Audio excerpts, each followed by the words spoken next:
What's your flavor? What's your go-to pie?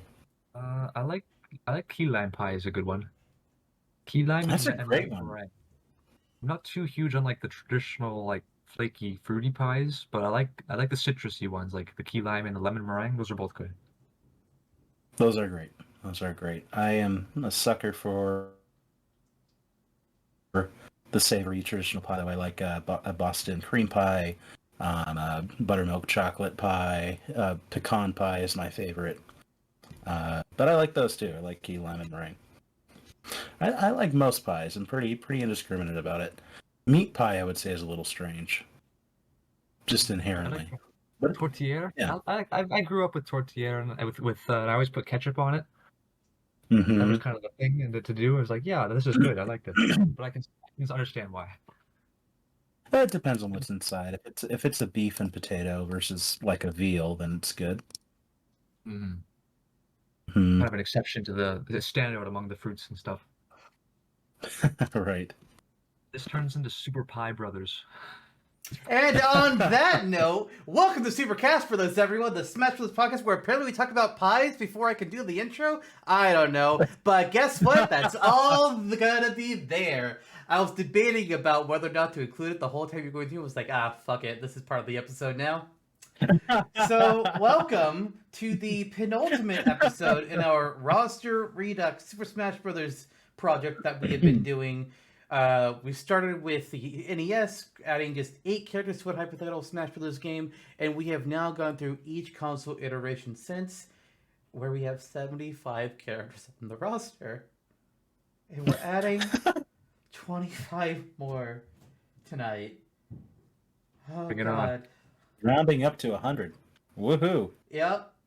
Last episode was about 5 hours of recording, and I can only fear how long this one will be going to be. Oh, why did I come up with the idea for this project? Why did I do this? Because you love Super Smash Brothers and you love your friends. More the first, less of the second. Yeah, like 60-40. Let's replace that with I like making rosters. It's fun. Yeah. And I came up with a really stupid idea of one that we could do earlier today. I'll tell you about it later. But it's a really dumb fucking idea. Oh, But I don't want to do it. No. Uh, Even dumber than this. it would be the dumbest idea we've ever thought of for doing a roster game. That said, you could do a dumber idea. I'm sure it exists, but it's currently the dumbest plausible idea I've had. I'm excited for this. I think you will be. The only other roster that I got is that guy that feeds us pasta and lobster, but we'll get to that later. Sure. That said, though, for tonight, we are finally up to Super Smash Bros. Ultimate, the current most recent Smash Bros. Game at the time of recording. Who knows? Maybe that'll change in a month. That could change by the time this uploads. Oh, God. Oh, boy, that would just kill me. But we've had a different guest on for every episode at this point. It's been fun, getting different perspectives. It's what has made this project a lot more interesting than if it was just Jonno and I doing this. Because, we kind of already did that once just privately before the podcast even was a thing. And it would just turn out to be more or less the same choices. But now we get wild cards to screw up our plans with their own ideas. Which is sometimes frustrating. But that's the fun of it all. So, our guest today, we've had 3 of our most commonly recurring guests on for this project, but we have yet to have the 4th until today. Welcome back, Kellyjelly. Honored to be here. Thank you so much for having me on the show again. He plays the Smash Brothers and he eats at the tortilla, and he's here now to join us in this great play of life. I could make the joke that this is the real Century Smash, but Century Smash, that one mode that people played once in Ultimate and they never touched again. Yeah. What like the that. Fuck was Century Smash again? It was where you fought 100 characters. Oh yes, the 100-man melee. That's how you unlock Falco. in Melee. I had actually Oh forgotten this. god, I had the Donkey actually Kong forgotten this. strats. Pour one out for the Oh. down B all day. Man, you remember when All-Star mode wasn't bullshit and it wasn't just turned into the endless melee that it is in Ultimate? Yeah. I remember when remember All-Star mode was fun. I remember when the rest area was just a remix of the Kirby rest area. That was fun. I remember when the All-Stars were the three of us. I thought you were gonna say the friends we made along the way. You really surprised me here. Me The, too. the friends we made along the way, especially us. It was right there. It was perfect. You could have easily gone for it. Instead, you flubbed it up. I know. I was thinking about it, but I didn't want to go for low-hanging fruit too much. Respectable. What is the difference between you going for low-hanging fruit now and every other time you do it? I don't know what you're talking about. When else have I ever done that, especially in this series? Garfield. Garfield. Chucky. I remember Garfield. Yeah, but Zerna. Roster Redux in particular. Oh no, there's. I don't want to say it because I know it's gonna get brought up later. So I'm just gonna not with the current one.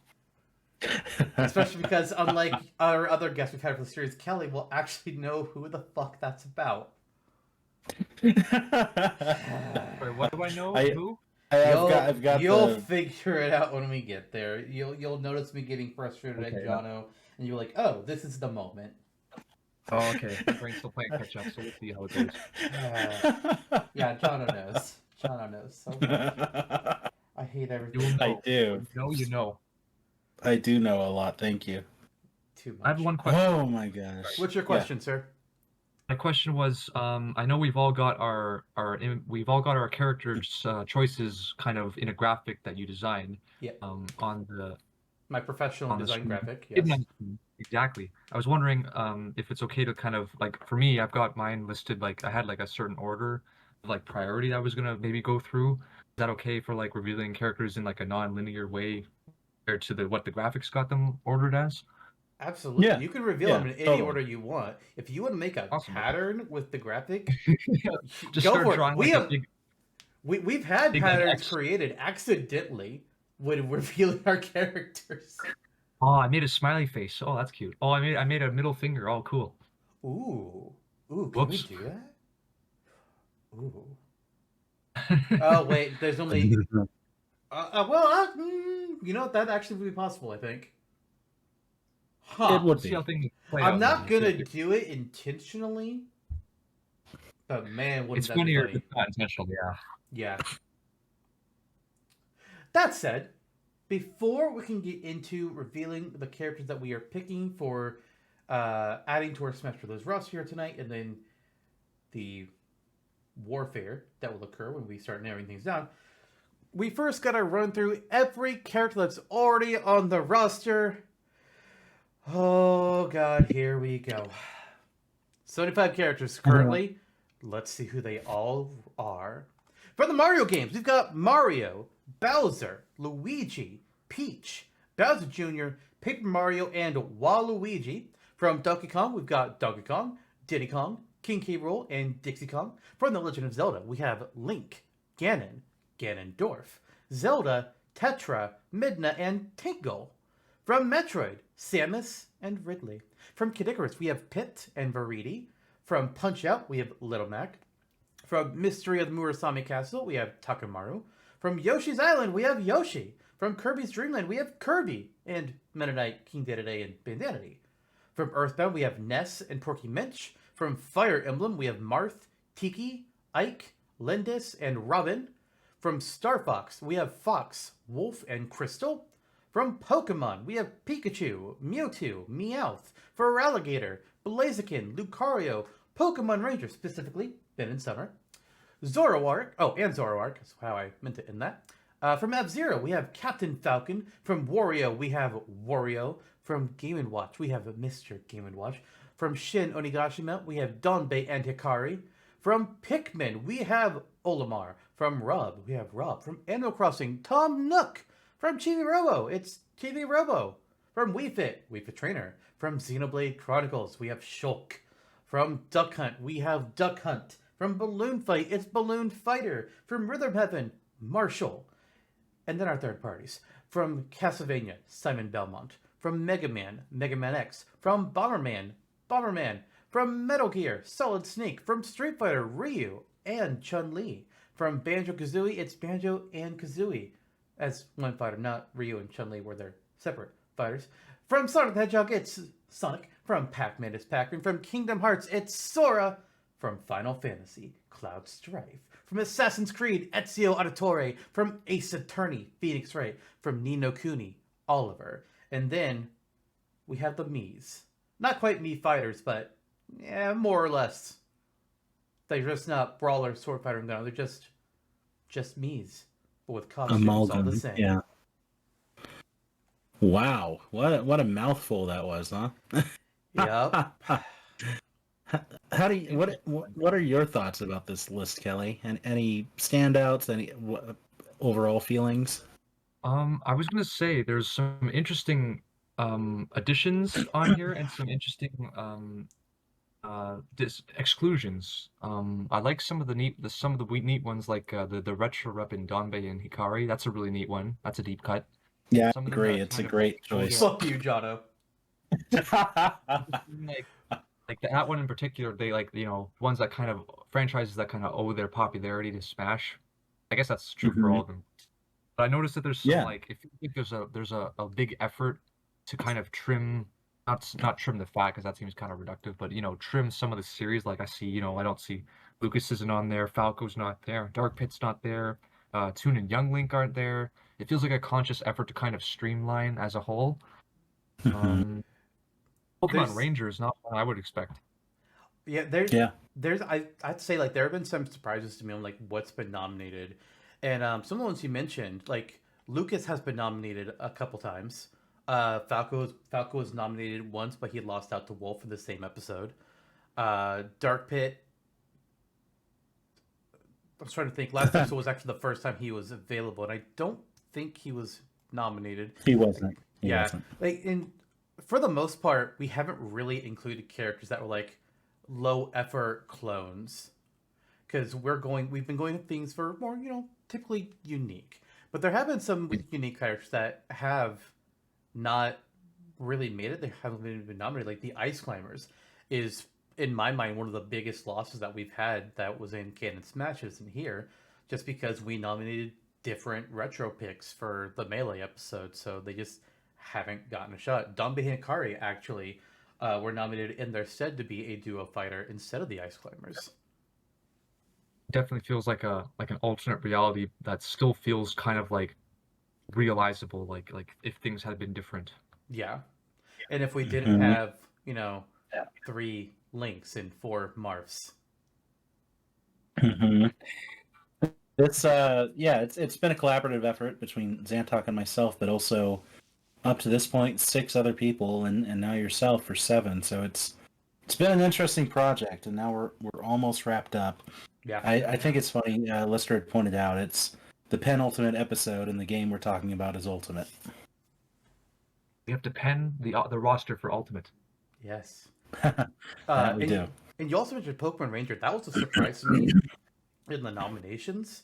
And I saw them. I was like at first I was just like, what? Pokemon Ranger? Wait, hang on. That's actually genius. Wait a minute. Oh, we get to represent the spin-offs with a non-Pokemon. Ooh, I like this. And we're just like, yeah, fuck it, they're in. Yeah, there's been some epic battles too over time. Like Zantok nominated Balloon Fighter 3 times before he got in? 3 times, yeah. Wow. Yeah, the first time they lost out to Donbei and Hikari, and that was the second time, and I was salty as fuck. I was very not happy. Yeah, you have gotten luckier with your more offbeat picks than I have, though. Donbei and Hikari was really my only one that made it through. I got pretty messed up last episode. To be fair, you nominated the diver from Endless Ocean last time. Yeah, that was a personal life moment. We all need some personal picks from time to time. Yeah. There's a limit.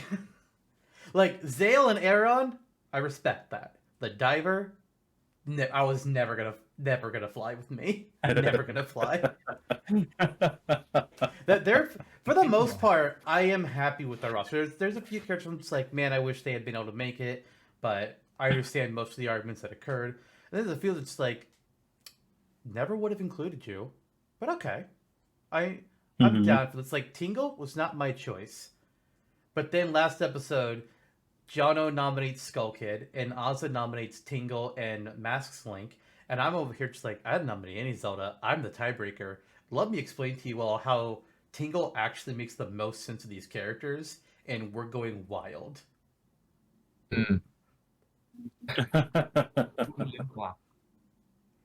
I stand by my argument.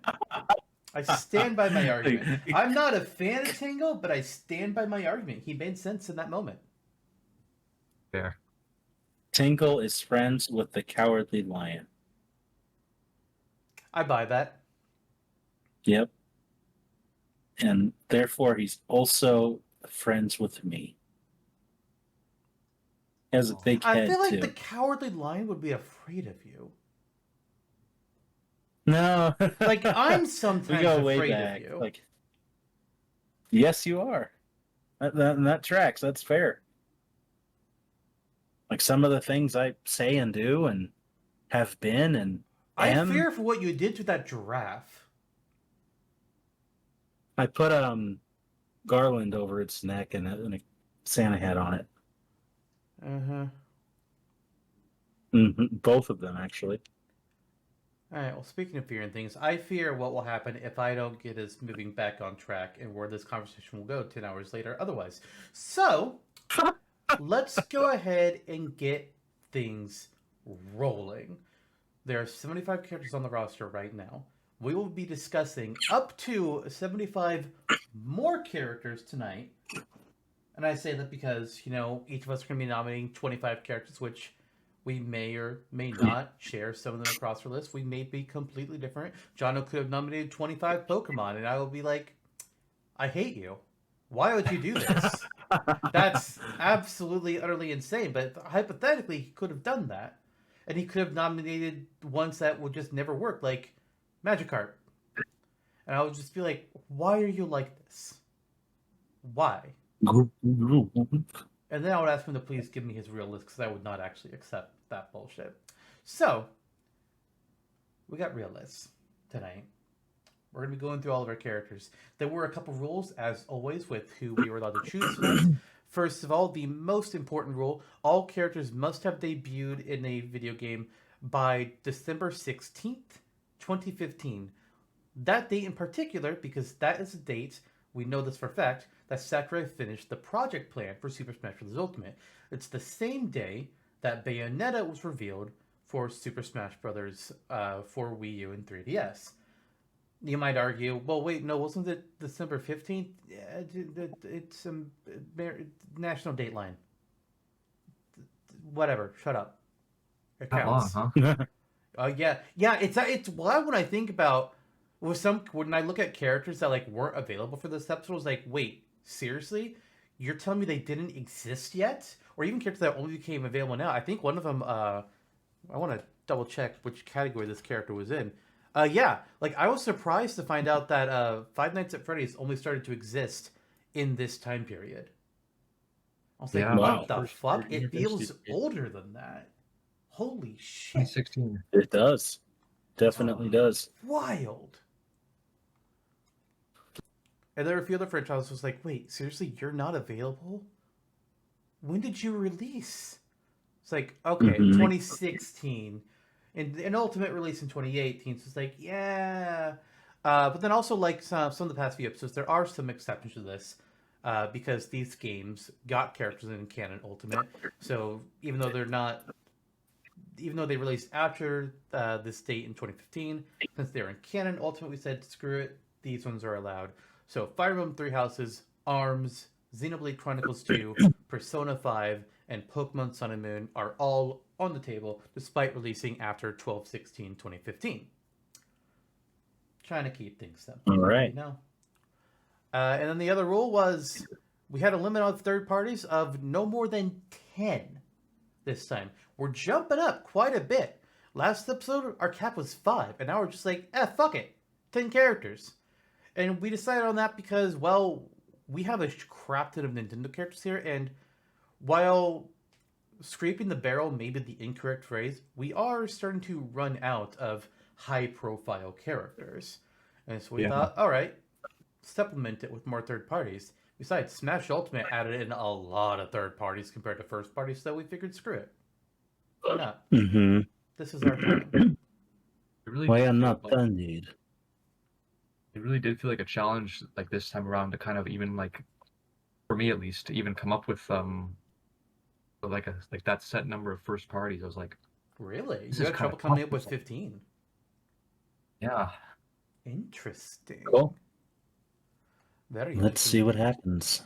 Let's. All right. Well, in that case, I think we'll go ahead and get started here. As always, I'll reveal one of my characters first, and then Jonno, and then Kelly before we circle around back to me, and we can reveal them in any order that we wish. But as I have done for most episodes, I'm going to first reveal a character that I feel like is the obvious need this character here now. Once upon a time, that character was Kirby. Another part of time, it was Pikachu. This time around, the character that we most are in need of having, the character that was just an immediate breakout hit.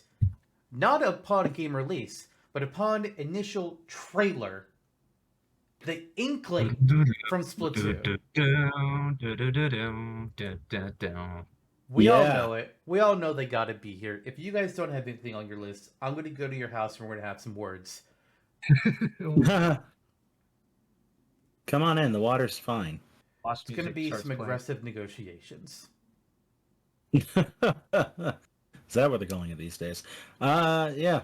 Strong choice. You can't really argue Inkling. Wouldn't it be funny if one of us didn't have him on the list? I'll hurt you. We're now in a Mexican standoff, except we're all holding splatter shots at each other. That would be fun. Excuse me, Do it. I wield the arrow spray, sir.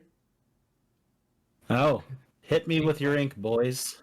Ink brush main here. I feel like John Okay. would slosher main. It's been a while. I forget. It's Splash-O-Matic maybe, or Splattershot Junior is a good one too. My first choice, I suppose. Coming up on the board is another one that I feel is fairly obvious. This was a character whose game released the same year as Ultimate, so you would imagine that they would have quite a bit of legwork behind the marketing team to make them known, just like the Inkling. It's Henry Fleming from Codename Steam, What? an intelligence systems project. Get him on the board, friends. Okay. Alright. I wasn't joking. There he is. Now it's Kelly's turn. My turn? Yep. So all right, then I'll just say it's Inkling. Gotta have Inkling. Splatoon. It's like the biggest thing since sliced bread in Japan at first, and then just blows up everywhere. So yeah, Mhm. What is Cool. about sliced bread that makes everybody compare things to sliced bread? pockets on jeans. Before, people were just eating whole loaves of bread. It's hard to fit in your pocket. By the mouthful. Or just like shove the whole thing down your gullet. It's bread. it's actually easier the older you get, because if you're a baby and try to eat a whole loaf of bread, your tongue is more rolled up inside of your body. But the taller you get, the more your tongue comes out, and it's you can extend it like Yoshi to get the bread in your mouth. Alright, enough of the Jar Jar Binks fanfic.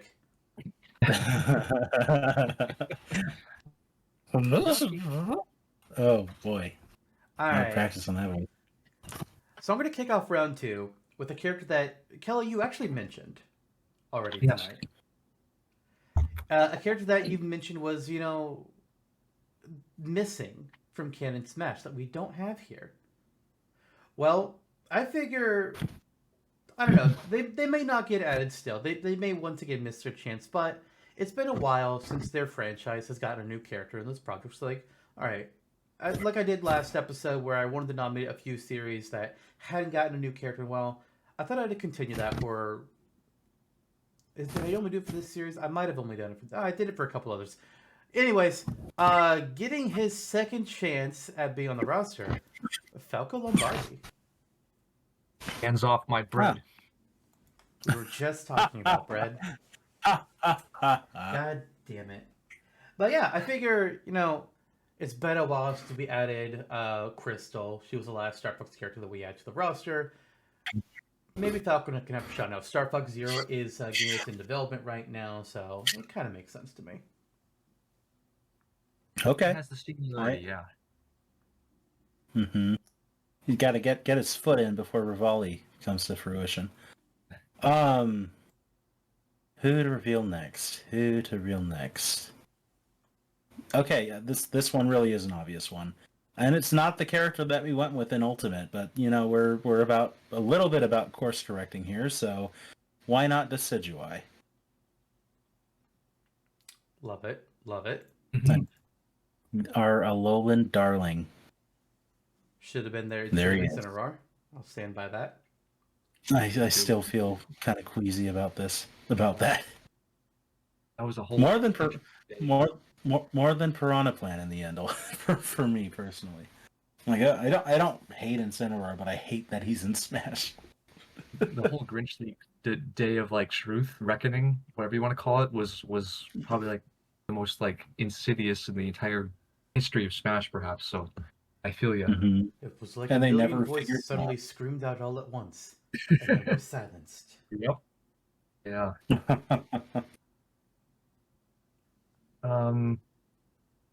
I guess should I go on? Yes. Yeah. Okay.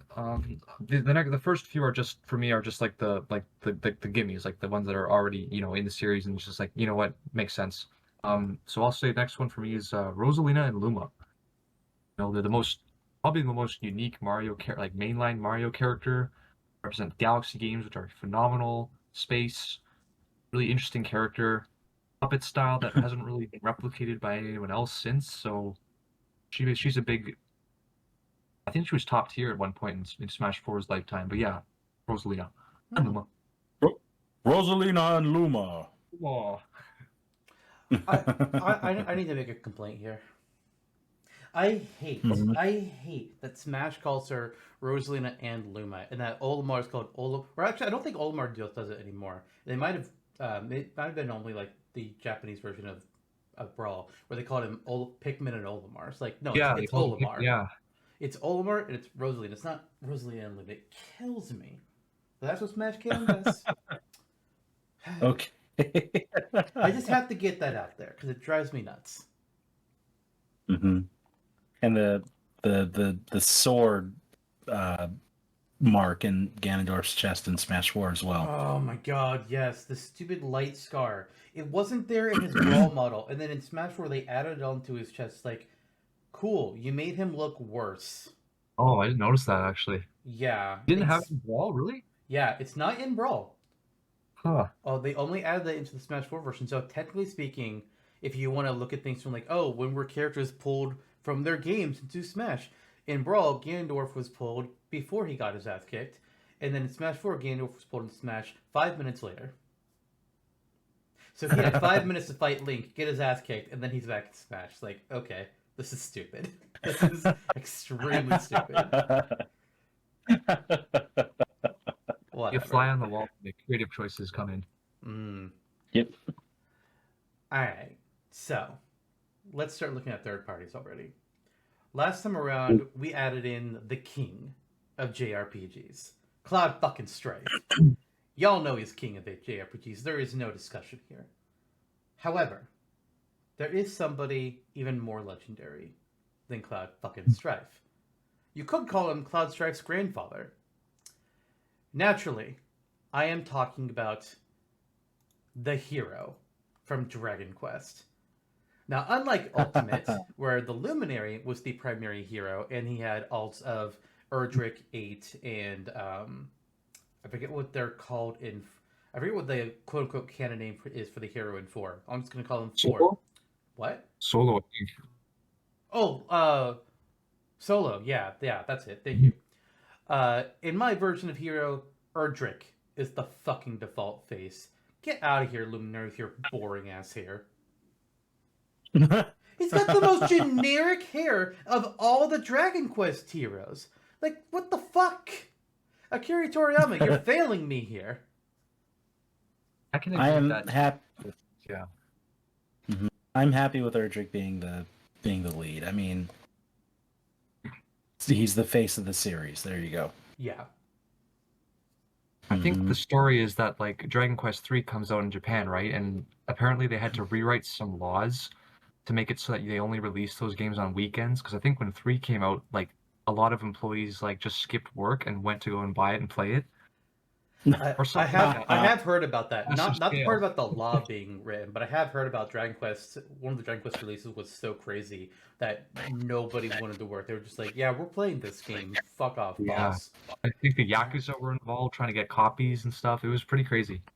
Wow. It's funny and interesting because I've been playing Yakuza 0 recently, and there is a side story where they're releasing a new game. It's I can't remember what the game is called inside the game, but it's very clearly a parody of Dragon Quest 3. And there is a chain of people all stealing this one copy of a game, and you had to go beat them up to get it back for a little kid. Art imitates life. Nice. Amazing. Yeah, Erdrick's a good safe bet. Yeah. Grandfather, Totally. for sure. Kelly had mentioned one magical woman with an innovative moveset who is canonically in Smash 4. I will mention another who was also my roster pitch last time, Palutena from Kid Icarus, specifically Uprising. There's just such a swath of potential moves you can pull from that game for her still that I feel like a third character would represent the series nicely. Now it feels a little odd to me to have Pit and Viridi, but not Palutena. So here she is. good choice. Yeah, I don't know. Like something about like Viridi can kind of be, I don't know, she kind of sticks out for me as not being as essential maybe as Palutena was. Palutena's whole thing when she was introduced was for the custom moves. Kind of like she kind of came with all the custom moves for herself already unlocked, I think. Yep. Mm-hmm. Understand to kind of show how you could showcase them, I guess. But yeah, she was a great addition. Yeah. I don't think we really had custom moves in our. I mean, we've really only been working about like who the roster is. The only thing mentioned we had about custom moves was the Mii fighters. They have custom moves still because that's how you do the customization with them all. But Right, yeah. we didn't really cover. Do they exist at all for everybody else? That's a lot of work. We already had a 5-hour episode. That's a lot of work. We'll talk about custom moves for all of the characters once we in the secret final episode after the next one. I'm jumping off a building. We'll get there. All right. So next up for me is the Villager, AC Assassin's Creed. That's right, Odyssey. Not the killer. But yeah, I think I know that's kind of like I think I was saying this before with you, Zantok, but like I feel like it's hard to kind of like the more kind of like self-insert avatar characters you have, the harder it is to kind of justify them. I think with Animal Crossing they do it best because I think it's so intrinsically linked to the player's experience. You are the mayor, at least in like the newer games, you are the mayor. Like with Tom Nook, I feel like you can have Villager without Tom Nook, but you can't have Tom Nook without the Villager, if that makes sense. At least to me. So I'm gonna say put the Villager in. All right. I respect your argument. I don't agree, but I respect your argument. Cool. All right. Next up, we've got one Mario character on the board. I'm gonna get another one up here. This is not a character that I. How do I put this? When people would first talk about this character being in Smash, I would be like, "What? No, it shouldn't be this version of this character. It should be this other version of this character. What are you talking about? You're crazy." But I think about it, I'm like, you know what? Actually, I see the point. I see why this character. They have a game for themselves. I mean, they've made a few smaller appearances first, but now they actually have a whole game dedicated to themselves now, where you're going around solving puzzles and whatnot, and you know it was pretty popular. So, I almost clicked on the wrong one. Captain Toad. Oh Whoa, that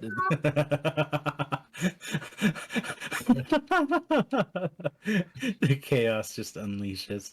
Ordinarily, I would argue for regular Toad, but I thought about it. It's like, actually, you know what? Captain Toad does have more stuff to him. I get it, so it makes sense. Can to he me. jump? Listen, it's Smash. All He characters does have to not be able to jump. Oh, okay.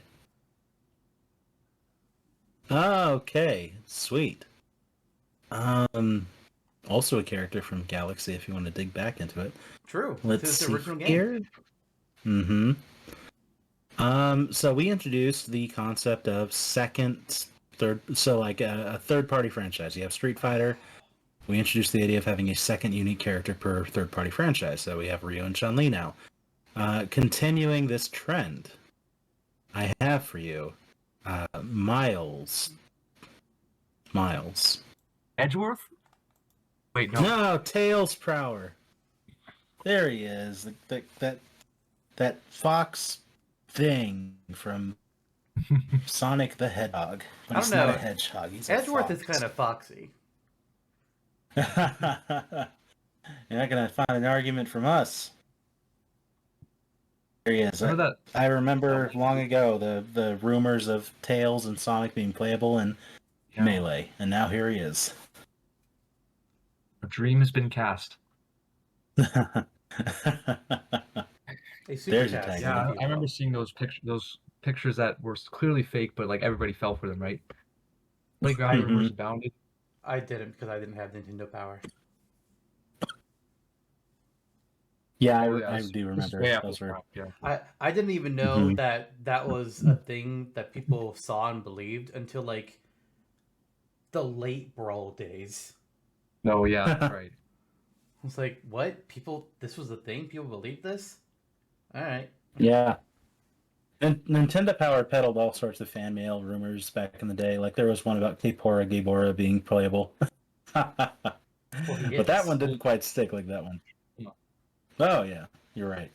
That would have been a fun thing to do, just to kind of mess with people's expectations. Mm-hmm. But Kelly's absolutely right. I mean, if it wasn't in Nintendo Power, we were talking about it on the playground. Like, just absolute high tails. Yep, tails. Oh, Yeah, I there he is. I see the differences between me and you guys. You guys had friends. Yeah, and That- you were one of them. We did not know each other in school. No, but I knew you when I was school age. Shit, I think I've known you since I was 13. That sounds really Whoa. weird when you put it that way, dude.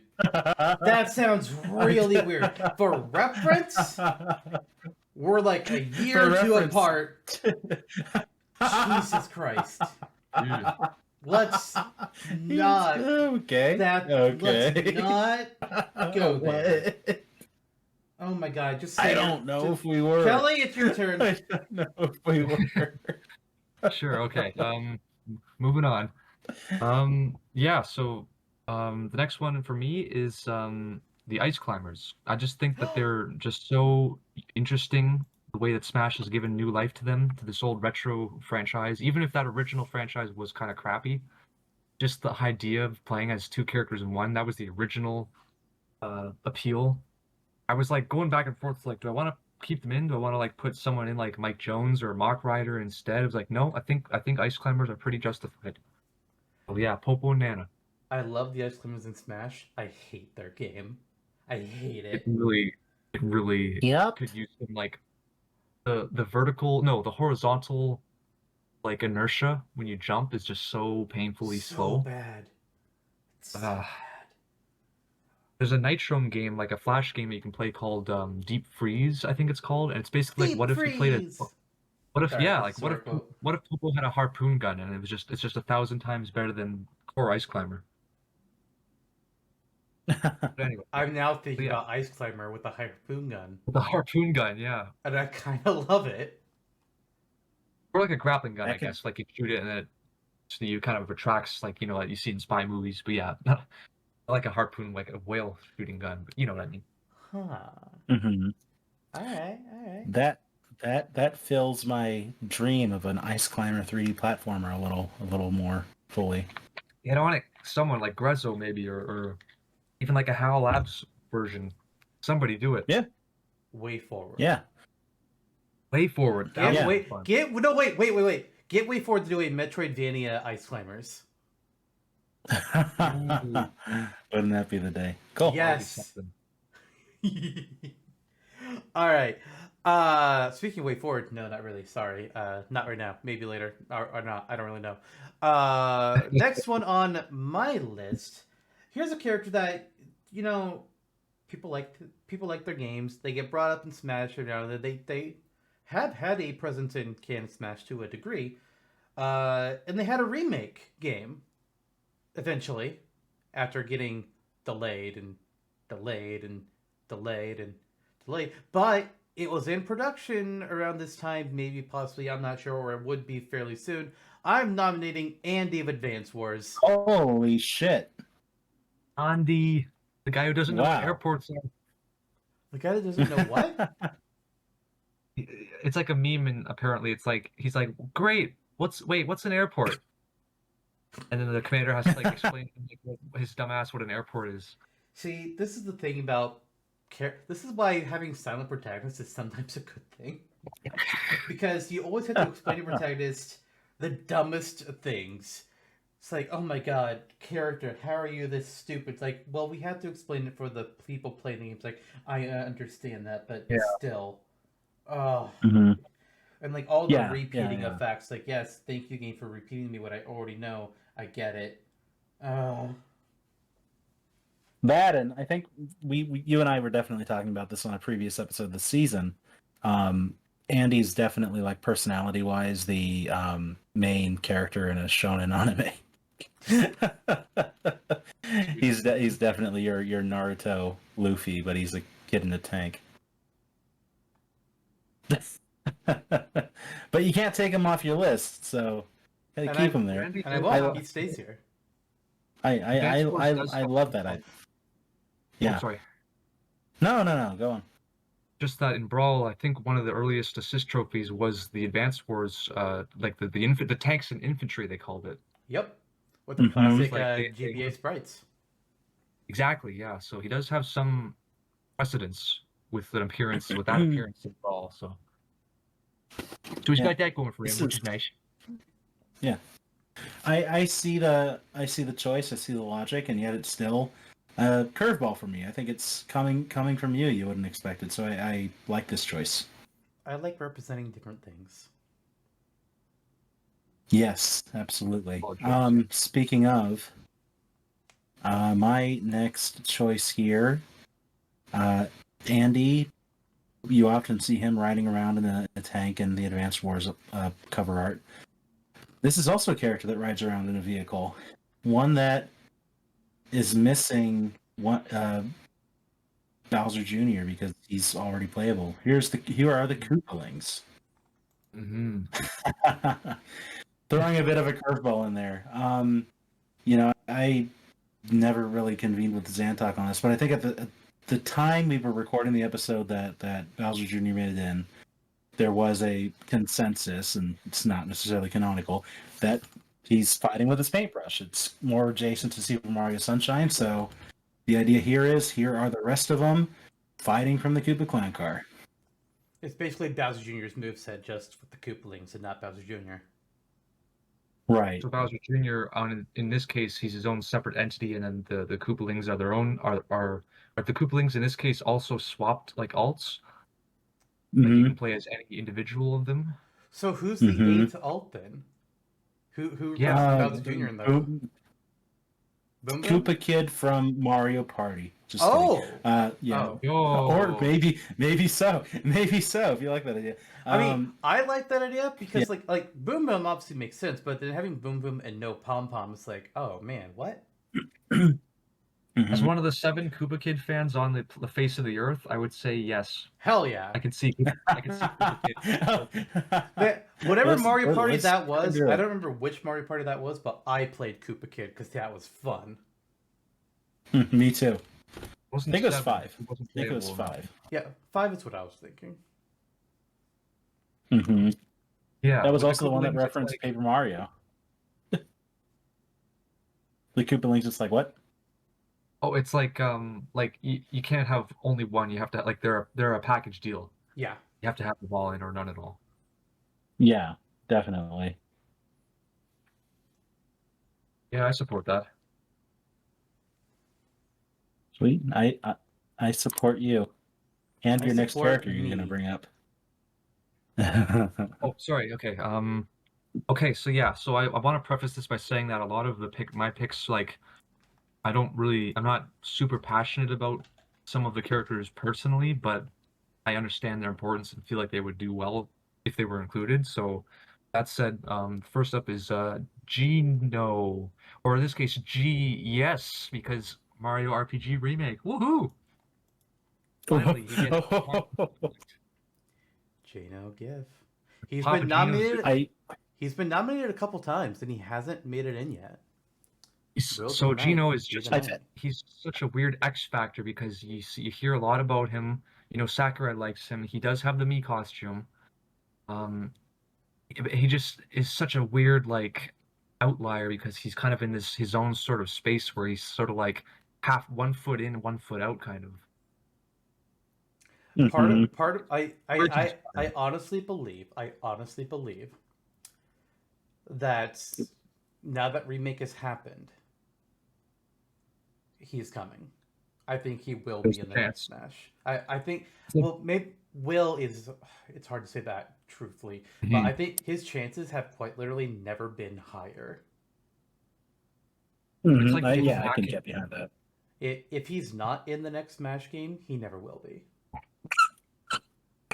Yeah, it's like the little Mac before Punch Out Wii versus after Punch Out Wii, for lack of a better example. Just that like it really boosts when you're more in like when you become like in the mainstream audience again. Yeah, it really boosts your chances. I haven't played RPG personally. I'm hoping to. I have the original on the SNES Classic, which I don't know if I'll play that or like maybe I'll play that instead of the remake. I don't know, but I'm hoping to one day. So even if I don't really like super passionate about it, I know how important he is and how big of a deal he would be. Here's what you do, Kelly. Start with the original, play until you get the first star, then play remake until you get to the first star. And then you keep on swapping back and forth between versions after you get each star. All right, Walter, here's what you're gonna do. You're gonna go out and buy Mario RPG Remake. No, I'm gonna finish that. Oh boy. Yeah, he's an amazing choice. It's always just kind of been about the when and when is the opportune time to include him. So we'll see if that's now. Right. Indeed. For my next character, the franchise they are from has been nominated 3 times in the past with different characters. Wow.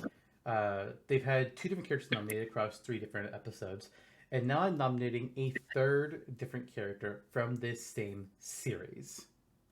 Will they have a better shot than their fellows? I don't know. But at this point in the timeline, with where the series is where it is, I feel like the character that is the best bet of the lot is Albert Wesker of Resident Evil. Wow. That's a character. In the past, Jill and Leon have both been nominated based on more or less what game was more recent at the time. But now we're at like, I want to say either RE6 or RE7 is the most recent game at this point. We don't really have a central protagonist, but Wesker and Umbrella Corporation is really the string that goes for the whole series. And at this point, I say he's the one. You will not find me hating on this choice. That is awesome. And it's not like we can have Ethan in the game. Yeah, Ethan doesn't have I mean, technically, Ethan has a face. There's a face that has been modeled for his character, but they refuse to show it to us. For some reason, like, oh, well, we want the player to put themselves in his shoes. Listen, I'm sorry. I can't put myself in a character's shoes when this character has an established personality in life. Ethan is married with a child. I'm not married with a child. How can I put myself in Ethan's shoes? This makes no fucking sense. Either do Wesker, an I think, is avatar kind of, or do a character. Don't do this weird mix. funny how they commit to that bit, but yeah. Hmm.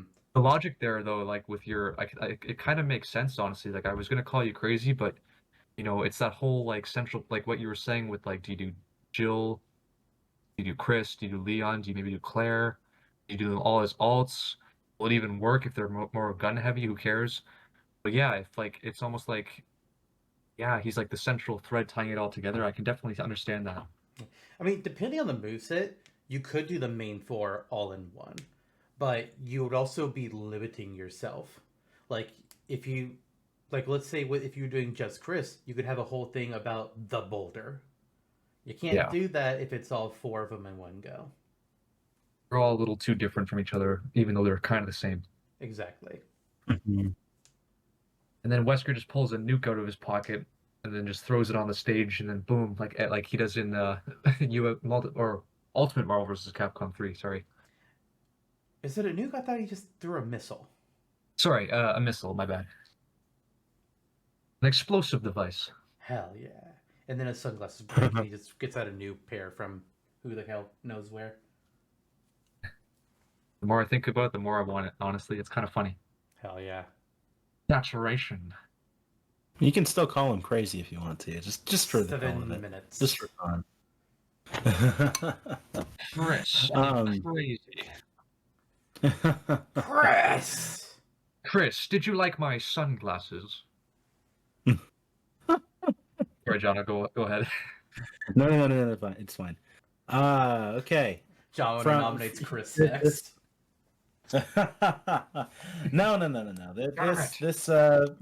This character is a soldier from the far off future. Motherfucker. A hero, if you will, of his time. Yearning for retirement. From the great colony Omega. For their homecoming ceremony. Microsoft. I'm of course talking about from the Xenoblade Chronicles series. Wamba. Kelly, this is the moment. Oh boy. Almost, just if not kidding, every episode, he has tried to do a Mwamba fake out. It's like, the guest of that episode doesn't even know who this is. You're just doing this to fuck with me. Oh my god. I welcome it, honestly. God damn it. It's Womban time. Wow. There's I a phrase derailed we're this taking whole into bit, the I'm final sorry. episode. Oh my gosh. That's awesome. Here's an actual character who's a soldier from the future. Yeah, that makes sense. Master Chief. Yeah, he's from the future-ish. There we go. Mm-hmm. There he is, and he is there, and Microsoft and Nintendo, they're pals, and he's just this green guy that would break the internet, and we even have the same first name. Oh, yeah.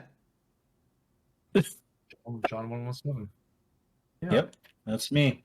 I mean, It really does feel like you guys have the H and the O reversed, but... Right. Yeah, There he is. it really does feel like the prime Xbox candidate, like Mr. Microsoft in a way. Yep. Oh, definitely. Yeah.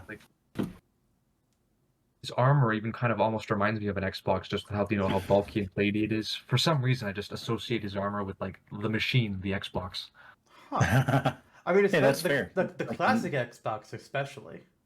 Yeah. Not so the much the Xbox giant tower that is the dumb one now. fridge. Ooh, yay. Yeah, great choice. Lots of stuff you could pull from. Oh, absolutely.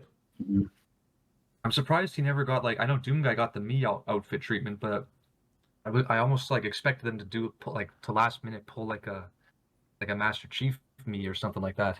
Yeah, you'd think they would have done it whenever they added Steve into the game. Mm-hmm. Next up for me, this is another one that's kind of like hear this from me a lot. Fawful from Mario RPG games, specifically the Whoa. Mario and Luigi series. So this is another like if else sort of statement. Like for me, this would be like it would work, but maybe not if Gino is already in. Like if you want Gino to kind of be your Mario RPGs as a whole rep, kind of, then Fawful might be Mhm. kind of just like a bit extra, like almost like redundant. But I know a lot of people really like he's sort of like the main kind of funny guy villain from I think I forget if it's 2 games or 3. Yeah, he's in 1 and 3. Is he in? Or is it? Was it Partners in Time and No, it's Superstar Saga? it's Superstar Saga and Bowser's Inside Story because he has control of Yes, sorry, Memphis. right. He wasn't You're Partners right. in Time. The final battle with him That's when you fight right. him in the He is actually Right. Partners in Time. He's like a shopkeep that only the baby bros can visit. Mm-hmm. So he's kind of an enigma because he's not really on the forefront of a lot of like when a lot of people think Mario, they don't really think of Fawful at first. But he's got a lot of neat stuff going for him. He's got like his speech pattern for one thing. I have furies and all that. He's He kind of the was- standout. He was incredibly popular at the time, especially with the lol so random crowd way back in the day. And he was a popular character that people talked about in Smash at the time. Fell off pretty quickly, but He did, yeah. I mean, if he'd be a good way to represent specifically the Mario and Luigi games, that's for sure. I mean, what else are they gonna do? Princess Shroob? Yeah. You. Prince Peasley. Yeah, I don't know. It's just like again, like with Gino kind of Stuff being in well. the forefront now, it's kind of hard. This is where it's hard with like, having like the hindsight or the foresight, I guess, with what's happening now versus Yep. what the scene looked like when Ultimate was coming out. It's really hard to like for some of the like the character logic, but yeah, that's just he's not a character I love or really care about all that much, but I just wanted to kind of have him in just as an option. No, it makes sense. I'm a fan of Fawful, and I like his headgear. I like his fink rats. It's interesting choice. There is a YouTuber called Fawful's Minion who makes a lot of cool like gaming related countdown videos. So credit to him too, because he's kind of the de facto Fawful fan. That's all I'll say about that. Nice. All right. Well, for my next one, let's go with, yeah. So at this point in the timeline, this series has a lot of games. They've remade a couple, and right now at this time frame, they're remaking another game. It's not out yet, but it's currently in development, and it would make sense from a perspective of, hey, let's add in a character from this game to help to promote it because the remake is going to be out by the time the Smash game is, and this character is already a known quantity. So yeah, we already know what we can do for him. There's really no issue here, and it's Celica from Fire Emblem. Sweet. Sweet. I still have to play Echoes. It's on my 3DS right now. It's good. Mhm. I enjoy it. Yeah, I love Echoes. Three Houses is the most recent, kind of on the technicality since it was DLC in Ultimate. But I really like this as kind of like the grounded, like actually most recent within the original development time frame character to include. So she's definitely still on the table. Like her or a Three Houses character, I feel would be on fairly equal footing as far as likelihood is concerned. And she's a perennial character, ultimately becoming one of the most popular characters through Heroes and Engage. So with a little bit of future sight included. Echoes was a great project, bringing one of the lesser known Fire Emblem titles to the forefront and really renovating it in a big way. Nice pick. Light Magic too. She was in Fire Emblem Warriors as well. The first Fire Emblem Warriors. She was Yep.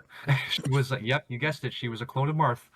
But she had some like fire, like Ragnarok and other fire abilities as well thrown in. Yeah, interesting Yeah. choice. Yeah, you can absolutely go decloned with her here. Ragnarok included, of course. You can have it be like Engage, have her teleport and then use Ragnarok.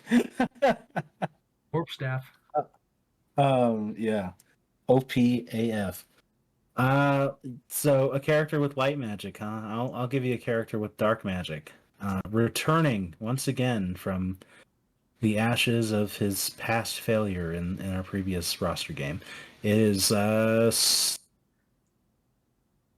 Skull Kid from Zeldor. There he is. At this point, I can't at this laugh. I'm sorry. that was pretty great. There's a few Kelly snippets that we can turn into viral sounds on TikTok or something. Sounds A popular character, Ocarina of Time and Majora's Mask are once again at the forefront of the Zelda conversation because the 3D remakes for both of them would be out by now. So there he is. This is true. Mm-hmm.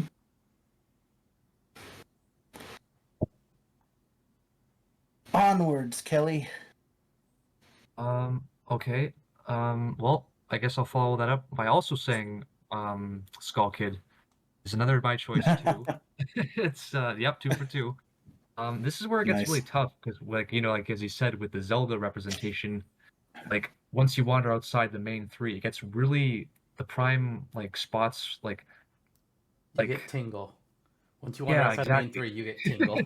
I guess the second priority is kind of like the mainline games, like who's their input, or sorry, Midna, or whoever the companion character is, or the fan favorite character is more apt. So, I was a lot bigger of a supporter of Skull Kid way back in Smash 4. I remember when they revealed him as a assist trophy, I was like, no. I may have mellowed on him a bit, but I still think he's neat. I feel like as the series goes on, it gets harder and harder to justify one-off characters. That even if they're popular, it's is it good to go back for this character from this one game or not? I know he fits really well in a game like Hyrule Warriors because that's the whole thing, is pulling from those niche character positions. But with Smash, where space is at a premium, it's harder to justify. I think he would be really neat though. Here's the big advantage for Skull Kid in Smash. You have near unlimited potential for what they can do as a fighter.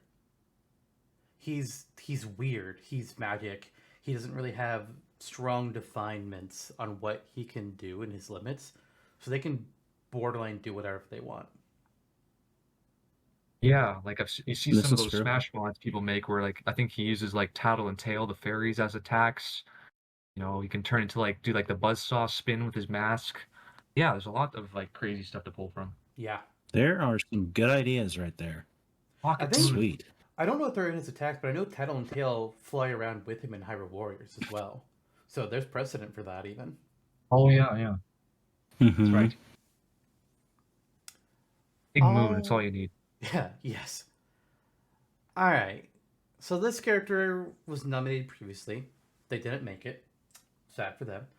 But I decided to go ahead and give them another shot because not only has their series not gotten a character in a while, but their sub-series is pretty popular and doesn't really... Its main competition has already made it in. So, Mona from WarioWare. Oh. Puppy boy. Character I've nominated before. You did.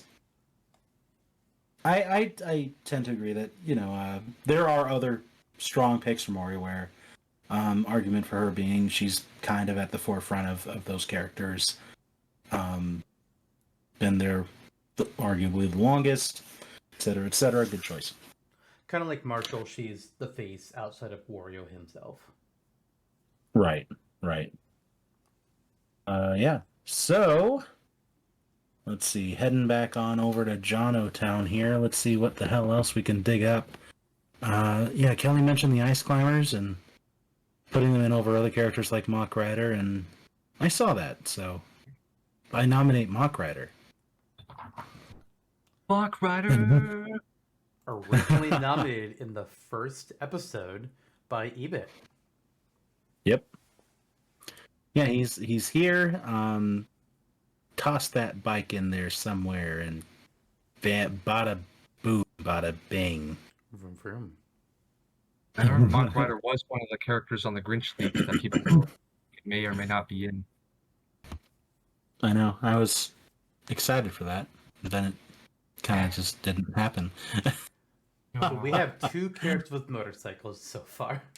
Or I guess one is a scooter, but I know with I've always I think in the original Mock Rider you have like 4 gears you can shift between for like faster or slower. really, I always thought that'd be kind of cool, like in Smash, like say he had like 4 gear shifts, so you could like 1, 2, 3, 4, and like the higher it was, the faster maybe you move, but the more damage you took. And the lower ones like you move slower somehow, but then I don't know, got dealt less damage, something like that. I don't know. Interesting. Yeah, He'd definitely. be a cool one. Or she. I've heard some people say that it's like the Samus treatment where like it's actually a woman underneath that armor, but who knows? Who really knows? Oh, nice. Nice. Who doesn't? I'll look that up. All right.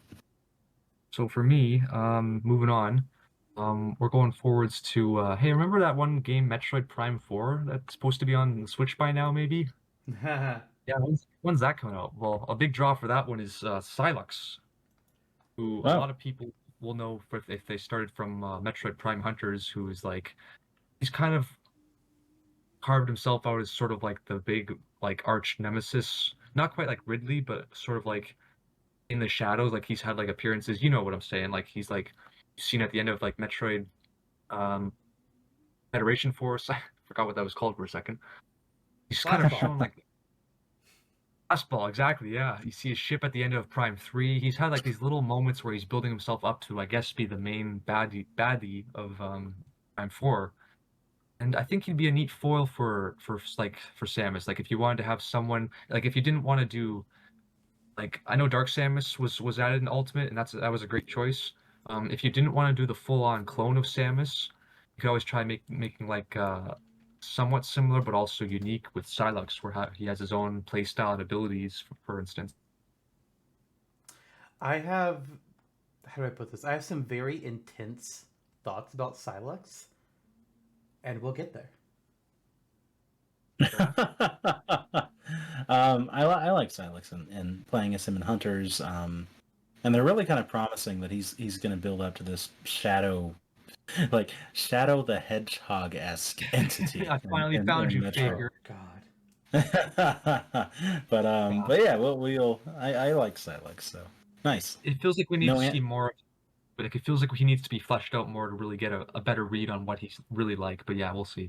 Right. Yeah, we will. No Anthony Higgs. Remember me? Wish I didn't. No. Nobody remembers you, Higgs. Nobody. Remember that guy said to Ridley, "You've got no style." He said that to Ridley's face. You've got no grace. You've got a funny face. Oh. Oh my gosh. All right, so the 3 of us, who has no style, who has no grace, and who has the funny face? Interesting. I think we'll get there. Should we make that a poll? Out of all the characters so far tonight? Oh no, of us 3. Oh, okay. Maybe we should make that a poll in a different channel, but yeah. Vote on your favorites. Speaking of things we're doing currently, however, so let's see here. I think I'm next to me with a character. Man, their company, it just has so many good games, so many great characters to choose from. It's like, how do you choose from all these amazing choices? I'm gonna nominate another one of them. Wait, another one? Yes, I said another one, because we've already got a Capcom character, and I'm here to make it more complicated. It's Dante from Devil May Cry. Note, the real Dante. Not Dante.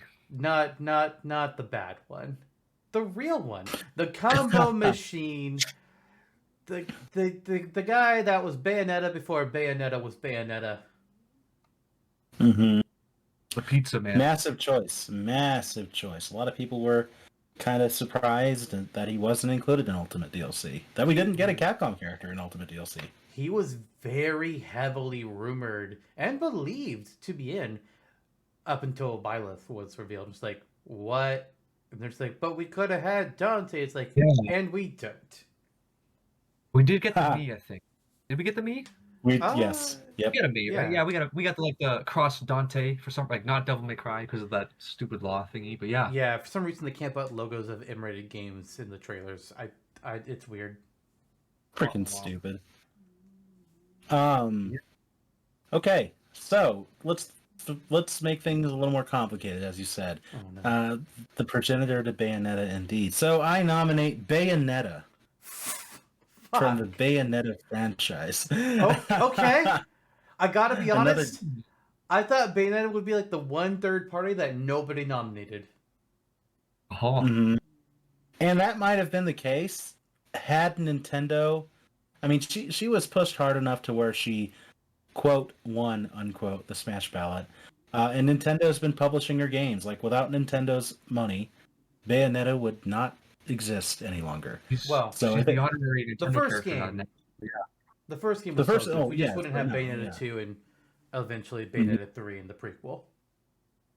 Right, so my logic here is perhaps Nintendo has a little bit of skin in the game and kind of wanting to push her into Smash's direction because of this. So there she is, at least for discussion.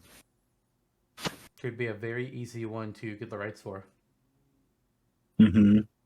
I was kind of Indeed, like they're already halfway there. Like a series that can be like kind of like kind of like a mature quote unquote rating, but like it kind of wraps back around to being sort of like, oh, this is a Nintendo franchise in all but name now, so it kind of works in a funny way. Like, she stands out to Mario and all the cartoony stuff. Even with like the censor stuff, like it still works. Yeah. And her and Dante being in the same game would be you can now recreate Death Battle in the Smash game. Have fun, kids. Honestly, I wish I actually would like to see the two characters cross over in a game together. That said, with Kamiya having left Platinum Games, I think those chances are dead. Oh yeah. Yeah, taking a year-long imposed hiatus from game making. Maybe much that may be conflict of interest contract. And then he'll come back with a new action guns and swords game where you get weapons from bosses. And it's like, doesn't this Devil May Cry and Bayonetta again? Yes. Are you going to complain about it? Nah, we're good. It's going to be a self-insert game this time. Kamiya's Rise. I mean, Kamiya is in Wonderful 101. Yeah, that's true. I love his ideas. I love his games. The man himself is a little. You're gonna get us blocked on Twitter. Please don't get us blocked on Twitter. Twitter isn't relevant anymore. And we don't even have a Super Cast Bros Twitter anyways. No. So what's he gonna block? Nothing. He already got blocked by Platinum in real life. Or did he get blocked by Platinum, or did he block Platinum? I don't know, and we may never know. It was probably a mutual blocking. Yeah, mutual blocking, most likely. It's for the best. It's for the best. Right. So for moving on, for me, next one's from WarioWare. Hey Mona, I'm real happy for you. I'm gonna let you finish. But Ashley is the WarioWare fan favorite character of all time. What? It's not Orbulon? I like. Oh.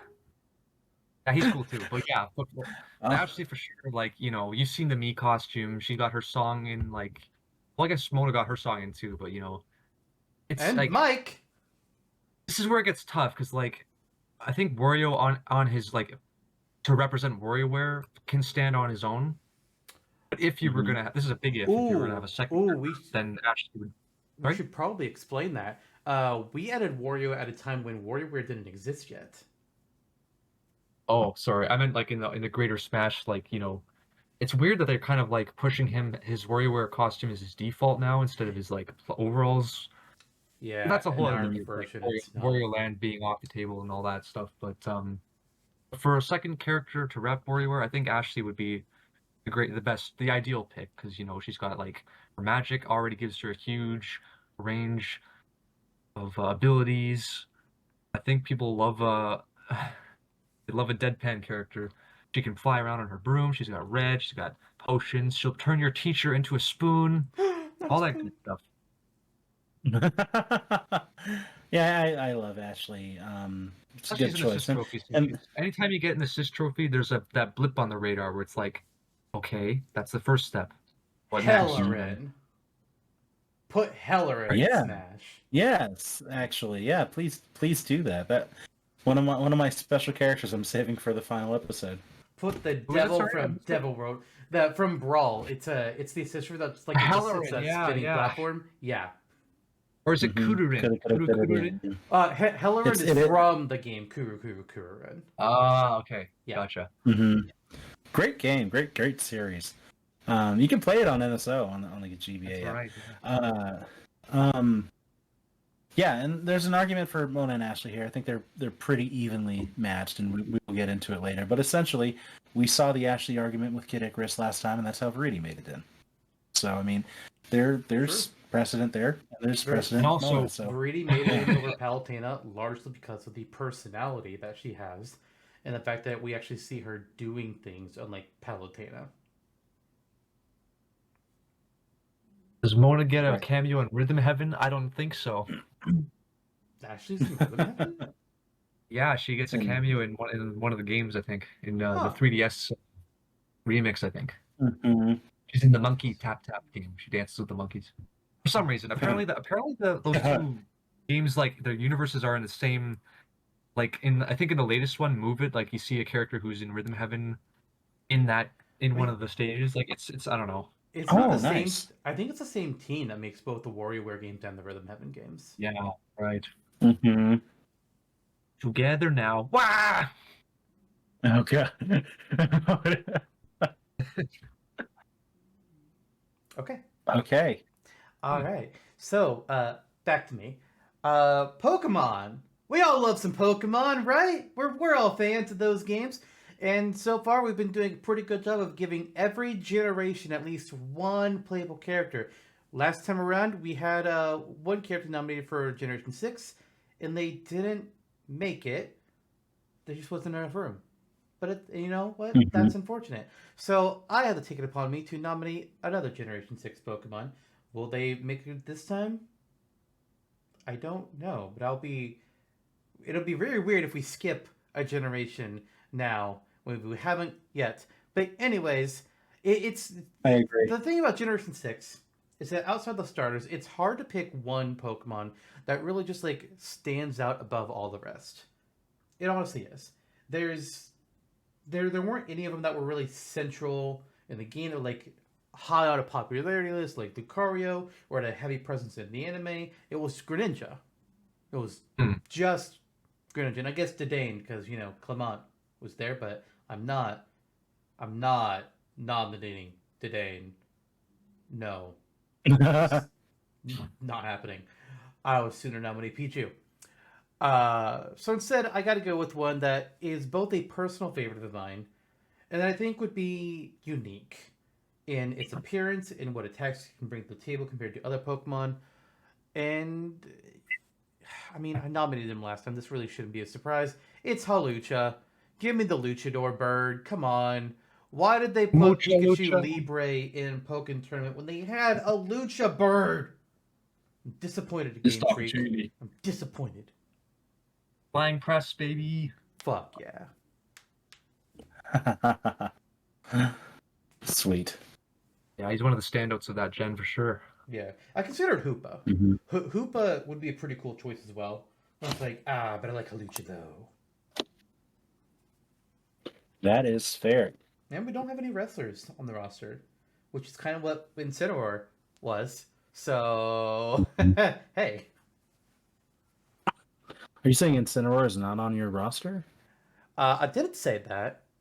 You could infer that, but I didn't say that. Well, I'll follow up your wrestler with a simple plant picking boy from outer space. It's Alf from Pikmin 3. Oh, Given his own oh, slot this time.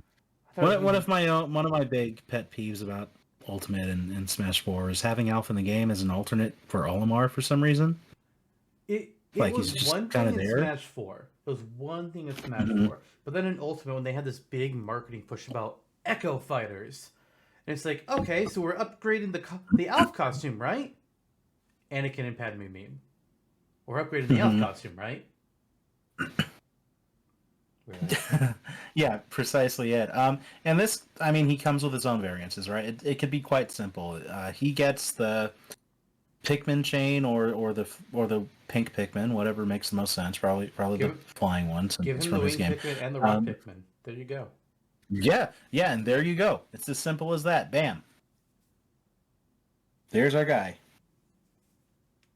It really did feel like a weird sort of I'm not a Pikmin fan really, but he did feel like a kind of an exception to the rule that they were kind of trying to establish with the clone or with the Echo Fighters, sorry. Yeah, it's just very odd. Unlike the Koopalings, there's not really that tether to really hold him and Olimar together as cohesively. They could have had something there, but they chose not to. Yep. Right. Okay. If you got the Plant Boy and Zantok, you've got the Pokemon, then I'll combine the two, and I'll also say Greninja.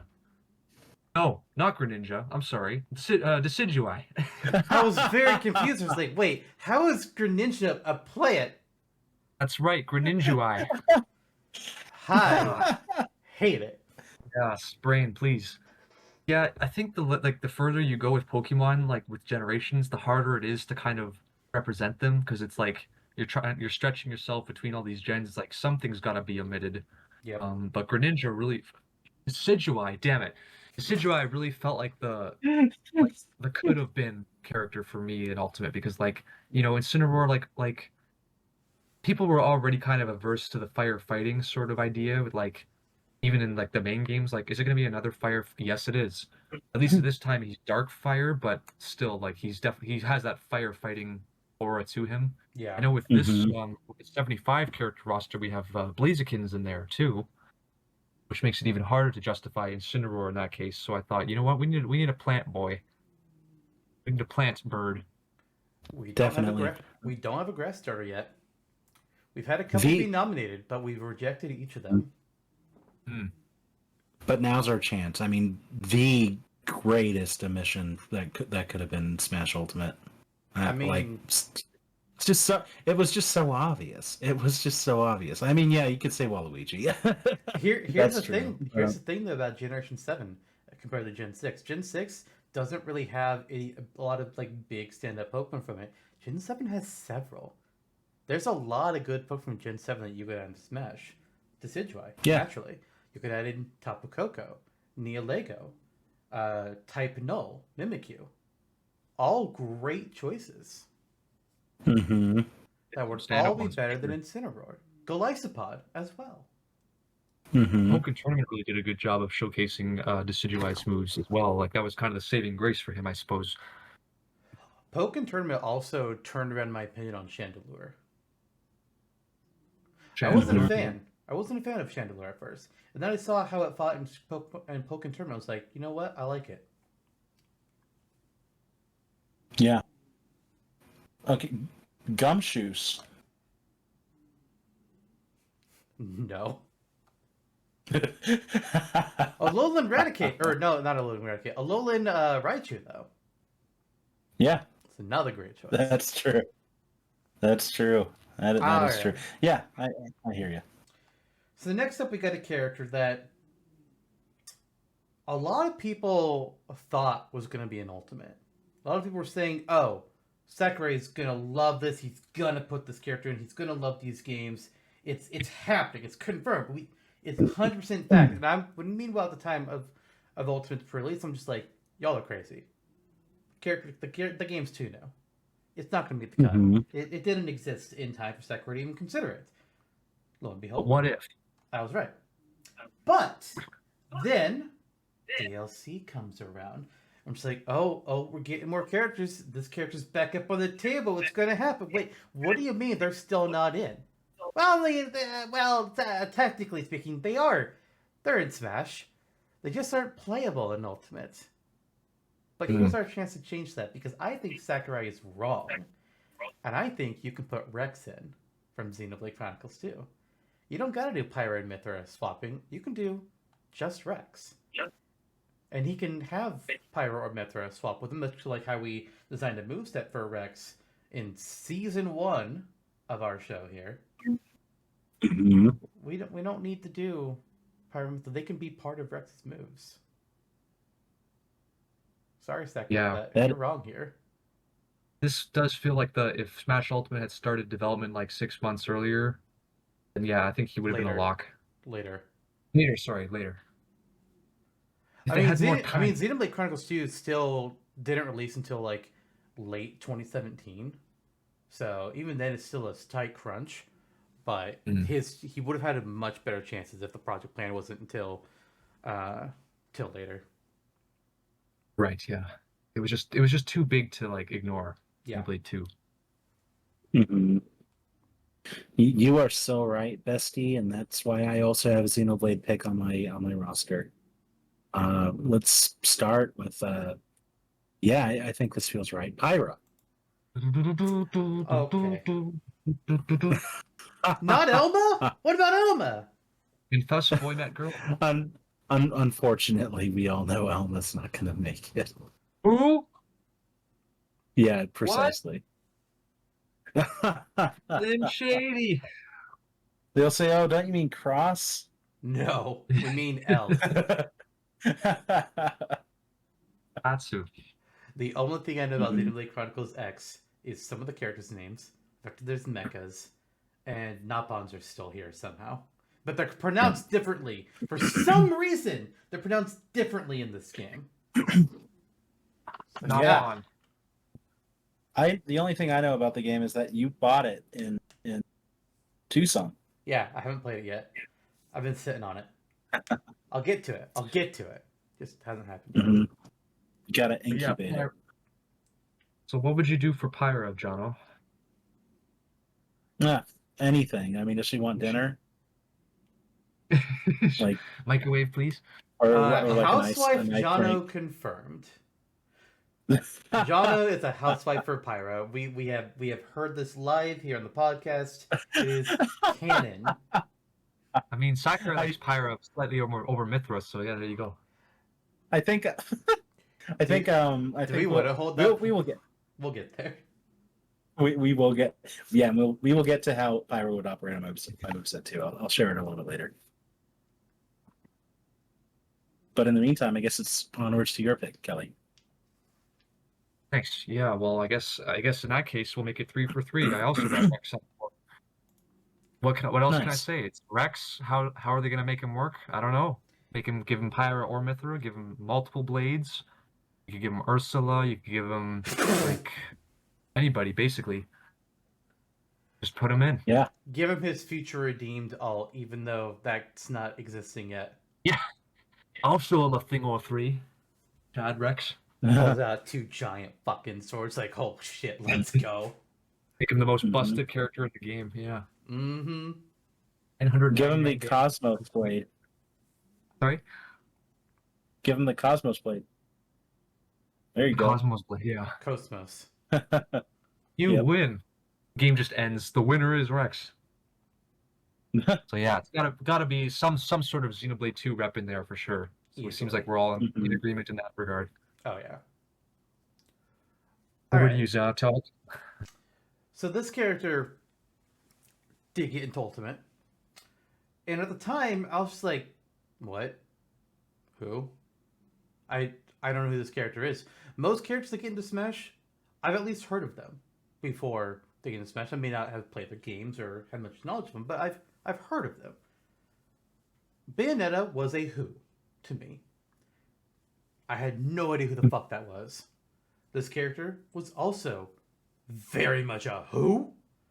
But then several people were just like, you don't know them? It's like, no. I don't know who this is. Yeah, but but you would like them. It's like, would I? Yeah, play their games. Like, play their game? Why am I gonna play? So I played their games, and then I was just like, oh, you guys are right. You right. This is great. This is good shit. And well, wouldn't have known about this character's existence at this point in the timeline. I know them now, and they were popular then. They're popular now. They're getting arguably too many spin-offs, but it's Joker, a Persona 5. Da da da da da da da da da da da. But whose invite did he steal to get here? Waluigi's. In Ultimate, it was, yeah. Honestly, that's well. Honestly, I like the headcanon better that Waluigi gave his invite to Daisy. Honestly, I like that. That's sweet. Yeah, I like that too. That's the Brawl in the He's a good Family guy. style of invite. Yep. Yeah, Waluigi's a good guy at heart. We really learned that when I had the opportunity to interview him earlier this season. No, you didn't. I sure did. I Stop mean, you weren't trying to there, so make- we had to have another guest. Stop trying to make that a thing. Well, great guy, interesting character. But yeah, Joker, I really like the idea of I've never played Persona, but I know a lot about the music is great, characters are fun, and he just really feels like kind of almost like an honorary Nintendo character in a way, in a strange way that I can't really describe. Mm-hmm. Interesting, yeah, that's true because he still has a major precedent on Sony consoles as well. But I understand what you're saying. The vibe of Persona 5 in particular fits that bill and aesthetic. You guys like the name Ren or Akira better for him? I'm sorry, Ren or what? Oh, I think I heard you wrong. Ren or Akira. Yes. See, you gotta look at the full name. You gotta look at the full name because it's Ren Amamiya or Akira Kurusu. And I like the Kurusu, sound of Kurusu. Like that's really good sounding, especially considering how close it is to the word for crow, and considering crow is another character in the game. I like that a lot, but I think Ren just on its own sounds a little bit stronger. Stimpy, you idiot!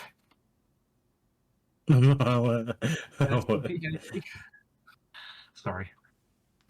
Yeah, I don't know. I feel like they do this with every pro tag. Like for Persona, they always give them that name. It's actually Setasoji. Oh, actually, it's Yu Narukami. Never mind. Yeah, I don't know why they do that. There's a different name between the manga and then the anime, and I can't remember which one. But usually, it's one or the other is what becomes canon each time. And then for 3, it was either Minato, Arisato, or Makoto something. I can't remember exactly. But Makoto became the canon name. Just name him douchebag and be done with it. Play the game. No, that's Blue. That's what we named Blue. Smell you later. Yeah. Okay, so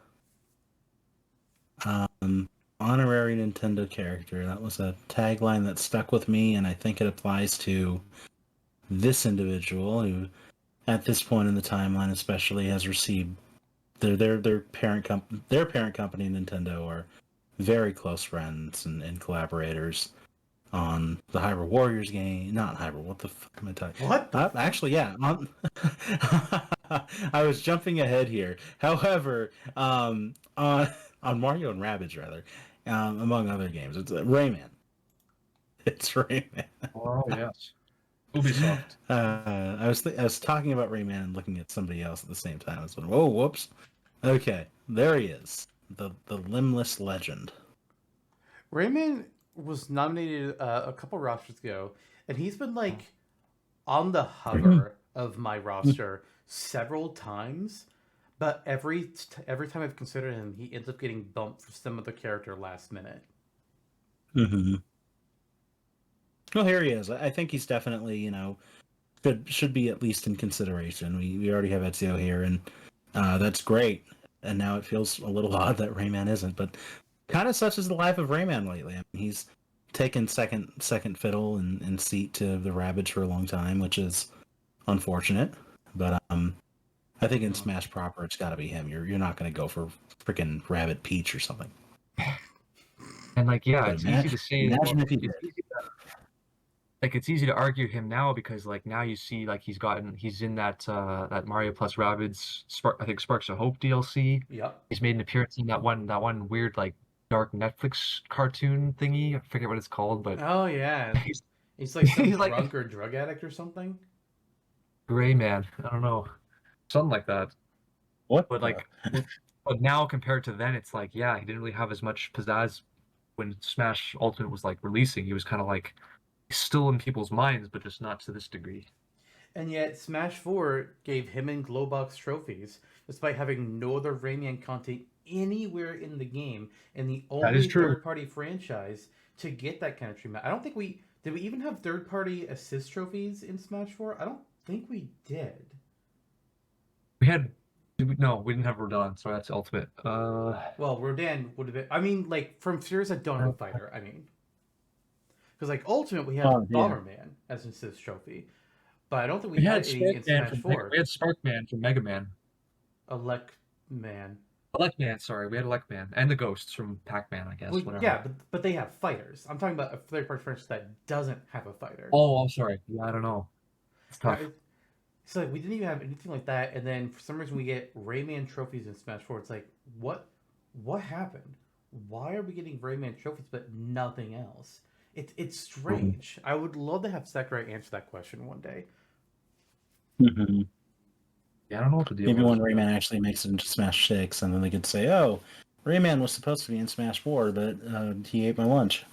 Well, not for that reason, but I would believe that he was originally being planned for Smash 4, but for whatever reason they had to cut him, and then him not being an Ultimate. Following that was like, okay, well, then wasn't he here? It's like, because Big Daddy Nintendo told me who to include. It's like, right, yep. The list. Byleth over Rayman. Ouch. Alrighty. That'd be a fun choice, though. I would support Rayman. So this next one's tough, kind of hard for me to justify, Jonno, because you already said I wasn't sure if someone was going to say Palutena or not, but I went for Medusa. Oh, nice. Like I don't know. This is very much like a if then. Like if Palutena is in, forget it. If not, sure, why not? Because like in the beginning, Kid Icarus, it was always, it was Pit versus Medusa. That was it. If he was in, I would suspect her being more like a, like I don't know, maybe like an Echo if it did come down to it. But she could play as similar to Palutena. She'd have her own like dark style, like dark inspired sort of versions of her moves, like a purple darkness explosion instead of like an explosive flame, whatever. There's a lot. She could throw her head around. She'd get her, Medusa snakes. That'd be fun. You think Ridley was too big? Well, Medusa's like thousands of stories high. What's your excuse? But yeah, I think nice. like if Palutena is in already, then it's hard to justify it. But I just thought we'll see. We are putting in 25 characters, so she may get her chance. For sure. Yeah. Sweet. Thanks. All right. So you guys both have Skull Kid. Great choice. I love it. He's fun. He's a very, very popular and iconic villain character who, as I mentioned previously, has near infinite potential. They can do almost anything they want with him. Just please don't give him a sword. Don't give Skull Kid a sword. That would be the epitome of stupid. But I don't have Skull Kid on my list. He was in heavy consideration, and I wanted to include him. However, I ended up choosing a different Zelda character, and it's all because of something our previous guest said. In our last episode, Ozza mentioned representing the different races of Hyrule. And I thought about that, and I was like, you know what? You got up a good point. It's a good way to... Because Hyrule is more than just a Triforce. It's more than just Link, Zelda, Ganondorf, and their companions, and whoever else wants to destroy Hyrule. It's also about the various races of Hyrule.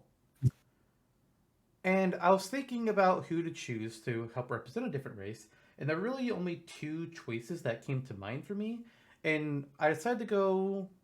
I decided not to include one of them because I thought, okay, let their game cook a little more, because their game, while it will be out by the time uh, this, while the Smash game would release, their game actually doesn't exist yet. It's still being worked on. But somebody else, Darunia of the Gorons, does exist. He's here in Ocarina of Time and the Ocarina of Time 3D remake. He's in Hyrule Warriors, which exists at this point, or is being developed. I'm not really sure if it's. I'd have to double check its timeline status, but it's at worst being developed. So I'm going to nominate Darunia to get some different kind of blood in there for Zelda. It's Nice. hammer time, baby. Hell fucking What? yeah. What a curveball. That's really cool. And that's inspiring me to reveal my second Zelda character at this avenue. Being from A Link Between Worlds, Ravio. Hey, I thought we weren't going to have any more links in this. Yeah, you're right, but this is pretty different. I mean, technically, we do have a Ravio. second Link because Wolf Link is part of Midna's moveset. Oh, that's true. That's true. This is another technicality similar to Wolf Link. He's alternate world Link who goes by a different name, and he also has a bunny Monk. hood on his head because he's hiding in shame from events, and so you can rent his shit. So Ravio, with all the Ravio bunny-eared items you can get from his shop, the flame rod, the sand rod, the flight rod thing that I I forgot the love name that of. one. Yeah. Essentially, he's Mr. Rod. Give him all those. Give him various other items from A Link Between Worlds, A Link to the Past. It's an interesting and funny off-kilter way to represent a fairly significant portion of the series with that specific world and those two games. Did he have a Warriors moveset? Did you mention that already? Or I forget if he had. He is in Hyrule Wars. That's actually where this render comes from. Oh, okay, yeah. Mhm. You know what this reminds me of? You know that one SpongeBob meme where the one real estate lady's like, "What kind of fool do you take me for? He's Link, you're Link, I'm Link. Are there any other Links you should know about?" And then Ravio just opens the door like, "Hey guys, what's up? I'm out of here." I didn't remember Nice. until you said, "Is there any other ones that you know about?" It's like, oh yeah, I remember that part. I'll see as many links as we can squash cram in there. Why not? I feel like both Ravio Yeah, and that's Linkle really- could fill that. Are there any other links I need to know about? It's like, hi. Crossbow time. Right. Yeah, Ravio is a really. I love the whole item renting system. I feel like there's a lot you could pull from just like a moveset with just like the various items that aren't used by Link in Smash, like the fire rod, the sand rod, all those ones would be great. His up Mhm. special basically writes itself with the tornado rod or whatever it's called. Sorry, the Mhm. Tornado rod, that's right, and the ice rod too. So there you go. You have literally an entire moveset of rods if you wanted to go that way. Yeah, like these were honestly the three Zelda characters that were most in consideration for me. Like I was going to have at least one of the three of them 100% on my roster. These are, in my opinion, the correct ones to decide between. Sweet. Well, I think we might be apt to agree since they're all here. Yep. The more There we you go. get in, the harder it is to like the more competition there is between like as the Zelda series expands. It's like there's just so many to pull from. Yeah. I know. If only that actually happened in our world. Next up for my list, I'm pulling one from F0. Remember that series? Whoa. I don't. Yeah, F-Zero 99. Yeah, Black Shadow.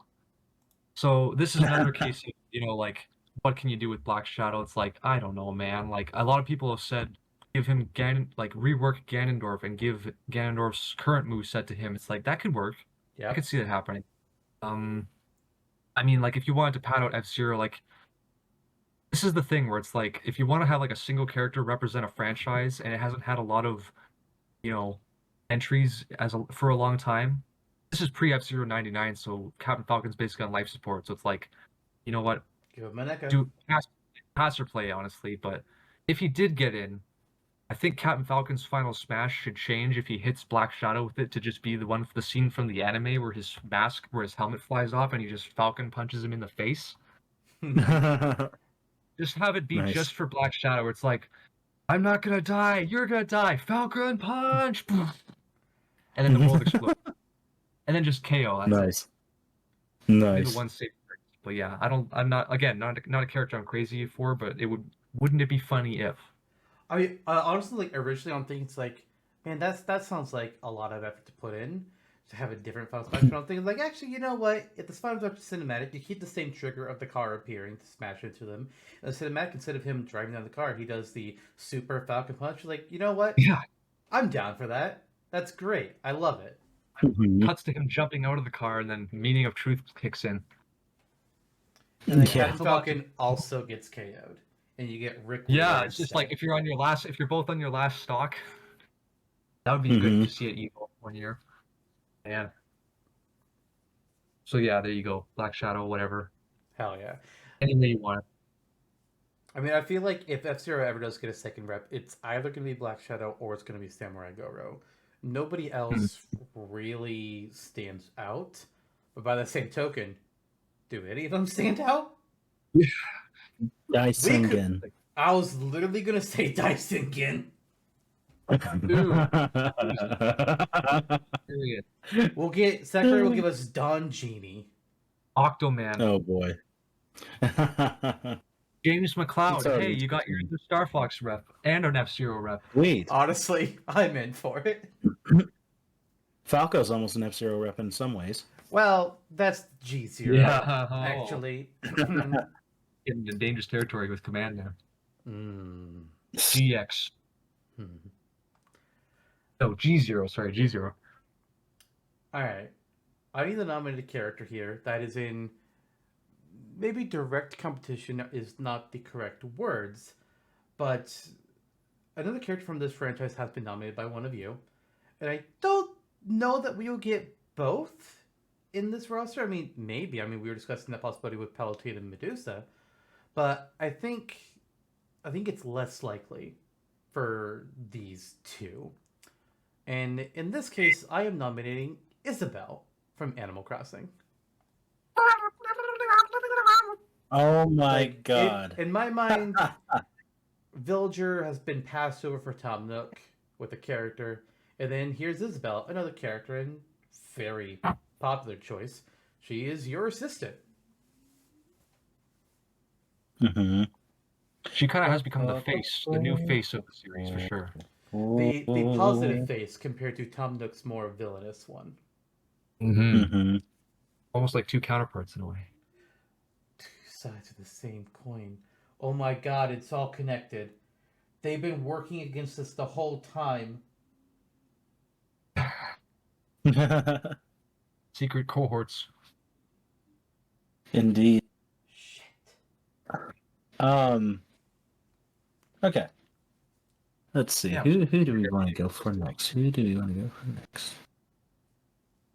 I have another Pokemon on my roster. Oh.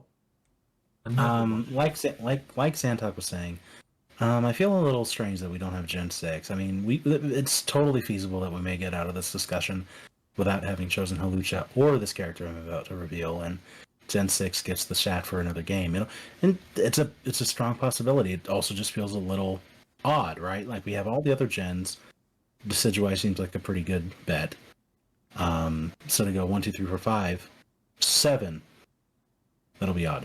At the same point, enough rambling. It's Sylveon. Oh. It is Sylveon.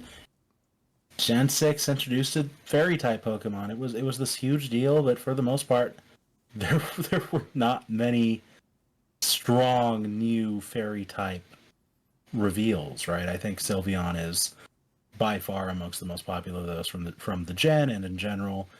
Evolutions always are a safe bet for popularity, of course. But I think there's some good moveset potential there. Fairy type moves, quadrupedal Pokemon, popular enough to warrant it being there. I could see the argument that it's always a little odd having one evolution and not the others. It's not that big of a deal to me, but there you go. There it is. There it is. I mean, Jigglypuff also became part fairy type in Gen 6. That is Yeah, true. Yeah. specifically wanted a Gen 6 Pokemon for it. So sorry, Jigglypuff. My brethren. Jiggling! Yeah, Jonno, I feel like it's gonna be interesting.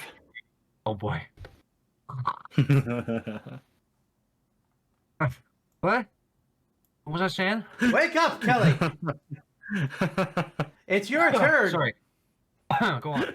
I was just gonna say quickly, I think it's neat, Jonno, that it's interesting that you've got Sylveon there, which, I mean, the EVs kind of suffer the same problem as the Koopalings in a way, where, like, it's hard to have just one of them, because Eevee's kind of so unique with that, like, it's got all the different evolutions. It's almost like if you said, let's put Wendy Koopa in specifically just her. I do like the fairy idea though, and I think maybe Zantok mentioned it. Like, you know how I don't know if maybe Jigglypuff is the best choice for it per se, but you know, it is kind of weird. Like, what if you gave her Moonblast or other Dazzling Light or something like that? Mm-hmm. But yeah, I think fairy representation is a neat idea. I just don't know if it's like just for like Sylveon, in the sense that it's just one of 9 evolutions. I don't know, but that doesn't really matter. But it is amongst one of the most popular anyway. Like it's Sylveon or Umbreon. Some say Vaporeon is the most compatible for a game like Smash, but I'm not sure about that. What? There's definitely a ranking there, yeah. I do like the quadruped idea, though. I would like to see more quadruped fighters. That'd be cool. I'd say just do Eevee. Just do Eevee, then the others can show up in the final Smash like Mega Man. That'd be kind of cool. Hey, that's not a bad idea, actually. We need every Koopaling gets a different Eevee. That'll be a decision for later. Who gets which one? Moving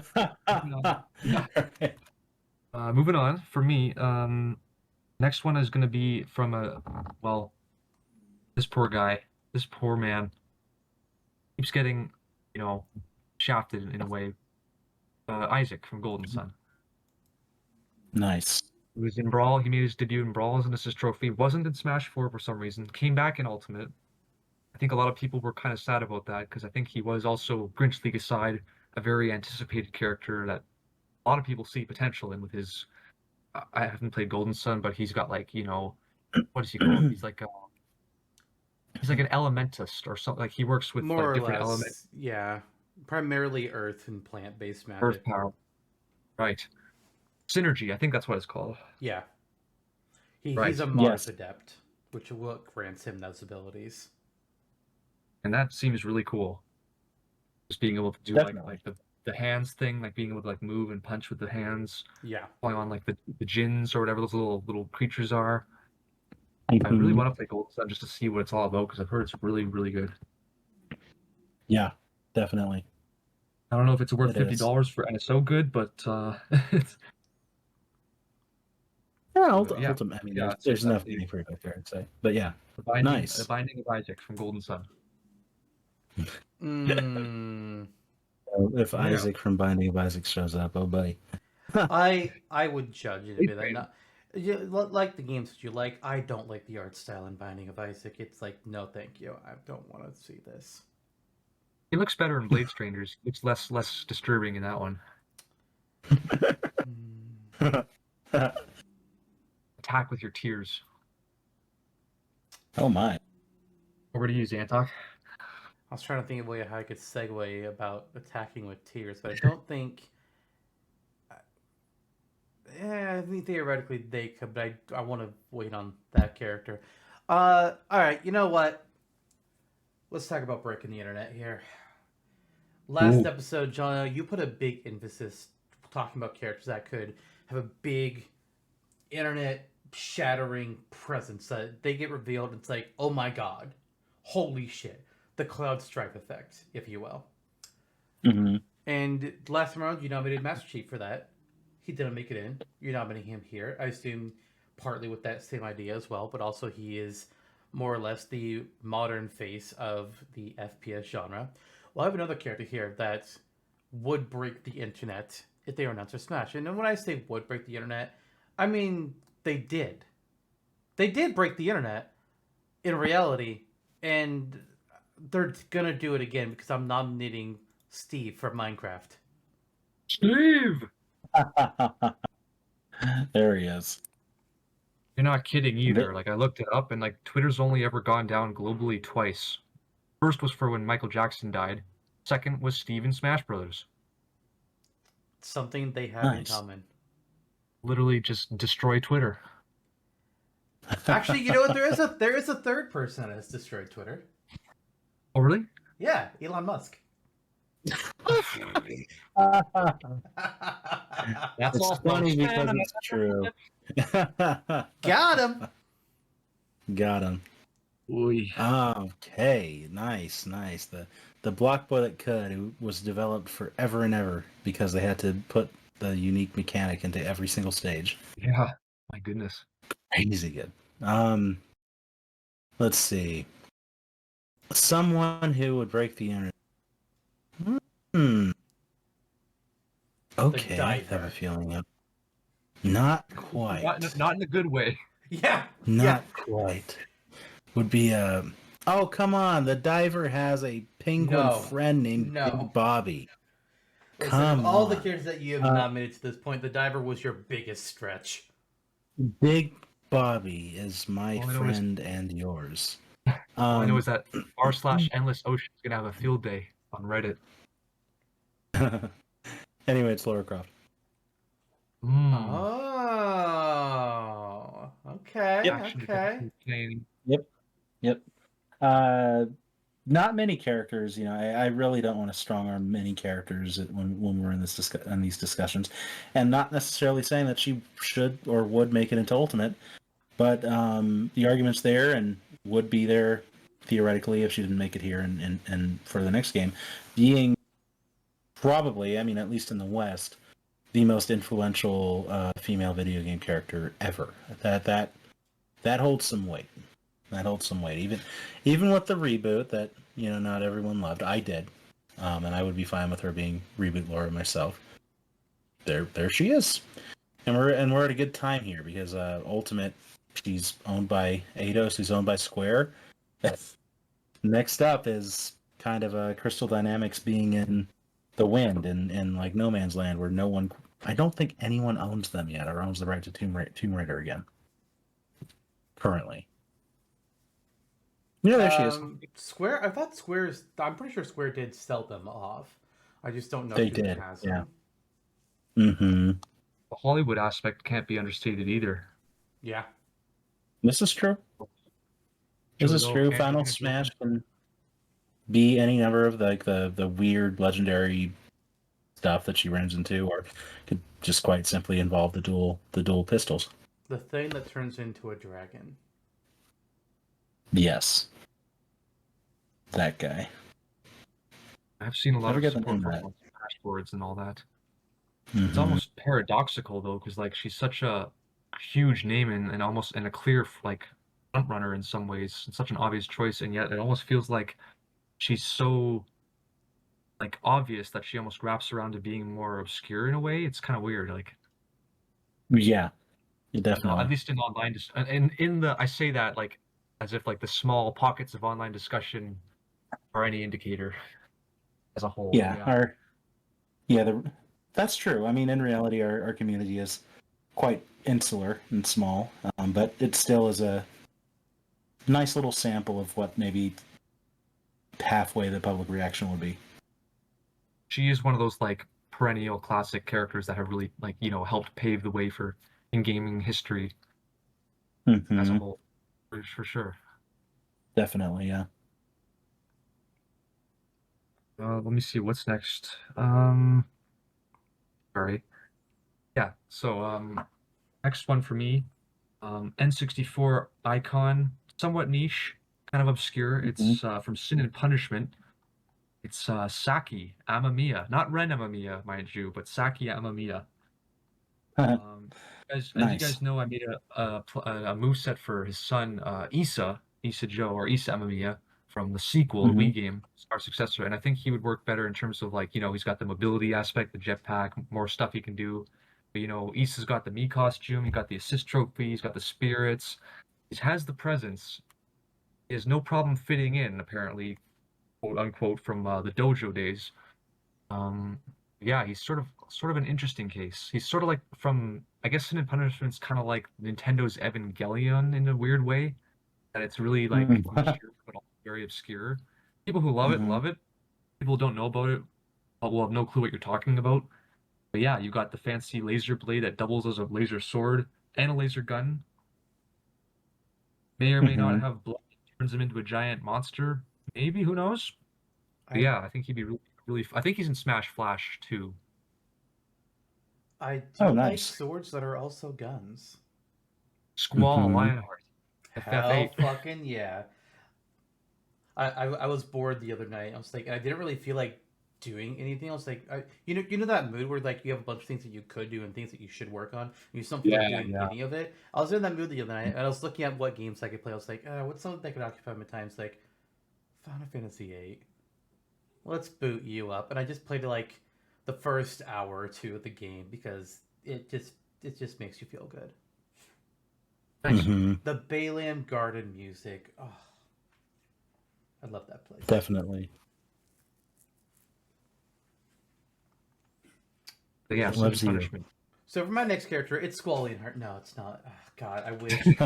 Listen, if I was good, I'm not gonna have a second Final Fantasy character here today. If I was, it also sadly wouldn't be Squall.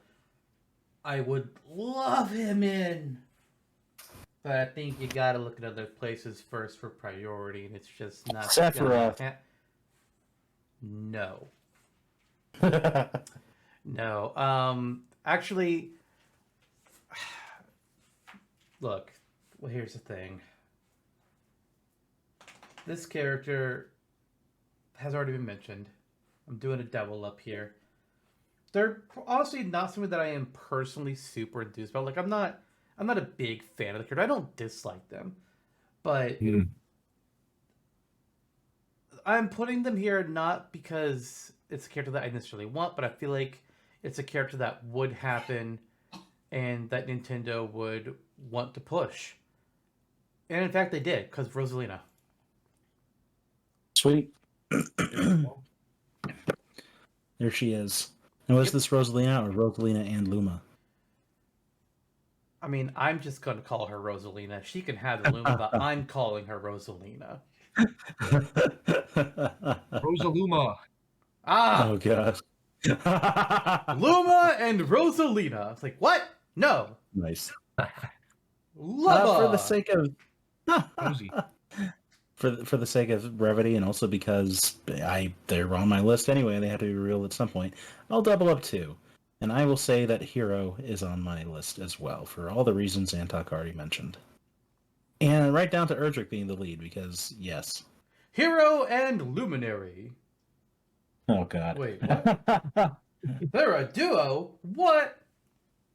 Nice. We can be heroes. Sylvando! Very good choice. There you go. Would Hero function any differently, or would they more or less stay the same, like with their spell casting as you guys have got? Honestly, I think Hero has a pretty perfect representation. Honestly, the representation is more in depth than I think anybody would have expected. Definitely. They really feel fun, like, and distinct from, like, Robin, for instance, like with their spell casting swordsman dude. Right. They really feel fun to play. Yeah. It really makes you feel as though you were playing as the hero of Dragon Quest. You really feel like a hero. Look at their heart-shaped tail. I gotta play 8 as well. That's on my 3DS as well. I gotta find time to get into 8 is fun. Definitely. 8 is the only mainline Dragon Quest that I've completed. That bodes well.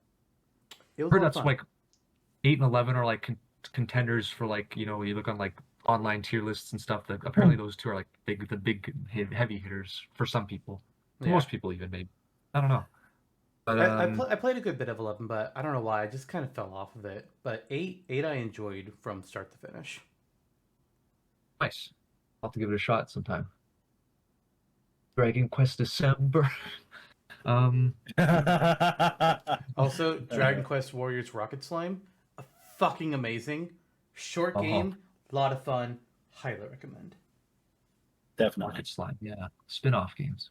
Mm-hmm. You have to play it with the Switch, the Slime Joy-Con controller. No, because it's a 3DS game. Ah, fair enough. Actually, no, it's not even a 3DS game. It's a GB. No, it's a DS game. It's a DS game. Oh, I see. It goes backwards. Right. This is my last first-party character. This is from bit of an oddball one that I not fully like passionate about again. But we've seen them as early as Brawl. It's custom Robo. It's Ray. Oh, Like specifically Ray. yeah. So you're a custom Robo fan, Jonno? Yes, that is awesome.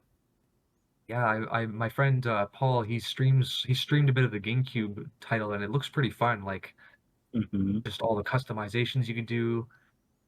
I'm not sure how they would play. Like maybe they could be like Min, where like you could swap out different like pods or blasters or whatever they call them. You could have a jetpack for a bit. He would have a lot of neat.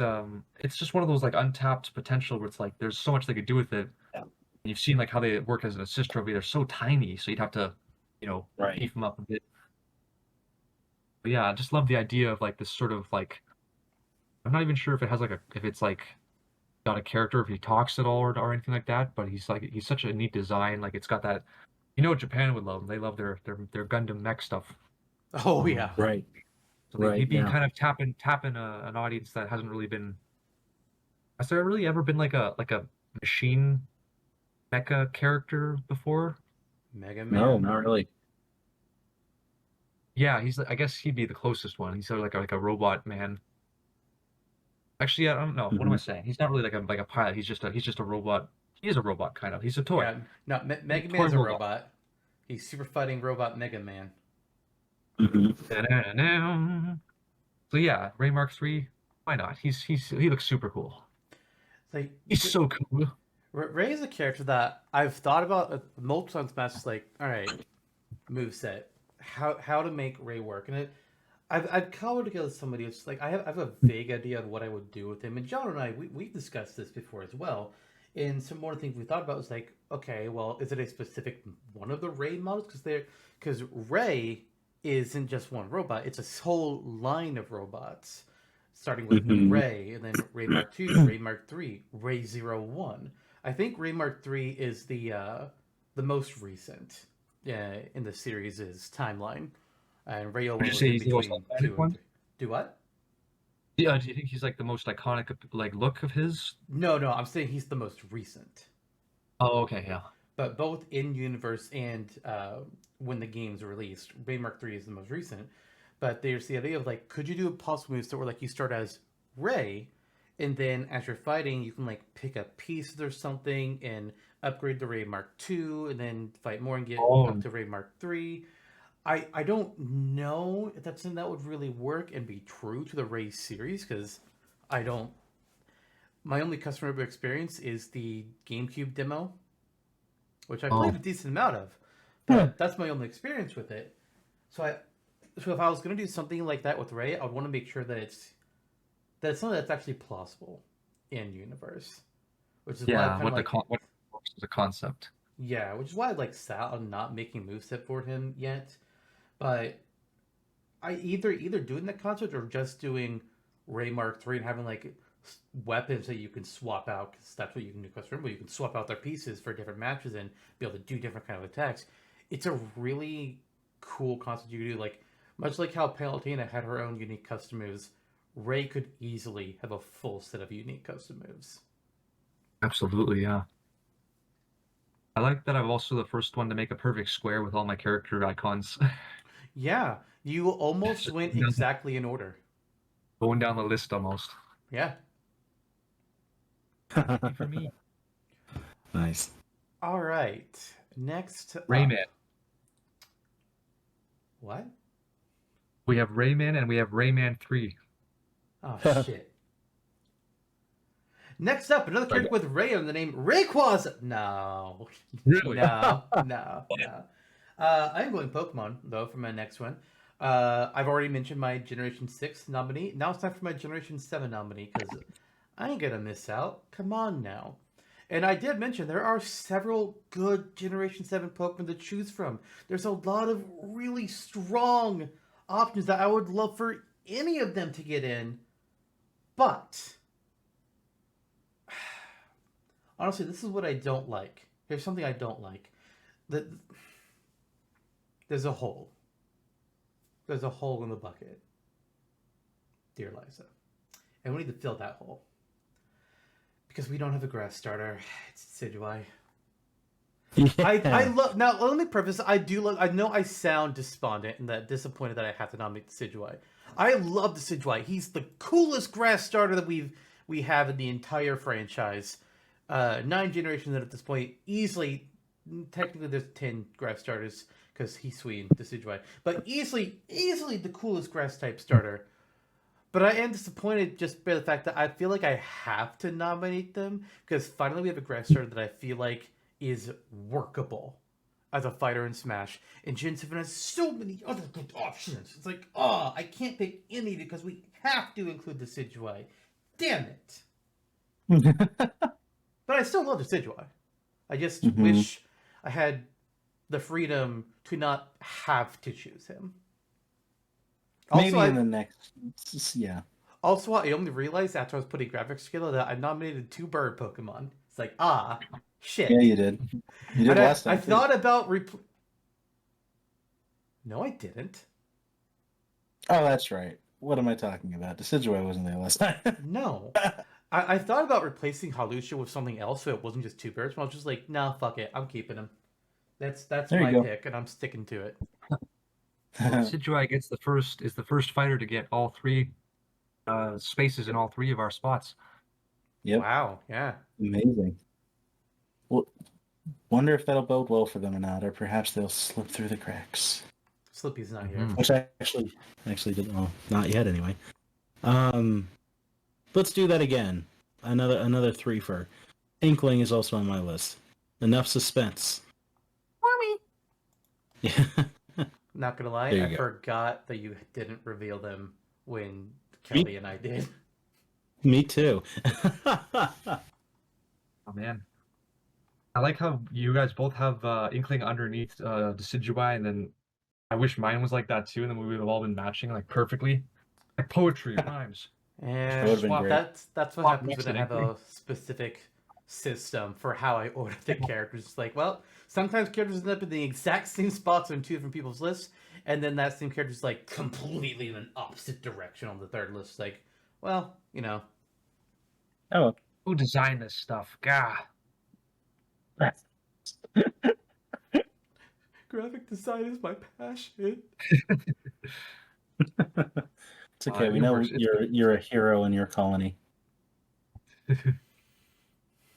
Yeah, Inkling feels like a lock for sure. Oh yeah. Maybe. Flat to the top. I guess I'll start into my guest characters then. First up is the guy who needs no introduction. He's kind of a loser, but he's a likable loser, sort of. Travis Touchdown from No More Heroes, or just Travis, if you like. If you're going by the me costume reveal, just Travis. Super Smash Bros. Ultimate Cross Travis. What? Who? Yeah, the main character from the fan-made Mother 4. What? Yeah. Oh man, I forgot about Travis from that. Yeah, literally. Get him in there. All four Mother reps.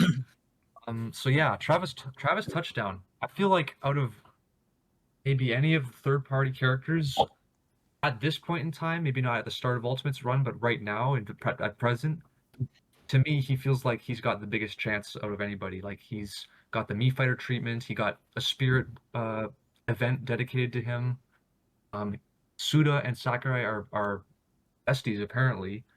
You get to fight or you get to play in No More Heroes 3. There is a whole like dedicated Smash Bros-esque fight that you get to play as play through, and so it feels like he's Mhm. almost like slowly injecting himself into the Smash Bros consciousness in a way, like he's assimilating in a strange, weird way. And I think he would fit super well because he could wrestle Halucha. Even he's got the wrestling moves. He has lots of neat, like insane abilities, like the Dark Step, the Tiger transformation. Just too many to name. He's off the walls, bonkers. His whole series. He also, again, there's that honoring Nintendo thing again, but kind of darker than Bayonetta for sure. Got his start on the Wii games. Nobody bought it, but then people did buy it. It's like, yo, we want more of this stuff. It's like, okay, we'll make more of it. Just yeah, I could go Mhm. on and on. It seems like a weird, so crazy he just might work. Here's the problem with Travis, Oh, though. definitely. Here's the Mhm. big problem with Travis. Every time he gets a big lineup of characters that want to fight him, he just murders all of them. He assassinates them. We can't Oh have yeah, Mario get assassinated. I mean, If Mario survives Sephiroth, it'll be okay. he survived. I was gonna say yeah, but like in universe you could make that argument, but like with like Oh, Snake yeah. for Metal Gear, for instance, like it's like we're just gonna have him explode people and take away his pistol, and he won't. He'll snap their necks, except not actually. He's just gonna lie them down on the ground, nice and soft. So I Yeah. think Mhm. for the Smash context, anything can go out the window because it's like. But I see your point though. It's like you gotta have to play around with it, remove the blood, remove the swearing. You kind of have to diminish that stuff a bit. Oh, I hope he Even he can make some cheeky lines about all that too, as hell yeah. little innuendos. Um, he could charge his controller too. Yeah. Oh God. I That mean, was like my that's one. obviously that's gonna be a taunt, right? Oh, I feel like that could almost like well, it could work as a taunt. Maybe it could work as like like to charge up your power, your energy power.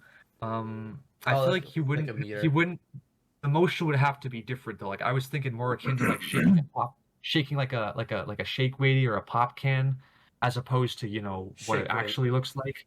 Yeah, something to differentiate the imagery, if you will.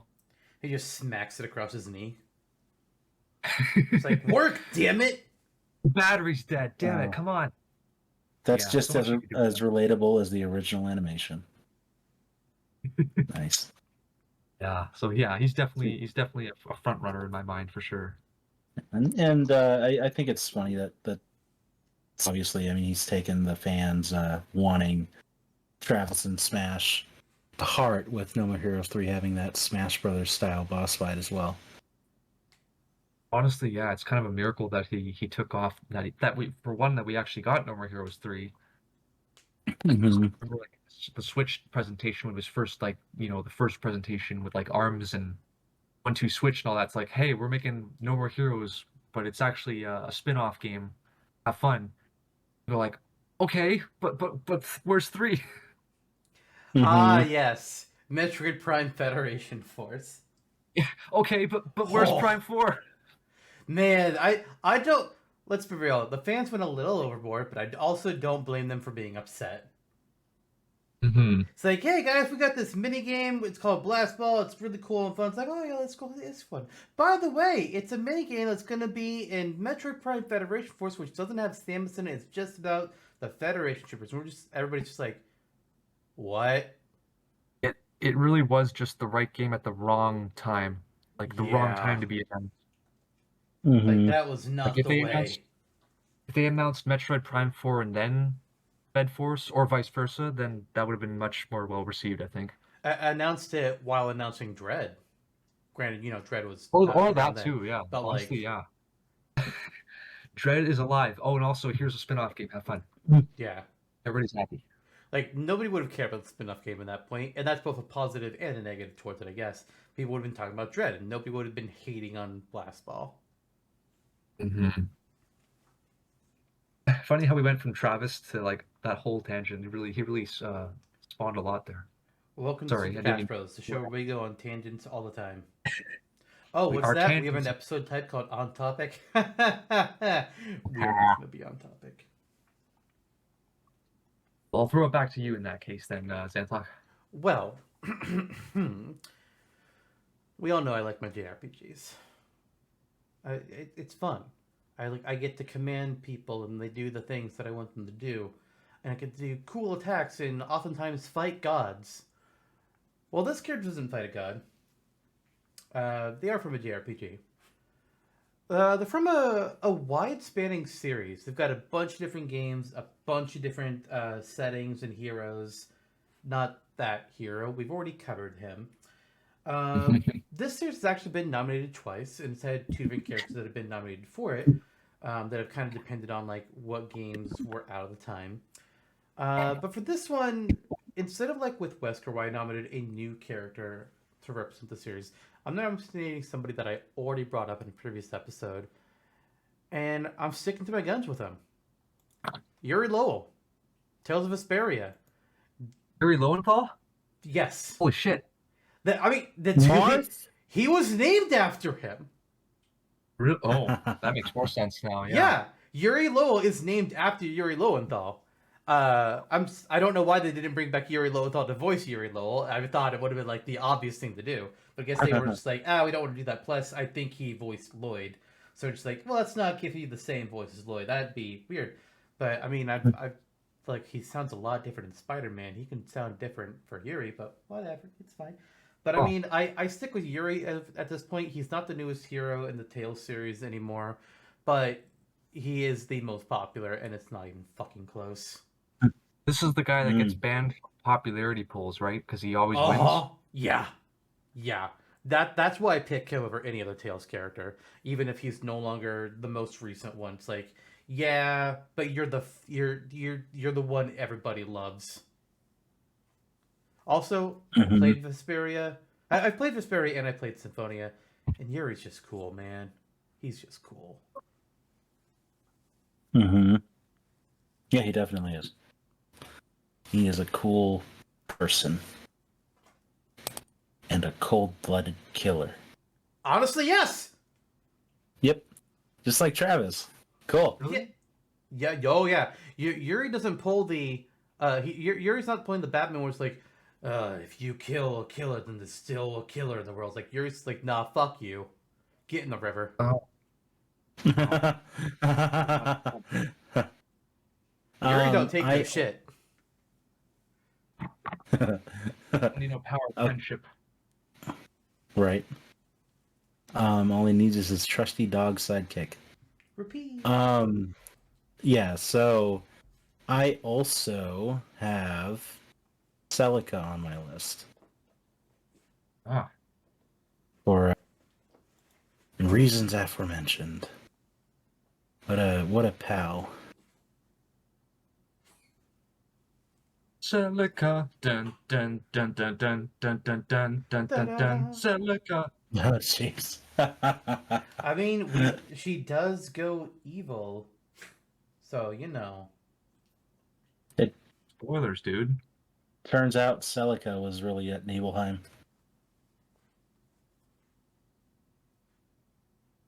All right. That's 2 for 2 on Celica. I like how you have Celica and Pyra right next to each other. If you take into account, you know, remember with Fire Emblem Awakening's cipher cards? Nope. Or the Find Your Heart cards where they would like take like old lords and... right.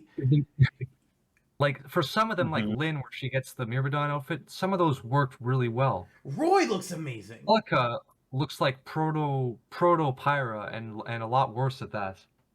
Search up like Fire Emblem Awakening Celica. She's looked better. That's all I'll say. Like when I was when I get the graphics made for these, I look up a character's art. Like, okay, what image do I like best to represent you on here? And I just grab a bunch of pictures and I just start comparing them. And I saw the cipher card one. It's like, what the fuck? This is just Pyra. What?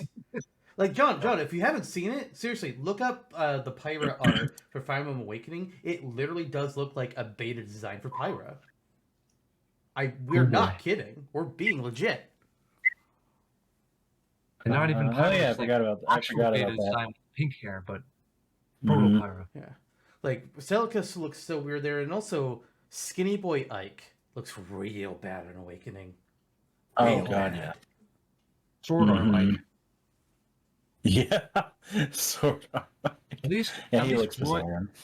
Roy and Lin were the two best ones because Roy was so good they actually made Smash Ultimates look based on that Yeah. Hmm. partially, and then Lin got like her ult in Fire Emblem Warriors and it looks amazing.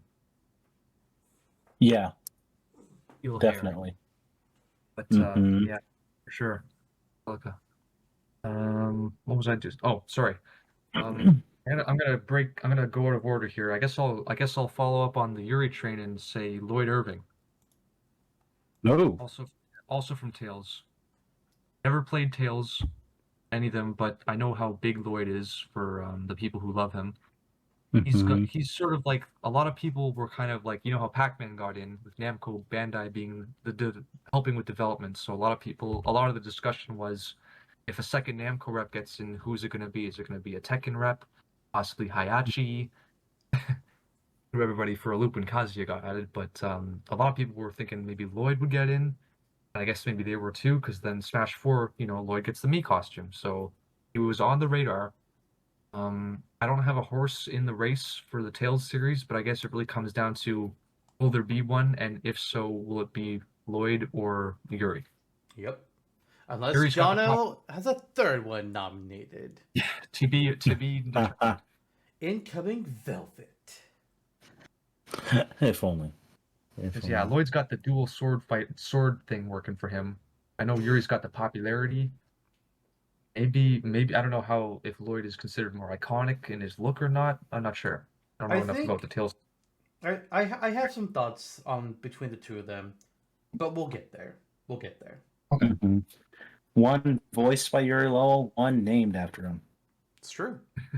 Wait, isn't I think Scott Menville voices Lloyd. Lloyd has two different voices. I think the Oh, same thing does he? happened to Yuri. Yeah, actually, Oh, did it happen to Lloyd as well? I know it happened to Yuri with like when the remaster. yeah. They brought in somebody else to record new lines. They didn't even ask Oh, the original VA of Yuri. They just replaced him. damn. I don't remember if the same thing happened to Lloyd or not. What Because the with hell? Lloyd, when I hear Scott Menville, I just hear Robin from Teen Titans. And I'm like, yes, this is amazing. Oh He yeah, he's sounds not so voiced good. by. Oh yeah, it is Scott Minvo, not Yuri. Who Yes. the hell does Lowenthal voice in Tales then? Um, Could have sworn he I mean, voiced somebody. was it the Luke Von Faber guy? Possibly. I'm trying to look it up now.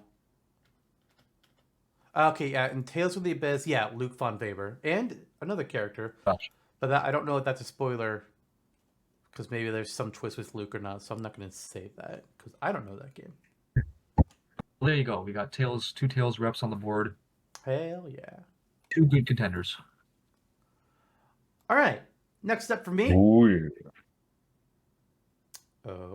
Okay. Next up for me. Oof. Yeah. All right. We don't have any. We have very few. Well, okay. You guys have some. I don't have any villains. Oh, well, that's not true. I have Albert Wesker. I don't have any Nintendo villains on my list here yet, do I? And last time I No. nominated King Hippo to fill that void and give Punch Out a chance at a second rep, since Punch Out Wii was new at the time. Well, Punch Out Wii is no longer new, and Punch Out is back in the dumpster. Nobody cares about Punch Out again. So it's not King Hippo's not here. Instead, I'm going to nominate a character that all three of us have discussed previously about this character possibly being in Smash and possibly why they weren't chosen and a different character was. And I'm doing it. I'm saying Edelgard. A Fire Emblem Three Houses. Now I know the argument is, well, Byleth, and Byleth can represent the whole game, whereas Edelgard, you're like choosing one house over another, and then you don't give Dimitri or Claude any attention. And I'm just like, first of all, fuck them. First of all. Second of all, it's true. Edelgard is the lord of one of the routes, but Edelgard is also the primary villain of each of the other routes. So she's here not only representing a protagonist, But even more so than that, she's here as a villain. And to represent the brand new Fire Emblem game that we all know, Nintendo. We all know Nintendo. So yeah. We haven't known that Nintendo so far in this game, but if the chance was going to peer out, it may as well be at this point. God forbid that it happens in the next game with you know who. Yeah, Edelgard and I are close. I taught her once before. Me too. Once upon a time. Yeah. And then I think we got married. It's weird. Me too. Three Houses is easily, I mean, out of the, revivalist era of Fire Emblem, starting with Awakening, my personal favorite of all those games. She's one of my favorite characters from Fire Emblem history. What a twist! Really well written. A lot of people hate her because she was a bad guy. I'm like, hey, come on. It was a strongly written game. I was like, finally. And I like the idea of her being playable. I mean, it's introducing an axe archetype that we don't have yet. So there you go. Cool. For better or for worse, yeah, Edelgard really did change the name of the game.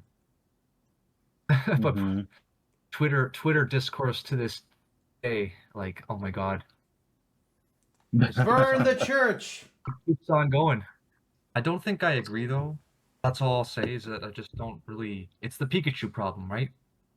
It's like the favoritism thing, and I mean, like you're saying that like she's the villain. It's like yes, but like if you're joining up with her in Crimson Flower, then that perspective. That's what the whole game is. It's like there's no really like there's no golden route for everybody's friends. Yay. Unfortunately. Really, yeah.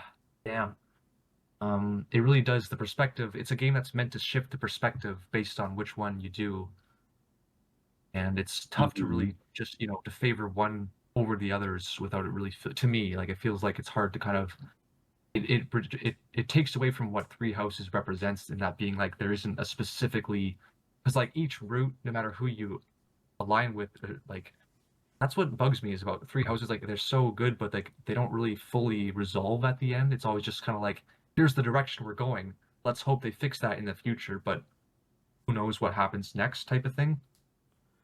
I know that's what a lot of us were hoping that Three Hopes would end up giving us, is like, give us a golden route. Like, okay, we've got this new Shez character, whatever, who the fuck cares? We all wanted to see resolution between the houses. We didn't want to see Edelgard and Dimitri just kill each other again. We wanted them to take the battle to the Slithers and unmask the church without having everybody kill each other. That's what we wanted Three Hopes to be. Instead, we got 3 more routes. It's like, really?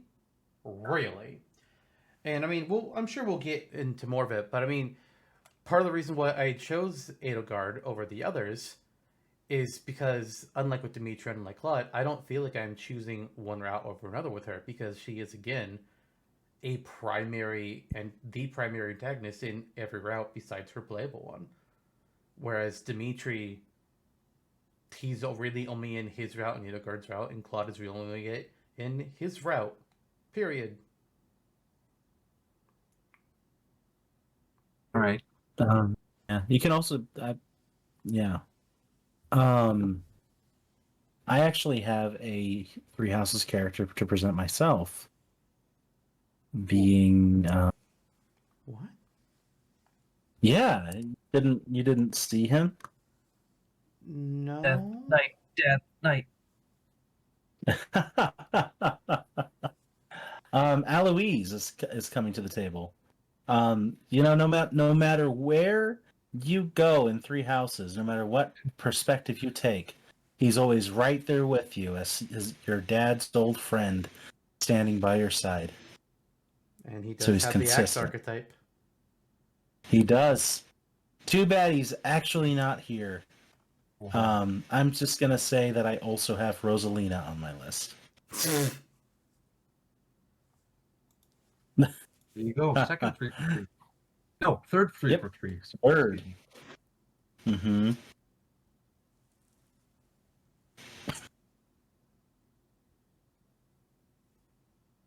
Yeah, Easy choice, Space Mom. Put her in.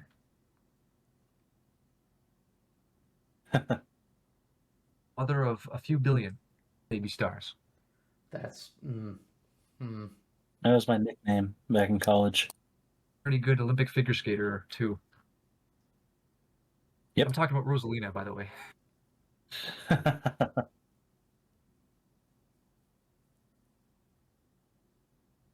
I think I was playing Mario Kart Wii when I was a wee lad of however old I was in 2005 or 6.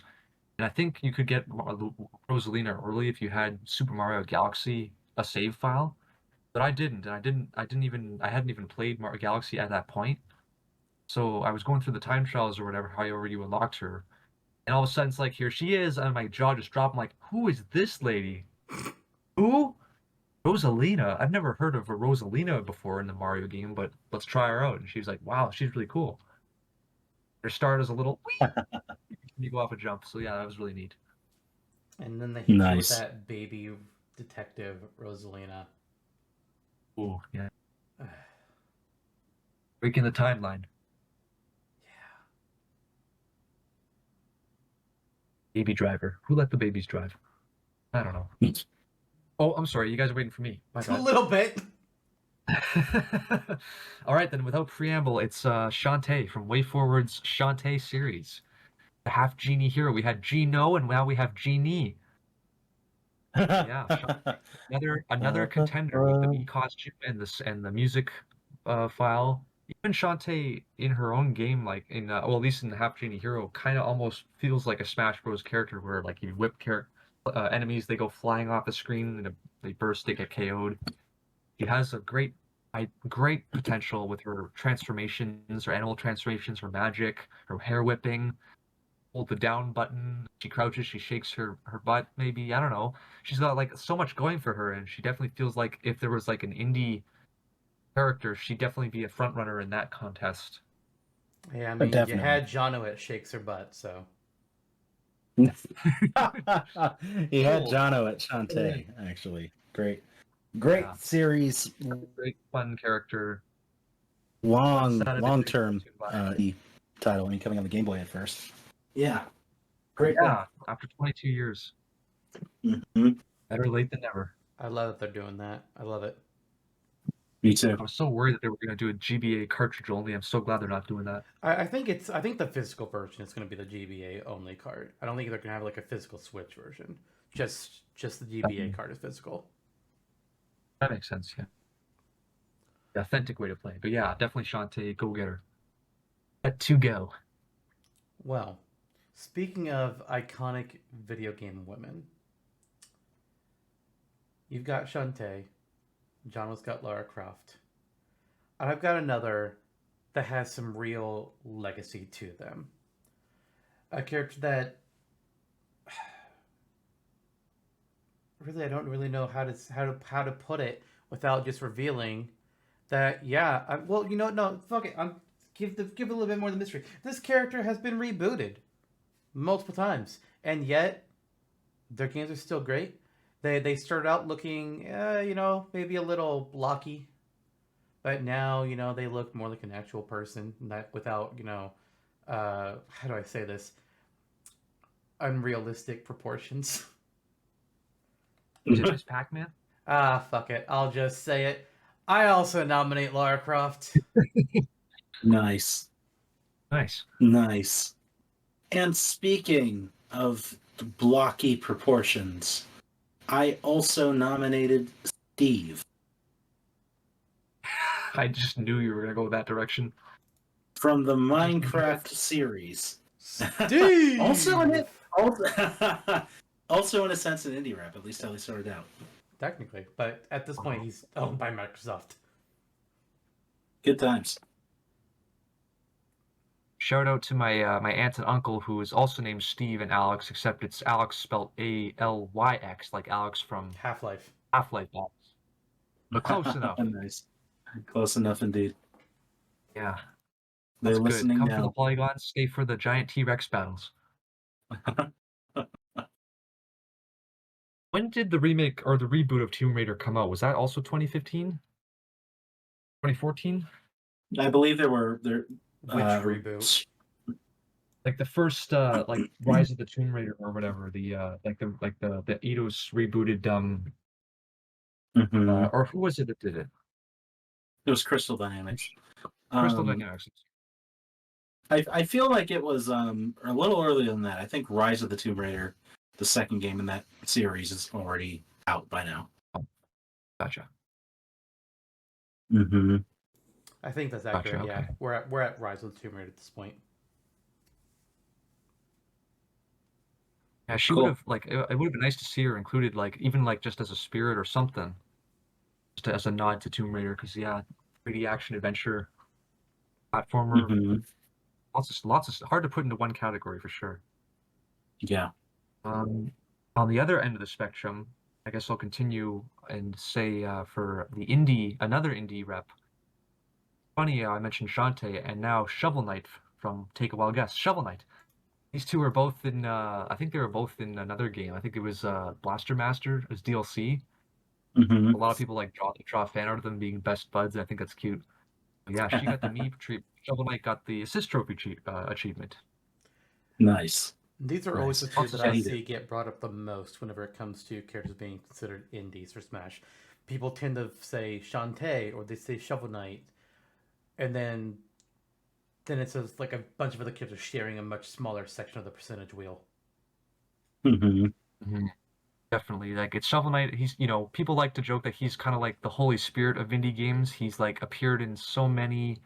He's appeared in everything from like Ukulele to Azure Striker Gunvolt to like everything. Like he's appeared in like as bosses, as fun side cameos, as playable character, as armor you can equip. He keeps going. Everybody wants a piece of that Shovel Knight pie. Right, definitely. Yeah, I agree. It's between those two and the indie scene, and there are some outliers too, but those two are, yeah, they take the share of the pie to loop it back around to the pie. Physically, I could almost see him playing like Mega Man does in Ultimate or in Smash 4, but like just in that sort of like he's simple in stature, but he has a lot of neat like dynamic weapons. The blowhorn. Yeah, it's a whole lot more than a shovel. He's more than a shovel. He's a shovel knight. Well, Mega Man, a little bit of Wario Land. Yeah. There you go. Next up is a character that does not use a shovel, is not a knight. Actually, wait, hold on. Wait a minute. Let me check my notes here. Wait, no, this isn't a character. This is two characters. What? Hold up. Oh, yes. Oh, yes! This characters, I wanted to nominate several episodes ago, but there just wasn't enough room for them. And I've been biding my time, waiting for the moment when I can finally nominate this. This is very much a personal pick for me. And I think they have merit. I absolutely think that this choice has merit, but I can't deny, this is absolutely some Zantok bias. Let me fight as the Baby Mario Bros! Oh. Wow. You can pull from Mario Kart and the spin-off games, but more importantly than that, also Yoshi's Island, but more important than that, you can pull from Mario and Luigi, Partners in Time. Let's fucking definitely go. Oh, giant chain chomps. Here we go. In the immortal words of Heavy Weapons Guy, who sent all these babies to fight? I did.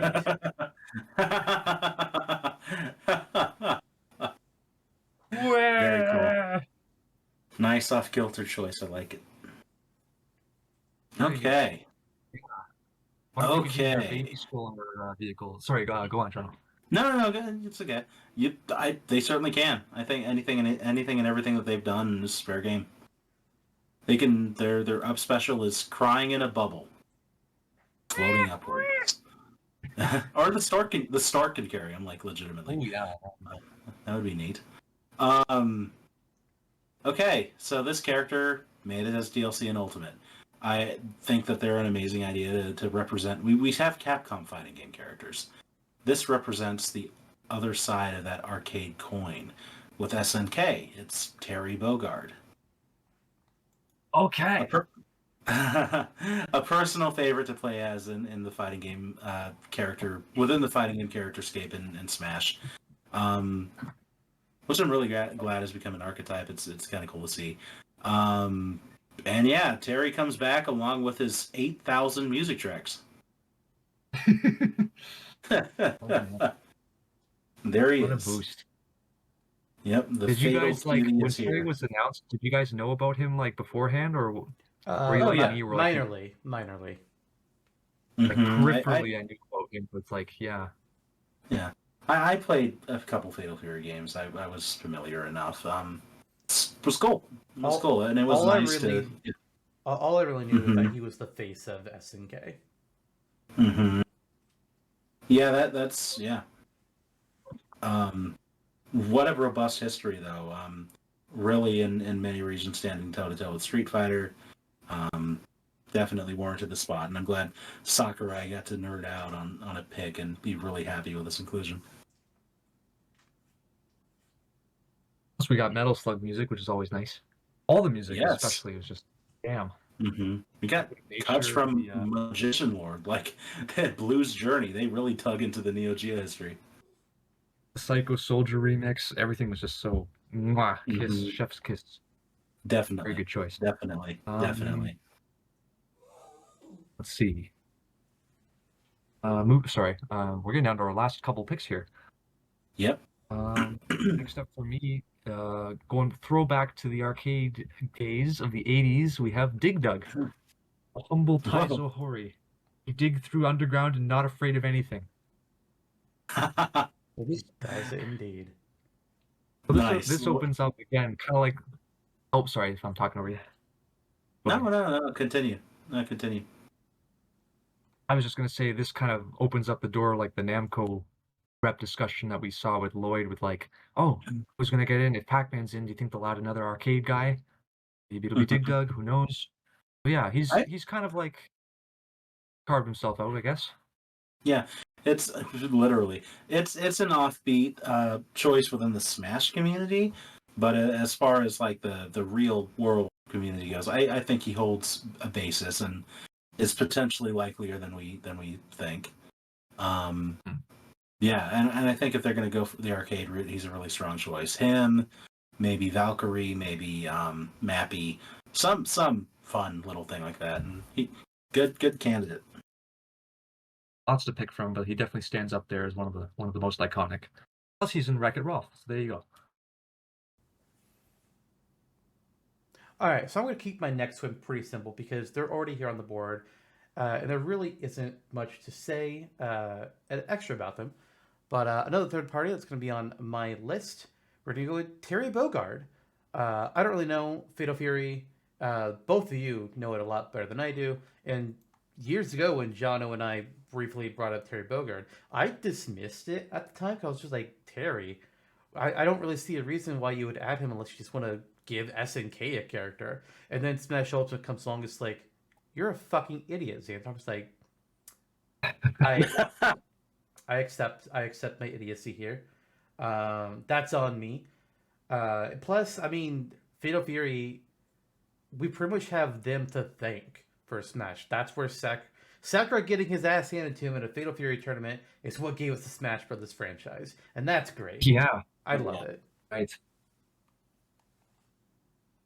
Wait, no, wasn't it like, not to be pedantic, but wasn't it like Sakurai was owning, he like smoked like a married couple who weren't good at games?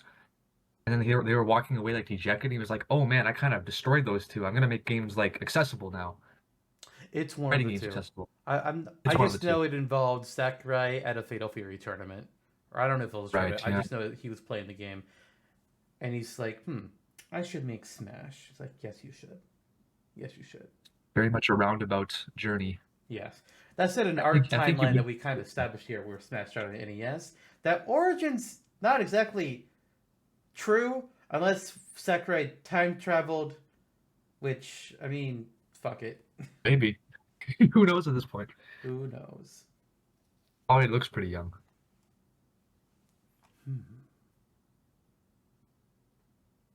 Anyways, Jonno. Yeah, that's me. Oh, yes, the whole character thing. Yeah, That's the what character thing that we've been here for. Okay. 4 more on the board, huh? Let's see. I'll see your Silux, Kellyjelly, and raise a Dark Samus. Oh, Yes, indeed. And in this world, I would say let's shock the Echo idea, of course, because it's always so funny to me. I think I mentioned this last episode too, where Dark Samus was nominated. Dark Samus already had their own unique moveset as an assist trophy in Smash 4, and then came back as an Echo of yes. Samus. Yeah, It's Along with wild. Isabel. Mm-hmm. They were one of the So- more dynamic assist trophies in Smash 4, and I was just like, but now you just work like Samus. So it's like, what? Mm-hmm. Mm-hmm. Nonsense. But we can potentially rectify it here. Another strong Metroid choice, not a whole lot more to say. Good choice. Good choice. Great. Phase on, phase off. You know how it is. Oh yeah. Yeah, definitely I would one of say- the better Echo choices for sure. Mm-hmm. Moving on. A rare display. I'm gonna go with a rare character. Maybe the rare Oh. character, depending if you look at it. But yeah, it's Conker from Conker's 12 to Wow. I mean Conker's Back Birthday. Wow. Conquer Right. Live and Reloaded. Oh boy. Enjoying Microsoft's Master Chief in that one. Yeah, so Conker, he's like, everybody knows Conker. Well, maybe not everybody, but he was pretty big back in the day as his own right as a platformer. Maybe not as nuanced as his contemporaries, but his reference game and his humor game were on point. Nothing came Mhm. close. Not a bad racer either. That is true. That is true. His debut he debuted, sorry, as Donkey Kong, Diddy Kong racing character. Mhm. Yeah, he's definitely had a big heel turn in terms of his personality and his core gameplay style. But yeah, Conker's a really neat standout. You can get an idea. He did get added to the Smash 64 Smash remix, I think. He uses like blowtorches and chainsaws and a frying pan, lots of goofy stuff. He He did. can kind of like use context sensitivity to basically do whatever the hell he wants at any given time. He fights a giant, massive pile of poop. It's Conker. Everybody likes Conker. More Spandoli. Good times. Yeah, cash prizes. So there you go. Neat. I wouldn't have expected Conquer, but I'm not mad about it. All right. Yeah. So, Jonno, you did something. You did something for the second time. Oh yeah. Yeah. You nominated a second character from the same third-party franchise. Last time around, you nominated Chun-Li to be a second Street Fighter character, and they made the cut. This time around, you nominated Miles Tails Prower to be a second Sonic character. Last time around, I nominated a second character from the same third-party franchise as well. They did not make it. But I stand by the fact that of the third parties, they are who I will give a second character to more than the others. So I am nominating them once again. It is Alucard of Castlevania, the first third party that we added into our Smash Bros. Roster Redux project here when we added in Simon Belmont to the NES roster. So Alucard is here to add to that legacy. Bring it back around full circle. Mhm. Ultimately. Nice. I mean, I am not averse towards Alucard being playable. That's a neat concept. Correct me if I'm wrong, you know but what? Yeah. I think didn't Sakurai say that he was seriously considering Alucard to be the rep, but he thought the Yep. Belmonts would work better for the Echo thing? Yeah. Yeah, I think Coulda, woulda, shoulda. if it wasn't for the Echo thing, it probably would have been Alucard, honestly. I think that was Sakurai's initial idea. But one, the Echo argument. Two, the Belmonts are the connecting. Besides Dracula, the Belmonts are the connecting thread across the entire series. Whereas Alucard is immensely popular, he's not as present as the Belmonts as a thing. Mm-hmm. Alucard's like the new wave. He represents the new wave of Egavania and all that. Yeah. It's true. Metroidvania, if you will. Yeah. You're right. You're right. That's actually another good point in his direction, I think. Let's wrap up my third-party choices here. Talking about Legacy, this is a character that has been around since the NES days and is often talked about within Smash circles for the sake of that. And he is Koei Tecmo's leading man. It's Ryu Hayabusa. Here we are. There he is. Finally turning his face to see us here today. The face of video gaming ninjas, period. Yeah. Ryu's Right. another one that, like Rayman, has always been like hovering around my roster. Like he's nearly made it a couple times, but he's always been one of those like the last ones that gets cut and replaced by some other character. Like him and Rayman have just like consistently been in consideration, but have just been just shy of making it. Nice. It's interesting, right? Coming into this project and figuring out a roster with a guest. Really kind of puts into perspective kind of like what Sakura and his team may go through when doing it themselves. Like we may question like why wasn't Waluigi in Smash way sooner, but we just put him in the last episode. Yeah. He was nominated several times, and it was always me that was like, let's wait on this. Mm-hmm. And then Hayabusa, Rayman, I mean, same concept. Why are they not in Smash now? It's like, well, here we are just now talking about them for Ultimate. Yeah. But it's arguably the time has come. That doesn't mean they get a fast pass, though, so we'll see where it goes. Indeed. He's kind of got the Doom Guy thing where you can pull from the classic look, like he's got the NES that history. He's got the modern look. I guess the challenge becomes like, this is like barring like, you know, Sheik and Greninja aside, how do you differentiate the ninja appeal and style? He's got a whole lot of like unique stuff he can pull from too, I bet. Yeah, you can definitely do it, and it helps that Sheik and Greninja are not here. That's that too, in this case, for sure. Yep. He's got a lot of support on like Smash boards. I've seen a lot of threads supporting him and discussing. He's got some good music to pull from too. That's true. That's true. Koei Tecmo. Yeah, I've got 3. You guys have 1, 2, and now I've got 3. So I guess, Yep. Anyway, I'll move on. I'm gonna go on and if Shovel Knight is like the holy spirit of indies, so to speak, and we're gonna talk about the God, or Jesus, or Nick Cage, whatever you want to call it. Quote from Cave Story. Nice. Absolutely the Nick Cage of indies, 100%. Yes, indeed. Doesn't say a word, but the entire movie. I mean, if so yeah, Nick Cage can get in Dead by Daylight, I'm just saying. That is true. Oh my god, that is a funny addition. Yeah. As not as killer, but as a survivor, right? Yeah, he's just a survivor. But he's got, he's actually voicing himself. He's got unique lines in the game. It's like, what? Awesome. Why not? At this point, why not? So first thing for quote is that, like, to argue for quote's sake, is that, like, just to clarify, Mega Man is not in our roster. It's Mega Man X. Yeah, is that Mega correct? Man X. Yes.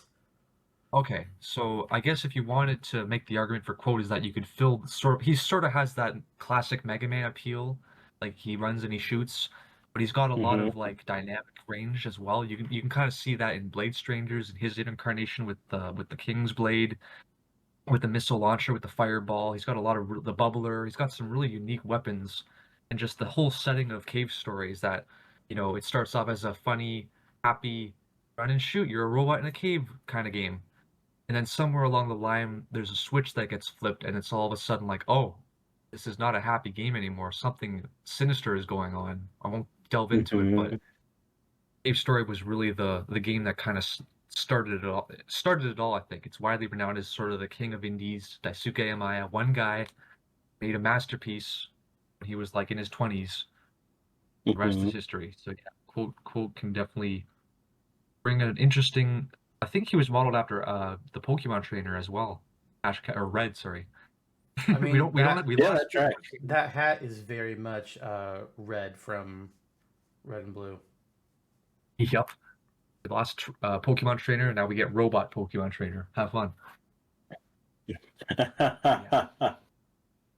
Nice. Quote is everywhere. You see him everywhere. So yeah, that's where I stand with Quote.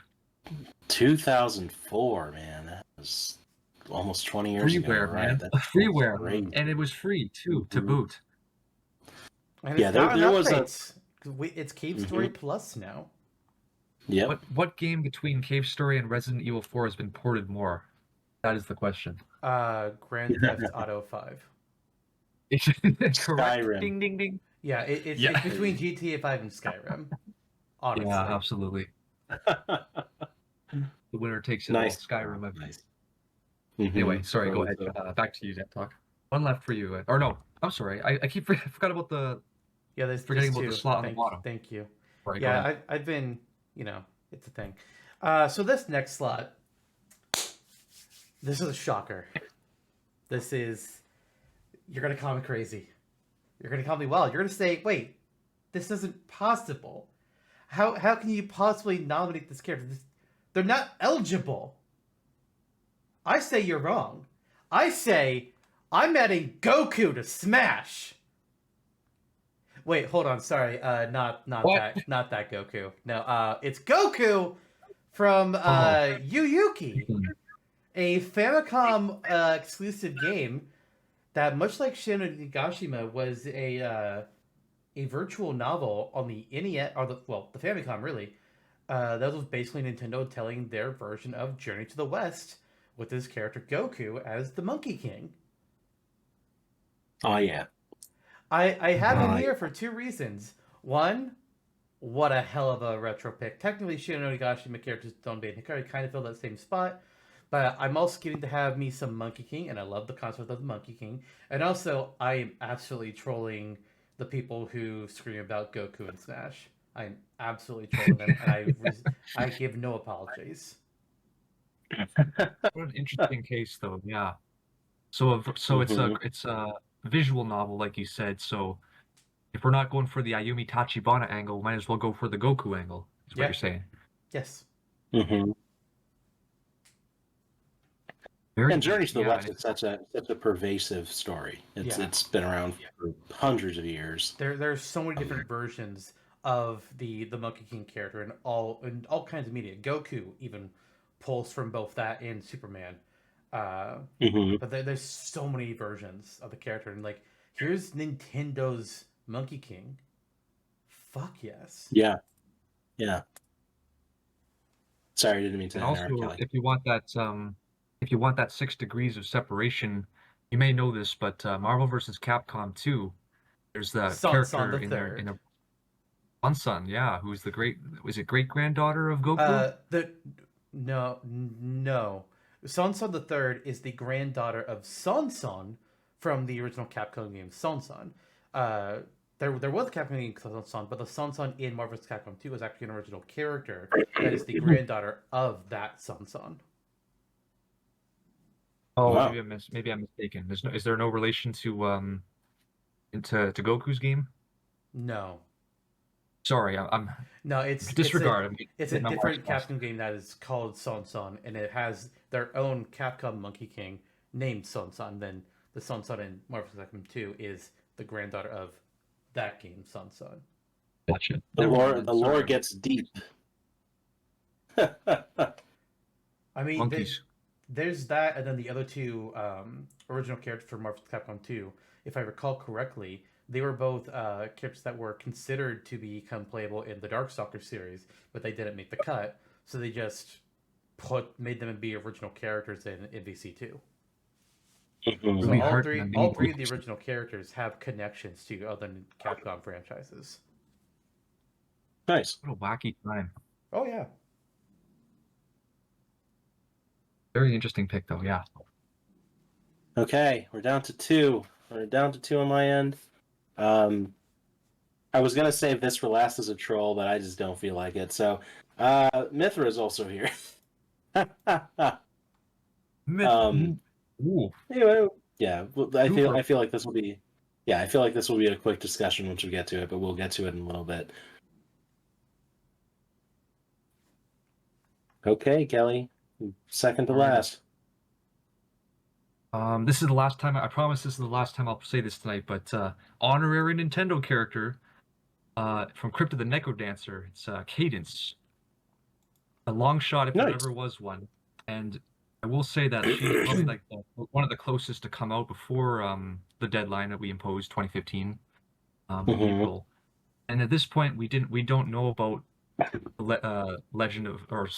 of Hyrule, Crypt of the Necrodancer, featuring The Legend of Zelda, Legend of Zelda featuring Crypt of the. What a mouthful that title is. But Almost like Kingdom Hearts. Yes, absolutely. Got that beat, but what a boost to status, eh? To be featured alongside Link and Zelda. Oh yeah, that is definitely something that you see every day for an indie character, and so Cadence had a really big boost. But disregarding that, I guess, since that doesn't happen until much later, Crypt of the Necrodancer, really popular roguelike rhythm game, which is not something that has been done before, to my knowledge. And really, something I would never be able to play. It is pretty challenging, I will say. But it is. There's definitely. that group you can find, but really neat, unique gameplay style, really fun setting. I still haven't beaten it because the last world is really tough. Maybe one day though. Sweet, Yeah, and definitely brings to me that grave robbing sort of go-getter, Castlevania-esque, different tools to swap out, whips, swords, bows and arrows, magic, runes, lots of neat stuff there. Yeah, and potentially you can figure out a way to incorporate the rhythm beat too somewhere in the moveset. Or yeah, absolutely. Two characters who use a shovel. Yeah. On your Steve. roster, nice. And oh yeah, the shovel gang rise up. Super Smash Brothers shovel. Okay. Super shovel. Zantok's last. Yep. Super and I saved them last for a reason. They're like my final bonus, if you will. This is my big one. I said Steve would break the internet. He ain't my only internet breaker that I have here today. And they were we kind of mentioned a little bit earlier, not that long ago, about what games have been ported the most. Is it Minecraft? Is it Grand Theft Auto? Is it Doom? Well, I've already got Minecraft represented on here. Doom guy, he would be great. He's the other top FPS choice, alongside Master Chief. And that's not who I have here. Grand Theft Auto. I'm gonna pass on that one. I don't think that's a good idea to go down. But the other game, the other one we got to talk about here. Let's be honest. I almost clicked the wrong thing. I almost did the wrong fucking thing. The Dragonborn from Skyrim. What? This game, like I'm not a Skyrim player. I'm not an Elder Scrolls player. It's not a game that I myself got into. But those people that did are still into that game. There are people that are making their like 50th fucking playthrough of the game. And it's for some games like, oh yeah, I can do 50 playthroughs of Big Moon Battle Network easily. Skyrim's a lot bigger of a game than Battle Network. It's been we know Elder Scrolls 6 is finally being made. We're still years off from it. It's been so long since Skyrim. And yes, people say, give us Elder Scrolls 6 already. It's like, they're absolutely fair to ask that. But Skyrim has had staying power from one console generation to another. And it's honestly kind of insane. That's an internet Wow, breaker yeah. right there. Mm-hmm. Definitely. Right Definitely. off the bat, we've got the me costume treatment. Dragonborn Mm-hmm. is in me. I haven't played Skyrim. I don't have any strong feelings about it. I don't have any strong feelings against it. For me, Dragonborn is just kind of there. Fair. I'll say. I've played. I've played. The impact. Yeah, sorry. Go ahead. Yeah, the impact is huge. The impact is. You're right. No, I was gonna say I've played quite a bit of Skyrim. I never finished it though because I took an arrow in the knee. Congratulations on getting hitched. Wait, that's what they mean, right? Yeah. Who knows at this point? Finally awake, are you? There are so many memes and cultural and it's one of these. It's one of those games, right? It's the layman's game. There are certain titles that come out. GTA is a great one, a great example. Actually, Kingdom Hearts in certain circles as well, where people who don't really play games or are serious gamers know these characters and know these things. Skyrim fits that mold. They've broken into the mainstream, so I see how it's a huge pick. Riding off the coattails of Microsoft just buying Bethesda around the time as well. Okay. Yeah. I mean, I don't know if they had the rights at the end of 2016, but while Smash would have been doing its DLC phase, they definitely had the rights by that point. Yeah, that's fair, and we can say that as much. I mean, we're considering Edelgard and Xenoblade 2, so yeah, it's like, all fair. Like, we pretty much know that like some of these characters are DLC. We know that, but we're not necessarily planning for. All right, which ones are our DLC ones? We don't care about that. We're just caring about what the end roster is. Right. Yeah, correct. Okay. With that being said, if one character left, can they match the hype, the power, the excitement that Dovahkiin would bring to Smash? Maybe not all of you would agree, but I would dare to say so. For my final character reveal is Cranky Kong. Oh God. All right. Show them how it's done. Show them how it's done. Tropical Freeze, man. Play as Cranky Kong, riding on his pogo stick. But what about So you're Toss still some doing toss some saying potions from DK64 in there. You know, there you go. Hey, it's not no Lord funky Frederick. mode. Not today. Not today. I was gonna say if you would put funky in there, you would have had to put the new funky mode added to the cover of the game. Yeah, we're already gonna have featuring Dante from the Devil May Cry series on the front cover Yes, art. there you go. I mean, if he makes it in, Mm-hmm. I think True. Donkey, or we've seen how drastically different the Kongs, Diddy, and Donkey are. One being the heavy brawler, and one being sort of the small, short hit and runner. Cranky Kong, I could see kind of striking a balance with some like pogo stick shenanigans, not unlike maybe Shovel Knight's does or Axe. But yeah, he would be he would be fun to. He would be a funny character. Yeah, definitely. You can draw back to old school DK too. I mean, there's some opportunity there. The oil drum and the classic barrel. He can toss his teeth like he does in Tropical Freeze. Like I can see like King K. Rool throws his crown and Cranky just throws his dentures and they come back to him like a boomerang. Yeah, that happens in Tropical Freeze. That's legitimately one of his moves. You toss it on the ground and it kind of chases enemies around. Yeah, so there's the potential there for a funny like WTF, but not totally out there character.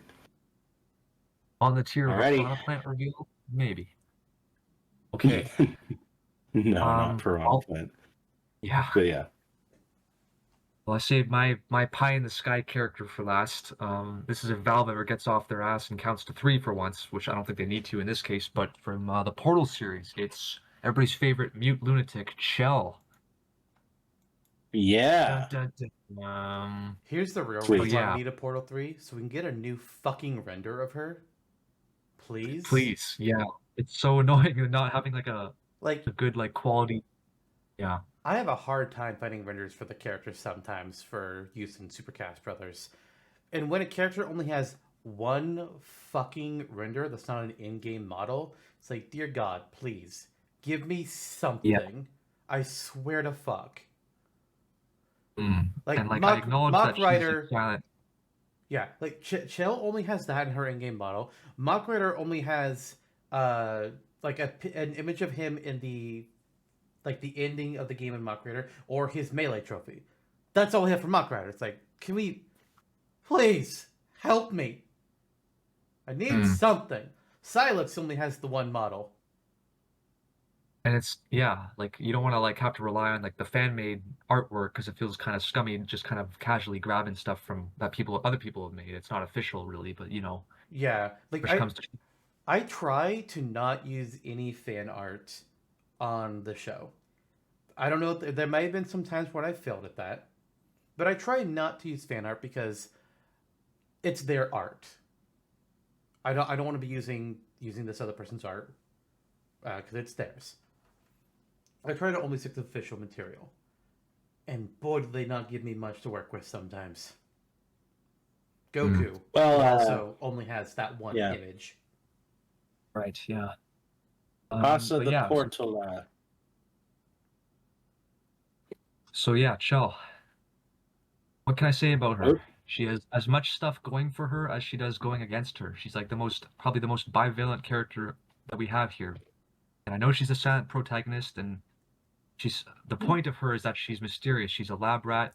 Almost nobody knows anything about her. She's incredibly stubborn, never gives up ever. Portal as a series even. I think this was at its height with Portal 2 around that's the same time Skyrim maybe came out. Somewhere around there. But Portal as a series, the subculture, the memes, the cake is a lie, so much of it permeated the culture.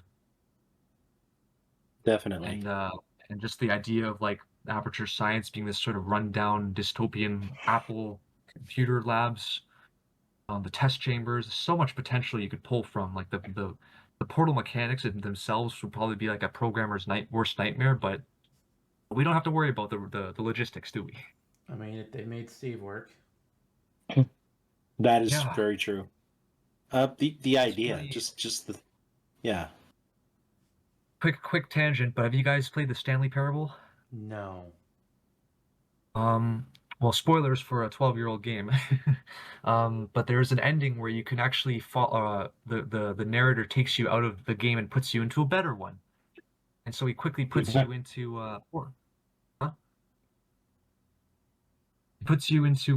one of the test chambers from Portal, and he's like, all right, whatever, new game. And then he puts you into Minecraft world. And then the game just ends. He's like, you know what, you do better then. But yeah, I just want to say that funny. Steven I've seen this. I've seen this game. Yeah, I know what you're talking about. Just a quick side note there. I have zero clue what the fuck you're talking about. I have never looked at Stanley Parable. Well, it is an experience. Just the idea, the singular idea of having the portal gun in Smash sells the character, period. Yeah. That in itself would change everything. How they do it, I don't know. I don't care. Just maybe make it happen. Come on, Valve. Yeah. You've seen Valve. Like Valve obviously is on board with they have their games on the Switch. They have the Portal Bridge Constructor on Switch, I think. They have Lego Dimensions. Chell's been a Lego character, for God's sake. Again, nice. So much for her and so much against her, but it's almost kind of like a superposition character. Which kind of fits, honestly. But yeah, that's her.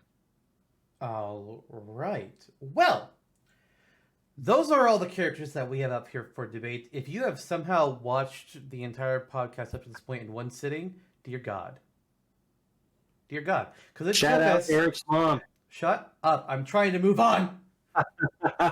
We have spent about 3 hours and 20 minutes just revealing who the fuck we're going to be talking about tonight. And I fear how the fuck long it's going to take to narrow this list of characters down to just 25. Now, hopefully, we can keep on track here.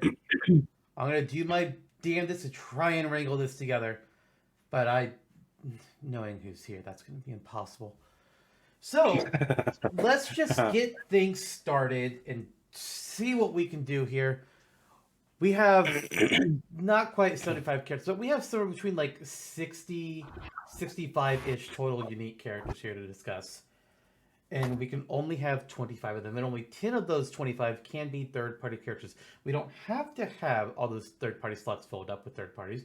We could have less than that. We might only have 5. Who really knows what we're going to do with this? All I know is by the end of this, we're going to have 25 characters, and we are all going to want to go to bed immediately.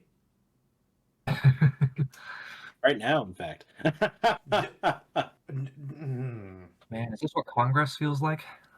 No, because they don't do their Oh, job. this is much better than this. We are actually here being productive in some sort. They're just flinging shit at each other. This is true.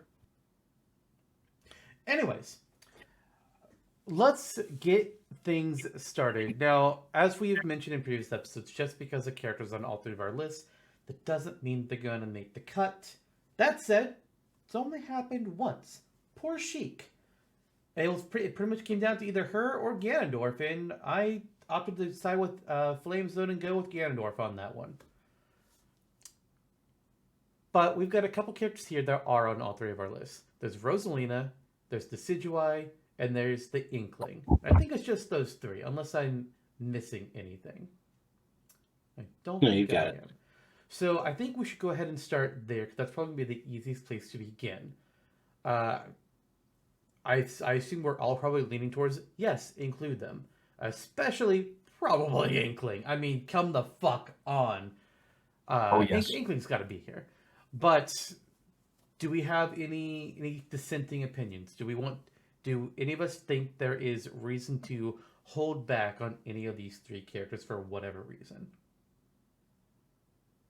I'm on board with them, honestly. The only thing I can think of against Decidueye is the too many Pokemon rule, which is like, however you feel is too much Pokemon is up to you. But I'd be on board, honestly, with him and Rosalina. Let me respond to the too much Pokemon to anybody who's thinking that. You're fucking wrong. Now, if this was like, if that was going to come to a head, yeah. Oh yeah, I know. But I'm saying like if this was like, we're adding Generation 1 Pokemon, it's like, okay, too many Generation 1 Pokemon. But we're adding 1 per generation. Screw it. Right. I agree. No dissenting opinion, no. Let's I would say just fast track all 3 of them. We made our arguments for each already. So we can just enough said and do the thing. All right. We've got our first 3 characters already on the board. Hell yeah! Rosalina, get up there. Decidueye, come on down. Your next contestant played the Price is Right. And Inkling, you had to. I would have done terrible things if Inkling didn't make it. That would have been pretty funny. 22 more to go. Do what? Only 22 more to go. If only Krusty Sean were here. Some respect on Sheldon's name. Yeah, it would be Sheldon, not Krusty Sean. Jalonzo. Krusty Sheldon.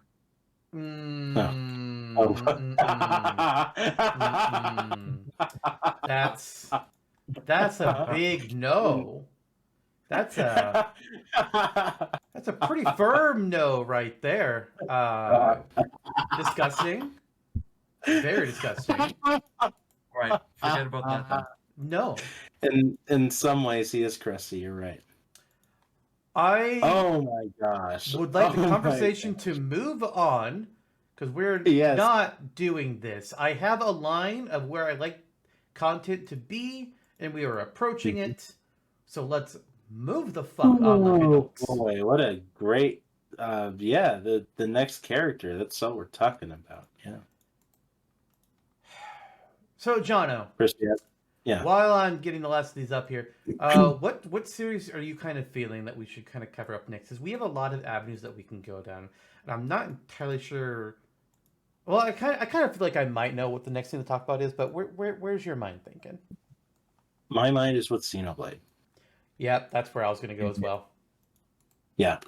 I put Pyra and Mithra on the board just to have the discussion. Perhaps I should not have, had I known that we were going to take 3.5 hours to get through the character reveals.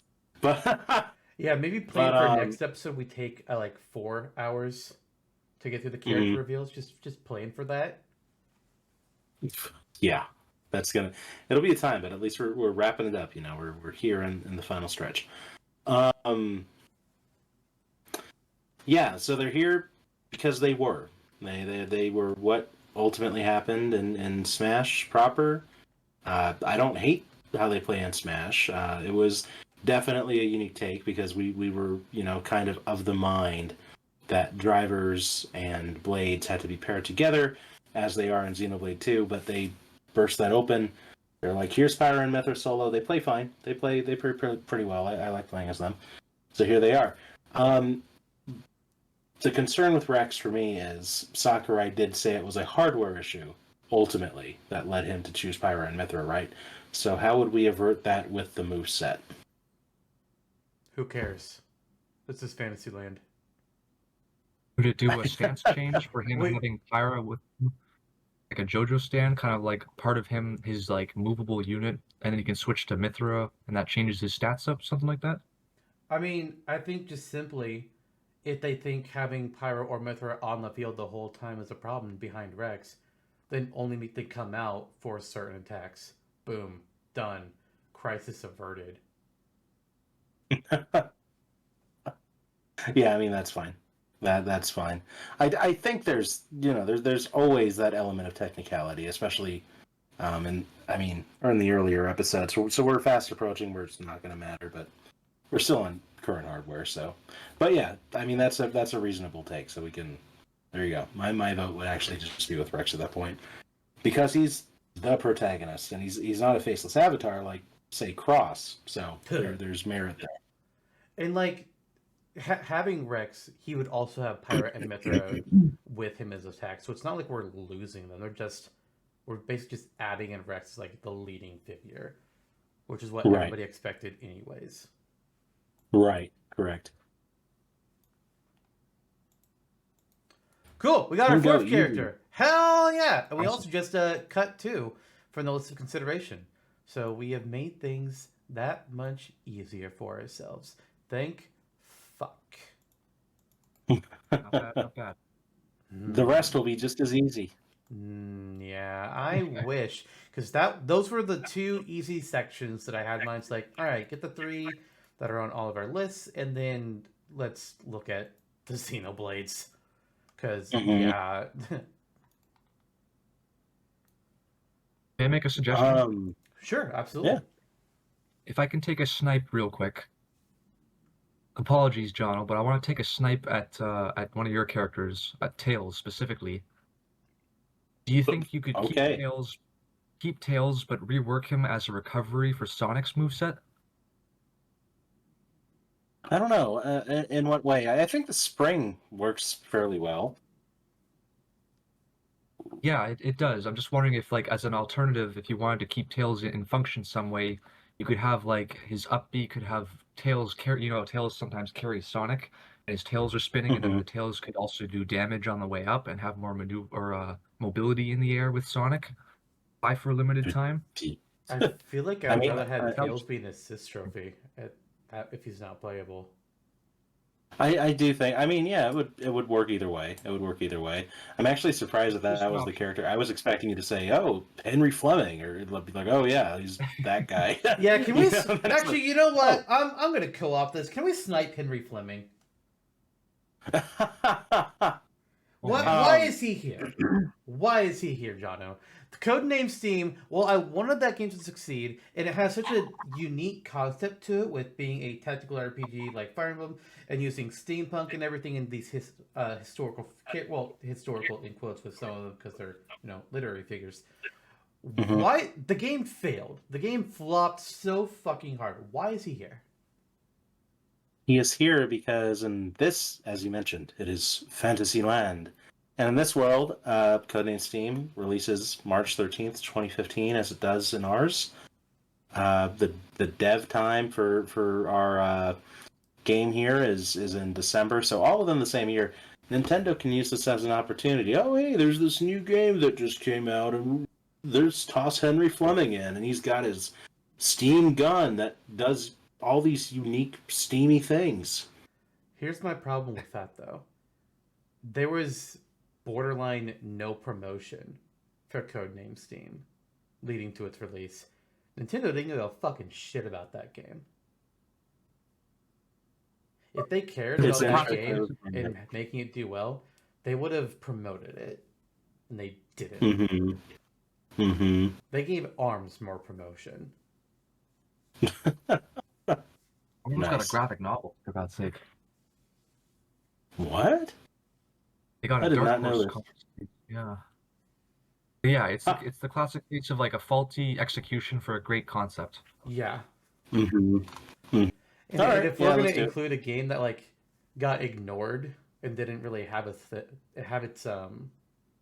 kind of came and went, it didn't succeed as well as like its fans would have hoped, I would veer towards either Isaac or Andy or Saki easily over Henry Fleming. Yeah, I can agree with that.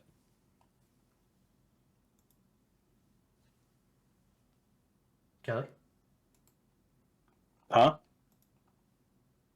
Thoughts, Kelly? Oh, I said, yeah, I agree with that. Jonno, I'm saying Kelly. You're not Kelly. Shut the fuck up. Not today. If it had gone differently, if Codename Steam had taken off, I could see it definitely going more in his favor. And that's another thing too, with like the cast being so diverse as it is, hard to narrow it down to just one. I guess Henry Fleming kind of is the face of it because he's on the box art and all that. He's the But main yeah, character, if things had been different, let's just say, yeah. I went out for the steamy boy. I mean, don't get me wrong. I've made a moveset for the character years ago, and I think it'd be a wild choice. But compared to everything else we have, no. Yeah. All right, back to the Tales discussion. I just had to. Jonno reminded me Henry Fleming. I was like, all right, yeah, we're getting this off the board.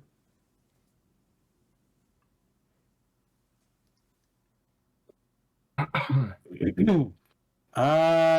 don't know. I see merit to Tails as a character. He's been again. I mean, that rumor kind of sparked the fan interest from the Smash community. But on the other hand, we have Chun-Li on the table as a second third-party character, so there's precedent within third-party series to have second characters now.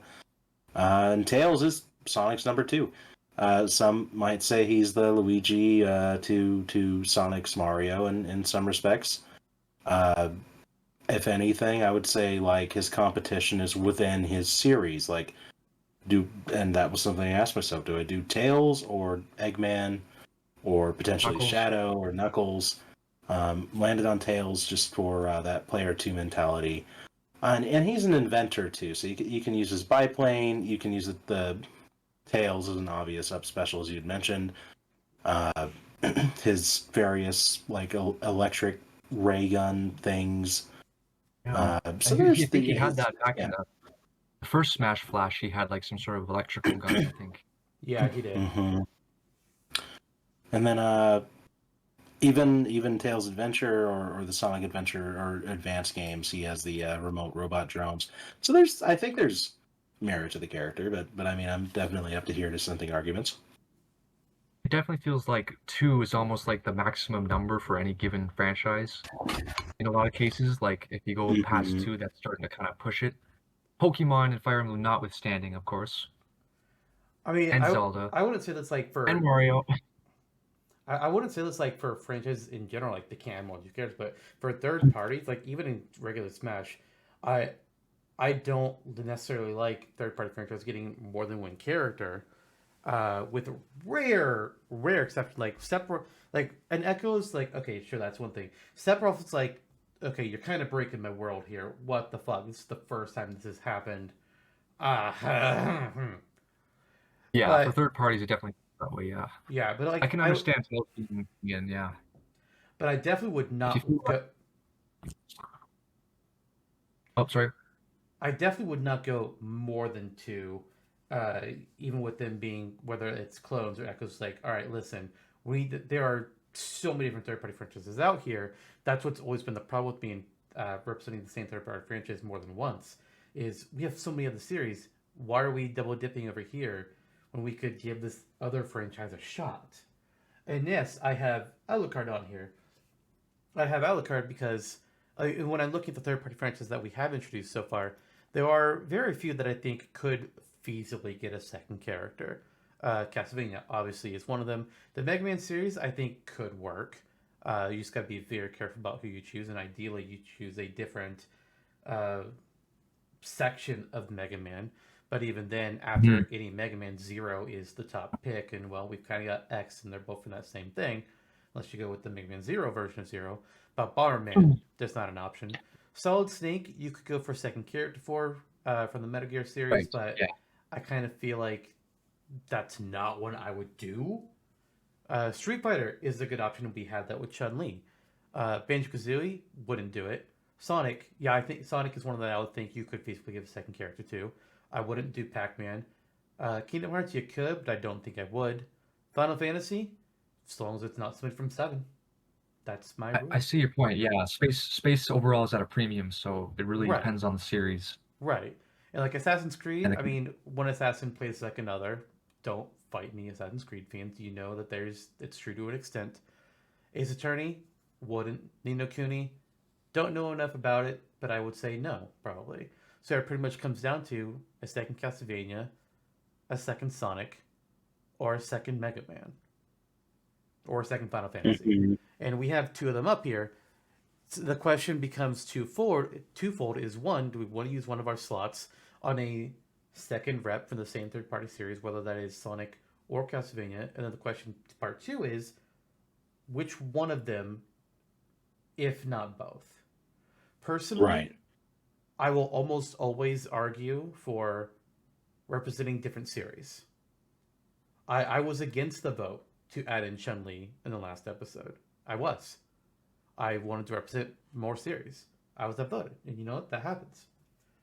But I think that's good. I think that's the real question with Tails, not who would be the second Sonic rep, but is Sonic getting a second rep instead of another character or another franchise getting their first rep? I think that's where Right. I'm at too. I think it's like I'm not the hugest Sonic fan either, so I think I'm leaning to more against it, but I wouldn't be upset if he were to be in. Right. And That's that's all. I can see it being that's part of why The we Luigi tend one. to we don't hit third party right away when we're doing these Yeah. because there's a lot. And we wanted to like fill in some Nintendo slots before we even approach third parties. But Mhm. Tails and Alucard for me in general, they're not going to be first picks. They're going to be more towards the middle depending on like what is left. But Then do you want to focus on the first parties first then? yes. Okay, sorry about that. No, it was good discussion. But where are we going next with the first parties? Yeah. We've already got one Pokemon in, so I don't think we need to go back over there just yet. We can leave the 6th gen debate till later. Unless we feel like we absolutely have to have a 6th gen, then we might as well talk about it. There's Fire Emblem that has two different options. We got 2 picks for Kid Icarus that I don't really think we need more than one from. We've got 2 options from Zelda, which theoretically we could go ahead and have both of them, depending on things. There's 2 retro reps. We have several reps of characters that aren't really retro, but would be new first-party characters. Andy, Isaac, Ray, Saki. We've got two Animal Crossings. We've got two Wars. Oh, I forgot there actually is a third retro character. I completely missed the Ice Climbers over there. Then we have Right, and a third Zelda. Where do you see a third Zelda? Oh, no, yeah. Where do you see a third Zelda? Ravio, Skull Kid, Darunia. Oh, shit. I completely passed over Ravio. Jesus. Yeah. Okay. So yeah, there are three Zeldas. I don't necessarily know if we want to add in three Zelda characters, but I think there's room for. There's absolutely room for one. Whether there's room for two or not is a question we'll come up to later. Let's see, where else do we have up here? We've got a couple franchises that got a character early on, haven't gotten a character in a while. Those being Falco and Black Shadow. So is there room to add another character to those franchises or not? Especially when both of these two would, in theory, probably play pretty similar to the characters we already have. And I think, Baby Mario Bros. Are also in that same category, except they'd be unique compared to Yoshi, unlike Falco and Black Shadow like they would be. And then there's the huge third-party blocks, which will be challenging. So with that all said, where do we want to go? Because I think there's room at minimum for... I forgot Cranky Kong. Cranky Kong's up here as well. He doesn't really fit nicely into any of the categories because Donkey Kong did just get Dixie Kong in the last episode.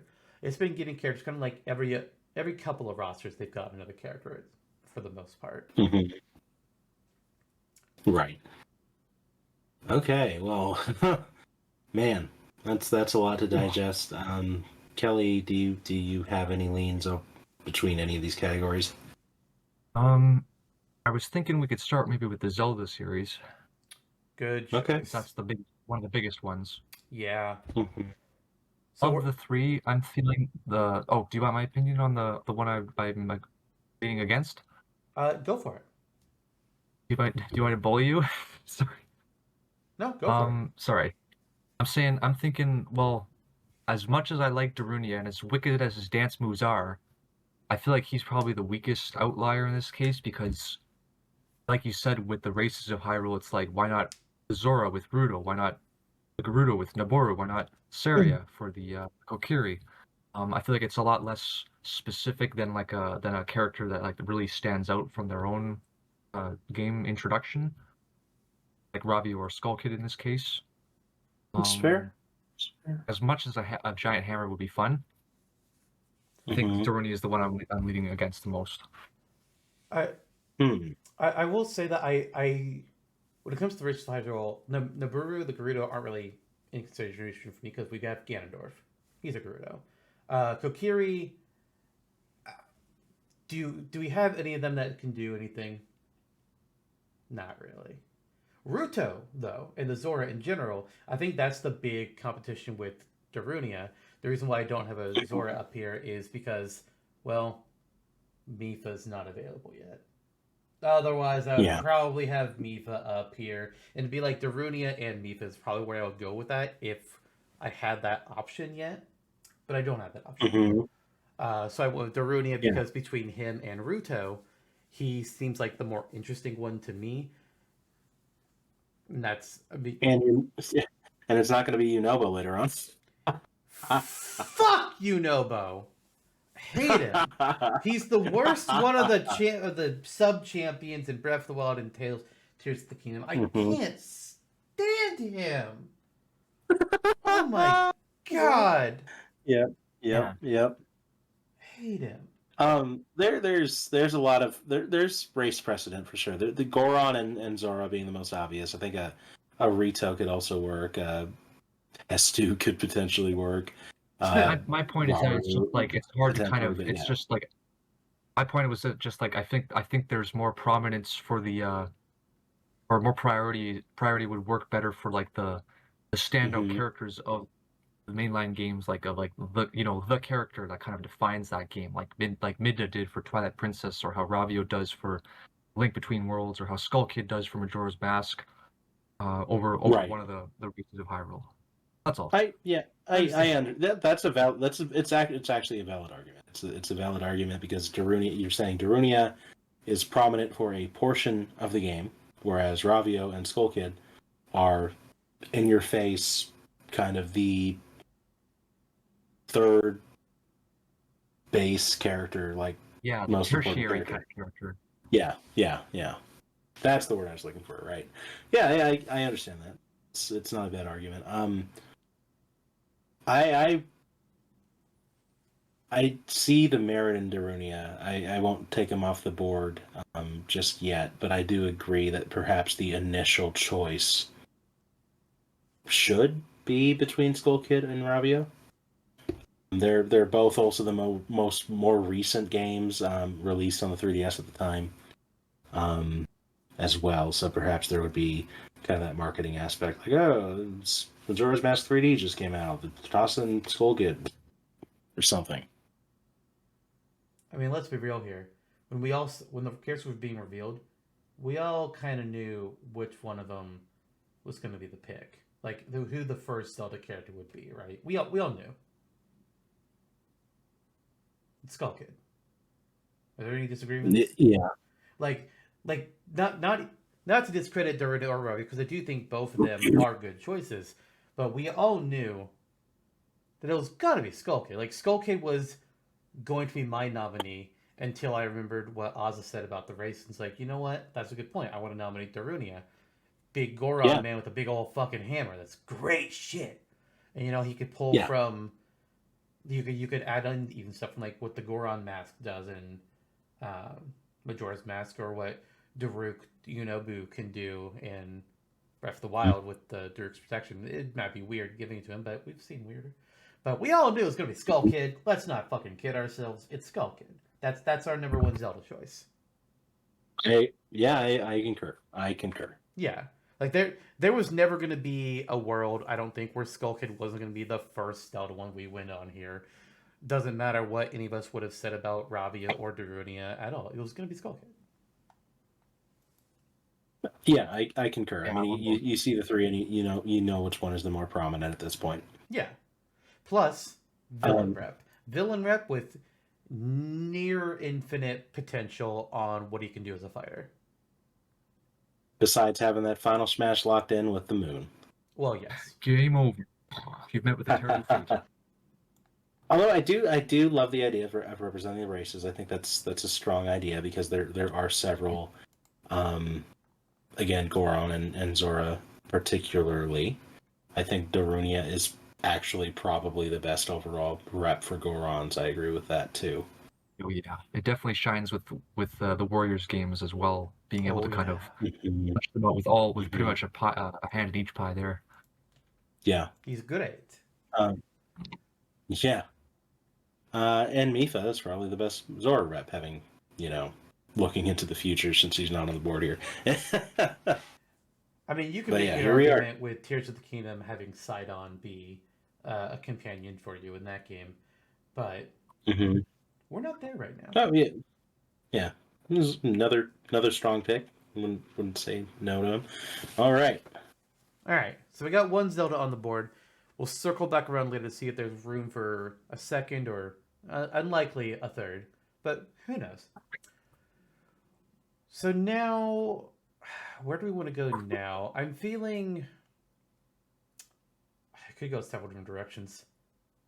I don't think we can circle back to Mario just yet, but we will need to, because there's no way we're adding in 5 Mario characters. That's not fucking happening. No, too bad. No. Right. Put them all into a room and then let them talk it out like the Breakfast Club. Oh, right. I forgot. Nice. What about KIU? Yeah, that was one of the categories I was considering. I guess the first question is, and I think I already know both of your answers, do we think there is room or reason to include a third Kid Icarus character at this juncture? We added in Pit in the very first Smash Bros. NES episode, and then we added in Veridi in the previous episode, who was chosen for Palutena largely because of her personality and how much more animated she would be as a fighter, having with her animations, and also the theming of plants and nature going on. Whereas here we have Goddess of Light and Goddess of Darkness, Palutena, Medusa, Overworld, Underworld, Yay humans, boo humans. Honestly, I think Right. Palutena is a solid enough choice to keep around. Medusa in her own game wasn't even the villain for the whole thing. She kind of got overshadowed hard by Hades in the end, but still pretty cool. But I think Palutena works as she is. I wouldn't mind keeping her. See, Yeah. What was that? no, go on. Oh, no, it was going to be a total sidebar. Just a fusing about Uprising. So what were you going to say? I was not going to go on a sidebar. I'll actually say I find it interesting that you actually argue for Palutena here, considering your nomination of Medusa. And on top of that, I would honestly argue for Medusa instead of Palutena. I think Medusa would be far more interesting. And you're saying, like, in the original Kid Icarus game, she is the villain. She's the reason the story happened. She kidnaps Palutena, and Pit has to go fly his way out of the underworld to go save her.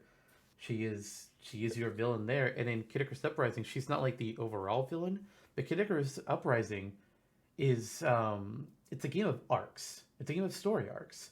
You start out with the Medusa arc, then you have the Viridi arc, the Aurum arc, and then there's the Chaos Kin arc, and then finally the Hades arc. So it's not like, in my opinion, I don't think any of them is overshadowed, besides maybe the Aurum. The Aurum is like where it goes, like, okay, alien invasion's like, this is kind of the tonal jump here with that one, but okay, sure.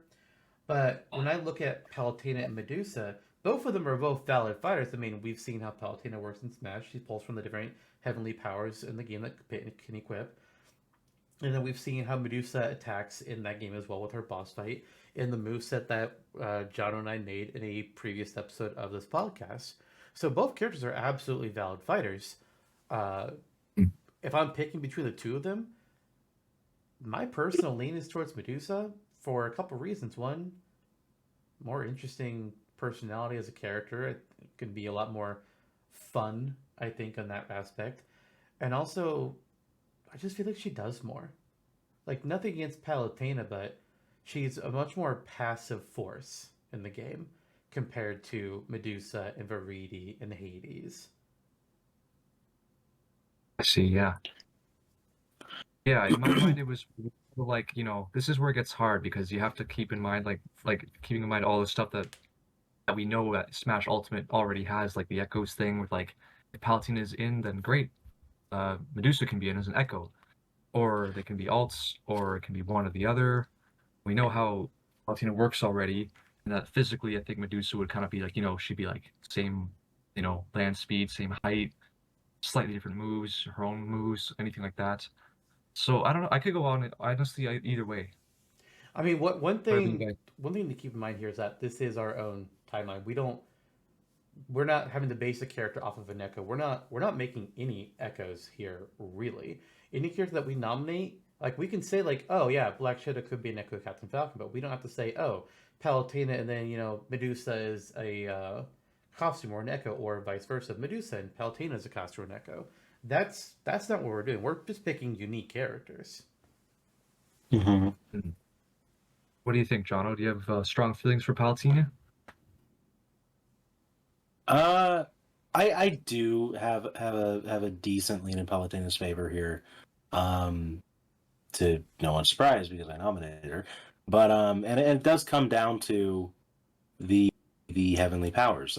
There are so many that Pit will not have the ability to really use. Like, we've honed in on his moveset. He's got his various weapons, but it's a pretty streamlined thing. Palutena is therefore your sponge, your basis to plug in these other, as we saw in Smash 4 with her awesome potential for custom moves. This is where you plug in those moves, and whereas Ultimate really neutered her moveset potential and gave her some of the most boring choices for like we can pick and choose from from what we were left with in Smash 4 and say, okay, here is the real, like, Ultimate Palutena moveset. And she's she's the secondary force in the game, whether she's more behind the scenes or not. You read She's the the cast douchebag. list, it would be Pitt, Palutena. You know, like she is the second most important person in the game. So that's where my argument would lie. Yeah, she'd be like the blueprint if Medusa was to be in that. Like all of her moves would already be kind of the standard. Because I think I'm Right. kind of Not inclined to. This is kind of a silly reason too, but like you get to see the fight between Pitt and Palutena when like she's kind of scaled down to his size, and I know like you never really see that with Medusa. I know it's kind of a dumb reason, but it really sells the whole like her actively fighting and like seeing her in action in the game. Really, I think helped sell it. and I understand that.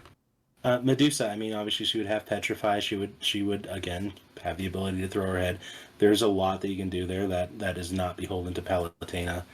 I would love to be in a world where we can include both. I do kind of agree it's one or none, Yeah. just because Kid Icarus is a smaller series. But yeah, my lean is Palutena. I'm fine with either one though. Do we know if Medusa appeared in the Game Boy game? Weird question, but I don't think she is in Of Myths and Monsters. Let me find out a bit. Let's see here. I don't know if I'm Palutena's in not that game seeing either. that she is. Yeah, I think Of Myths and Monsters might just be Pit. I'm checking. Let's see here. I feel like the relationship between Pitt and Palutena is so strong that it kind of makes the argument for itself. Like she's kind of his guiding force through the whole thing, and it's like it makes sense that they mess around together. You've seen like in the shorts they do stuff together. Right. Orcos is Right. the villain, and this demon named Orcos is the villain in Of Myths and Monsters. Orcas, Yep. SeaWorld.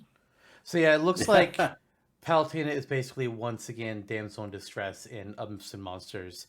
She gets a nightmare that Angelin's going to be destroyed. She makes Pitt start his training again, gives him the three sacred treasures, or the three sacred treasures. And then she gets turned to stone, and Pitt has to defeat Orcos. And once he's defeated, then she's free again.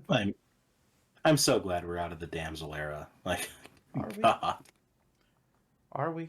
Which was the With her third anyway. time. With her.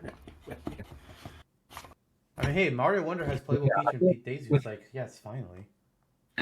Mm-hmm. With Palutena, Indeed. you've got all the moves of like Heavenly Light, Explosive Flame, the named moves for her available. With Medusa, it might look more creative. You have to get really creative. Like you'd have to invent some original stuff for her.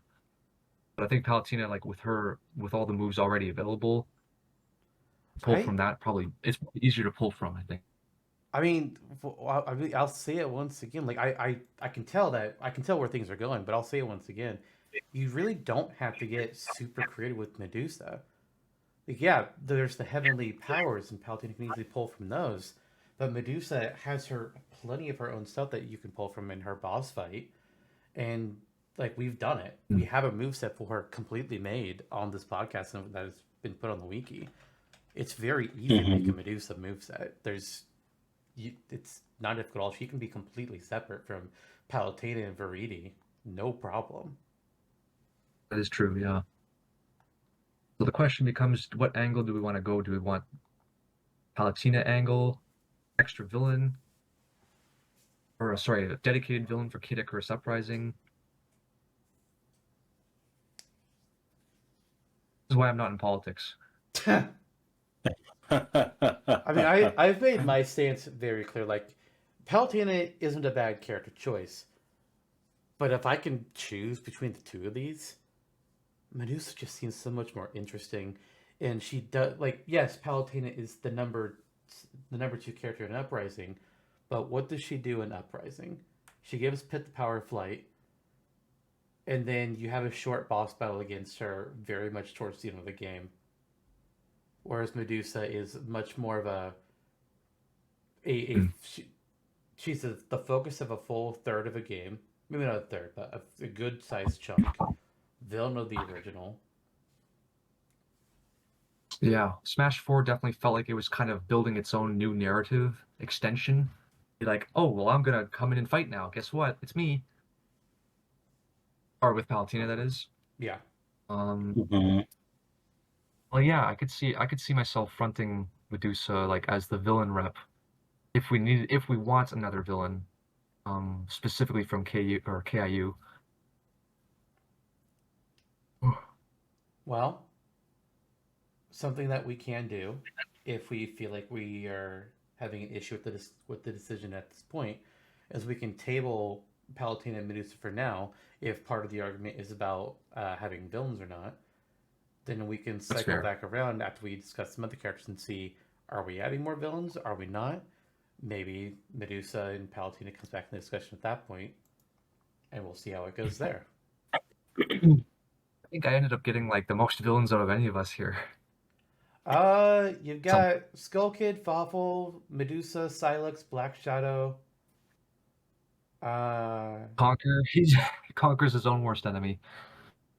Conquer is an enemy to the ESRB. Yeah.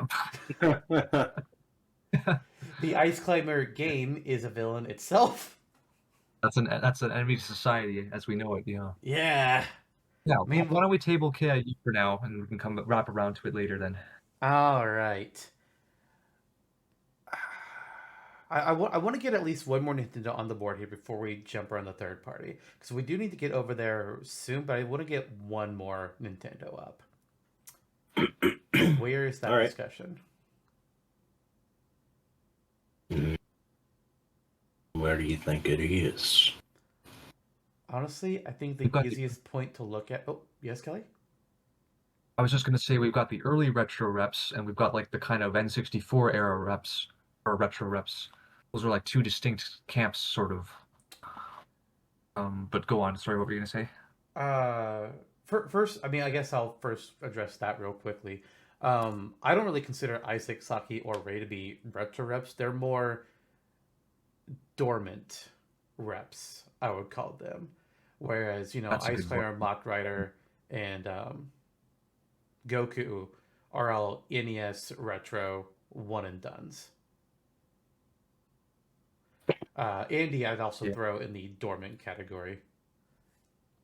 I don't know if Reboot I mean, Camp. he- Reboot Camp definitely is sorry. not being worked on at this time.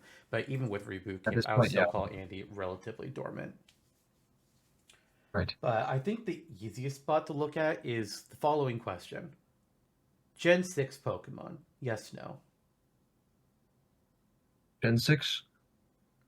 We've got a Gen 7 that's- with Decidueye, and we don't have a Oh, that's Gen X and 6 Y, yet so- across the entire Pokemon X and Y. We don't have anything yet from that generation of Pokemon games. Are we going to leave it in the dust, or are we going to give them a Pokemon?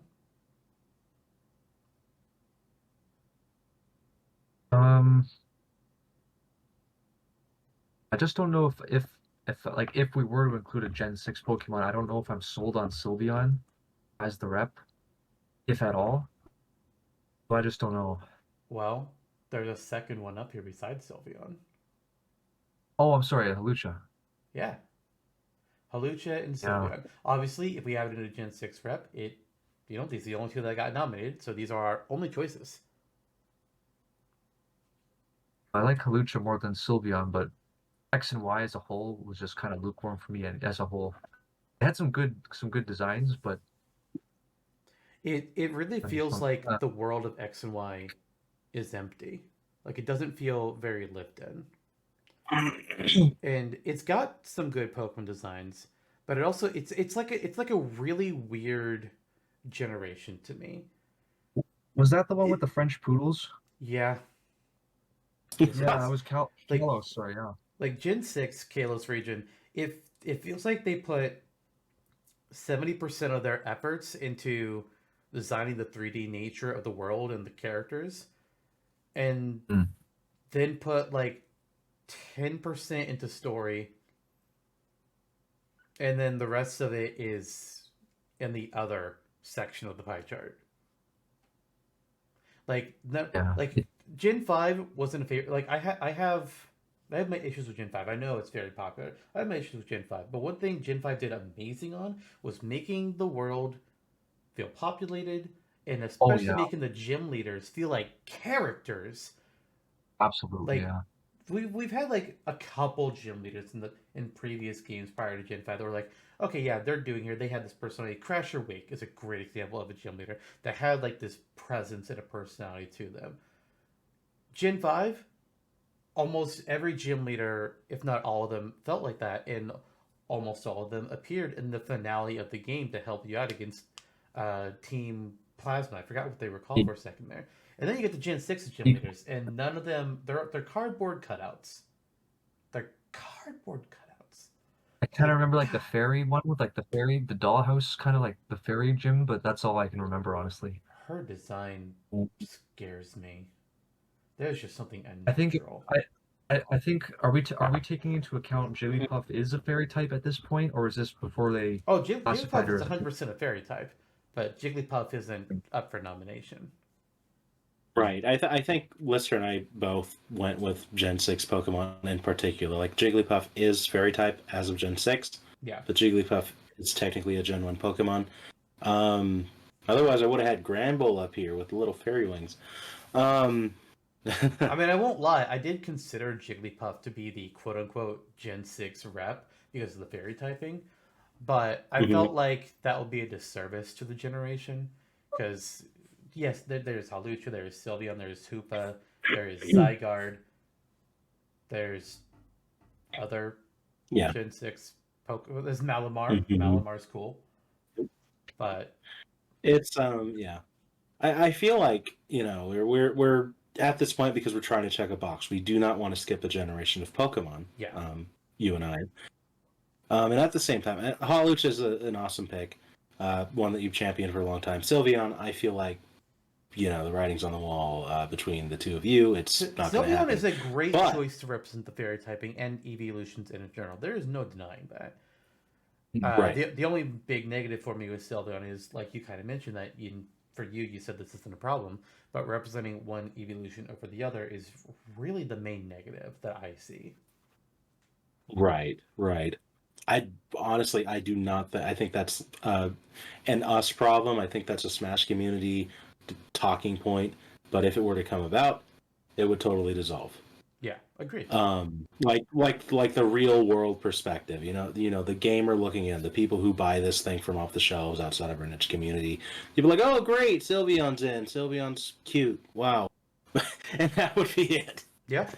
That being said, I mean, I don't know. I mean, is there merit to potentially shelving the Gen 6 discussion entirely until the next gen? Or it would almost feel weird at that point because then we'd have Sword and Shield and fucking Scarlet and Violet to consider.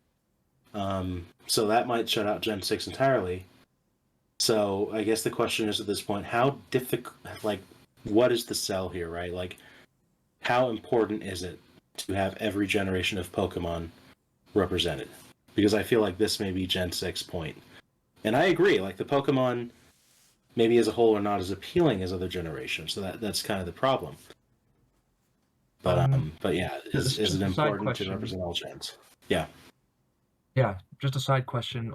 In Ultimate right now, what generations are not included? Like, which ones is it? Gen 3 that's omitted? Gen 3, Gen 5, and Gen 6. Oh no, I'm sorry. Gen 6 has Right. Greninja. Gen 3 and Gen 5 are not included in Smash, and most likely when the next Smash comes around, Gen 8 is going to be ignored. Potentially Gen 9 even, depending if Gen 10 comes out quick enough. Gen 3 and Gen 5 being ignored. It's crazy. It's like, for the most part, with Pokemon has only, or Canon Smash has only added from the most recent generation of Pokemon, the only exception being Mewtwo being added into Melee when Gen 2 was technically not out yet, but was on the way when they would have been picking the roster. And then Gen 3 got supplanted by Gen 4, Gen 5 got supplanted by Gen 6. Right. So the bottom line is that it's not essential for every gen to have representation. In Canon Smash, what I'll say is that I think. Sorry. In Canon Smash, that hasn't been a thing for them. My only thing here is that we've set a precedent by having one every time, even if they weren't the newest gen. Like, hell, even the last game, when they would have been promoting Generation 6 in Greninja, we opted to include Gen 5 and not a Gen 6 Pokemon. Fair. Right. I guess what I'll say is that I'm not. I won't lose sleep if Gen 6 isn't included. But if I was to pick between the two, I think I would pick Halucha. That's what I'll say. As much as I love the quadruped idea, like that's always a bonus to see the uniqueness of it. Oh yeah, Fairy Agreed. type and I think part of the argument could even be, like, when it comes to another bonus in Sylveon's favor compared to Halucha is, we've already got a bird. I was honestly thinking that, and it was kind of petty. No, well, I mean, it's true. I mean, it's a fair argument, honestly. Like, Yeah, that is a good point. they even have the same primary colors. oh, Almost. yeah, Almost. yeah. Like Yeah. between the two, like, obviously, like, yes, I like Halucha more than like Sylveon, but it is absolutely a fair consideration to say, well, we've got Decidueye, which is a bird already. Do we want to have two bird Pokemon, Yeah. or should we go with the at the time face of fairy types? It's fair. It's a fair question to ask. Right. If Right. Decidueye is right. already in, I could get on board with Sylveon being in. Yeah. Oh, yeah. Decidueye is already in. Plus, then we have to talk about Yeah. Falco, the other bird, right next to Halucha. Wait a minute. Super I haven't. bird. Oh, you know, you have an X over all three. Yeah. Yeah, I noticed that too. just noticed that. I was like, wait a fucking minute. Hold up. That ain't Oh, no. right. Let me find. Okay, We this jumped the one. gun. Restart. Yeah, I must have dragged the wrong thing over. Let me just fix Mhm. that. Ha. Right. Yeah. I will say I'm fine with either. I'm even fine with skipping it, but I think I would prefer to have one for the precedent. Yeah. I would agree. It would just scratch my brain the wrong way if we didn't at this point, have being 5 gens in Mm-hmm. and having 7 and then skipping 6 in particular. It would be like almost, it's like, we hate you in particular, Gen 6. Yeah, like if we had skipped a previous generation, any of them, then I would not Mhm. care if we skipped Gen 6, but we have a precedent. Right. If Right. that's the case, then I Um, don't mind. I don't mind taking a dive with the Sylveon. I wouldn't mind. I could see Yeah. it working. I like Halucha a lot. I like the idea of a wrestling character. And I know it's a character that Zantok has been passionate about, including before. I'd be fine with him being in now. I'd be totally fine with that. Sylveon, I mean, my pitch here is still, I mean, from the game dev angle, like, part of what makes Smash, especially in the later iterations of the game, there is that marketing angle. And if we're promoting Gen 6 brought fairy types in. Sylveon is an extremely popular fairy type. It's kind of like what you're selling on the box to sell Gen 6. Sylveon's a part of that. Whereas Halucha, as great as he is, was not. I can go check. I think I have Pokemon X sitting on my shelf right now. I can go see if Sylveon's on the back of the box or not. You see, it's like, oh wait, Halucha's right there. Yeah. Oh man. All right. While Kelly's doing that, Smash or Dash rules. Jonno, I assume you're a safe vote for Sylveon. Yeah, I would say so. Yeah. All right, and I'm gonna be a safe vote for Halucha. So Kelly, you and your box art, you're casting an exciting vote. Sylveon. Actually, you know what? Or I think I may have sold it and forgotten that I had sold it. Honestly, nobody would. You know what? I think I Whoops. might have X or Y on my shelf. I do. Here it Oh is. my gosh. Google Images. Oh my gosh. Google Images help us. All right, so I'm looking at the Pokemon X box art right now. Fuck. Yes? It's there. Okay, I'm going with it. I'm already Mega happy with- Mewtwo I'm happy X with is this right spot. there on the box art. Who would have known? Oh my Selling point. gosh. Oh my. But no, yeah, Yeah, I'm Sylveon happy is with, Sylveon's on the box art. It's there. Wow. Cool. That's funny. Then yeah, I'm happy with Decidueye being in as the birdie rep. So yeah, I would be fine with supporting Sylveon in that case, Jonno. Oh, okay. All right. Okay. Just get the other EVs in there as a cameo or something. Yeah. Honestly, I think that's a fair bet for Final Smash. Put Every Hawlucha character should just on have, like, a whatever big the splash. new Pokemon stage is going to be. Or make him be a Maybe Pokeball Hawlucha will Pokemon. get- Hell yeah, do that instead. And have him strangle people and throw them on the ground and stuff, and What? yeah, just wrestling things. Have him throw those Pokemon and me cupcake thingies.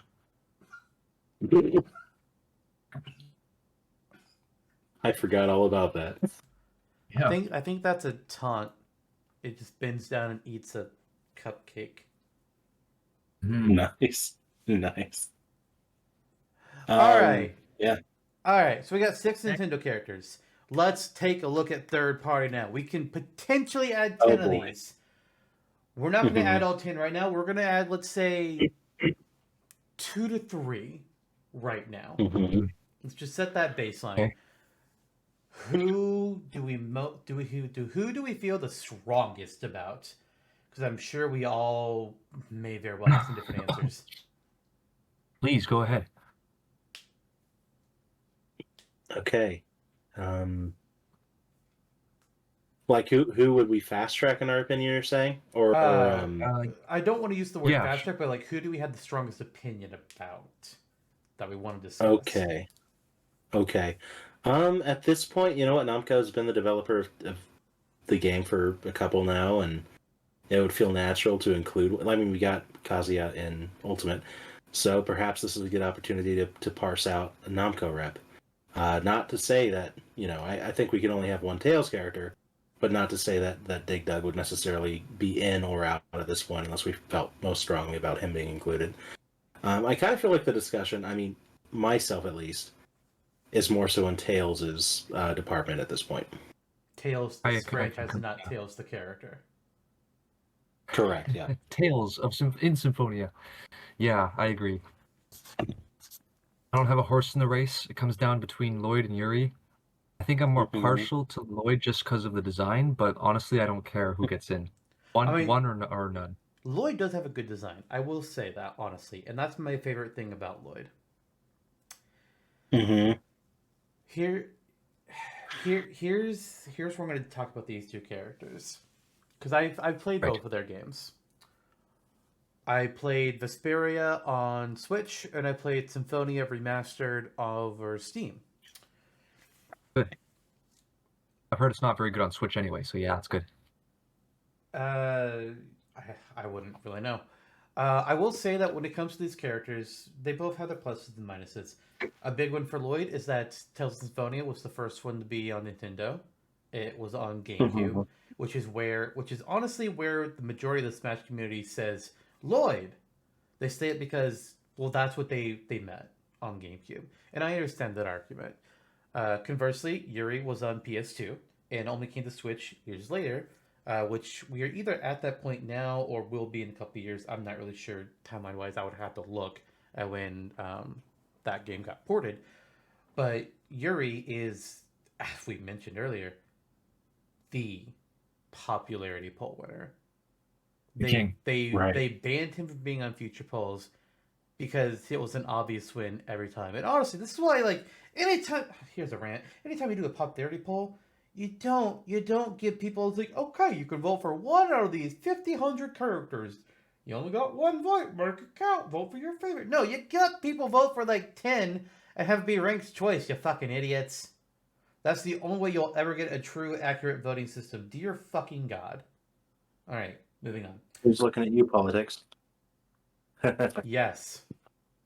Yes. But moving on from that rant, it's just I hate popularity polls. They're so stupid. But then looking beyond the characters, I will absolutely agree with you. Lloyd has a great character design. Love his art. He looks good. I love the outform. His hair is pretty good. Yuri, in comparison, is a lot more simple. I do like his standard outfit, but his hair is on the... You're not exactly looking like a typical JRPG protagonist kind of hairstyle. Kind of like the Luminary. Hero 11, Dragon Quest 11 hero-esque. Yeah, but at least But compared to just being- Luminary, Yuri has a personality. Because neither Lloyd nor Yuri are silent protagonists. They are both their own distinct characters. Yuri is very much a fighter for I would say both, actually, fight for justice. Yuri is more willing to actually fight and kill. He's like, I don't give a shit. You're a piece of shit person. You can die. Fuck you. The world would be better without you.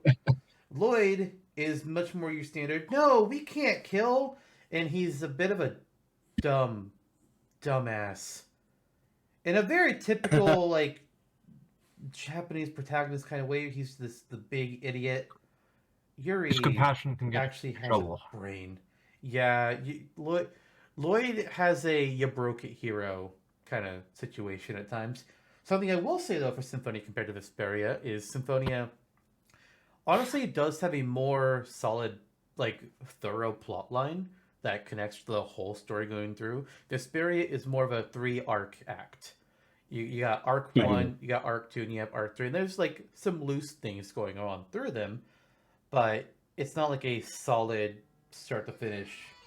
Here you go. Here's your long plot line where everything is connected. Lloyd has 2 swords. Yuri has 1. But even then, their combat in their games, it's still pretty much the same. They have most of the same moves and techniques. Like their normal attacks might be a bit differently because 2 swords versus 1 sword is gonna do that. But their actual like unique attacks, their arts as they're called in the Tales series, most of the same. Tales protagonists, for the most part, had the same arts. There's a few that are different, like Velvet from Tales of Berseria is very much a different style of fighter. She fights with a kind of like a how do I describe this? Baraka from Mortal Kombat. Yeah. She doesn't necessarily have a blade that like juts out of her fucking arm, but she has like an arm blade that she uses to fight with, while also having a mode where she has a giant fucking claw. So she'd be more unique in that respect, but your average Tales protagonist is a sword user with mostly the same kind of attack. So on those levels, they're pretty much the same. And as far as I'm concerned, you're arguing the first Tales game with Nintendo being Symphonia on the GameCube, or Mr. Popularity across the entire Tales franchise. But what I'm hearing is that you're more partial towards Yuri. Yes. Fair enough. Look, there's Lloyd. I understand the reasoning of why the Smash community gravitates towards Lloyd, but in my mind, after having experienced both games, Yuri is Yuri. Honestly, yeah. It's like, again, like I'm not gonna be upset if Lloyd doesn't get in. Like it's one or the other. If I can ask another general question, Yeah. does this jeopardize the hero? Also, an RPG character, uses a sword, has magical abilities.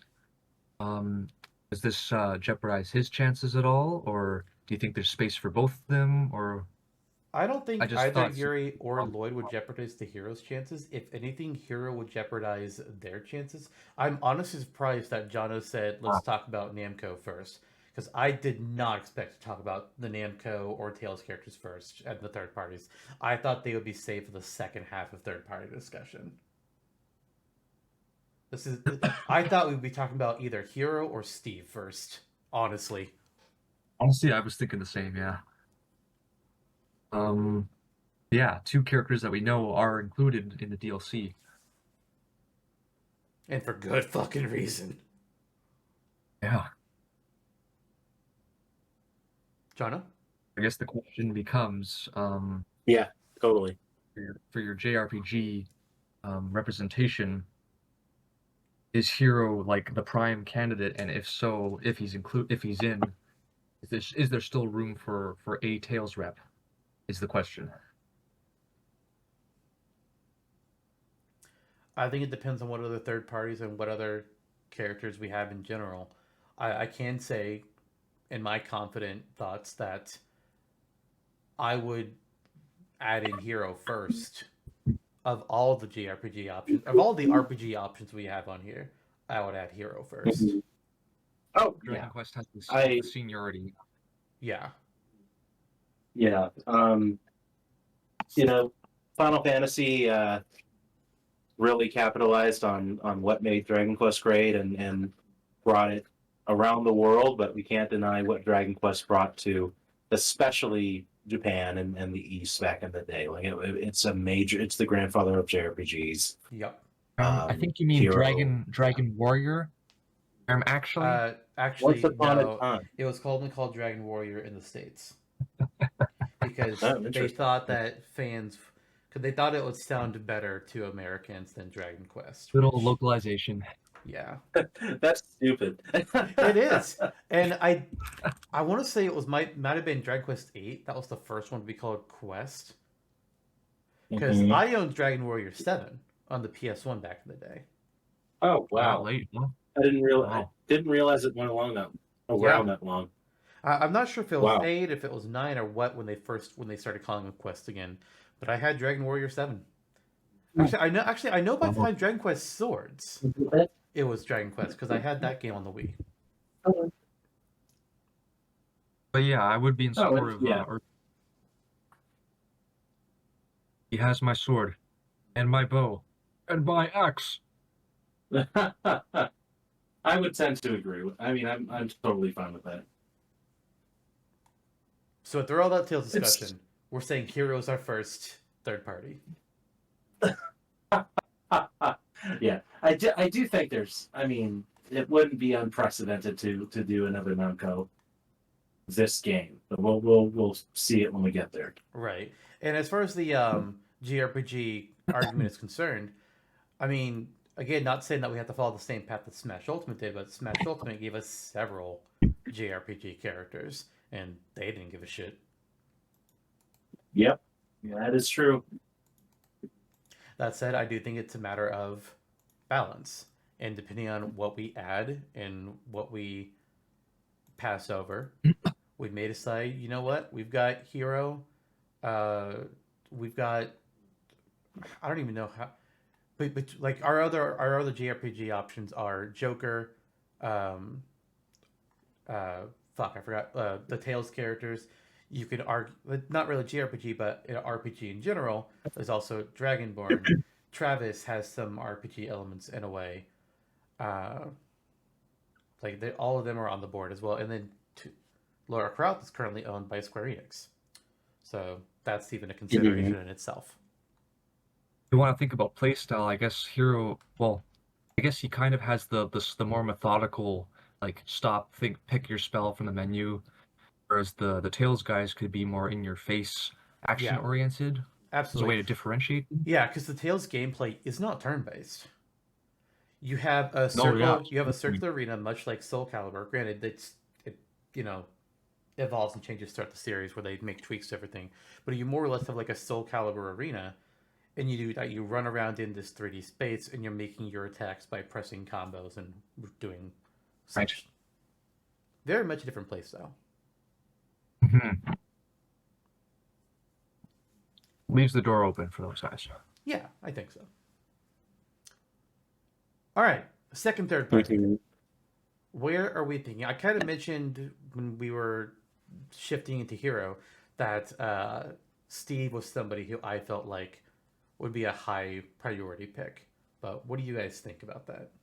Or is there somebody else that you would rather add in first?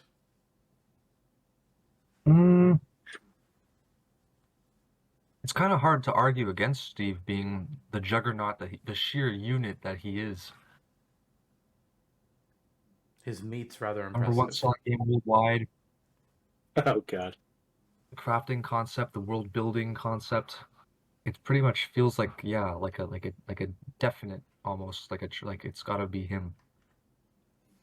There were a lot of games back in the olden days of gaming that defined genres, defined gaming itself, and were icons and have remained icons to this day. Steve is an example, and he's not the only good example, but Steve is a good example of a modern gaming icon that was a hit right away, defined a genre, defined himself, and Minecraft is something that is borderline never going to leave the gaming sphere of influence. It's always going to be around.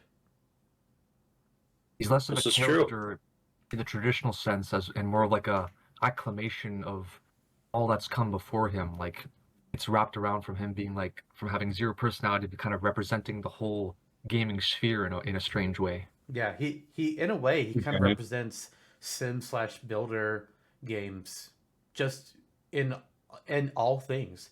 You could have a sim from The Sims, but Steve just like a sim could work as a fighter, but Steve's like, all right, I can not only be a fighter, but I can represent my entire game is mechanics. Mm-hmm.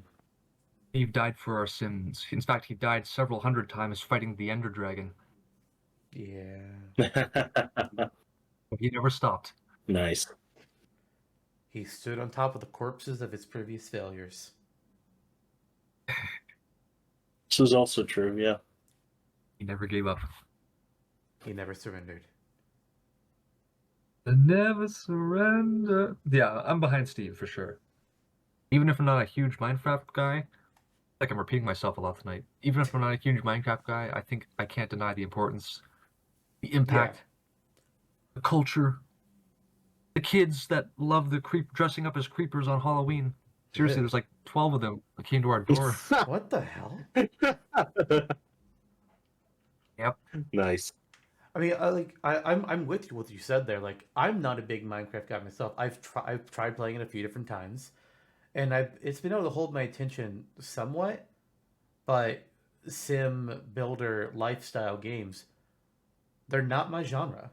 They're not, and they never will be. I've tried Minecraft. I've tried Animal Crossing. I gave Stardew a minor shot. Not my genre. People can Not for love everybody. it, but it's not my thing. But I can't deny the impact that Steve and Minecraft have had on gaming. And there are few other characters and games in the modern gaming era that you can say the same about. Right. He's on the board then? And for everybody talking about Fortnite, listen, it's not available yet. It's not eligible. Because you're right, it is also in that same category, but it's not available. Will we bring it up next time? I don't know. But it's not even eligible yet, so just calm down. Freddy is actually eligible this episode, but none of us nominated him. I'd have a hard time imagining it. I don't have a big knowledge on the Five Nights franchise. I know a small few things. But at this point, I just don't know what it would do as a character. Mm-hmm. I think Freddy's just a meme. It's hard to take him seriously as a valid character. Like he's kind of just become a meme. I mean, after watching a friend play through Security Breach, I absolutely have ideas for how he could work based off of Security Breach. Oh no! But not based off of the other games. That one's garbage. You don't like Security Breach? Oh, have you seen it? Like, it's so riddled with bugs. Well, yeah. Apparently it's not like a really bad one. Yes, but I've seen the entire game be played. I was on a call with a friend when he was going through it, so yes, I am very aware. But with what that game presents and how characters act, I can absolutely see how Freddy could work based off that game. Just not in terms of personality. In terms of personality, in terms of attacks, animations, I see a lot of potential for him. I just don't know the older material. I think his trademark look is definitely the like the first game, like oh yeah, and that's one. That's his trademark look. Yeah, I haven't seen the movie though either. No, I haven't yet. Well, by the time this comes out, I probably will have. Hello, future us. Have you seen the movies yet? Yes. Hello, us. Not quite a year in the future, but somewhere around there. We've been recording this whole series in advance because we're trying to make sure it all gets done. Indeed. But all right, so we have, unless there was a disagreement there that I didn't hear, Steve is in alongside Hero, correct? Yes. Okay. So yes. I think we can add at least one more third-party character, maybe a fourth even, if we're feeling it. These were the big two in my eye that, like, these are the two we need to have first. There's a few others that I feel like are higher profile than some others, and some that, honestly, I look at, I'm just like, I don't know about you. But those are my two big pitches. Mm-hmm. So I want to hear from you guys. Okay. Kelly, is there a place that you want to lean into next on these third parties? On our third parties, Yeah. well, I think all in all, I think you guys have kind of got me beat with the iconic status. Like you've got John Halo, you've got Lara Croft, you've got Dante, and Rayman are the big I should say, not Legacy. sure what the word is, but like the big like signature characters like John or Master Chief is Microsoft. Lara Croft is the whole generation. Um, Dante is Dante. Enough said. Rayman is Ubisoft. Mine beat for beat are definitely more, unless maybe Conker's the exception, but like they're definitely much more like niche and smaller names. So they don't. I feel like their priority is lower. But to start from like the top, like the heavy hitters like Lara Croft and Master Chief, I think would be the way to go and kind of work your way down the line. Gotcha. We still do have the potential to include 10 third parties, and I think there are a couple of spaces where we could say, yeah, there's definitely room for inclusion from your list. For instance, I think there is room for at least one, possibly two, in my opinion, indie characters. So you have Shantae, Quote, Cadence, and Shovel Knight. One or two of those could definitely make it in. I think one for sure. Yeah, like you mentioned, like we have a lot of like the big name heavy hitters and iconic characters, but something you have we don't is, as I kind of put them all together in that order for a specific reason, you have the indie row right there. We didn't really Yeah. have any of those. Like a couple of Shovel Knight and Shantae were on my list of considerations, but neither one of them made the cut, and I kind of was like, I'll circle back to them next time. Mhm. And it's like I'll probably nominate one of them in the next episode, if nobody gets nominated, if none of them get nominated by their view two here, and here they are. Whether or not they'll make it or not, we don't know. But I think there is still strong argument to have an indie because while they may not be like a Master Chief or a Lara Croft or a Hero or a Steve, indie as a category is an untouched realm of possibility. It's really grown up. Yeah, it's really blown up in Yeah. indie Like, world and all that. Like I absolutely have my opinion of what indie characters here I would lean towards, Me too. Yeah. but It really comes down to like the seniority and iconic status versus like how would their play style, what would they bring to the table and all that. right. Mhm. To be perfectly honest, and there might be some pushback on this, I honestly think your weakest third party is Conquer. Really? Yeah. Yeah, I could see. Because like you've got, Lloyd has his Tales of Symphonia Legacy. Travis Touchdown hits a very big, what's the word I'm looking for here? Cult classic crowd. The portal Batshit gun. insane. Yeah, like there's the portal gun. We have Dig Dug who hits the retro side of things, and then quote grandfather Vendies Shantae. Uh, well, you could Been argue for a long Shantae time. is less of an indie anymore these days because WayForward has grown as an entity. Yeah. But she's one of the older ones. On top of that, she was there on the original Game Boy or was it Game Boy Color? Somewhere around Game there. Boy Color. Yeah. Yeah. Right So at the end of its lifespan too. she got her start way back in the day, and WayForward has had a healthy relationship with Nintendo. So there's very good bet there. Shovel Knight is another very popular indie character. His game has gotten a lot of additional content over the years where they've updated the title as they've gone through, which is an interesting concept to me. And he appears in a lot of indie crossover stuff. Cadence, honestly, of the indie characters here, I think she's the weakest just because she's up against three icons of indies. But she has. She doesn't yet have the boost from Zelda yet. Right. And maybe that's in talks right now. I don't know. I don't know when that game starts development. But she does have the unique system of the rhythm. So there is that in her bonus as well. So honestly, like Conker's really the only one of yours that I feel like is on the weaker side. Uh, Yeah. With the contemporaries of Mario 64 and DK 64, and I think there was another one. Banjo Kazooie. Banjo-Kazooie. Thank you. Why did I blank on that? I don't know. Yeah, that other rare one that was probably gotten into Smash at some point. Yeah, Yeah. got in on our N64 episode. Or a GameCube So yeah, episode, I think actually. I would be inclined to agree because yeah, he doesn't. He leans definitely very heavily on his like on his on his references and his humor. Yeah, for sure. Right. His characterization. Meanwhile, if I look at me and Jonno's third parties, I think my weakest are.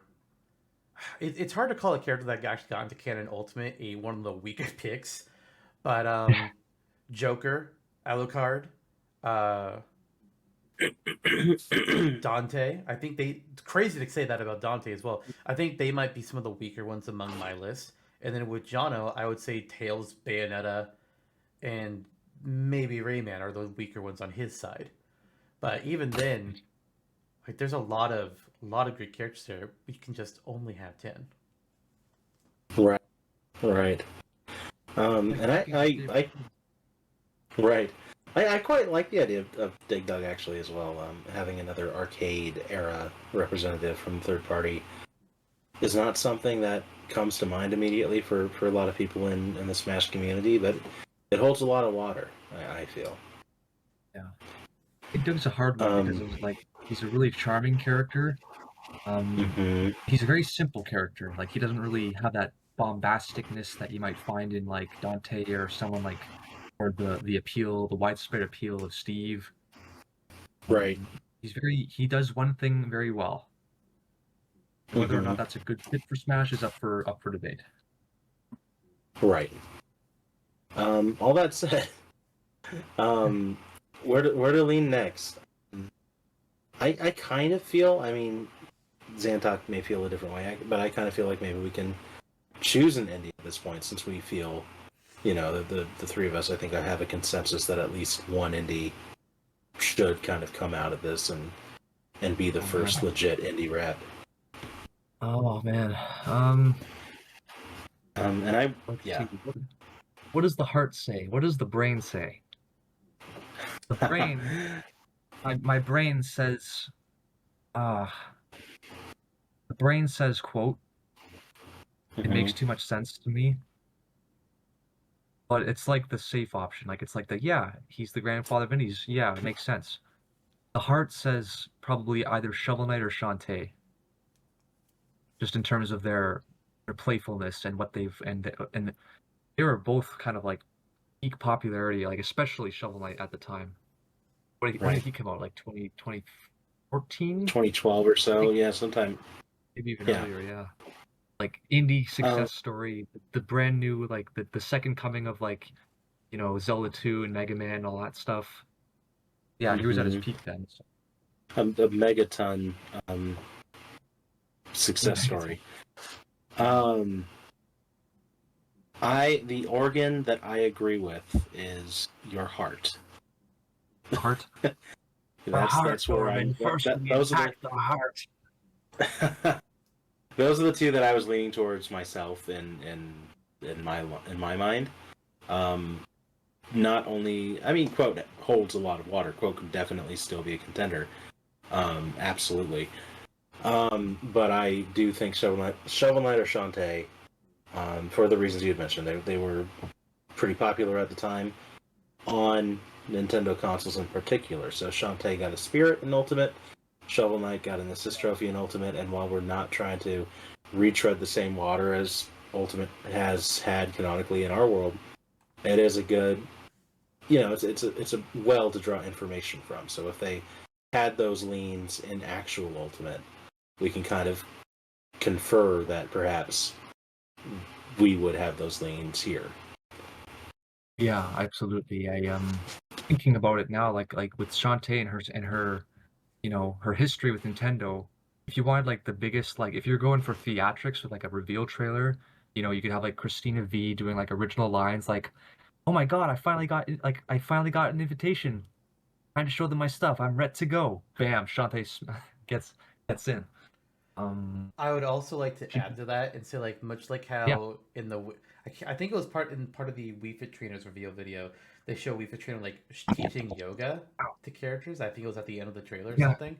I want to see Yeah. Shantae teaching a dancing class at the end of her trailer.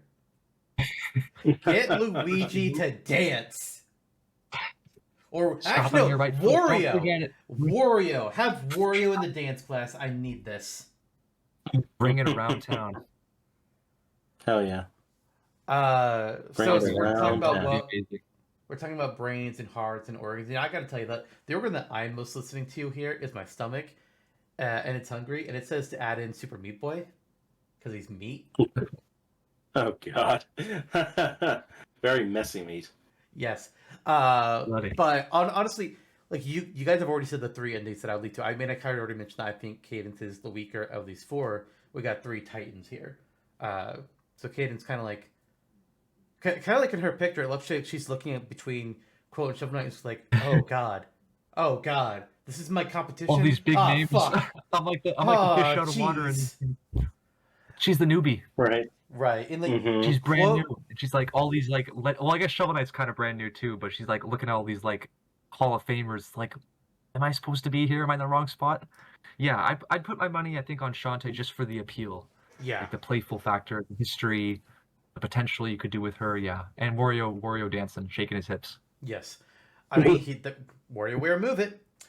Jonno and I had like hashed out Shantae and Shovel Knight in the past, and traditionally we've kind of been split where like he'll be a Shovel Knight defender and I'll be a Shantae defender. So like my lean in that is just like I know those are the 2 that I know the best, and I know Shantae absolutely more than the others. So my lean is just easily over for her sake. I know a lot of the stuff that she can do. I think there is still a lot of merit with Shovel Knight. He could potentially make it. I think there's a lot of merit for Quote. I don't know about all 3 making it though. I think that might be a little much for this iteration, and Yeah. whoever doesn't make it could come back in the next one. And Quote's big. I don't know Cave Story, so I can't speak much about it. But it does have that in the legacy status. That's Right. a big point in its favor.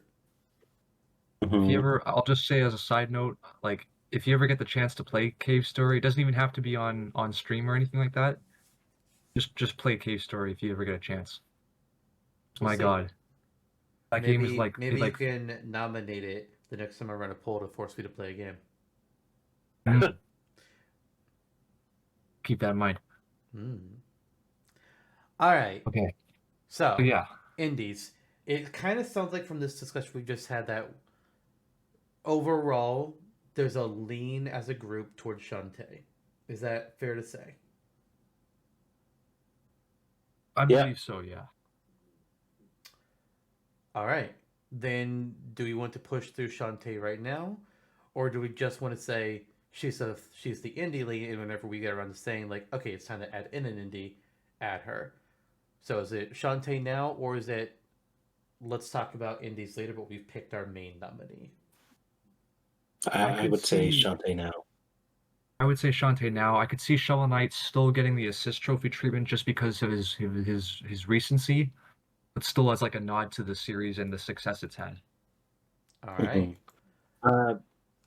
I don't necessarily think we have to take Quote or Shovel Knight off the board yet, but I do think Shantae is the front Sure. runner Yeah. that we choose. If we were going to take any off the board, it would be Cadence, in my opinion, of the indies. Fair. I do Totally agree fair. with that. Yeah. All right. Whereas Shantae- recency works in. Mhm. Yeah. Oh, she's in. Yep. Shantae is in. We have 3 Woohoo. third parties chosen. Do we want to add a 4th, or do we want to dip back over to Nintendo for a bit? I'm easy. If you want to go back to Nintendo, that's probably the prime discussion where that's at right now. Donald? Okay. Work go the broad Sure. strokes and then fine tune it later. All right. In that case, I'm looking at things with Nintendo, and I think I'm looking at 3 different spots over here right now. I'm looking at Fire Emblem, I'm looking at Metroid, and I'm looking at retros. Mm-hmm. What do you guys think?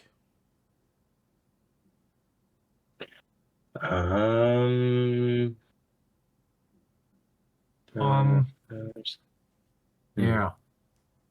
You see, the thing is, yes. you know, yeah. Actually, I don't think I even know. Where was I going with that? I feel. What was that, Kelly? Nothing. Okay.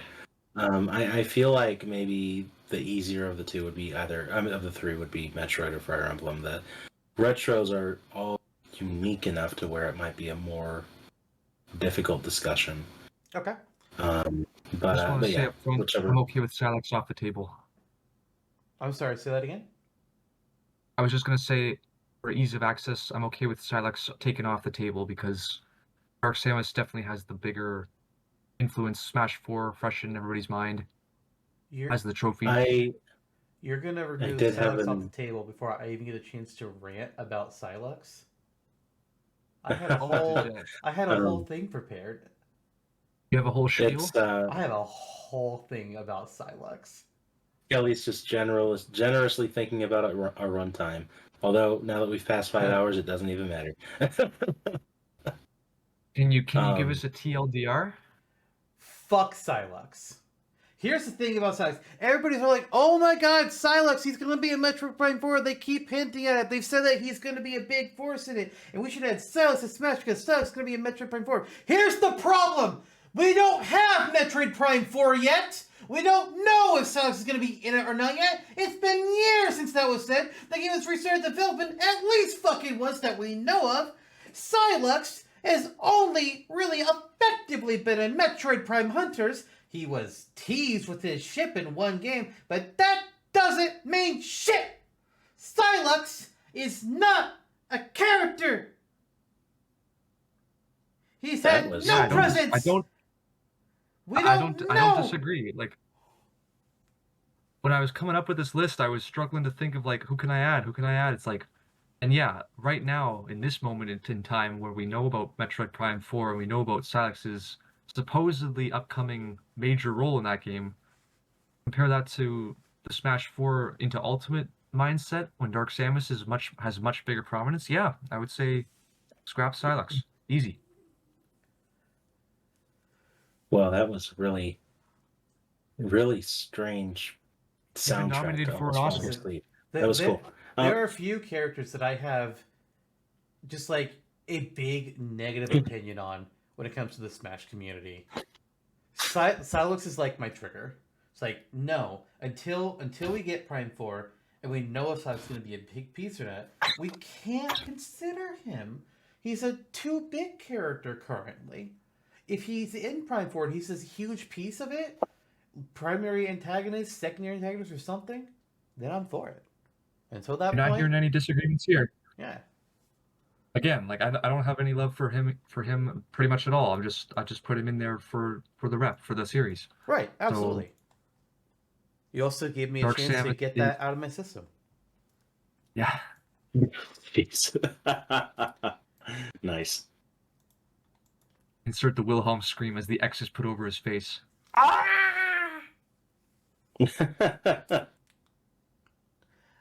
Alright, so then the question becomes Dark Samus. Dark Samus has been nominated twice in previous rosters. This is their third time appearing. So we've already reached Silex. Dark Samus is on the table. Personally, in my mind, I don't necessarily think that we strictly need Dark Samus, but I'm not saying there's not room for them. They're just not somebody that is high priority in my mind, which is funny because I had them on my list. I was the one that nominated them last time. John and I, we've traded on who's nominated Dark Samus each time that they've come up. You nominated them first, then I nominated them, and now you've nominated them again. It's kind of interesting what's happened there. I'm open to them. They're just... There's so many characters, you know. But of Metroid, they are easily the choice, in my opinion. It's too bad Metroid Dread isn't available here, because then I would say Ravenbeak. But that doesn't exist yet. Indeed. Indeed, indeed. Just give her the echo treatment. I mean, I mean, if you- nobody's an Echo here. They'd be semi-clone at absolute worst. Everybody's unique. I see. Mm-hmm. Yeah, I think it could work. Good foil to Samus. Yeah. I think Is Ridley in at this time Yes, in our Ridley- 75 character? Ridley was added, I want to say, in the GameCube edition. Yes, they were added in GameCube. Okay, so is that 2 or 3 with Zero Suit Samus? We don't have Zero to Samus. It's only 2 Metroid characters right now. Okay. You think 3 is a good number for Metroid? I do. Especially because it's been so long since Ridley was included. That was 4 games ago now. Yeah. Yeah. And Dark Samus uniquely represents Prime, so there's the precedent there. And also Texas. Don't forget that she's the only American-made character in all of Smash Ultimate. I'd forgotten about that. This is true. Oh, let's take her off the I'm cover behind. then. Dark Samus. Okay. Yeah, I mean, sure. I mean, now feels like as good a time as any. All right. We've got Dark Samus. Nice. Greato does it.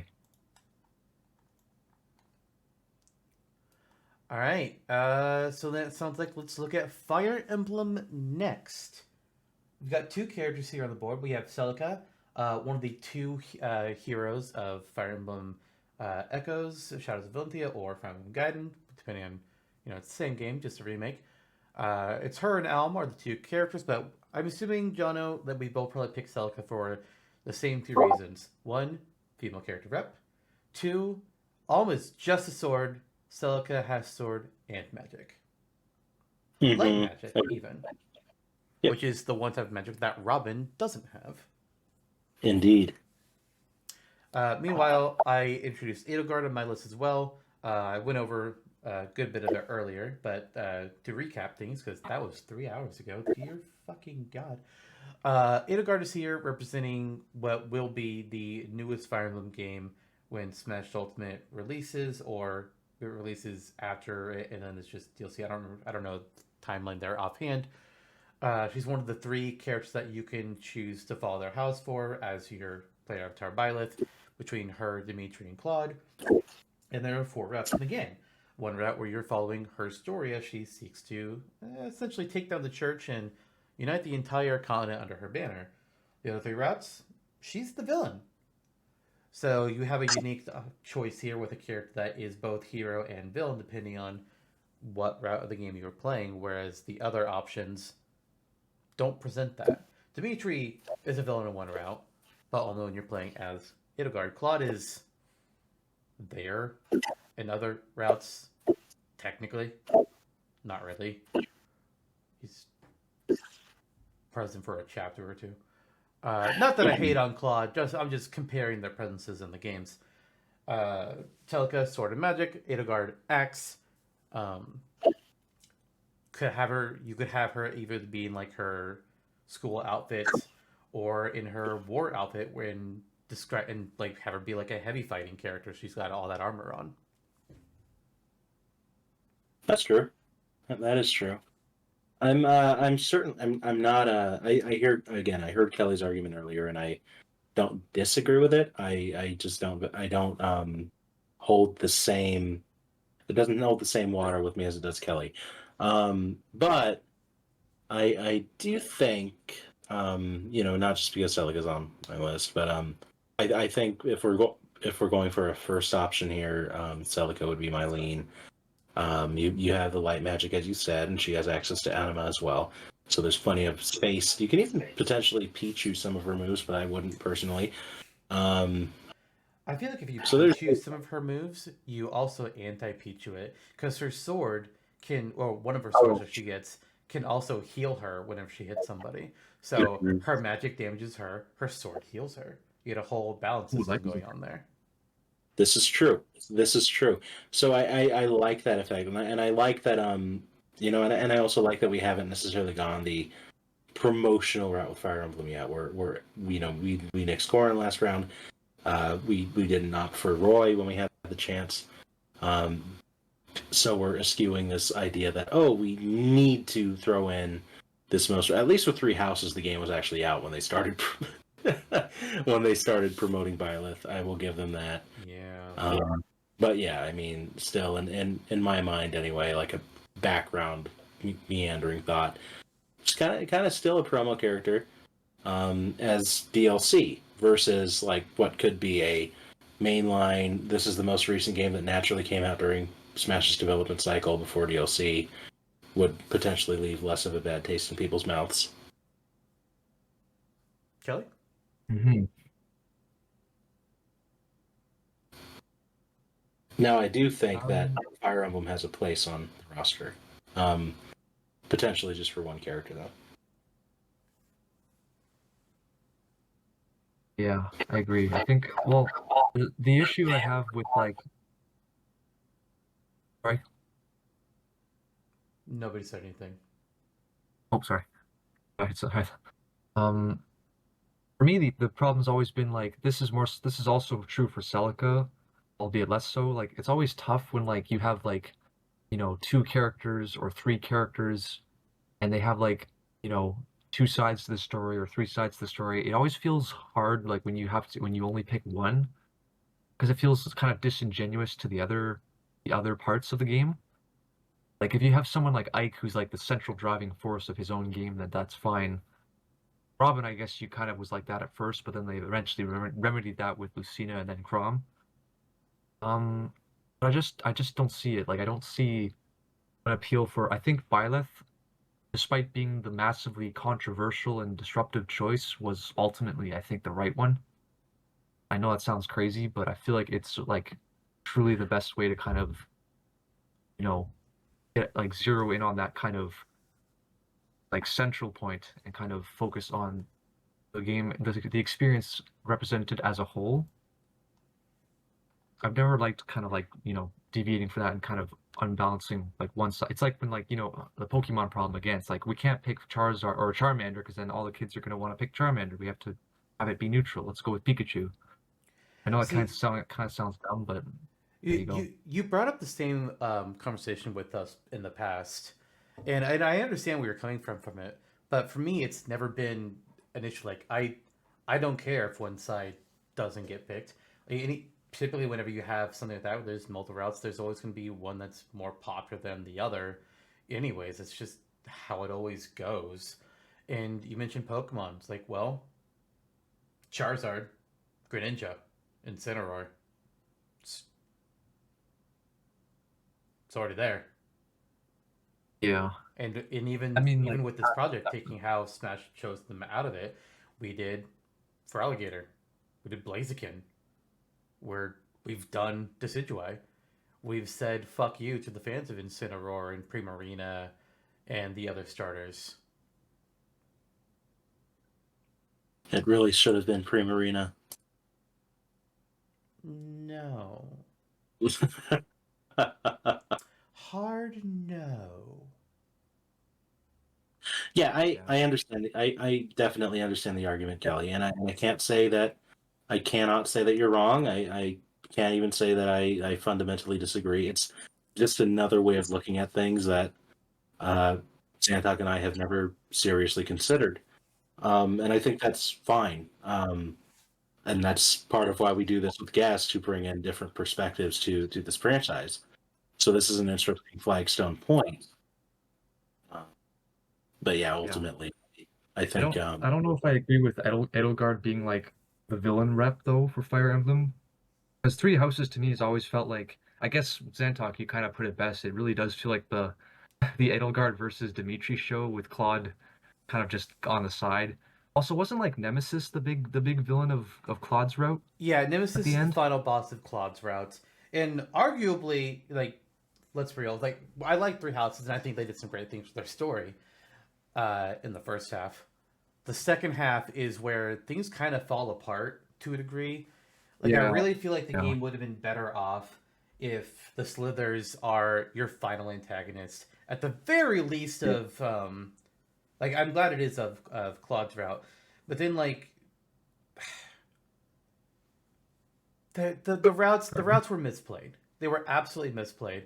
There's too much focus of Like, oh yeah, we'll deal. The couple routes were like, yeah, we'll deal with the Slithers later. It's like, what are you Yeah, talking about? wasn't that It's was it's that off Crimson Flower that did screen. that? No, Crimson Flower is Edelgard's route. Silver, I think Silver Skies is what the name for the church route is called. That one has the Slithers be dealt with off screen because the final boss there Yeah. is Hegemon Edelgard. At least I think that's the case. Or maybe that's the final boss of Demetrius. Either way, like you'd think the Slithers should be the threat that they unite against. Uh, Even after Edelgard takes care of Dimitri, takes care of Rhea. Even then, she doesn't necessarily want to get rid of Dimitri. Rhea is her problem, which fuck Rhea. I'm just saying, fuck. It just lacks. It feels like a lot of the time it just lacks the closure. You're right. Like it doesn't Yeah. really, and it ultimately resolve itself. It's just kind of like, yeah. Mhm. Hopefully But the land will get society as we know it will get better. We hope. both Three Houses and Three Hopes fumbled the ending of all 7 routes, where they have a good start, but then they like rush to an end. It's like, wait a minute, we're at the end, but there's so much more here. What are we doing? Yeah. They And it's could just have. because-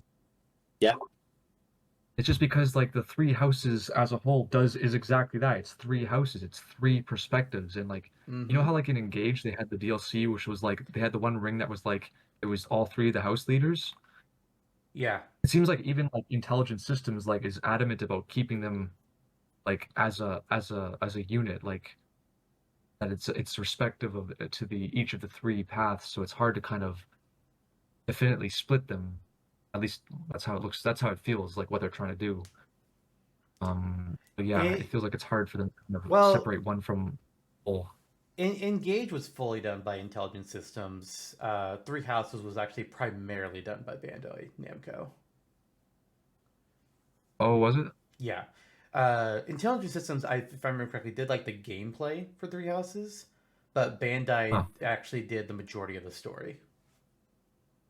I think like the major contribution that Intelligent Systems had to the story was they're the ones that actually suggested Edelgard having a route of her own. Whereas originally that was not going to be the case. It was just going to be Cloud route, Dimitri route, Church route. I think it'd be the other way with the church route being added last, but okay. You'd think. I think that's what most people assumed, considering how extremely similar it is to Claude's route. But no. Crimson Flower was the last route that that got added in. I'm sorry. I just don't know if I can get on board with just Edelgard, but it's just hard for me to accept that. That's just me. Sorry if that sounds like petulant, but same with Celica again to a lesser extent, with like her and Alm being so intrinsically linked. I don't know. It's tough with Fire Emblem because like the further you delve into it, the more like factors kind of form. It seems. Well, here's something I might say that might break this. I'm gonna flash up our roster as we have it so far. I'm gonna look at Fire Emblem on here. I know it's kind of hard with all the X's and checks kind of covering it, but you'll notice. Look at Blazing Blade. We have Lyn, not Hector, not Eliwood. Right. We made a choice. And you could argue that it's the same thing there with Celica or Edelgard, Dimitri, Claude, Byleth. Yeah. Like Lyn is far and away the more popular of the 3. And Right. I believe Celica is more popular than Alm. Three Houses is a bit more of a question mark. Who is more popular? I think it comes down to Edelgard and Dimitri. I don't think Claude is he is popular, but I don't think he compares to those 2. I haven't played Fire Emblem, I guess that's what it's called, just Fire Emblem, number 7. But how does it work? Like Lyn is like the prologue, and then you play as Eliwood, and then you play as Hector later, or something like that. Close. You do start out as Lyn. She is the prologue set of the game, but then after that you choose Eliwood or Hector, and then you just go to the end. Okay, so it's a little different in structure. I guess I could see Lyn why she's like so well remembered because she's sort of like she was a lot of like Westerners' first kind of like Lord character that they experience. But I can see what you're saying with that. Yeah, it's like it's somewhat similar. Sorry, I don't want to like drag this down any further than I already have. So why don't we I see your argument with Edelgard because it does muddy up the waters a bit when there are so many other characters to choose between. And Byleth being a central avatar-ish character that could have homogenized it, and you're right, that's probably why they chose him ultimately. Well, they So- chose because Nintendo made the pick, not Sakurai. Also true. Celica, though, I feel like follows in the steps of choosing Robin over Crom or Lucina, or choosing Lynn over Hector or Ellie would. And it just does persist. There are some areas where there's two characters that are more or less equal, and they just there's one particular one that rises in popularity. So that would be Celica in this case, is vastly more popular and unique than Ulm, so she would be our pick. And same potentially with other characters too, like if we're saying Ephraim or Erica, for instance. So Easily, I don't know. Easily. Yeah, I do agree. Lance. Yeah, it sounds like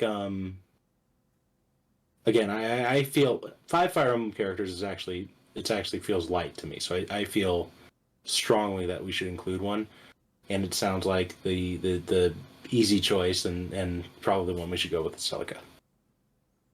I think I'm leaning towards Celica, honestly, yeah. I mean, yeah, I would easily say that like Celica would be added first. Whether Edelgard gets in or not is a question to come up for later.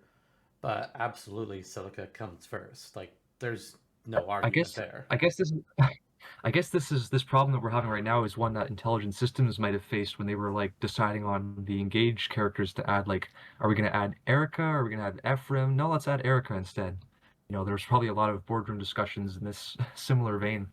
I do kind of wonder how they made some of those choices, because especially with the DLC ones, because like Soren would not have been one that I would have guessed for Yeah. Italia's games. Like, I like Soren, but I would have Yeah. guessed they would go with. Granted, they do have Ike and Micaiah already. I would have guessed the Ranulf to get a Laguz, which is a completely unique set for those games. That would have been cool. Or Leth, yeah. Somebody. Yeah. But I am curious how Engage made those decisions. For the most part, I agree with him, at least for the base game ones. But like what made them choose Erica over Ephraim, I think it's a big question mark. Like, I don't necessarily disagree with that. I want to know what made the decision. I'm Love to be a fly on the wall. Yeah. I mean, I love to be able to fly to war. Just like all of these game decisions that they're making, all these things. Like, what made them decide to do this or that? What? Yeah. Where was the discussion about Mario? Put me on the wall of the Mario Wonder planning team. Man, Oh man, that would be what something. happened? I gotta know, cause God, fuck. You talk about Mario being made when people were on drugs. Mario Wonder, they were clearly on something. Like, No fuck. deadline, that's a good thing. Yes, it is. All right. So after all of that, Selka's in. Edelgard is on the table. We'll come back. We'll see if there's room for a second Fire Emblem character, and if we want to include her over the bank of leftover characters that we'll have at that point. But we got 8 Nintendo's characters in right now. Let's see here. Previously I mentioned other categories that we have up here at this point. There is the Mario contingent, plus even Mario spin-offs if you want to consider that in a similar vein with the Baby Bros, Cranky Kong. There is the potential second Zelda character, which I'll say I don't think we need to get to just yet. There are characters from franchises that are already have some representation, and we're debating if they would get another character at this point. Falco, Black Shadow, Alf, Isabelle, Villager, including and Mona. Isabelle and Villager also have a conversation between themselves. Similarly, we touched upon it earlier, Palutena and Medusa. Well, I'm sure we'll circle around back to that probably a bit later. And then there's the retros of Ice Climbers, Mock Rider, and where is he? There he is, Goku.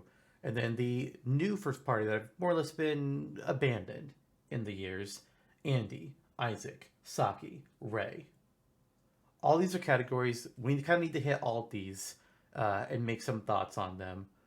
As far as what is the next most important one to hit, honestly, I feel like it's the new crowd, the new characters, or the ones that aren't represented yet with the franchise. Oh, okay. You think Fire Emblem and Advance Wars would be considered like cousins? I mean, they were In the both made sense by that, Insys, but they play extremely differently. yeah, tactical warfare made by Insys.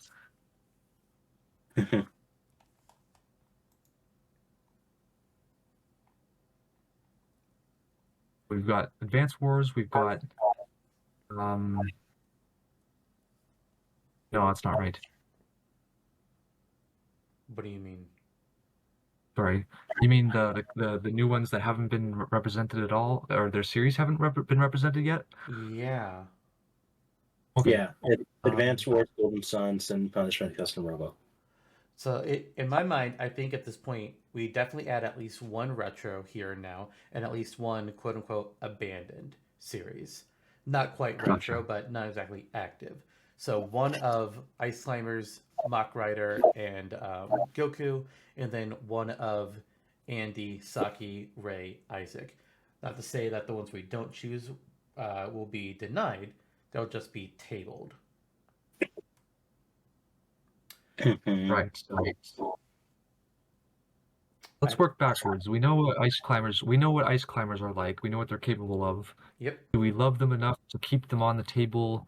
And if not, can we find a way to replace them with someone equally as interesting? Well, in a way, Ice Climbers have kind of been replaced with Jonno's nomination of Donbei and Hikari, who work in a similar Ice Climbers way. As far as the other characters here on the board are concerned, Goku, I think he would work very much like, because Yu Yuki is a visual novel, so there's not a whole lot to pull from, like directly taking attacks, animations in that regard. You're more or less making a moveset that is indicative of the Monkey King. What's the word I want to go for? The typical like Monkey King persona that like exists in. Again, I can't think of the word I'm trying to get here to. Like the myths and legends of the Monkey King. You're basically just creating something with that. And then with Mock Rider, I don't know if he'd be on the bike the whole time. That's a question mark to come up with, or this bike would absolutely be in the attack somewhere. But he can have a gun that he can use, whether that's in his hand or mounted on the bike again. He can have a chain that he whips around, not unlike the Belmonts, but differently because he's a biker. He's not like trained in chain whip warfare. He's just got a fucking chain and he just can swing it around. The other note, when comparing some of these characters, you're mentioning Ice Climbers and something that can work like them. There's the Baby Mario Brothers. Yeah, I was gonna say, do you envision them working like the ice climbers as a pair, like having a main one and then like a secondary one, or like swappable, or In my mind, and I have yet to make a moveset for them. I want to someday, really, really bad. But in my mind, Baby Mario would always be the one in the lead. They don't really swap around. And instead of like desyncing or being able to like do, I'm trying to think of the words. I've envisioned them like working a little bit similarly. Baby Luigi will always be like in lockstep behind Baby Mario. They're always together. But I imagine them like pulling from how they work in Partners in Time a lot. I did like what you mentioned earlier about like how their upspecial could be like the crying bubble from Yoshions. I was thinking about it, it's like, oh, that's actually really good. I like that a lot. That makes sense. Just hopefully their crying isn't as obnoxious because holy nerf shit. the crying. Yeah, nerf the crying. Like turn down the volume of that. But like they give them their hammers. They have their hammers from those games. I don't remember offhand a lot of things that they can do, but like even just looking at how Mario and Luigi deal with puzzle solving in that game, where Mario will hit Luigi over the head with a hammer, and Luigi will go into the ground, and you have to come out of the ground and pop up. The Baby Bros could take those kinds of techniques as well. The puzzle solving aspects of those games, the Yeah, like way they shaking a shell combine between the different two of things. them. Right. Like how Lots of Mario and options. Luigi, they can jump on top of each other's head and then spin through the air and fly forwards. The Baby Bros could do something like that. Yeah. Imagine if you somehow made like X make Mario jump and then Y make Baby Luigi jump, and then like you could just like make them move independently of each other. Yeah, absolutely could. It'd be fun. That'll be complications on the controls, but hey, screw it. We're not programming it.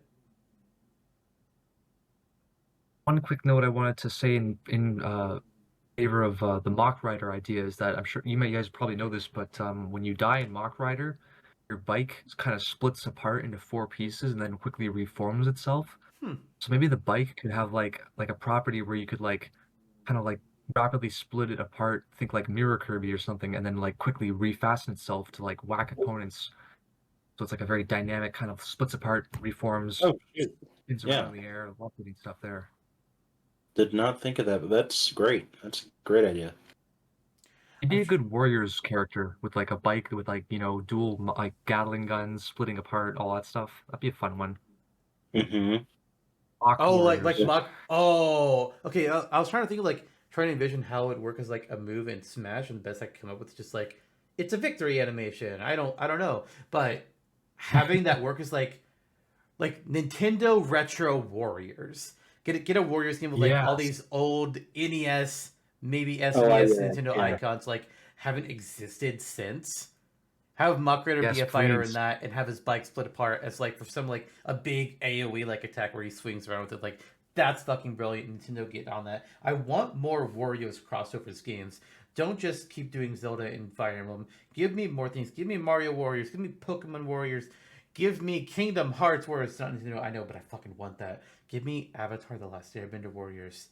Oh my god, I need more Say Warriors never. spin-offs. Still waiting on that Xenoblade Warriors. Maybe, just maybe. Honestly, that would work really well too. Oh yeah. Yeah. So do you guys want to aim for a retro pick next? I figure like we've kind of talked more about retro, so we might as well pick out of them first, especially since there's less options here. Okay. Personally, I don't know much about Goku. I wouldn't be opposed to Goku. I just don't know really about like how he looks or how he plays. Well, you said he's a visual novel, so I guess that's like Yeah, you'd have to get really inventive. you're basically Um, inventing a Monkey King fighter. It's basically what you do. You give him his staff that can enlarge. You give him a Nimbus Cloud, and you play off of the myth and lore of the Monkey King character. Gotcha. And you give him Kamehameha. Uh, Legally distinct Goku. Yeah, I think it would be funny just for the memes that would spout from it. oh yeah. Like Um, I'll admit, part of my support of Goku in Smash is twofold. One, Monkey King. Two, haha, Goku, but not that one. Right, half the community would be enraged. I would drink those delicious tears. break the internet again. Flamezone just starts crying.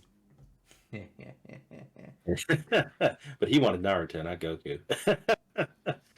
Anyway.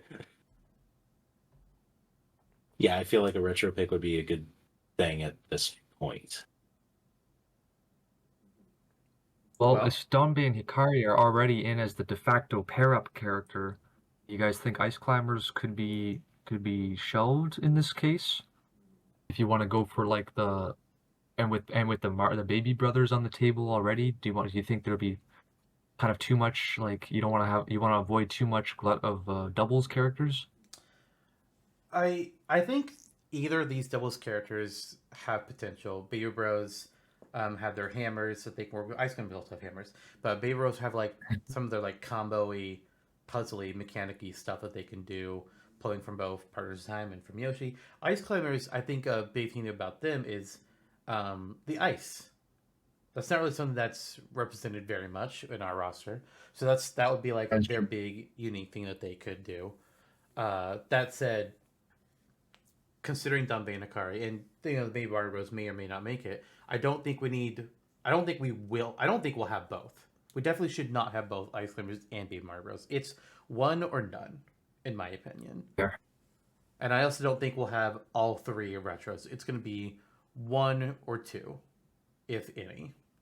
I think we should definitely have at least one.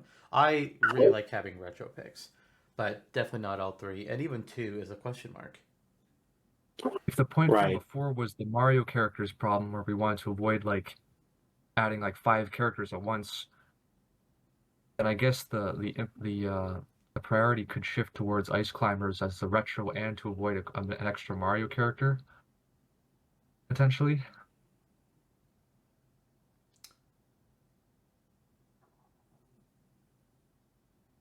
That's where it gets tough because like it's an existing move set that we know how it works, and it's like, do we want to like, are we comfortable with keeping it, or do we want to exchange it for potentially a newer and maybe better one? I mean, while I like the Ice Climbers in Smash, if I'm taking out that knowledge, because we don't know how they work in Smash in this timeline, they're not. That's not on the table as far as I'm concerned with having that moveset. I mean, we know that you probably make them work together because that'd be a cool thing to do with them. But as far as this timeline is concerned, all we know is the Ice Climber game. So yeah, they're not as realized. Right. Like we Although- know that because we exist in a timeline where they were added into Smash, but in this timeline that we are creating with the Roster Redux system, that doesn't exist. They were never added into Yeah. Smash, so we don't know how they would work in Smash. Not that it would be like an incredible stretch to imagine, like, oh, they'll have ice powers because it's they are the ice climbers. But I do see your point. Right.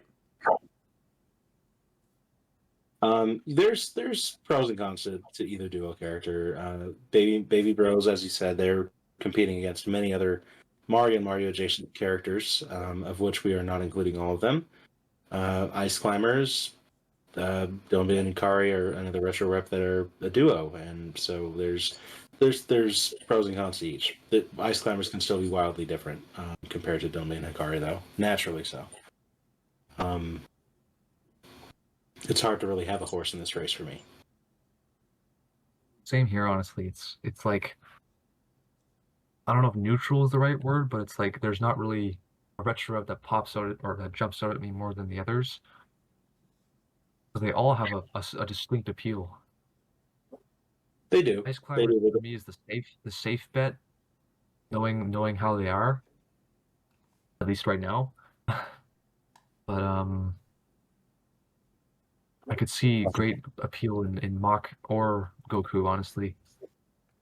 And I love what you said about Mach Rider. It adds a whole other layer that I had not previously considered for the character. Also bringing something unique to the table, inherently just being someone more focused on riding a motorcycle. It's not something that we have. It could be Excite Biker that fills that void, but Mach Rider is a little more interesting. Yeah, the challenge comes with distincting them from Captain Falcon, who's just like also a big, bulky kind of racer, speedy guy.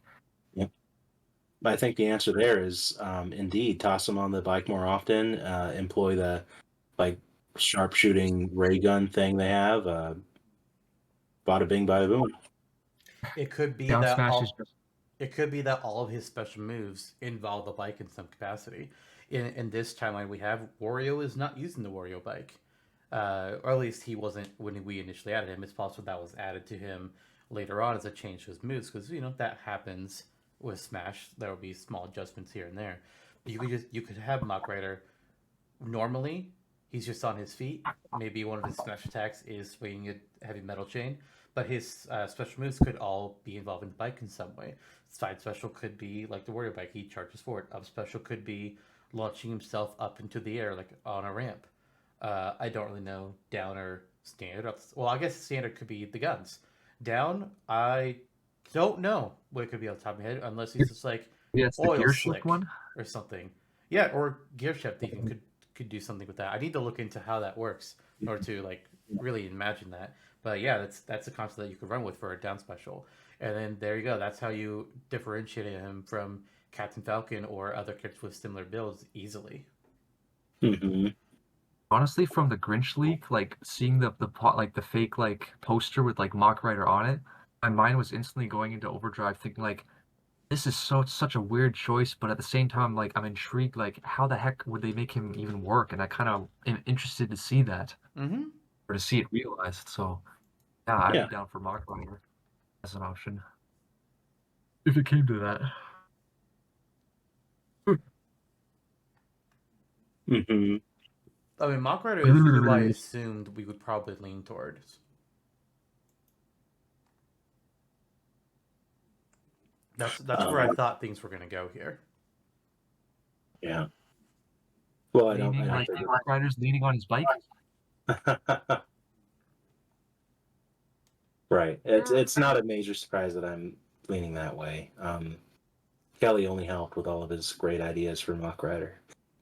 But Thanks. yeah. Yeah, like I could ride or die on ice climbers. Honestly, they could go either way for me. They could easily like Dambe Hikari could easily circumvent them, like work in place as them as the dual rep. Totally. They have for some games now, but it doesn't mean they'll always have to. I think there's definitely room for a duo character here.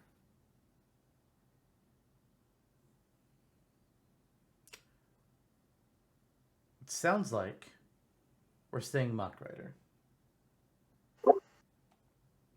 Yeah. I would say so. Okay. Mock Rider is in. Not Mock Rider, but not saying no to the others yet. Right. All right. Let's go ahead and pick another one of these characters that does not have their French represented in Smash, the non retros, and let's throw one of them in now. And then after that, we'll dump back to third party for a bit, because right now we have 9 Nintendo characters. This next one will be our 10th, and then we can bump up those third party numbers a little. Sweet. So we have here Andy from Advance Wars, Isaac from Golden Sun, Saki from Sin and Punishment, and Ray Mark III from Custom Robo. Saki and Ray I can't speak a whole lot to. Honestly, I can't even speak a whole lot to about Andy and Golden Sun. But Advance Wars, tactical RPG. Andy is the main character. He's the commander, or one of the commanders of the game. And while he's his special ability is more about like healing up units, I think there's a way to represent that in Smash, either where like he can summon out soldiers to fight for him, and then maybe he can have a move where like he can repair them, like maybe they have their own little health bar and he can help them out. There's something in that regard. Yeah. Zoner, summoner type of thing, perhaps. And he's got his wrench to use as his melee weapon, which is just funny to even think about.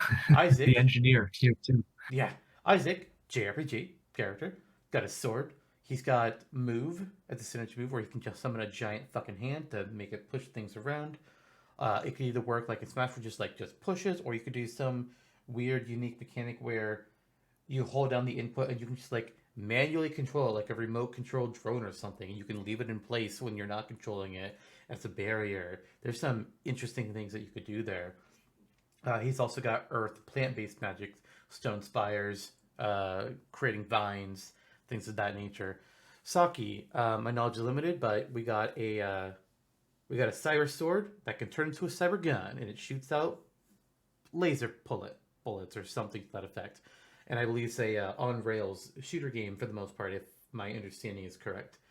And then Ray is a robot fighting game where you get a bunch of robots into a small arena. You control them, you can customize them, you can change out their pieces and weapons and alter what their abilities and stats are. And you basically have them fight in tournaments, I would assume. This is my understanding of these characters. That's right, yeah. Fighting with toys, basically, yeah. Yeah. Yeah, I think it's right off the bat, I think for Saki, he's probably the one of these four that's been like nudge like referenced the most in Smash, most touched upon. He's pretty cool like in his look and his abilities, but I think he'd be tough to like aside from like shoot and slice. He's kind of hard. Like it's kind of tough to like come up with specials for him, especially with like his own game where it's really just run, jump, shoot, slice. Yeah. Especially compared to his son Issa, who again has like a more robust moveset. I don't know how you would do it, which I was might also hurt him a bit. surprised when they removed his assist trophy from Ultimate. I was honestly genuinely like shocked. There's like he was perfect, like he was flawless. But yeah, that was kind of weird. Isaac, a lot of people wanted. There's so many reaction clips of like that one segment from that one direct where they show here's some more assist trophies, and then instantly Golden Sun, and then it's like people were like fudge. Especially after not only the Grinch leak, but what we Yes. all thought was that Golden Sun item that was leaked into the fucking Wendy's commercial. Oh my god. And Yeah. we just see this little orb that has like a little plant inside it, and people just like, that looks like the symbol for the growth synergy in Golden Sun. Holy shit! Wait, how is that going to be an item? I don't know, but Golden Sun confirmed. Well, one, it wasn't even an item from Golden Sun, which is Jeez. a What a thing. painful day that was. Yeah, and like, sure, we can get items from a franchise that doesn't have a playable fighter in Smash. Hello, the Unira from Clue Clue Land. But if it had been a Golden Sun item, it would have in our thoughts. We would have had like, oh wow, Isaac's chances, it might be him because there aren't too many items that aren't from the same series as a playable fighter. And then that was the thing, and then we just got shell shocked. It's like, what? No. No kidding. Dark day. Mm-hmm. Yeah, it's hard to say because I think for Andy, for instance, he has a lot of like units and inspiration to pull from, and there's a lot of creative ways you could approach his moveset. Isaac is more played straight with his sword play elementals. You can thumb wrestle Master Hand, I guess, which is nice. Um, but definitely falls closer to that hero play style, I think. Not to like, well, I'm not a Golden Sun expert, so I can't really say for sure. But just from the outside, Saki, acrobatic. I guess what would it be for shooting if not Splatoon? Like is like other than Splatoon, maybe he's like the only other dedicated like Nintendo shooter character franchise. As far as Nintendo, I mean, well, there's Star Fox and Metroid. Yeah, sorry. They're not Well, like yeah, I guess they're both shooters. real shooter. But I mean, and then Kid Icarus Uprising is a rail shooter for half the game. Right. Yeah, real shooter with a side of ground combat, but yeah, rail shooter basically. And then Ray is like lots of potential there, lots of custom options, from what I understand. Yeah, very robust robust robots. But yeah, they each have their own kind of specific appeal and niche that you could really tap into. Again, I think Absolutely. Saki would be like as cool as he is. I think he'd be the toughest to fully realize, Yeah. or at least distinct. I want to I want to up my knowledge on pretty much everything that's plausible for Smash. I really do because I want to. It's harder to have these kinds of conversations when you don't know a game very well, and I want to be able to have better conversations about a lot of these franchises. And eventually, I'll watch them. Like I watched all of Castlevania, so I understand that now. I watched all of Metal Gear, so we were able to do a Metal Gear character moveset earlier this season, which was a lot of fun. Would not have felt confident doing that if I didn't watch the series. And so I want to watch or play more, get as much knowledge as I can. But Sin and Punishment, I don't know it as well, so I can't really comment on it as much. The others, I can all imagine something. Saki, I know, laser gun, you can have some kind of like swift combos with that. Maybe an uppercutting slash of some sort. I don't know if he has any I guess the only thing particular you can, techniques. And then the gun. yeah, he does what he does have going for him is that you can like this was in my Issa moveset, but you can deflect stuff in Sin and Punishment, and wherever your aiming reticle is, he'll automatically, like, a missile comes towards you, you deflect the missile, and now its trajectory goes towards where you're pointing.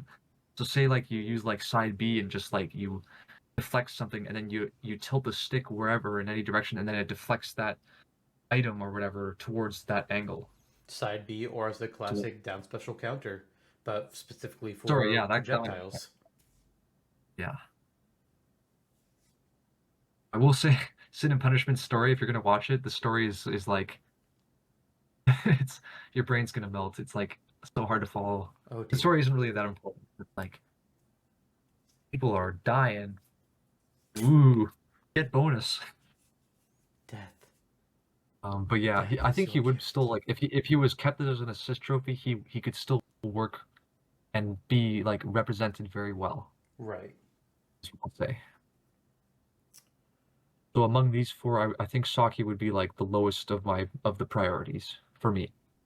Yeah, I honestly have to agree with that. Like I have like who I think I would go for first of these, and I honestly think I know who I'll go with, like, in a full order. But conversation, discussion, arguments, which we haven't heard anything from Jonno. Oh yeah, hey, I'm still here.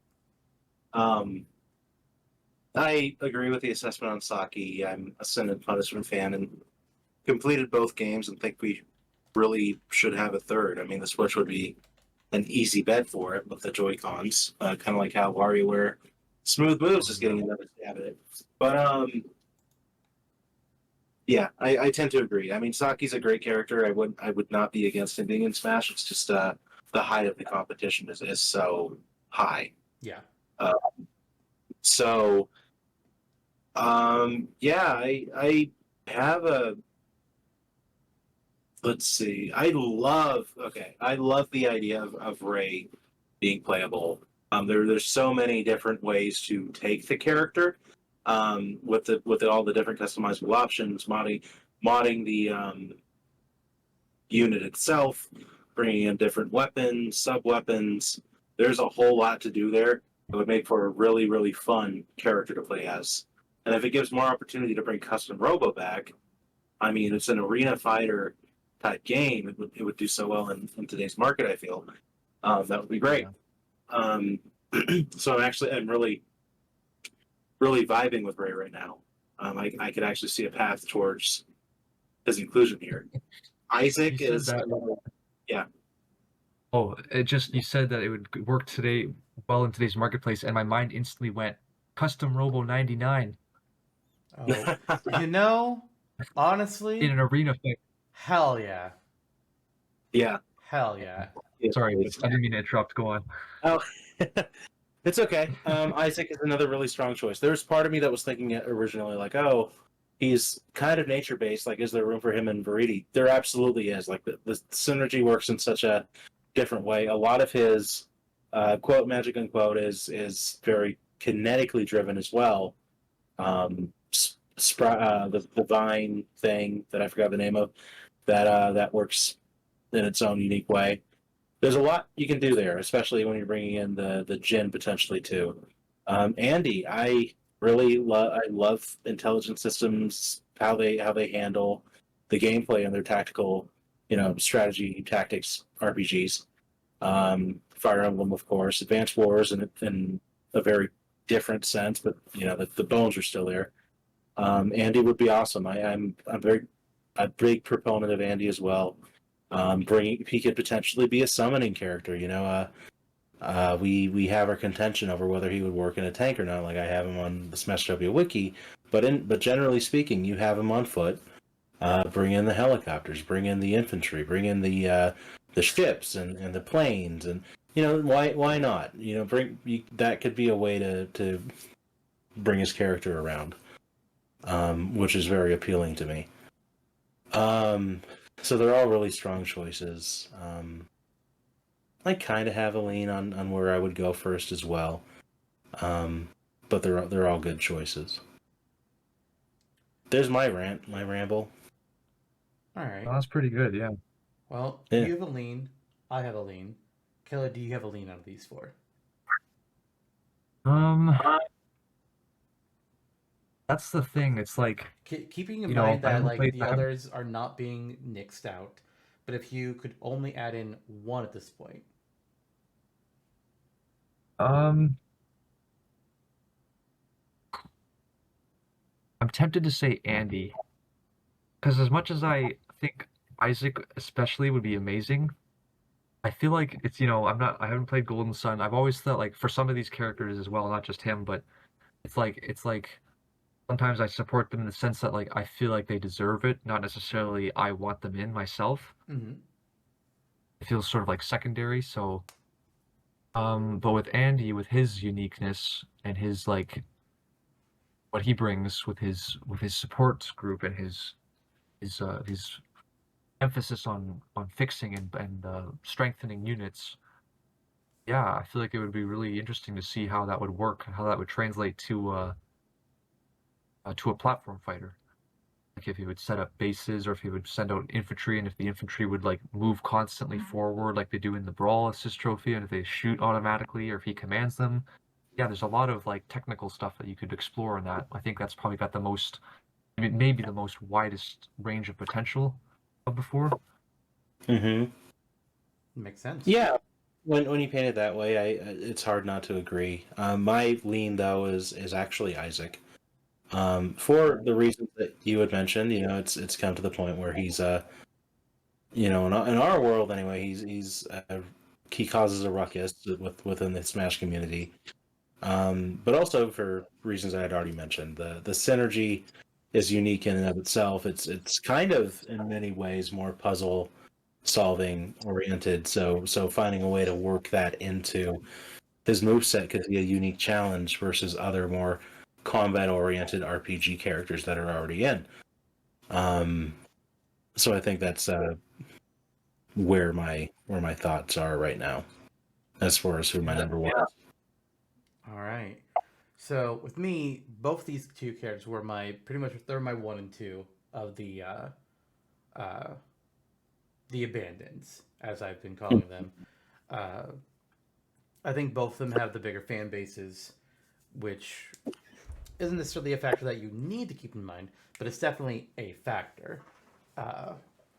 One might be louder than the other. It's hard to really say. I gotta say though,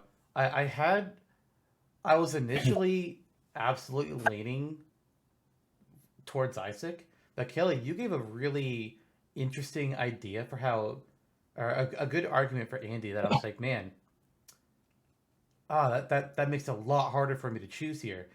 Oh, really? Yeah, because we both kind of mentioned how like Andy could summon up different types of units, being fighters, planes, tanks, whatnot, and he might have a way to like kind of like tool them up, heal them, potentially upgrade them. I don't know if upgrading units is a thing in Advance Wars. I have no idea. But if it is, that's something that could potentially be done there. I don't know. I think there's a lot of. I think there is more unique capability with Andy compared to the others, as far as like what he could bring to Smash. And I think my lean, what I'm going to say right now, is the character of these two that I'm going to push forwards right now.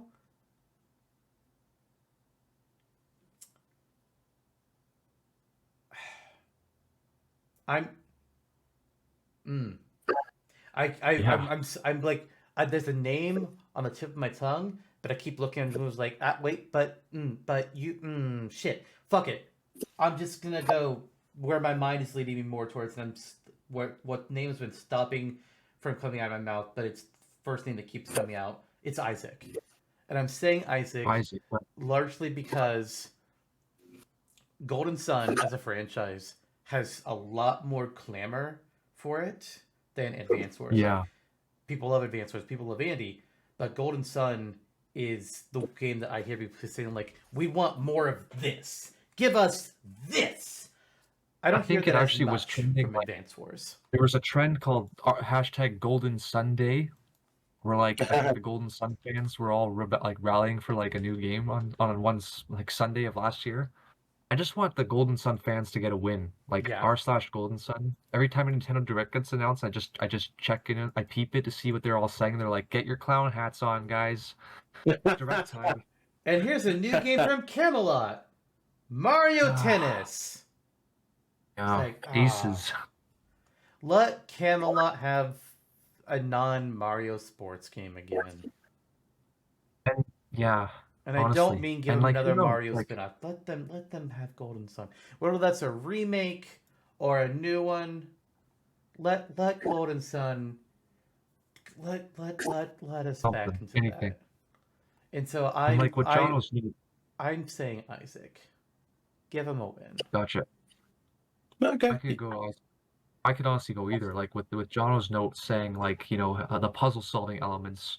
I think I did see a friend playing like where you have to like grow plants to kind of let yourself cross like parts of like these blocks or bridges. Yeah, like maybe there could even be some like micromanaging in Isaac's moveset with like how he manages like maybe growing stuff on the stage, or maybe he can like have a zone that heals himself and only himself and damages others, or yeah, like lots of potential there. Yeah. I think Isaac would be the character I personally would like to play as. I'd be interested in playing as more, but Andy is the one that I think maybe has more robustness and to be fleshed out to him. It's tough. We may come to a point where there's room for both. Maybe so. Yeah. That could very well be, honestly. I could see that path, yeah. And we may Isaac add Clarke, a second Red of Spirits. these. Hard to say. Mhm. But for now, Isaac is in. Our 10th Nintendo character. It's time to go. It's time to look back at third party for a little bit. I think at minimum we add 2 more third parties here, potentially a third, potentially a fourth, and then we go back to Nintendo. So let's take a look at our third party board here. To start out with, we have 2 characters from existing franchises that already have existing Smash, those being Alucard and Tails. I feel like they are both each other's most direct competition. Doesn't mean that they can't both get in. It's just stating how I see things. Then we have the characters that are in Smash canon that are up for nominee. Which, granted, would they all have been nominated here if it weren't for that? No. Would some of them? Yeah, probably. But they probably would not all be up on the board. But that being Joker, Terry Bogard, and Bayonetta. I could not find her for a second. It's like, wait, where the fuck did she go? I know there's the third person. We have the 2 Tails characters. Yuri Lowell, Louis Irving. We have their fellow Bandai Namco rep, Dig Dug. We got Capcom characters, Wesker and Dante. We've got Legacy Lara Croft, Mr. FPS Master Chief, Mr. Ninja Ryu Hayabusa, and one of the big NES icons, the Dragonborn, which is another internet buster alongside Steve and Master Chief. We've got the remaining characters out of Indie Row, being I almost said Shell. She's not an indie, not really. Shovel Knight and Quote, and then there are I don't know how to describe them. The other third parties that don't have any representation in Smash. The foul talking Travis and Conker. Both of them are foul mouthed. They need some We'll put them in a soap bar in together. their mouths. Yeah, they need to go to church or something. Lead mother buzzer. And then we have Chell, who is Doesn't swear arguably at a all. psychopath. Possibly. Arguably a psychopath. But maybe. But let's be honest, the reason that Shell isn't because of Shell, it's because of the portal gun, which is a very good reason. But that's the draw for her. It's the portal gun. Also, maybe Potato GLaDOS if you want to add some sass to her and have her like talk in place of like gets KO'd. GLaDOS goes, no. I mean, I do like the idea of GLaDOS having voice lines like taunts or victory animations or something. Oh look, your princess is in another castle again. Lots of stuff to unpack there. Right. I see that you guys both have Terry and Laura. Yep. As candidates. Not me, unfortunately, because I'm not cool. I'm not in the cool club. You went in a very different direction with your third parties. I was actually surprised that you didn't have like. I was surprised that you didn't have any existing third parties in Smash on there, but especially Terry. I expected to see him on your list. I think I considered Terry at some point. I wasn't sure if it was going to be like an obvious pick or not.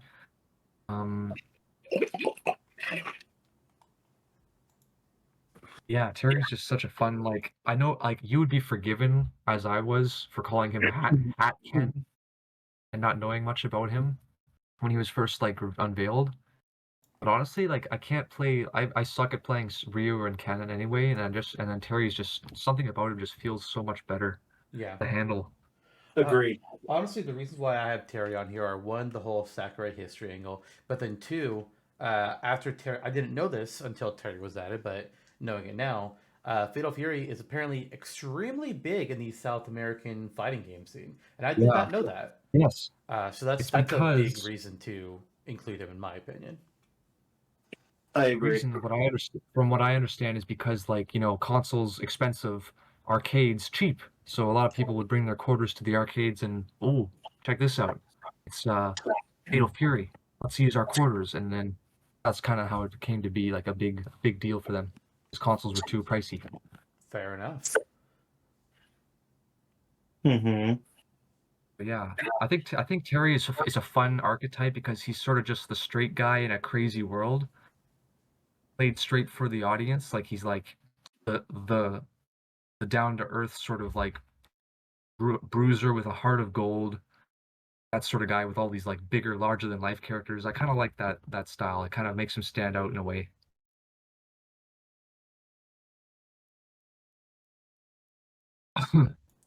Agree. Do we want to say Terry is our next third party then? I'd be down, yeah. Jonno? Yeah, me too. I like the idea of having him in. Another You. fighting style character that's not from Street Fighter feels right. Right. Barnacle. Yeah, I just gotta love his quotes, his energy. Except give him the Garo Mark of the Wolves jacket this time with the non-cap, the non-hat look. The Yeah. brown jacket. Mhm. Split alts, costumes. Please. Let's go. Fatal Cutie. I mean, I honestly, think we're gonna get letters about that one. I would not argue against Fatal Cutie. I think it would be extremely fucking funny.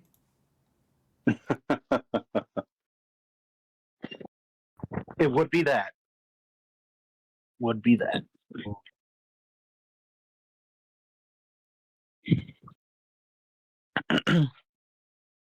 All right. Okay, so we're next then. In my, I'm trying to look at these and see who.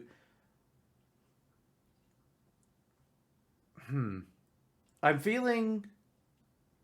You guys, let me know your thoughts. I'm kind of looking at Lara Croft next, honestly. I think that there are several good characters. Like I love. We have so many good picks. But I nominate Lara Croft here for our next third party because we have a character that has not only survived multiple reboots, they are currently in the middle of their third iteration of themselves. They're thriving. They're doing well.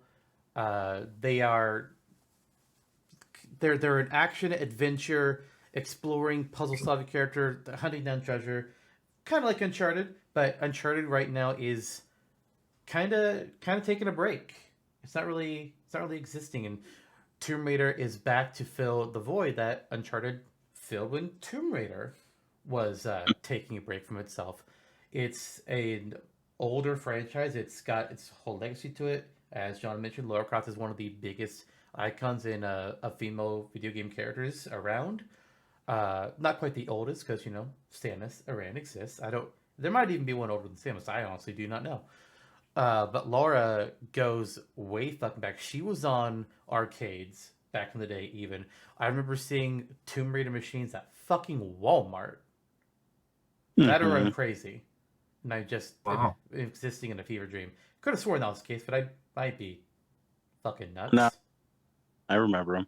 Yep, you're Okay, good. So if I'm crazy, you're Oh, this does not I'm- help my argument of not being crazy. right. Shit. But either way, Lara Croft Tomb Raider, it's old, it's established. It's a genre that isn't really hit on yet with our picks. And honestly, even if Nathan Drake and Uncharted was still having a big heyday right now, I would still fucking say Lara Croft over Nathan Drake. Me too. Me too. Opens up a whole other can of worms with Sony as well. There's other Sony characters, but there's really only one Tomb Raider. Yep. Well, there's 3. But Yeah. and it's had 2 different. It even has had a reboot in the movies. Angelina Jolie did 2 of them, and then somebody else whose name I don't know because I didn't watch it. I didn't even know it existed until we covered it in a previous season. They've rebooted it with a different movie and a different actress a few years ago. It's like, oh wow, didn't realize that happened, huh? Yeah, the rebooted games got rebooted movies based after them. Yeah. After them. Were they based off of the current like Tomb Raider, Rise of Tomb Raider Shadow, or was the middle games? Yeah, they are based off of I don't know. I think they've done the Tomb Raider 2014 reboot and then Rise so far. Okay. Mm-hmm. So yeah, with that's- Tomb Raider with Lara Croft, in my perspective, the question becomes like, characters with guns. I feel like you have to get really creative with them because like if a character uses a gun, that's good and all, but like it has to have something like that's like the more characters you have just shooting guns. I mean, for one thing, the rule doesn't like we don't worry about that rule because I know the whole no No. handguns in Smash rule is a thing, but we don't have to care about that. It's just that with Bayonetta, she's got her guns on her arms and legs. Joker uses his very acrobatically.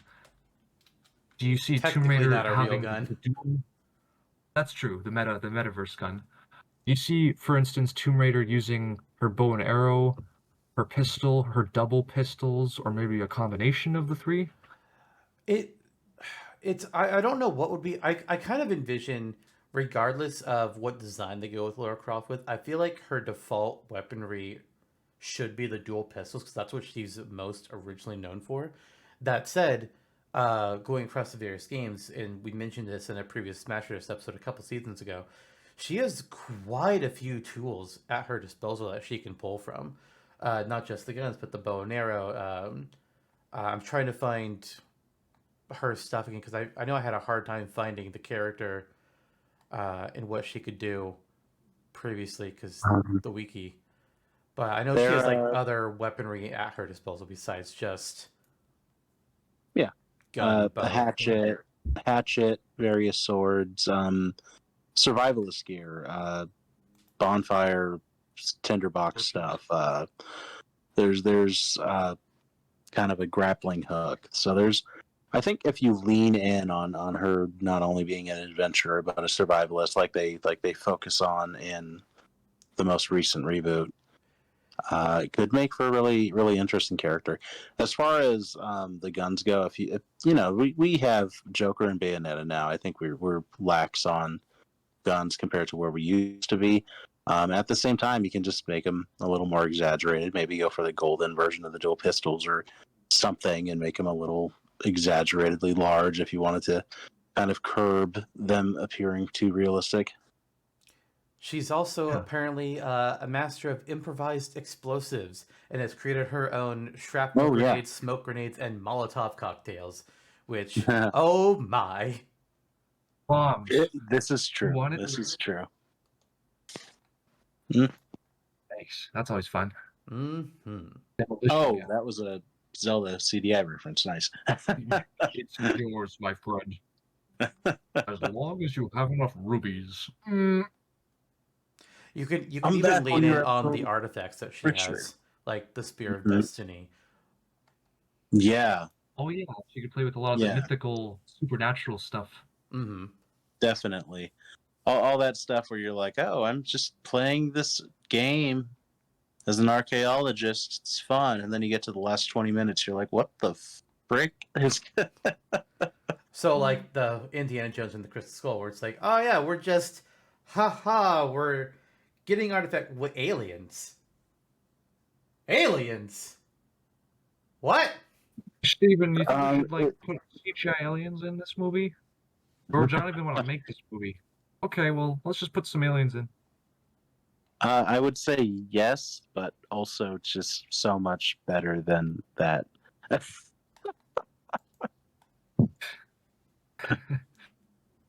Uh, I haven't played any of the newer, or any of them really, but in the newer ones, I know there's some focus, I think, on stealth Yeah. and takedowns. Yep. Is that Mhm. true? Like, is it mostly like sneaking based, or like it rather than full on head on combat? For the most part, yeah, you'll get your big action set pieces, but it's mostly sneaking gameplay if you're in the fighting portions. Is she good at like hand to hand, or is she like Oh, yeah. a grappler? Like, maybe she could have like a counter that only works if someone tries to grab her. Otherwise, like if they attack her normally, she just gets hurt. But if like someone tries to grab her, she can like reverse the grab and throw them or something like that. I don't know. Yeah, and if Maybe you she can find a way to Yeah. utilize that as a special or something, yeah, Like not a a bad command move. grab type move. Mm-hmm. Yeah.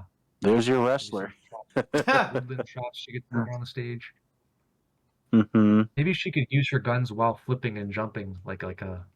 Yeah. Oh, true. Like Zero Suit Samus is not here. That's true. Serious Yep. Samus isn't here, Oh no. and neither Mhm. is Sheik. Yep. Chell and Lara are fighting for the position of the ponytailed girl with the pistol, leaping around, flipping. Laura could I'm the also only throw a one. jaguar at you. Like the animal, or Yeah, it's like the whole animal Pocket Or the- jaguar. oh god. pocket shit. Ah! All right, Nice. all right, all right, all right, all right, all right, all right, all right. Let's tie it together here. Kind of going down a path that we don't need to worry about here. And this is already incredibly long, and it's only going to Sorry, get yeah. longer. So let's keep going. So Lara Croft, we Yes. discussed her a bit. How do we feel about adding her to the roster at this point? Yes.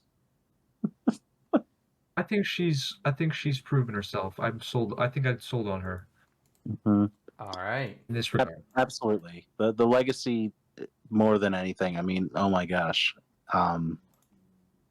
It's one of those have to have things. And I'm sorry that she's wrapped up in kind of a right situation right now because that may affect her chances for the next match. In our reality. I mean, Eidos the good puts thing in is Adam that Jensen instead. she's not in Square Enix's clutches anymore, so they can't say, okay, but you have to have Zach Fair.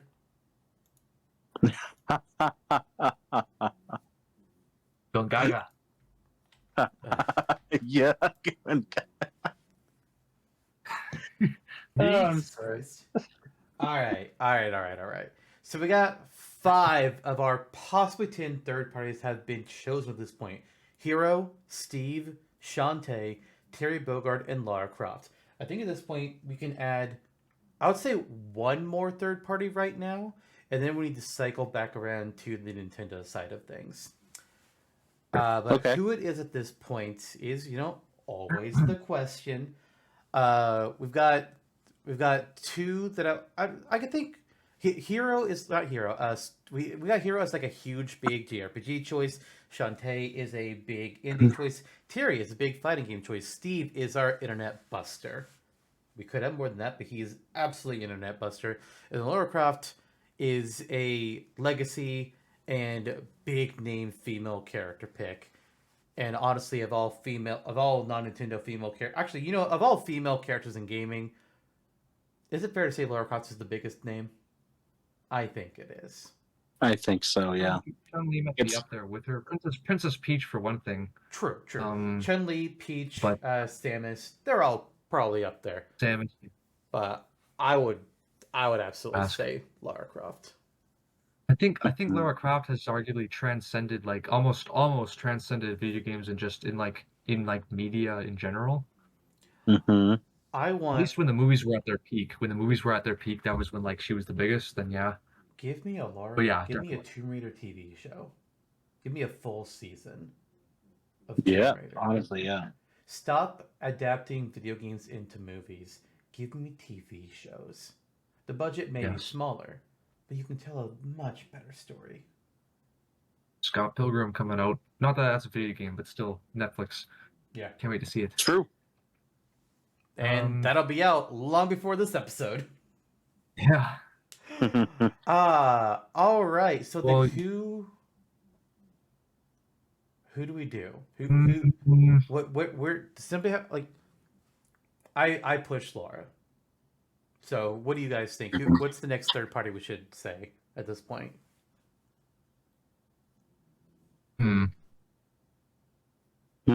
Y'all know me. You know I'm a big proponent of Travis Touchdown myself.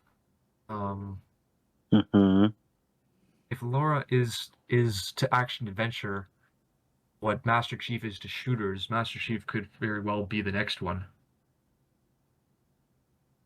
The biggest, like, it would make so much sense pick. Yeah. Honestly, Joker's also. Go on. Sorry. Oh no, I was just gonna say that like Joker, like his style was so well represented in Smash. It's hard to imagine it without him at this point. Sorry, what were you gonna say? No. Keep going. Somebody other than me talking. I had a train of thought. I wasn't sure where it went, but yeah.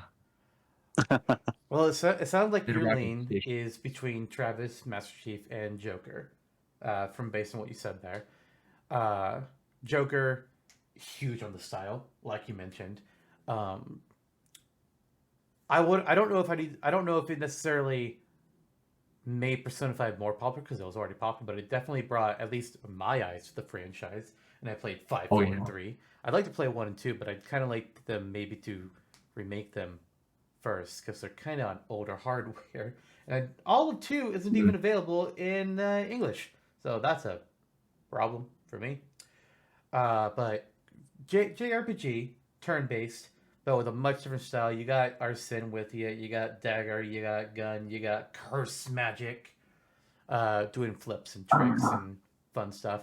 Master Chief, Mr. FPS, or one of them. It's him and Doom Guy. Doom Guy is like Master Chief's dad. Yeah. And at this point, at this point, Master Chief is old enough to have his own kid. There's just been, oh god, is Fortnite Master Chief's son? God no. If Doom Guy is Master Chief's father, is Fortnite Master Chief's son? No. For one thing, it's not FPS. For one thing, it's not FPS. Oh man. Is PUBG FPS? That's a whole other question. That's a whole other line of thinking right there. Luckily, Fortnite doesn't exist just yet in the timeline. But yeah, it's very clear. Like Doom Guy and Master Chief, they represent the old school and the new school. Granted, Halo is really no longer new school, but it did revitalize the FPS genre with the original Halo. So, and that makes him like a huge character choice. He's also the fucking face of Microsoft as a gaming company. Maybe not like the entire company itself. That's Clippy, but as the Microsoft gaming division, Chief's the face of all of it. We don't really have anything from Sony side of things just yet. I'm assuming whether or not Chief makes it in here tonight, we'll finally give Sony another look in the next final episode. But Chief is the face, and Nintendo has been building a very strong relationship with Microsoft at this point in time. I mean, we got Banjo, we got Steve in the timeline of reality, and we already have Banjo. We got him in the GameCube days. We were already giving ourselves Steve here. So Master Chief is also on the table. The only question with Master Chief is, we have Steve. Are we gonna double dip with 2 big Microsoft characters? Because Microsoft owns Minecraft now. It's one of their big fucking things. Travis, No More Heroes is another game that is on my radar of things that I need to consume media of to increase my knowledge. But yeah, I know it's like a crazy combo action game, you're just beating your beam rod into things' faces, your fluorescent light bulb that you stole from the ceiling. Let's be real, that's what the weapon is. It's a fluorescent light bulb.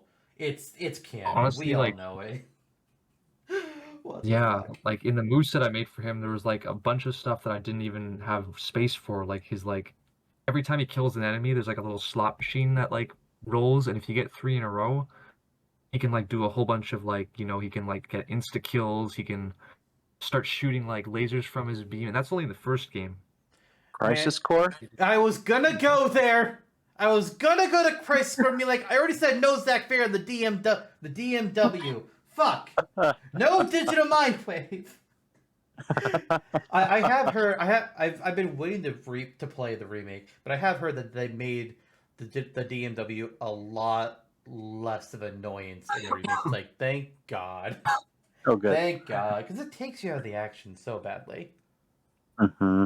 That being said, I mean, yeah, Travis is definitely an interesting choice. I kind of feel like if we went with Travis, it would be the background story could be similar to the real life story of Sakurai and Kojima's relationship, where he has or whomever has this basis with Suda, who has a good relationship with Nintendo. They know that it's like a fan favorite, like niche character choice. They're like, let's do it. Let's do it. Let's do the thing. It kind of brings to mind like the Kojima relationship. You know, they're besties too, and he's like, please put in Snake. Like, I can't. Next game I will. Okay. Mhm. And like Suda being like, hey buddy, nudge nudge. You think you could? And Sakurai's like, okay, I'll do it. There you But yeah, go. Travis feels like the fun character that's like definitely sure, why not? John Halo seems like the too important to omit character, too important to ignore. Yeah. Mm-hmm. Two very different styles. Yeah. I think one question I have with Travis, and we don't necessarily have to come up with an answer to this now, but do we think there is any crossover with Travis, with Dante, with Ryu Hayabusa? Because all three of them are very actiony, combi-heavy characters.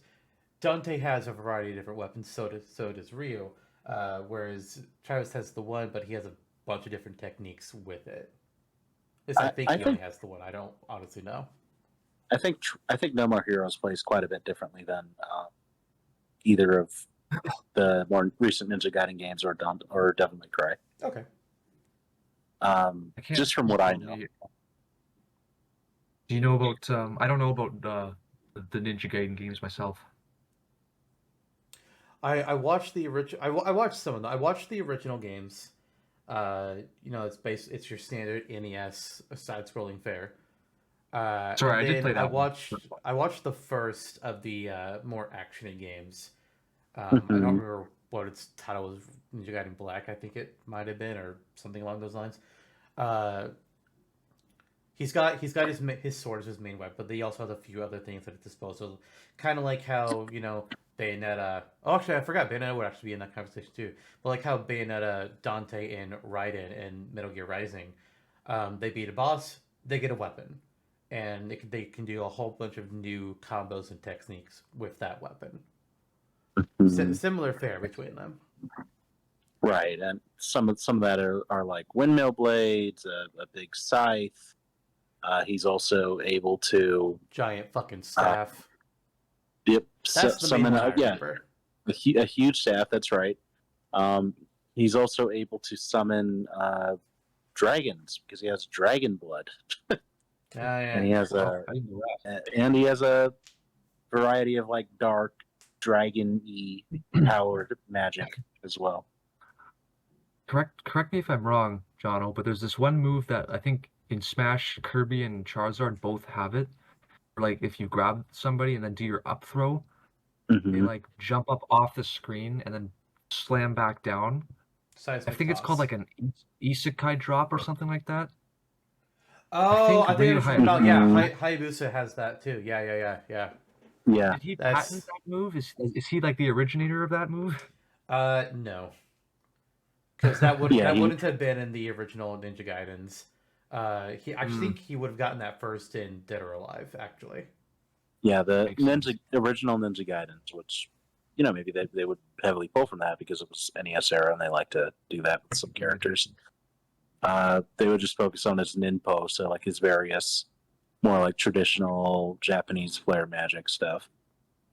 Which is honestly how I would anticipate them treating him. I think he would pull primarily from the NES games. I agree.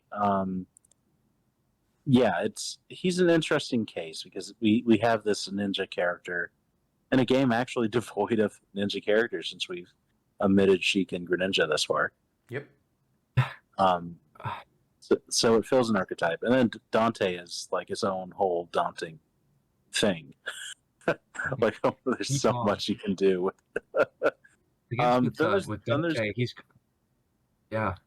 he's got more of like the juggling with like, you know, extending the combo with his pistols, air juggling. yep, and he's such a character. He's such a like goofy dude with layers to him. So it's an interesting, complex character on top of that. Bayonetta and him are almost their own conversation because you definitely can't have both. I feel because they're so derivative of each other. Dante and Bayonetta. Mm-hmm. Yeah. I agree with that. Yeah. I mean, if we're agreeing, do we want to just not necessarily add one of them, but do we want to just argue which one of them we would drop? Yeah. I could see the argument for either, but again, Bayonetta's major thing is Nintendo buying up enough of the rights to be the publisher of the game, and I feel like that's why the push for her realistically happened with Smash 4 as well.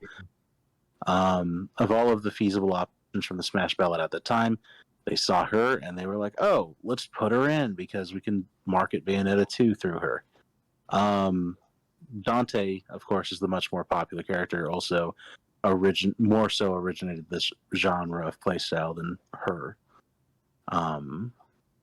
And I think in the overall has proven to be the character with more lasting, like staying power without facing. Like Bayonetta 3 is kind of, you know, it's not the critical darling of the series, whereas Devil May Cry, what 5 we're on now, is massively acclaimed. 5 is not out yet, actually. 5 4, released in 2019. Okay. So yeah, we're only at the 4 at this point. Gotcha. I was literally checking that. I was like, where are we at Devil May Cry? And 4 released in 2008.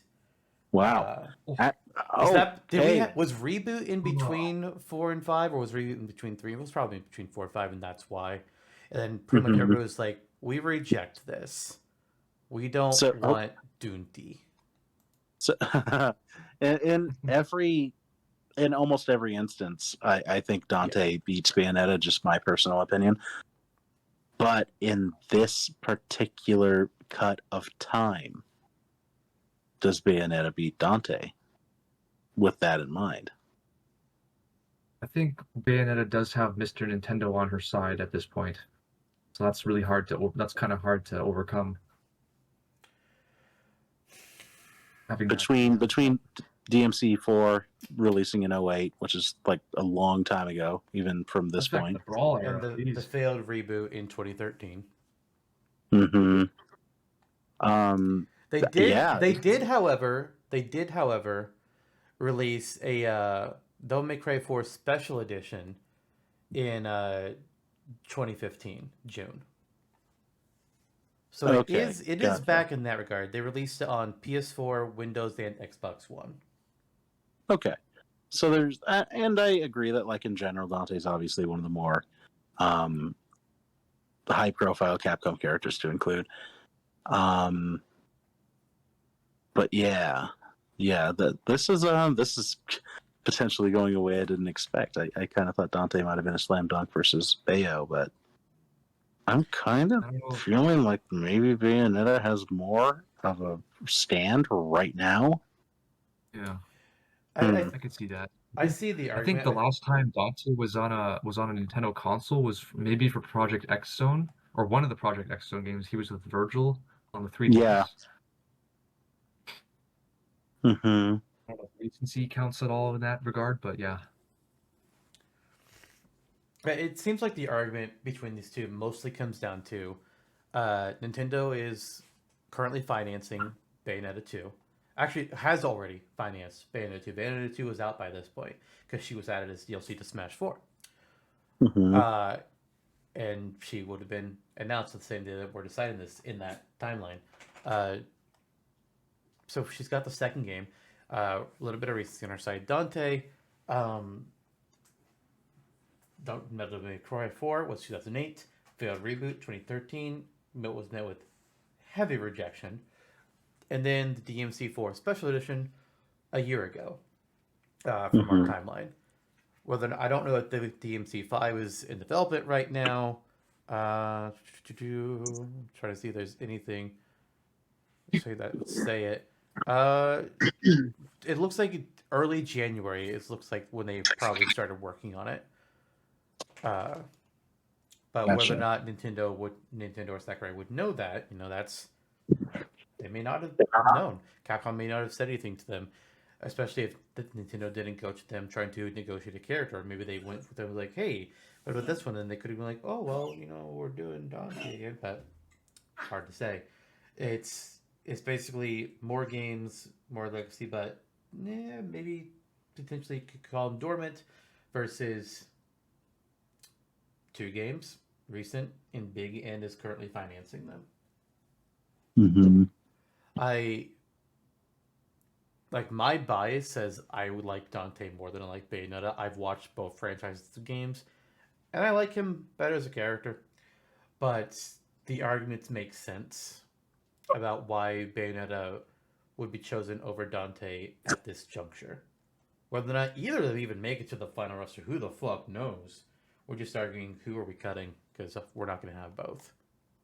Right. Yeah, you're right. It's too bad. could still go Both now. of them in the same game would be really fun. I mean, one could get in now, then get in, and the other could be in the next team. Who knows? Or both make it here, or no, both aren't making here, but maybe both making the next one because there'll be less competition. Who the fuck knows? Who knows, indeed. Or neither ever knows? makes it. If it's Bayonetta, just make sure she's not. If this is her first time around, just make sure she's not Smash 4 busted, broken Bayonetta. Oh, if it's Bayonetta, her moveset is being different because it is so boring. It is uninspired. Bayonetta has all these weapons, and they just said no to any of them. It's like, okay, what? Wow. Sure, yeah, sure. Yep. Interrupt a bit. Yeah. Oops, excuse me. All right, Smash Redux style. We're cutting it to the end because nobody's saying anything. Dante, Bayonetta, Jonno. Bayonetta. I'm gonna say Dante. Kelly. Oh boy. I think Bayonetta is my lean. All I right, haven't played Dante's either out. of their games. Okay. Quick and dirty. Listen, we're at It's like 6.5 hours in. We don't. Fuck. All right, we had that Sorry, whole Dante. distraction tangent. Now we wanted to add in a 6th third party. We really didn't need to go on that tangent, but I did it. The lean previously was Joker, Travis, and Master Chief. We're back to this now because that's who Kelly was mentioning. Jonno, what do you think? I think it's hard to deny the stature of Chief at this point, looking at who we have left. Dragonborn being the only real potential block. Joker, strong choice, kind of in his own lane. Travis, same thing, more of a cult pick, but I can legit see him happening. If I were to choose one at this point, it might be Chief, but then we would have to have the Skyrim discussion potentially, or maybe they can stand on their own. I don't know. Well, here's what I kind of think for the two of them. Both of them are potential internet busters, which is a term that I'm loving, by the way. I love this terminology that we've come up with. And you can absolutely have both. I think both would be different enough. Technically, Dragonborn is another character that would be under Microsoft's banner right now, so There's a question like, is this Microsoft Overload, Steve, Chief, and Dragonborn? It might be a bit much. But another thing to think about it is, let's be real here. Let's be honest. I think that Nintendo, when they're thinking about characters that they're adding, something they gotta be thinking of as a focus. I'm sure Sakurai probably, like, he likes to approach each one as just like, this is the final chance for everything. He looks at every game as the final edition. But I think when Nintendo was looking at DLC for Ultimate, they were probably thinking something along the lines of, all right, we got these characters. This character would also be insanely popular, but we can save them for next time and have another big name for the next one. And I think that's something you can keep in mind with both Chief and Dragonborn is don't include both, only include one of these, and then the other one will be stayed for potential inclusion in the next roster. Whether they'll get in or not then, who knows? But don't blow your load too early. I can ask a quick question about Dragonborn. Yeah. Are they like a custom character that's sort of like you're playing as a custom character that you create and they're the Dragonborn? Yep, Dragonborn is an avatar character. They have access to a variety of weapons they can attack with, but sword is kind of the standard. A variety of dragon shouts that quote unquote are magic. Futsura being the most well known, which is like a big pushing shout. There's also actual magic that you have access to. I don't fully know. My brother is the bigger Skyrim person than I am, but like fire, lightning, some other things in there. There's potions. I don't really know all their effects, but it's more of an American RPG. Running around an open world, you have all these different tools, fight dragons, and do a fuck ton of side quests. Gotcha, yeah. And compare that to Chief, who's like a dedicated like character, actually like fleshed out character. Well, as fleshed out as a guy who looks like a stormtrooper can be, but he's got like an established like lore background. He's a clone. I think he's a clone, or like a child soldier, super soldier. Yeah, I don't know about clone. I don't remember if he's clone or not, but yeah, actually a child soldier, genetically enhanced, super soldier, absolutely. Okay, but consider this. If you get Chief in there, you can make him teabag by pressing the down button repeatedly.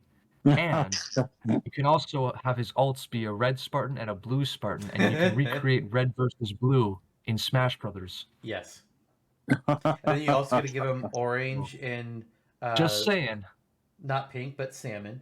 Teal. Oh, yeah. Dark blue. Purple, white. The specific red versus blue colors. Right. We've been tricked, we've been backstabbed, and we've been quite possibly bamboozled. How the meme goes, apparently.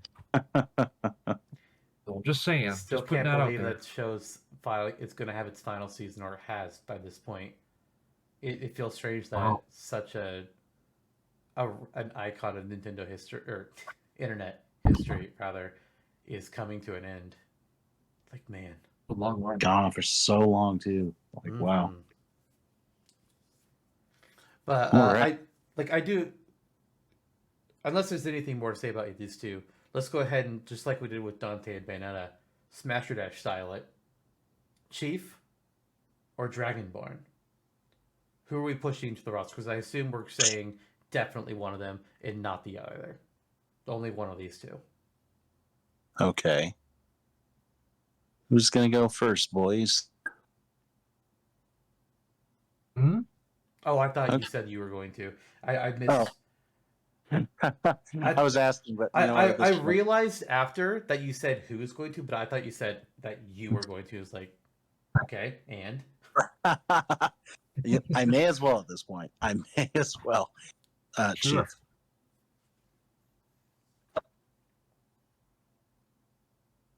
Oh. What? Dragonborn? You want to be on the show? The answer is no. No. Maybe? Nope. I'm picking Chief. In a stunning twist, I'm also going to pick Master Chief.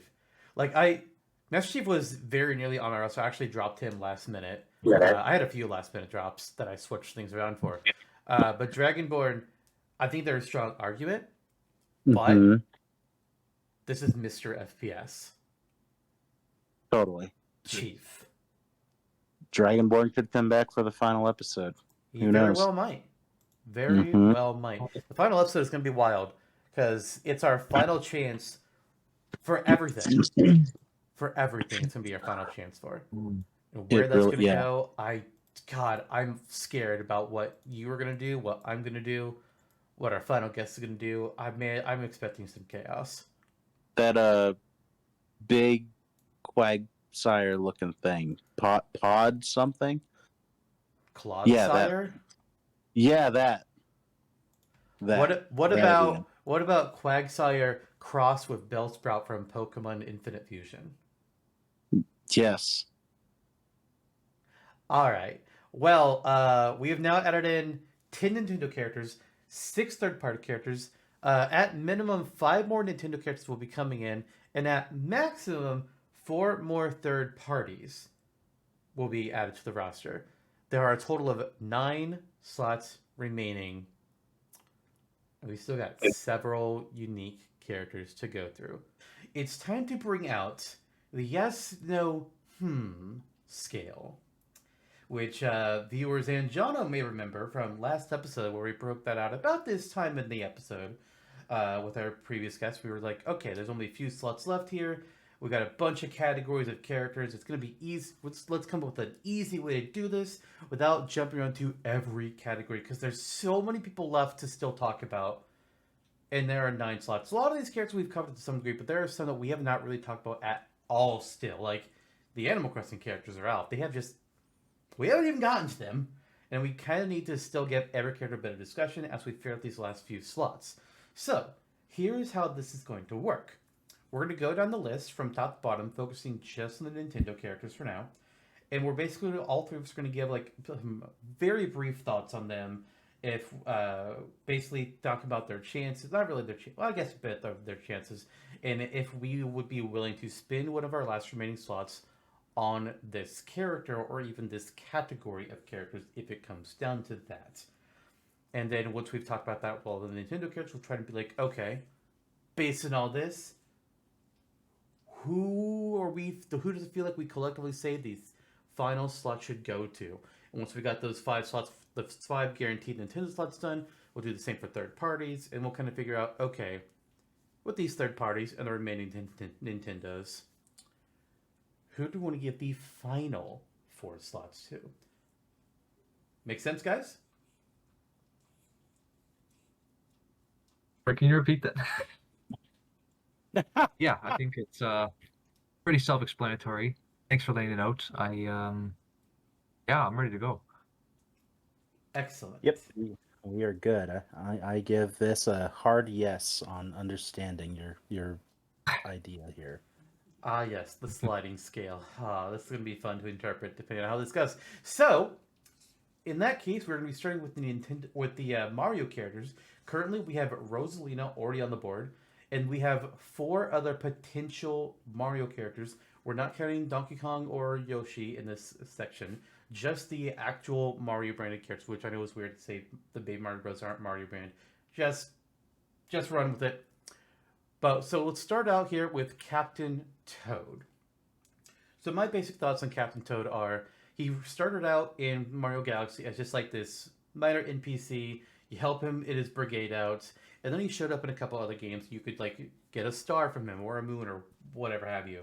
But then they also released Captain Toad's Treasure Tracker, a puzzle game dedicated just to him, which, to my understanding, was popular, or at least was popular enough that they released a port of it for the Switch after it was initially on the Wii U.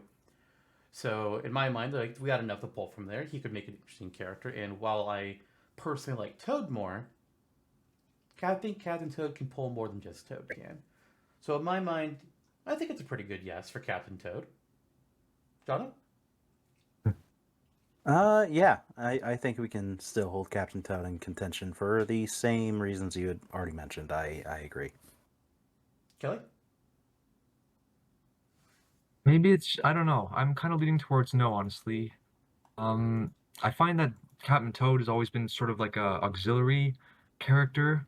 if I could make a comparison to Bandana Waddle Dee, for instance, who I think has kind of grown and developed from like a kind of mini boss character to being more active in the mainline games. You never really see that with Captain Toad. He's always to me seemed like he's always kind of like in his own sort of like side vignettes, and never really like he always kind of pops up, or you can kind of like bump into him. It's like, oh, there you are, as a character standpoint. So I don't know. I just to me, I haven't played his game, so I haven't really got a major leaning towards him. So I'm leaning towards a soft no. Fair enough. Next up, the Koopalings. Jonno, why don't you go ahead and give us your initial thoughts on Koopalings first?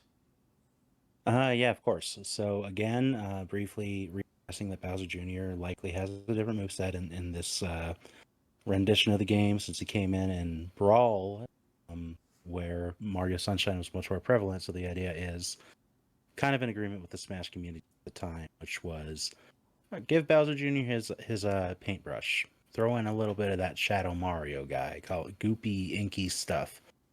So Koopalings, of course I'm a yes on this because they're very prevalent at the time. They're appearing in Mario Kart 8, most of the other spin-offs, they in some capacity, oftentimes playable.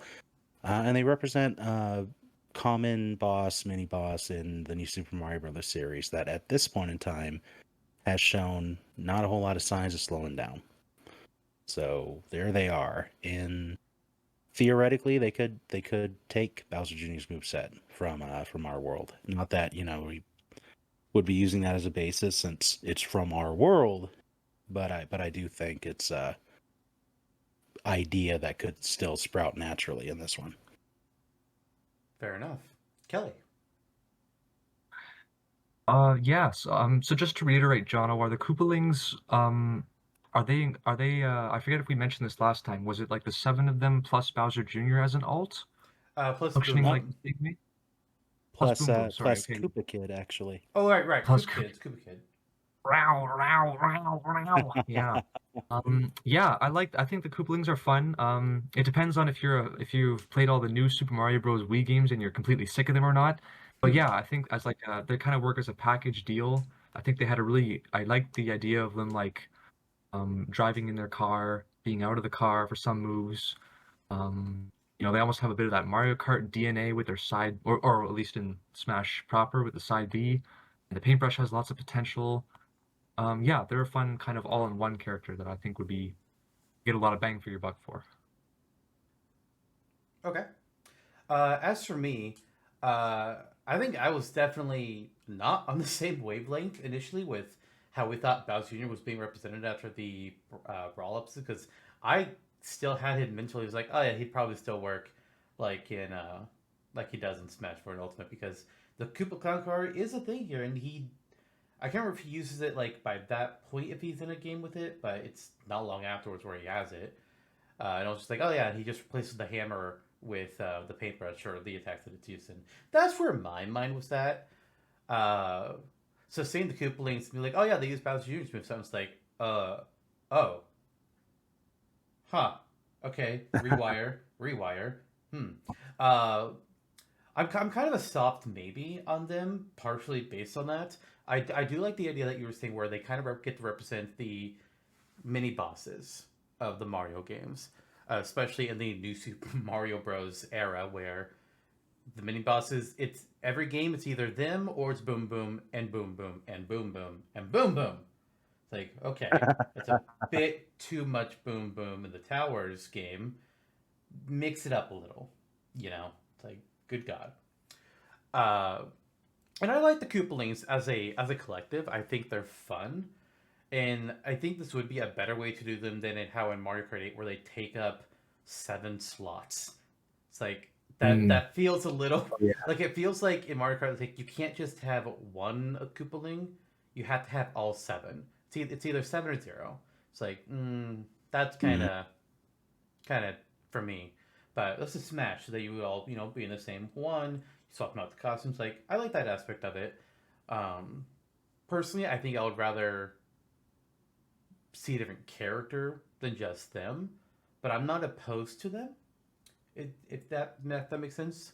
That's why they're just they're a maybe for me. They're about mid tier. Doke. All right, next up, Fawful. Kelly, you nominated Fawful. You want to begin? Oh, sorry, say again? You nominated Fawful, so would you like to begin on him? Sure. Yeah, I don't have a whole lot to say about him. He's kind of this almost like this sort of side joke character that slowly becomes he's sort of like a Porky in the Mario sense, where he kind of starts off as this kind of pathetic, just kind of Cody like character, and then he kind of somewhat becomes a valid threat over time. It's like, oh, this guy actually needs to be stopped now. He's becoming too powerful.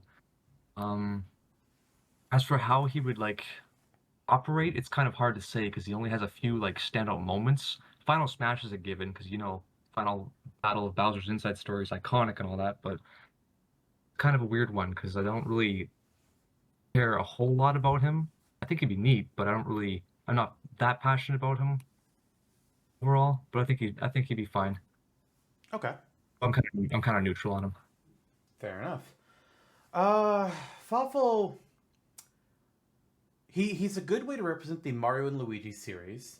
We actually have him and the Baby Mario Bros were actually both good nominations just to be able to do that. Whereas Fawful gets a little bit of extra points is we have a villain. And kind of like the Baby Mario, or not the Baby Mario, but kind of like the Koopalings, he could in theory, instead of being like a character that runs around and fights, he could be floating around on top of that little platform that he uses in Bowser's Inside Story. So there's something that he could have for him as well. As far as like his capabilities, it's been years since I played those games, so I don't remember what he's capable of. Besides, he has that vacuum hat thing from Superstar Saga that steals Peach's voice. Don't really know what you can do with that, but that would be kind of interesting. You could try and do something. Maybe even if it's just like a taunt, you just hear like, here's a voice. A voice clip from Peach plays because why not or something. I don't know. I'm kind of, I don't know. I wish the Mario and Luigi series didn't die off, and two, didn't become less good. Because after Inside Story, the series really fell off for me. I didn't care for Dream Team. I like the concept, but I didn't care about the gyroscope battles. And then they did Paper Jam, which in theory I would enjoy, but they used Sticker Star Paper Mario, which just soured it for me. It's like, why? And right now, the Mario RPGs are only represented by Paper Mario himself, who's a good way to represent them. But there's really two Mario RPG series, and then there's the father of them all with RPG, which isn't really part of either of the other two. It'd be a good way to like stand opposite Paper Mario for that series. But overall, I like him. I don't know if I would go for him just because that's where we're at in the timeline. Well said. Yeah, that's a fair assessment. Jonno? I'm of the same mind as you, Zantok. It's feels a little too late, unfortunately, for Fawful for me. I love the character. I grew up around the little so random. So hello, there he is, personified in a little bean. Yeah, I like him. I think he has a lot of personality and a lot of different moves to draw from. Interesting team choices. It would be great. But I think introducing him now would be a bit of a head scratcher because he's not quite old enough to be retro, but he's not quite new enough to be relevant to a series like Mario. So I would be like maybe, but I would lean soft no. Okay. Fair enough. He's how to differentiate himself as like if he was to I see him being like kind of like that kind of trapper character who sets a lot of stuff up, but like there's already a couple of those like Duck Hunt. It's like the question becomes how to differentiate himself enough. Right. Plus with all the other RPG, Mario RPG specifically candidates, then yeah, it gets kind of bogged down for sure. And honestly, I would say like of all the Mario and Luigi characters outside of the Mario, Luigi, the babies, Bowser, and the established core Mario characters as it is, he's the best character to represent that series as is. It's just a matter of where is that series right now? It's kind of dead. We're out for I Alpha really, Dream. I really wish it weren't. I hope that Mario and Luigi gets the same kind of revival that RPG is now, or Thousand Year Door is now. Yeah. Never say Give never. him. I don't know what smaller company they could give them to, but give them to somebody. Yeah, give it to Art Piazza. Eh, You guys just did RPG. that's true. There you go. Actually, I'm looking at. They're not technically. They're actually. I need to revise something. They're not actually dead at this point in the timeline. Fawful's chances are actually better, because we're looking at the end of 2016. Paper Jam released in 2015, late 2015, so about a year ago, and the Superstar Saga remake will be releasing about a year from now. I don't know when it started development, but that's an interesting thought to keep in mind. So technically, Okay. Fawful is about to re-enter the public space again, especially since I don't know if they knew they were going to make Bowser's Inside Story remake right after Super Saga, but So you're saying that he blips the radar. do what? That he does blip the radar, so to speak. Yeah, he's currently not, but they would know that the game is being worked on and that before ultimate releases, Superstar Saga remake will have come out. Right. They might even know that the Bowser's Inside Story remake will have released by then, because that game released December 27, 2018, which was around the same time as Ultimate. Interesting. Yeah. Interesting. What an ill-fated game well, now. that I'll revise my thing to like I'll say maybe. I'll say maybe. Okay. Cool. And Yeah. And then the last Mario character we have to discuss here is Gino, which, Kelly, since you're the one who nominated Gino, why don't you go ahead and start us off with him? Thanks. Yeah. Honestly, I thought that I was gonna be I wasn't gonna be alone with this guy, because I thought for sure one of you guys might have done it. Because let me reiterate again that I have yet to play Super Mario RPG. I know, big crime.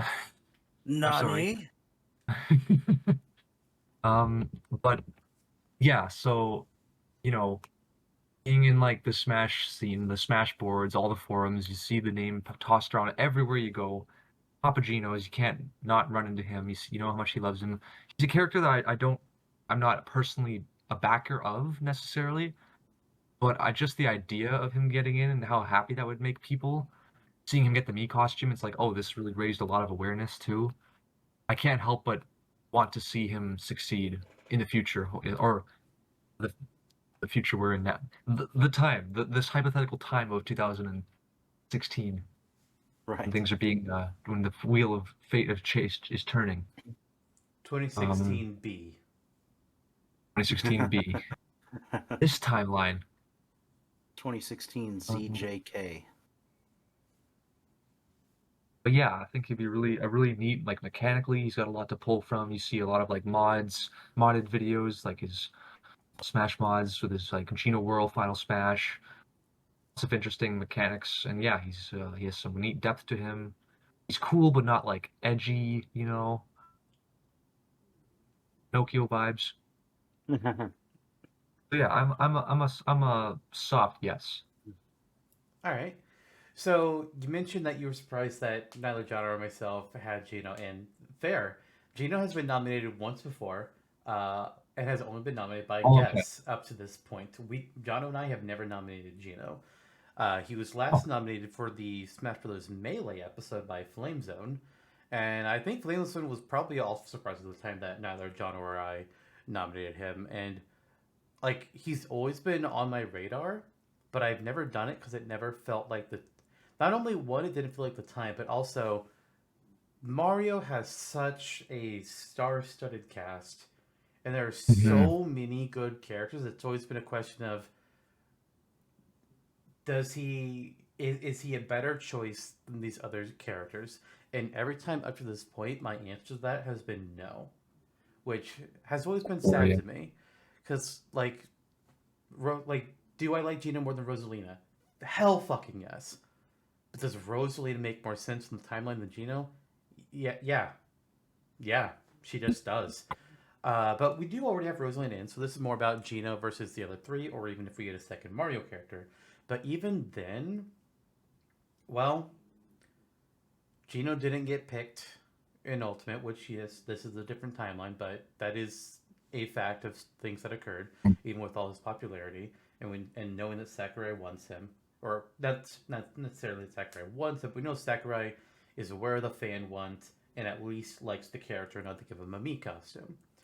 But something I kind of go back to when I think about Gino, especially at this point in time, is I don't remember who this interview was with, but there was an interview with a Squaresoft or a Square Enix employee where they talked about Gino in Smash, and the employee essentially said something to the effect of, "Yeah, we've heard about people wanting Gino in Smash, but nobody ever asks about his game. Like nobody says like, hey, give us a sequel to Mario RPG, or hey, give us a remake of Mario RPG." And what I took from that interview was Square doesn't want to do it because it doesn't feel like they're going to get anything out of it. And considering what we know of Square and the DLC for Ultimate, Square doesn't just want to throw a character in and be like, yeah, here's the character. They want to be able to throw a character in that's going to promote stuff, which Like I leverage. understand. Yeah, they want the business perspective. It's like I understand that, and at this point in time, there's no Mario RPG game remake or otherwise on the horizon. I want it.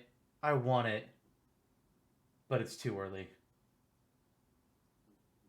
Maybe next. Yeah, I totally time. get that. Absolutely, yeah. It's like we know in reality now that Mario RPG remake is here, and you mentioned that when detailing Gino in the start of the episode, but it ain't here yet in this timeline.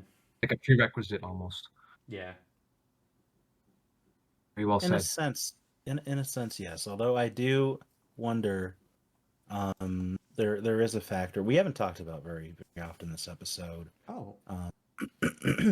That being the Smash ballot. So assuming his character like Gino would be DLC. Yes. Several Smash ballot characters are already in and have been in for quite some time. Simon Belmont, King K. Rool and Ridley, Banjo-Kazooie. So it begs the question of, and other popular characters too, like Bandana D are already in.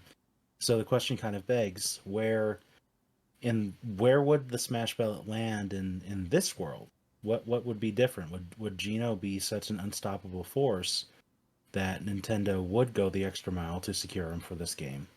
Bayonetta was the highest winning realizable option. In Smash. Too many Gokus. I do think like with characters like King K. Rool, Ridley, Simon already being in the game, Smash ballot absolutely is going to have different results. I mean, Sora is already, and we know Sora was the true winner of the ballot. So absolutely, like the top 10 is going to be a completely different set of characters. That said, that's an impossible subject to predict. We couldn't even hazard a guess at that. I do think Gino would definitely get plenty of votes. I threw my one vote at Gino. Absolutely, I did. I think they would take note of it, but I think they would judge Gino as not a realizable option for Smash 4. Oh wait, but this is Ultimate. Right, this is Ultimate now. You take that into account. I think it falls on the Square. Like we're not treating Gino as a third-party character in this, but it still falls to Square. Right. I can interject. Actually, there's a point I wanted to make because about Gino. I don't know what I forget what the context for this was, but there's an image floating around out there from like a regional survey, I think, where it shows the top. I forget what year this was. This was pre-Ultimate, but it shows like the top 10 most wanted newcomers for Japan, America. I think I know what image you're talking about. Yeah, that one where it's like all the three columns side by side, and then and Sora was in the top 10 for all three of them. Yeah. So Gino was number 4 for US, and then for Europe it was number 6. So he kind of he's got a bit of a presence there at least. Again, I'm not sure what the quantified amount, like what the context was, but I just thought I'd point that out. Right. The trouble with any poll anywhere is that you only get response from the people that are aware of it and participate in communities where they would see that. So we know that in the communities that saw this poll or the people on Twitter, those people like him. But is that the How big is entire that? fan base Yeah. of people who would vote in a Smash ballot? For real. Although I would hazard a guess that Gino would at least be in the top 10 of the universally Smash ballot. It's I think it's enough of a blip on the radar for the popularity within the overall Smash community. He's definitely in the top 10 or maybe top 15 globally. I would be shocked if he weren't. I could believe so that, yeah. Yeah. So I mean that to say, you know, it's such, all of this is so objective.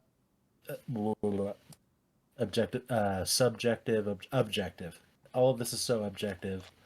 But my mind, I guess, is leaning more optimistically. So I'm actually like a middling yes on Gino.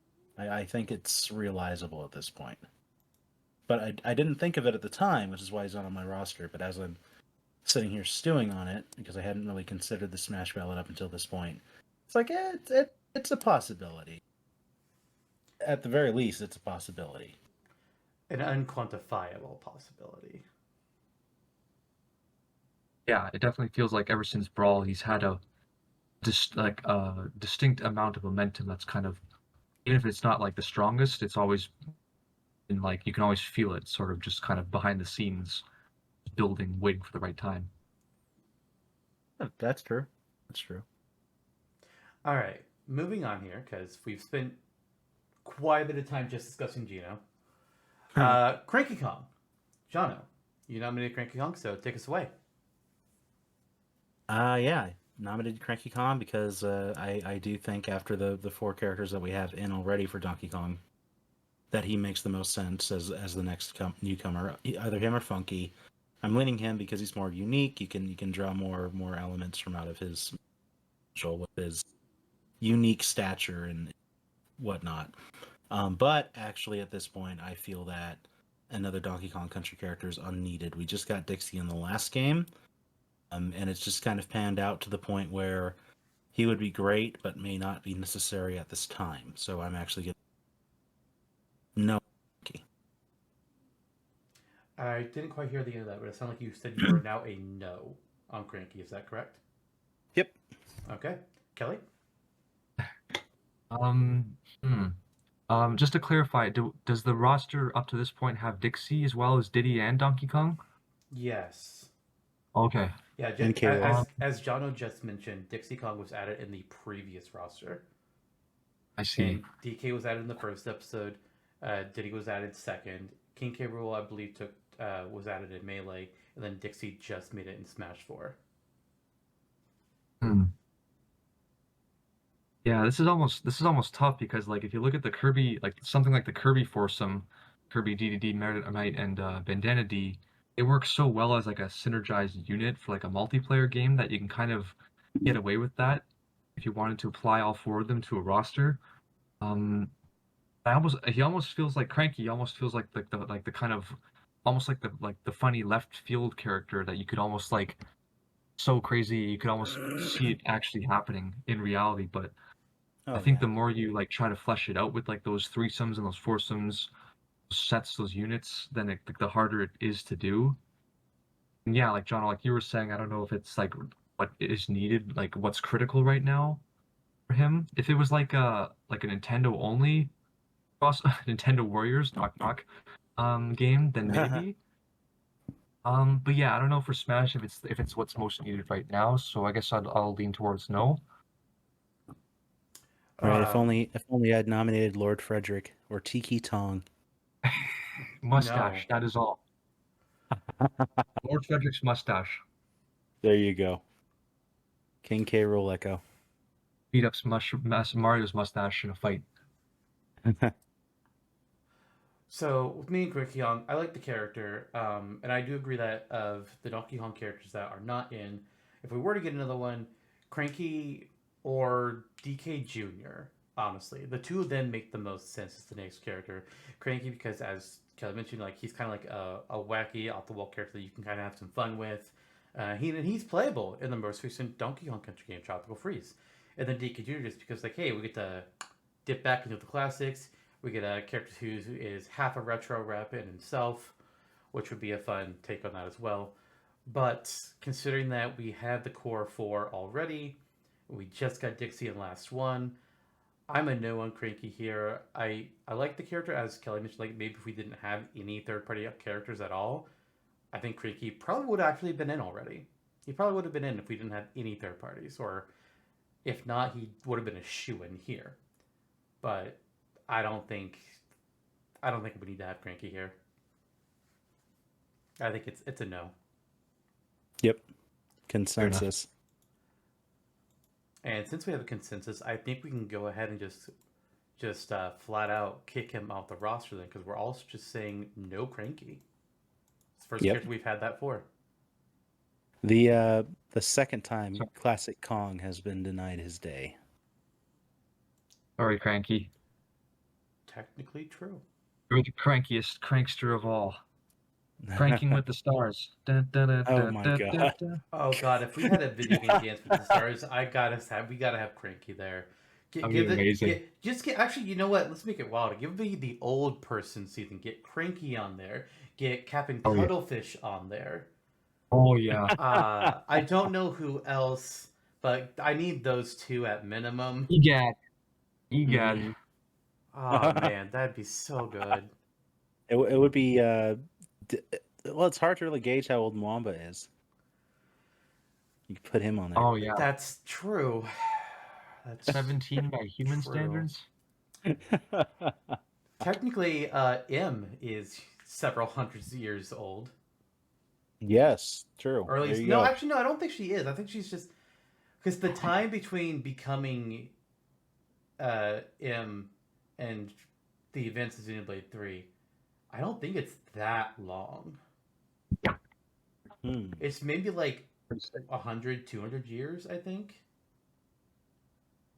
It ain't that big. Show. You'd think it's a lot longer initially, but then you kind of realize, oh, well, actually, no, it's not been that long ago. Somebody's probably done the math, like with the founders' ages, but that's a whole other topic for sure. Yeah. We'll get to it.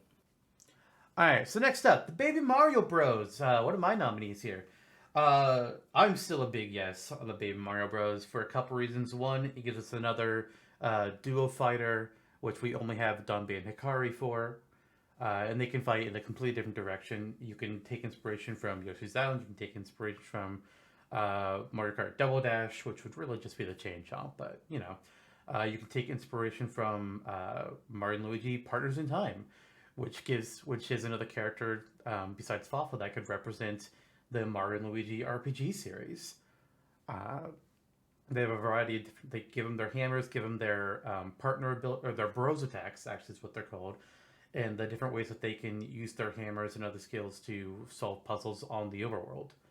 I think there's a lot that you can do with them. The only negative is Mario adjacent. Right. We have what, 5 Nintendo slots minimum? 5 Nintendo slots minimum. Yes. Okay. Yeah. In that case, I do agree that the play style keeps them in motion. Plus, it would feel good to have another Yoshi representative with the egg symbol and all. Like that seems like so unattainable in some ways. But I think Baby Bros or Kamek potentially would be able to crack that in reality, as they may here. So, all that said, I'll give them like a soft to medium yes for now. All right, Kelly. Semi-medium, also slightly above average, yes.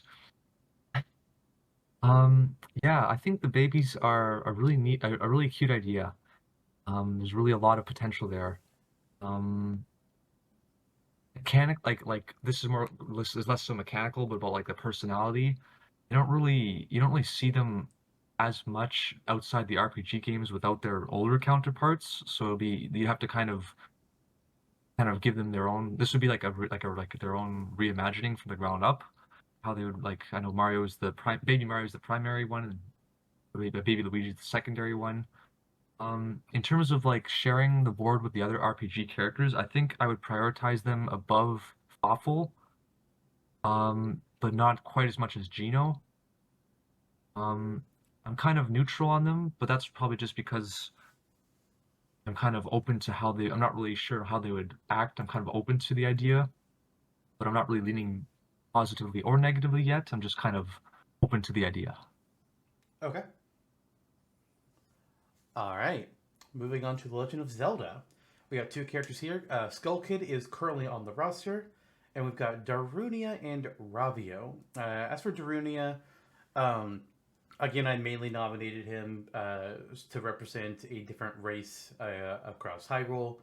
You also get a different body build in there. You get a different weapon type, hammer, heavy character, some fun stuff with there. He's really the only. He's really the best option for the Goron to ever get a representative in Smash. But the question is like, do we need a Goron representative in Smash? I wouldn't say like I'm a super solid yes. Honestly, I would be okay if it was just Skull Kid. I'm totally fine with that on one level. But after it was brought up last episode, I started liking the idea of like, you know what? Yeah, representing different areas of Hyrule that aren't just, oh, here's your hero, here's the villain, here are the other people that live here. Jonno. Yeah, that's fair. I like Darunia. Once upon a time, I had several smashes ago, I had kind of wish listed him and Ruto as playable characters, maybe back even in the Brawl days, just for the sake of having that representation of separate races, and it's because you are right. Zelda is so much about the adventure in the world, and they're a large part of it. Yeah, I like the idea. He's not incredibly high on my personal list. I mean, of course, I also nominated Ravia, so they're both in contention. Although I will say, with maybe considering there's 5 minimum slots left for Nintendo characters, let's just assume that it's also 5 maximum for the sake of this micro discussion. Do we need another Zelda character? No, but I do think there's the room for it. I do think we could ultimately negotiate in a Zelda character if we wanted to lean that way. I'll give Darunia maybe. Okay, I think I forgot to say mine as well. I'll say soft yes for Darunia. Kelly? Soft yes for a hard man. Brother. He's just the Hulk Hogan of Zelda. Um, yeah. I mean, I feel like I'm in the same general boat that like character would be fun, but how much do we prioritize him? Because like he definitely represents Ocarina of Time, but like compared to some of the other like I feel like I'm repeating myself here. Like some of the other characters that are like the face of those games, like Skull Kid is the face of Majora's Mask, and Midna is the face of Twilight Princess. Then it's like I don't know if he's like the de facto Zelda rep. As cool as I think he would be with his giant hammer and his heavyweight style and his dance moves, and his warrior, you could draw from warriors. I don't want to say I'm taking him like I'm fully off the table. I just don't think I would put him as like the highest priority for Zelda in particular. Okay. Fair. Yeah. Next up, Ravio. Jonno.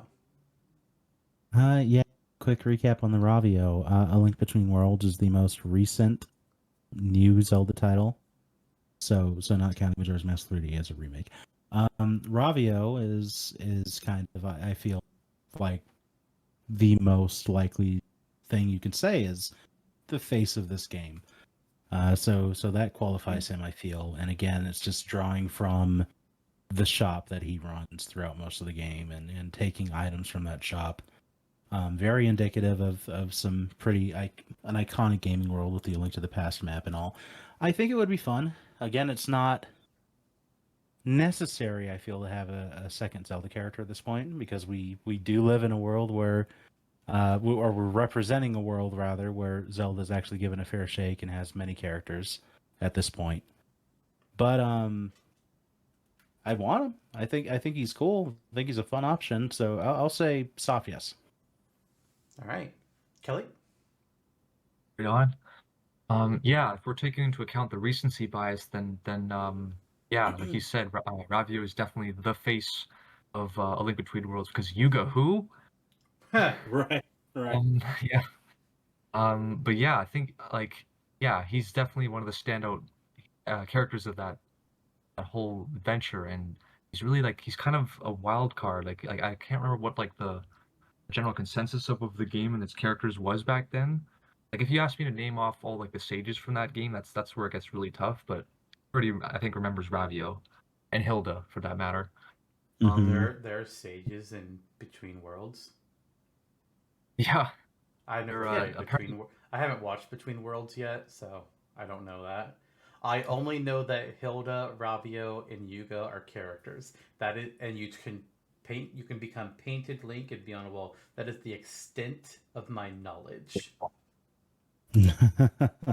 you pretty much got it. It's spot on. Yeah, well I don't know because he's got the like you said he's got like the entire catalog of items available at the start, which would definitely probably be his, or maybe even like the paintings as well. Just casually has Majora's Mask on his wall in his house for some reason, but we won't go into that. Oh yeah. So yeah, like mechanically, I think he would be amazing because like you could just pull like anything that the Links don't use, just give it to him. Give him the fire rod, give him the like the bomb arrows, give him anything you want.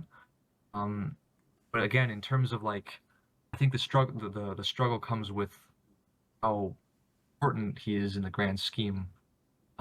Skull Kid, like that's a it's hard to compare. It's hard for anybody to compare to Skull Kid. Um, just for the mechanical side of things, I would say yes. I'm leaning to a soft yes. Um, but it gets harder with like the more stacked the competition is, especially for Zelda. Right. I like how you said like anything the Links don't use. When in this reality there is only one Link. So Sorry, yeah, Thank goodness. you just have to point Link that out. It's like we're not Sakurai. We don't have Link, young Link, and two Link. We just have Oh, Link, which is anything all you Mr. need. Link. Wolf. It's like Yeah. God, if you want to represent Wind Waker, just put in Tetra. Oh wait, Yep, we put a sand. did. Link, Wolf Link, and Bunny Link would be what we're dealing with here. I mean, technically, and Wolf Link is only part of Mid now, so. Mm-hmm. Mhm. Wolf Link, he goes, can't let you do that, Ganondorf. Or just Link cosplaying, or Wolf cosplaying as Link, yeah. Join the Oh. people who dress as Link club. Yes. Wolf dressed as Link. There's fan art that's going to come from this episode.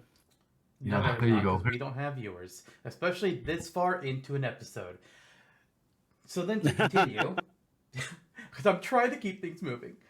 As for Rabio and my thoughts, like, I don't know him. I don't know the game. I know he's a shopkeeper. He's an alternate Link, and he's got the sand rod and other items in the shop. That's the extent of my knowledge here. So I can't offer too much of him. It by default means I can't say much positive on him. I do understand the point though, where it comes to like why him over to Runia, more recency, face of the game. I see those points.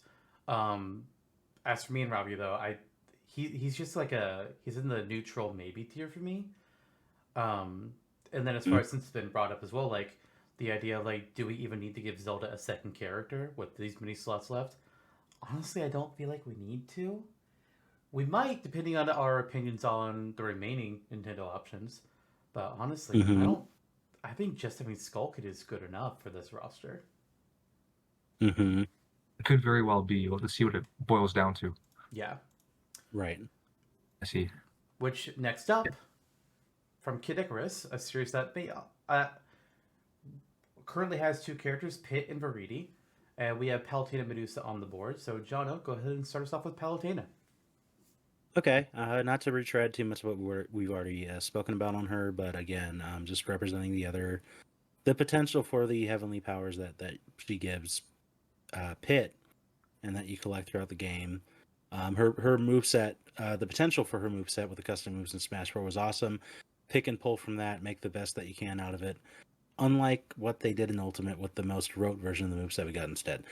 So she definitely has room to be unique and awesome, even with another light magic user on the board with Celica, because her magic and her abilities are so varied because of Uprising. I still do think of her. There was the argument that Lister broached earlier. I still do think of her kind of as the secondary face of the series. You know, if you go back and watch all the little vignettes and just the way the game plays out. So I still feel, and maybe it's also kind of future sight, what I'm trying to keep away, where it kind of feels like if we're going to have an Uprising character in, it's now and not the next game. That being said, soft yes again. Kelly?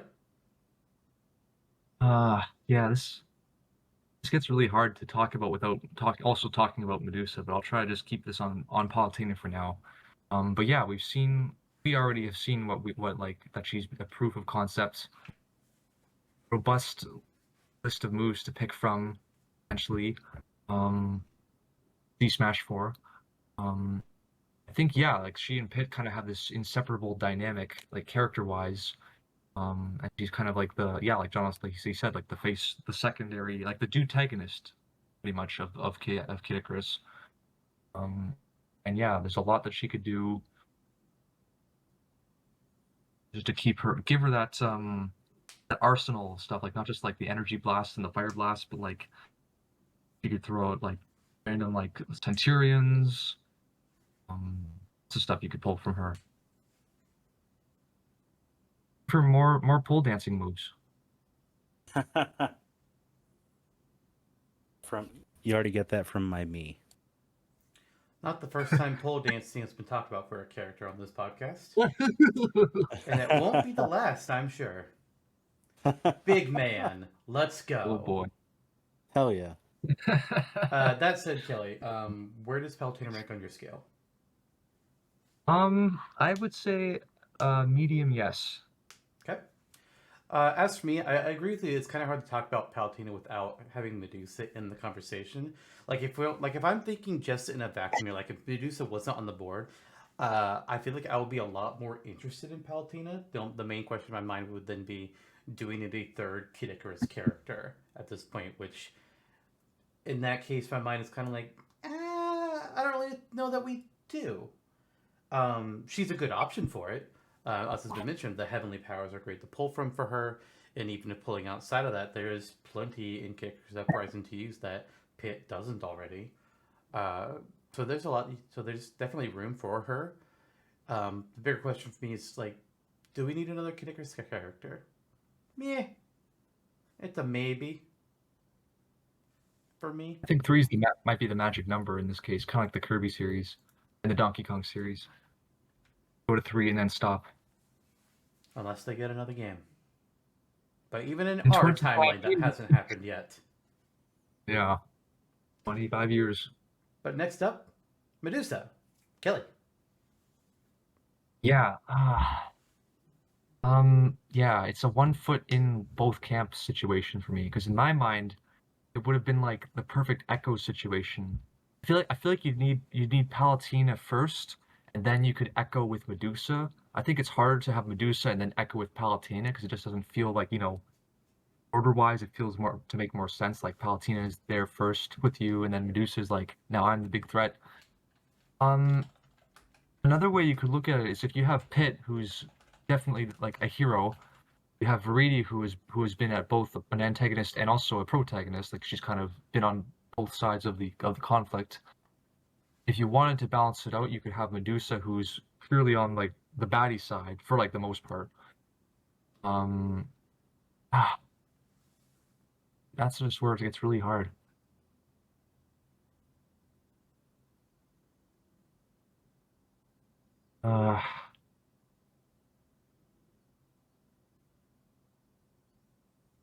Damn.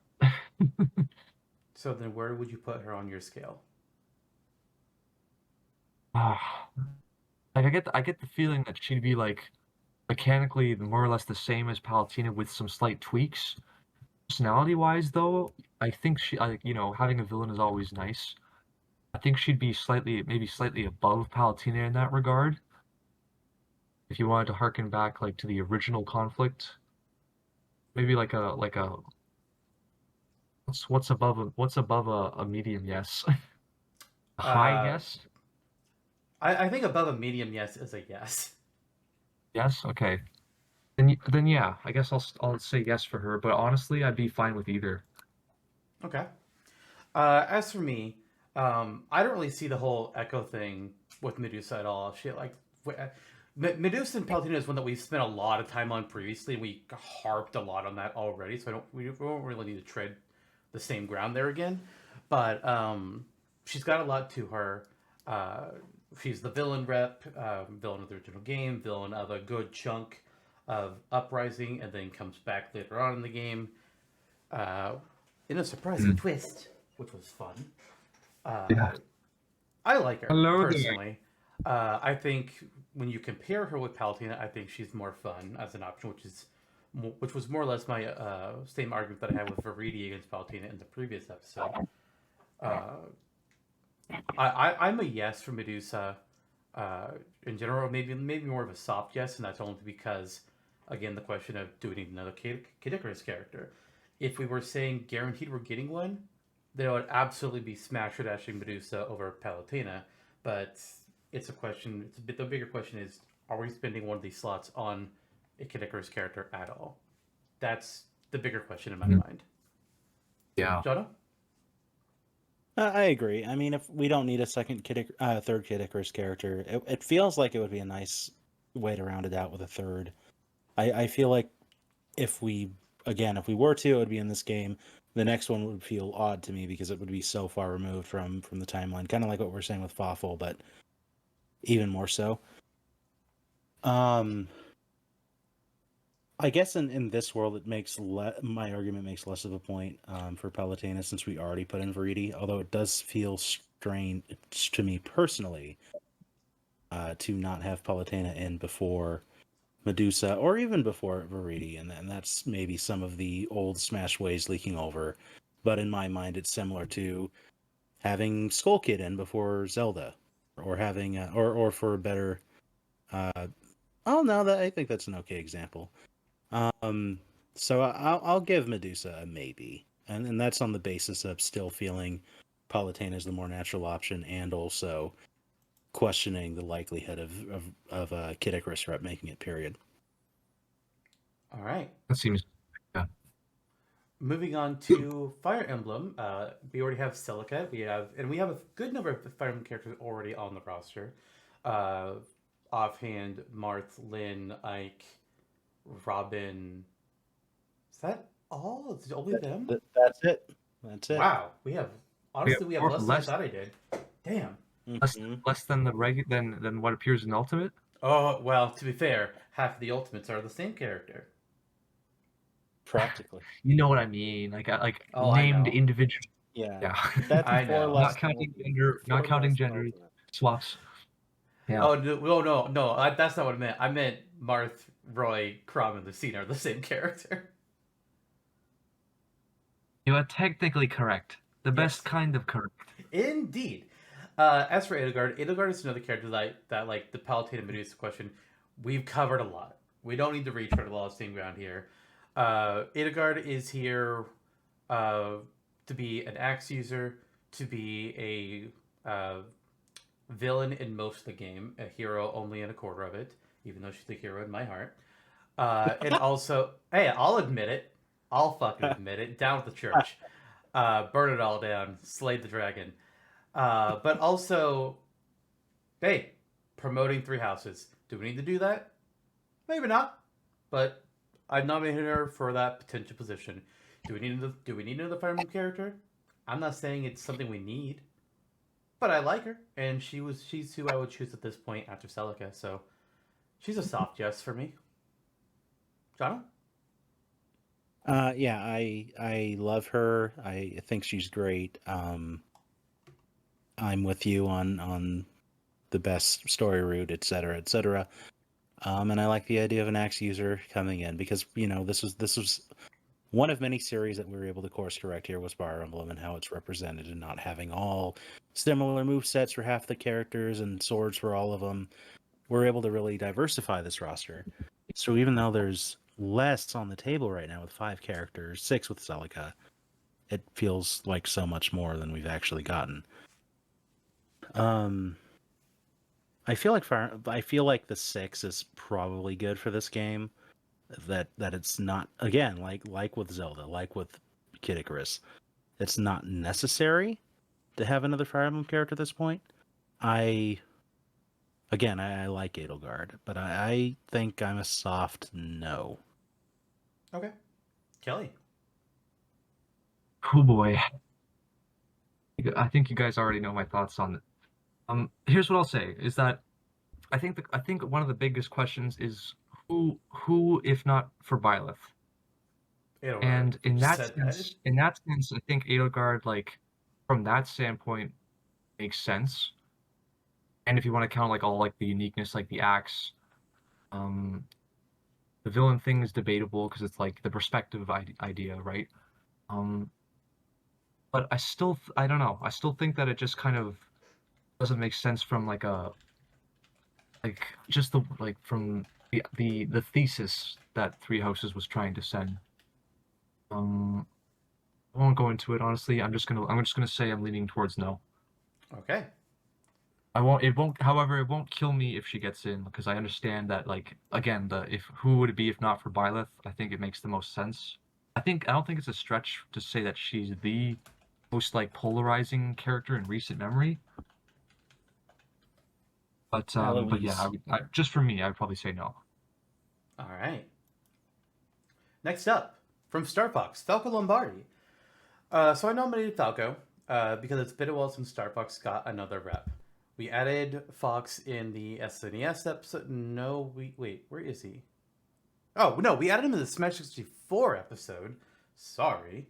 And then in Melee, we added Wolf. So it's... Oh, and Crystal got added in Brawl. So the series, when it was still alive, got a new character 3 games in a row. Yeah, we all know it's true. We all know it's true.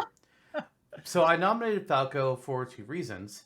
One, it's been a while since the series got a character, so at this point it kind of feels like, hey, should we consider this? Should we consider the series getting another character? Because been a bit. Kind of like how a lot of people talk about, I was like, man, I really want F-Zero to get another character because it's been forever since Captain Falcon was added. On top of that, Star Fox Zero, I forget if it's out by now, if it's still in development, but that game is, at the very worst, currently in development. No, yeah, it released in 2016. So the game is out. Star Fox is alive again. Technically. Temporarily. Temporarily. But as far as we are aware, at this point in the timeline, the game is very alive.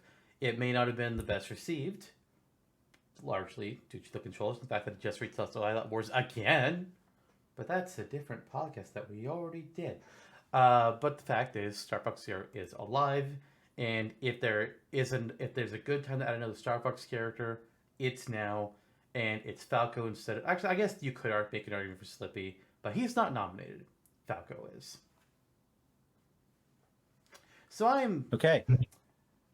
I say I'm a soft yes on Falco. Honestly, most characters that would be a hardcore yes for are already on the roster. So, I'm mostly happy. Yeah. We've done good, kid. Yeah, it's first point, so very, very minor point to make. 4 of the characters in Fire Emblem are the same, you say, in Canon Smash? Yes. Well, 4 Star Fox games are the same. Oh, I thought you were going to say 3 Star Fox characters are the same. It's just like, yeah, I know. Also but true. Not in our canon. They work differently. We just didn't discuss how, because that's not the point of this show. Nope. Falco, Final Smash, R-Wing, blam. Anywho, yeah, it's a darling franchise for Miyamoto. It's one of the ones that feels like, he's keeping it alive and keeping it alive by his ardor. And Zero probably came about of another argument to reboot it, and kind of flubbed. But at this point, again, it's something they would want to market probably. In that sense, it makes a lot of sense to have Falco. I feel like he's probably one of the stronger Nintendo options here actually with that in mind. Adding no because perhaps there's less moveset potential here. But I see it. I think it's a likelihood. I would say yes, actually, on Falco. All right, Kelly. Very nice. Yeah, I think I agree because I think Falco, in terms of the quote unquote clones and semi-clones, I think Falco's consistently done well to just to feel like if you compare what Lucina is to Marth versus what Falco is to Fox, Falco definitely has like there's a weight to him. Like he feels like the happy medium between Fox and Wolf, and just his personality quirks, the way kicking his shield, his slightly different blaster shots. He has the points there to kind of give him that edge. Also, quick question: do you guys like Assault? Yes. Voice or yes? I don't know about voices because I don't remember the voices. But I like Assault the game. Versus I am Zero's... absolutely an Assault defender. Not like that. Star Fox Assault defender. Let's clarify. I defend Star Fox Assault. Absolutely. Oh my god. Good point. Yeah. Sometimes you say a sentence, it's like, wait a minute. Careful there, phrasing. Yeah, that's going on the sound. But yeah, I think I would be a yes on Falco because I think he's got the cool factor. All right. So cool. Let me Okay, I'm listening to Falco's voice in Assault. There it is. I remember it now. Falco's voice in Command, you said? No, Assault. But Assault versus what? Versus 0/64 3D. I like his Assault voice just better. It just feels more natural. His Assault voice is pretty funny. Let's see like here. Pepe's saying like, "Be careful," and he's like, "Worried a bit much, aren't you, Gramps?" Rex? No, Gramps. Yeah. Oh, sorry. Yeah. Gramps. Yeah. Assault has a certain je ne sais quoi to it. That's literally what I was going to say. Yeah. What a time. Love Okay. It. Yeah. Anyway, that's all I'll say about Falco. So yeah, yes. All right. Next up, a second F-Zero character. We added Captain Falcon back in 64. Yeah, back in 64. And now considering Black Shadow, Kelly. Well, first off, continuing is that I'll say that if he does get in, he needs a new voice actor because his GX voice is hammy as hell. I'll do it. Anyway, yeah. He's kind of a weird one for me because I don't, he's the baddie. He's, kind of one-dimensional. He's evil for evil's sake, but he's very entertaining. He's a good foil for Captain Falcon. I think he created Blood Falcon even. Yes, he did. So, yes, he did. Okay, he's kind of got this weird, like, I don't know. It's never really touched upon to my knowledge, but he's got this sort of like supernatural black magic power. Yeah. The Black Bull, self-explanatory Final Smash.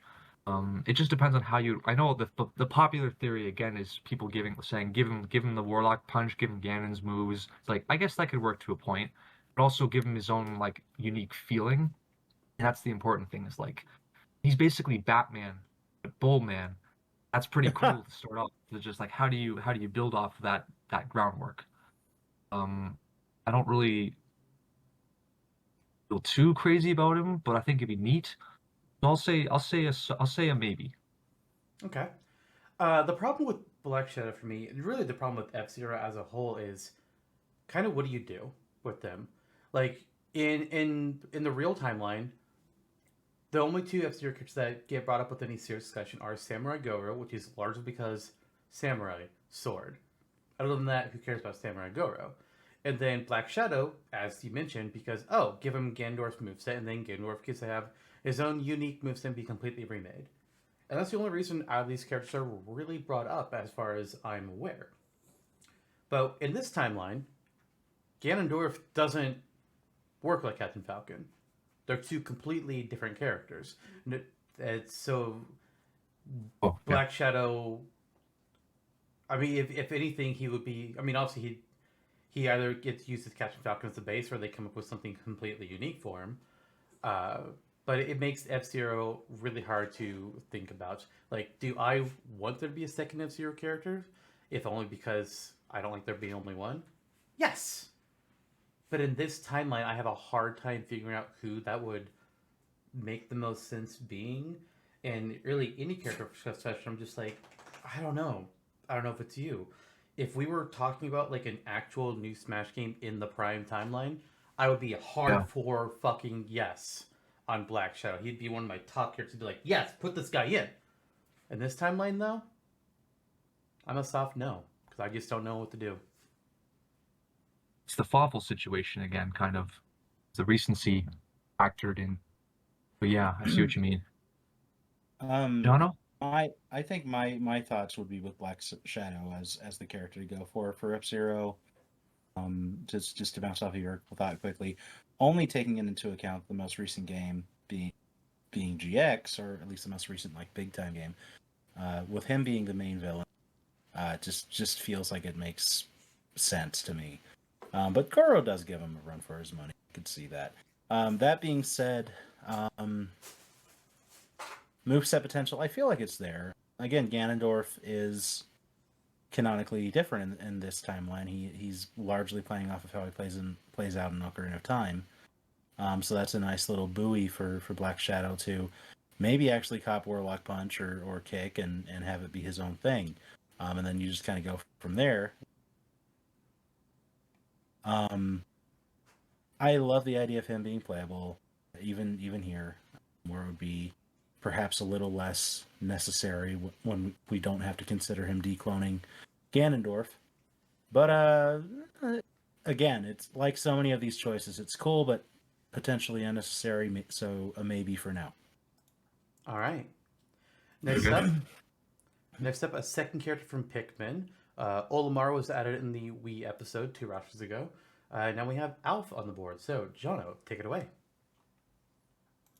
Yeah, prevailing thought here being Alf can represent what Pikmin 3 brings to the table. Give him the pink Pikmin and the rock Pikmin and basically call it a day with the moveset. And there's still merit there, I feel.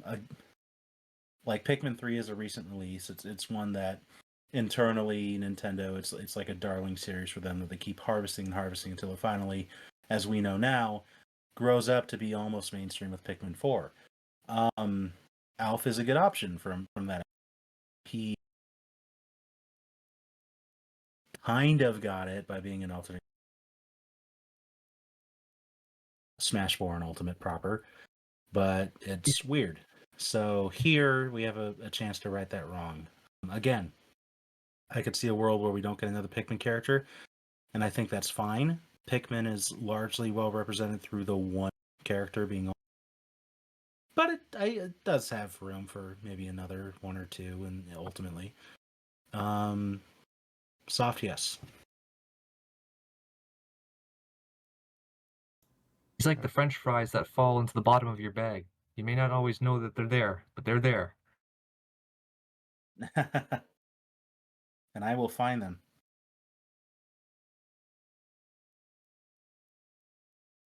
Sorry, should I keep going? Or is it my turn? Yeah, sure. Okay. All right, yeah. Yeah, hashtag justice for Alf. Yeah, I never played Pikmin 3, but that seems to be a common sentiment that's been echoed online a lot. Is that yeah, he could have had his own kind of uniqueness. Like the rock Pikmin and the winged Pikmin specifically are the big ones. Probably maybe even some other stuff. Some slight tweaks. Yeah, like I don't have much else to say about him, but I know he's a big deal for the Pikmin fans, so I'll say soft yes as well. Alf, I think, is definitely a character that got robbed by Ultimate being what it is. Don't get me wrong, I love Everyone Is Here. But Everyone Is Here created the fact that base roster had such a low amount of new characters that there were several other options that I think would have made it in if it wasn't for that. And I think Alf is honestly one of them. There's a question of does Pikmin need a second character, and technically speaking, it doesn't. As you mentioned, Olimar already perfectly represents the series. That said, Pikmin 3 is new. It did well on the Wii U, for as well as a Wii U game can do. The Switch version outsold its Wii U self by a lot, which I think is probably the case for any game on the Wii U that got ported to the Switch. They outsold. yeah. Like, yeah, that's not a surprise. That said, I think Alf, as a character that I would be open to appearing on the roster for sure. I would not be opposed to it, given the rock pick and given the winged, as has already been mentioned. And he can be his own unique character, besides just being a frickin' Olimar costume, where he was completely robbed. That said, Right. again, the only question in my mind is, do we need a second Pikmin character? Maybe. I think it kind of depends on who else we choose and where the slots line up. And in that regard, I'm somewhere between a maybe and a soft yes. Okay. You can call that a hard maybe. Yeah, that's fair. Next, give me a quick second. We're going to reverse the order here. We're going to talk about Ashley first from the WarioWare series. We currently just have Wario to represent really himself in Wario Land. So, Kelly, start us off. A reverse Uno card. Yeah, Ashley's sort of like, this is where it gets like for WarioWare. Ashley kind of like exists in this weird sort of like kind of world that she's created, where she's sort of like she's kind of like transcended WarioWare and just become like there's this like she had this weird like It's like April a Fool's Sanrio Day character. thing where like sorry, It's like a Sanrio character. it's like a Sonic character. No, a Hello Kitty character. Sanrio. Okay. Sanrio. Sorry, yeah. It's like she's kind of permeated her own sort of like cutesy culture with like, she's like in Rhythm Thief. She's got like her own like like in the Mario Maker sprites you Rhythm can play Thief? as. Ashley's in Rhythm Sorry, Thief? I said Rhythm Thief. I meant Rhythm Heaven. Sorry. Okay, that's That'd be because I thought you said Rhythm Heaven previously on this episode. I was like, what? Shoot, sorry. I'm getting the rhythms mixed up. Like Ashley, like is like I think easily like probably like the fan favorite character of the WarioWare crew. Of the WarioWare crew, huh? But I think with Wario, like it's hard to kind of say because like I feel like if you're trying to like summarize the essence of WarioWare, like the randomness and unpredictability and fast pace of it, Wario, like his whole like the way he moves, his like his food, his personality, his like jerky movements, they kind of embody that already. So it kind of gets hard to kind of go to bat for Ashley or kind of think about it that way. It's like, is she really like necessary if Wario kind of already does all the heavy lifting? So as cool as she is, I think she kind of works better on like her own sort of wavelength. So I think I'm gonna say no for her. Just to clarify something, yeah. Wario was added before we mentioned this before. Wario was added before WarioWare existed, so he's actually representing Wario Land. There's like, unless his moveset got changed in a game, which is not something we have not bothered to discuss rosters because that's just too big of a topic to handle with this. So you can see in my mind, he's still representing that. Like there is currently no WarioWare representation at all in his moveset or otherwise. I guess that changes things then. Okay, then maybe I'll just give her a soft no then. Okay. For me, Ashley, trying to think how I want to say this. I like Ashley. I do. I like several of the Wario characters. In fact, I'll go on the record right now to say, like, unlike things like with Zelda or Pikmin or F-Zero, or even Star Fox, where it's questions, or Fire Emblem, where it's questions just like, do we need another character from this franchise? I'm honestly a yes on adding another WarioWare character, period. Whether that's Mona or Ashley, honestly, I'm good with either of these. I like them both. I think both would work well. And I feel strongly about having a WarioWare representative, whoever it is. Even if we had Orbulon on here, if we had 9-Volt on here, any of them and these two, I'd be like, yeah, I'd be down for any of these 4 characters. If it was like Jimmy T or Dr. Krygar, I'd be like, yeah, not you though. Not you. They're not as interesting. They ain't as cool. Sorry, fans to Dribble and Spits. I don't care about them. Hey, can't you see we're driving here? Yeah, so keep going. I think that's always the strength. Like Yeah. Like with I think with to me like a WarioWare, I think TV it's the show. personality that really needs to shine. Yeah, it's definitely like they bounce off each other really well. Like give me a TV show of like all the WarioWare characters just living in the city, Diamond City, and just doing random mundane stuff, and I would watch the hell out of it. They would honestly make a really good variety show. Oh Yes. yeah. Like Oh yeah. like old kids cartoons where like each episode was a different adventure and that shit, and there was no real canon to any of it, or like the Cuphead show where there's no real there's very Yeah. few connecting lines.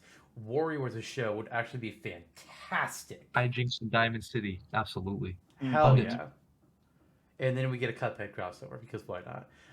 But as for Ashley, um, I don't know where I would rank her as to which WarioWare characters I would rather have, but she's definitely the top four. It's really hard to say which one. Like, 9Volt's my number one. I love that guy, and the whole retro gaming stuff you get to do with him is just fun. But Ashley's great. You get not only a character that can kind of be like the WarioWare wackiness, but she's also got magic, which is very easy to pull for. So I'm a yeah. Well, I'm some level of a yes on Ashley. Just picking between her and Mona is a hard task. Mm. Yeah, Jonno. definitely. Yeah, I'm with you there. She, again, like we're I think we chose the right two for this roster game to select between for the first WarioWare character. On one hand, you have the fan favorite, as Kelly pointed out, Ashley. On the other hand, you have Mona. We'll get to her in a minute. Ashley's a solid choice. Again, yeah, she has her magic, and it comes in some ways a more traditional form than others, being like the go-to like westerny witch character. So she could fly on a broom and whatnot. But she so commonly screws up on her with her magic, or does comical things with it, and has Red as her constant assist there. So there's a lot to differentiate her with. And you see some other magic uses on the board. Like if we were to not have a Kid Icarus character, for instance, I think Ashley would be a pretty good self to that, being another magic user and representing dark magic, yeah. Mm-hmm. In an interesting way, for sure. Just Ashley going Avada Kedavra in her monotone voice. And because her spell screws up, you get healed instead. It's like shit. Yeah. Damn it. So yeah, soft yes. All right. Wow. Hearing all the support for the WarioWare for Ashley, I guess I might have to change my leaning. Maybe I'll give her a soft yes too then. There you go. My only concern, and I don't think this is much of one, is that WarioWare's kind of in a lull right now. We Game of Wario released, it kind of did not do great in any regard, was not the best installment, and then it hit a several-year lull, and that's kind of where we're at with the series. That yeah. said, WarioWare Gold, Gold, would yeah. be in development. Okay. If there not you go. now, like if it's not like in active development, like it's definitely being talked about because that game released in Love- 2018. Love Okay. Gold. Well, It was there you great. go. There you go. Totally. And then next up, Mona. I've nominated Mona for WarioWare purely for pretty much the same reason that we picked Marshall to represent Rhythm Heaven last episode. We picked Marshall because he's more the face of the series, and he can kind of like be more of a general pull than a character like the Karate Man or the Rhythm Wrestler or the Tap Dancing Monkeys or the Hugh Birds of Happiness. What the fuck you could even do with that? But I picked Mona because outside of Wario himself, as in my mind, she's the face. She's the character that is who I would associate WarioWare with the most, or at least the older games. I don't know if that's still the case with the newer ones, because the last one I put any thought into was Smooth Moves, which was a bit ago. But even with Mona, you can not only just pull again for like the general Wario wackiness, whereas Ashley has her magic. Mona has her various part-time jobs: pizza delivery, cheerleading. I don't remember any of the others, but she's also got her scooter. So if you want to preserve Wario's Wario bike move, well, she's got that covered. Both characters, like I said, I want WarioWare rep, and I'm a soft yes on both because I just don't know who it would be. Yeah, I agree with that assessment. I do. Yeah, she is still the secondary character to Wario throughout WarioWare. She's the character you most often start with, besides Wario, and play her microgames first throughout most of the series, and including the most recent couple installments on the Switch. Yeah, I like her. I like her a lot. Again, as you said, she brings a lot to the table in regards to more of the traditional WarioWare-y zaniness, whereas Ashley is very hyper focused on her, singular world and theme, which is great in its own way. Yeah, I would be happy with either of these for sure. Mona does have the slight edge for me, so I would say yes. Yeah, I'll just say yes. All right, Kelly. Yeah, like Mona's cool. Like I think she's part of the like to me she's like the perfect attendance trio with Wario and Jimmy T. Been in every Mhm. game. She's kind of like the Barbie of WarioWare. Like she's a fashionista. She has like a million jobs. She delivers pizza. She's a pop star. She fights aliens. She does like everything under the sun, all while in high school, and just does like she does like like investigative photography. There's so much stuff like where Ashley's strength is like the supernatural. Mona's strength Mhm. is the mundane. Just seeing how you could translate all these funny sort of like whips out a camera and does like pizza or like throws pizza or rides her scooter, like her moped, sorry. She's got like a certain pizzazz to her that like it's just highlighted by like all just the kind of how down to earth she is. But yeah, so much flexibility. So to me, I think like I would also give her a soft yes. I think Ashley realistically makes like more sense as the popular choice. But I think of the two, Mona would be cooler to see how they make work mechanically. Something else you mentioned that I'm kind of latching onto. You said that she would be more the mundane. And think about it, I'm just like, yes, I want there to be more regular people in Smash because I think that's a really cool thing. We have so many like monsters and people with superpowers and maybe not mechs. We have like trained warriors and swordsmen. We don't have very many just people. Well, Just hello just a there. Frank person. West here, famous photographer, photojournalist Frank West. But you didn't nominate him, did you? I was this Do close. I you was thinking regret it? about it. I was I thinking about it. God, I would be. It probably would not take much to convince me to go Frank West. I'll be honest. If he was here, I'd be like, oh shit, oh I love it. He's the only character here that's fought Thanos. That's true. I'm having to look. Wait a minute, Dante. Oh yeah, Dante fair. and Thanos are in Marvel's Capcom Infinite. That is true. Yeah, yeah. Dante's fought everybody. He's like Ryu. Yeah, he kind of has. Sorry, but go on. Yeah, with Mona being like the mundaneness. Yeah, I just love that angle. Just like normal people. Mm-hmm. They Just stand a out. person. Like, Special. granted, she does a lot of crazy. She gets into some hijinks, but she's just still a normal person. I love it. Mhm. She's like the North true. Star of the like in Gold, like where like everybody's like getting mad at Wario. She's like, you were thinking of paying us, right, Wario? Like, wow. Like she's like Wario's #1 fan. Like for some reason, he's like, yeah, he's super cool and that stash. Oh, I want to get his autograph. Yeah, Right. she Yeah, cool. I think Cool. she canonically has a crush on him in one of the earlier games too, which is like, okay, Oh boy. okay. Anyways, moving on. We're in reverse it again because it makes more sense too in this case. Animal Crossing. We added Tom Nook in the last roster, so let's talk about Villager first. Kelly. Yeah, the villagers. So they are one of the player avatars that I think works really well for a series like Animal Crossing, where like I don't really know about like if the earlier games did this differently, but with like the kind of weird, like the villagers started out with like these they had like these horns or like they had the hats with the horns on them, and that's like kind of like was the Yeah, look. I never liked But those then you can hats. yeah.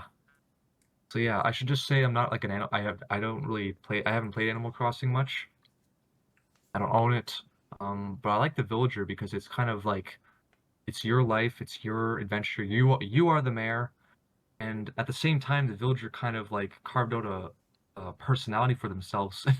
We all remember the Killager memes right from the reveal of at E3 2014. Oh boy, Right. internet could not get enough of the Killager. I just really think it's neat that like he can do all these crazy stuff. Just kind of, he's also kind of in that camp of like the kind of nonchalantly doing all these crazy like I'm gonna plant a tree, I'm gonna like set some fireworks out, and then drop a bowling ball on somebody's head. Yeah. Watch me. Mm-hmm. And I feel like they're like an essential. They're like an essential part of the series. Like it's all it revolves. The action revolves around the villager. I guess not including like notwithstanding all the other villagers like from humans you can have over, like that you can invite over, but like you as the player specifically. Yeah. And your scale? Mm-hmm. Oh, right. But so I'll give them a.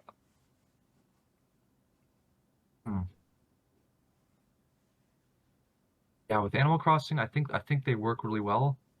Maybe not. Maybe they're not essential, but I'll give them a soft yes just in case. Okay. As for me with the villager, it's complicated. They are. I do agree that they're of the characters that can be like just generic avatars. Animal Crossing is probably one of, if not the best. That would be like, okay, I would accept this avatar character over so many others. Like, yeah, you're fine. A lot of the avatars, like, oh my god, do we need another fucking one of you? But the villager, I feel, is a little bit differently in that respect.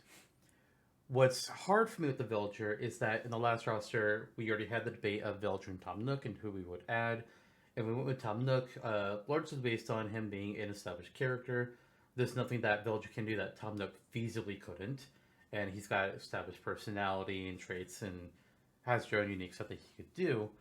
And I kind of feel that we may have boxed ourselves into a corner by doing that, because now it feels like, okay, we added Tom Nook first. Now it feels like if we added Villager at all after that, it kind of feels weird to me. Like, I don't know. Mean, yeah.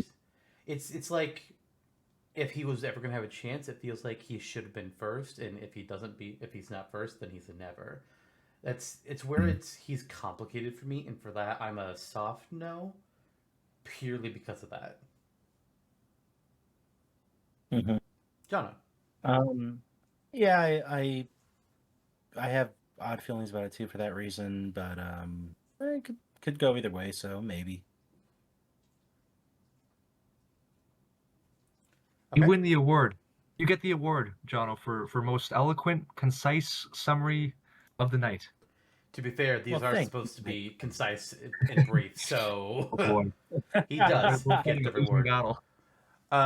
Next up, Isabel. I nominated Isabel to be a potential second Animal Crossing character because, well, I kind of already said the anti-Villager argument, and after Villager, it's Isabel. She's popular, people love her in New Leaf, and, well, just like the way Ultimate did, if she got in, they'd be announcing her alongside the reveal of New Horizons, big promotion, Animal Crossing. It's actually been a bit since the mainline Animal Crossing game. It makes a lot of sense to me, which puts me at a soft, medium yes. Yeah. Again, I agree. It's kind of amazing. Isabel for Nintendo is definitely one of their more breakout characters from the past several years. The adoration that she had was instant. It has carried on. She's still probably the most popular Animal Crossing character by a significant margin. For those reasons, I will say I agree. Middle yes. All right. Kelly. Was that a fatal yes? Yes. Fatality. Oh, what would the Animal Crossing version of fatality be? Fair enough. Kelly.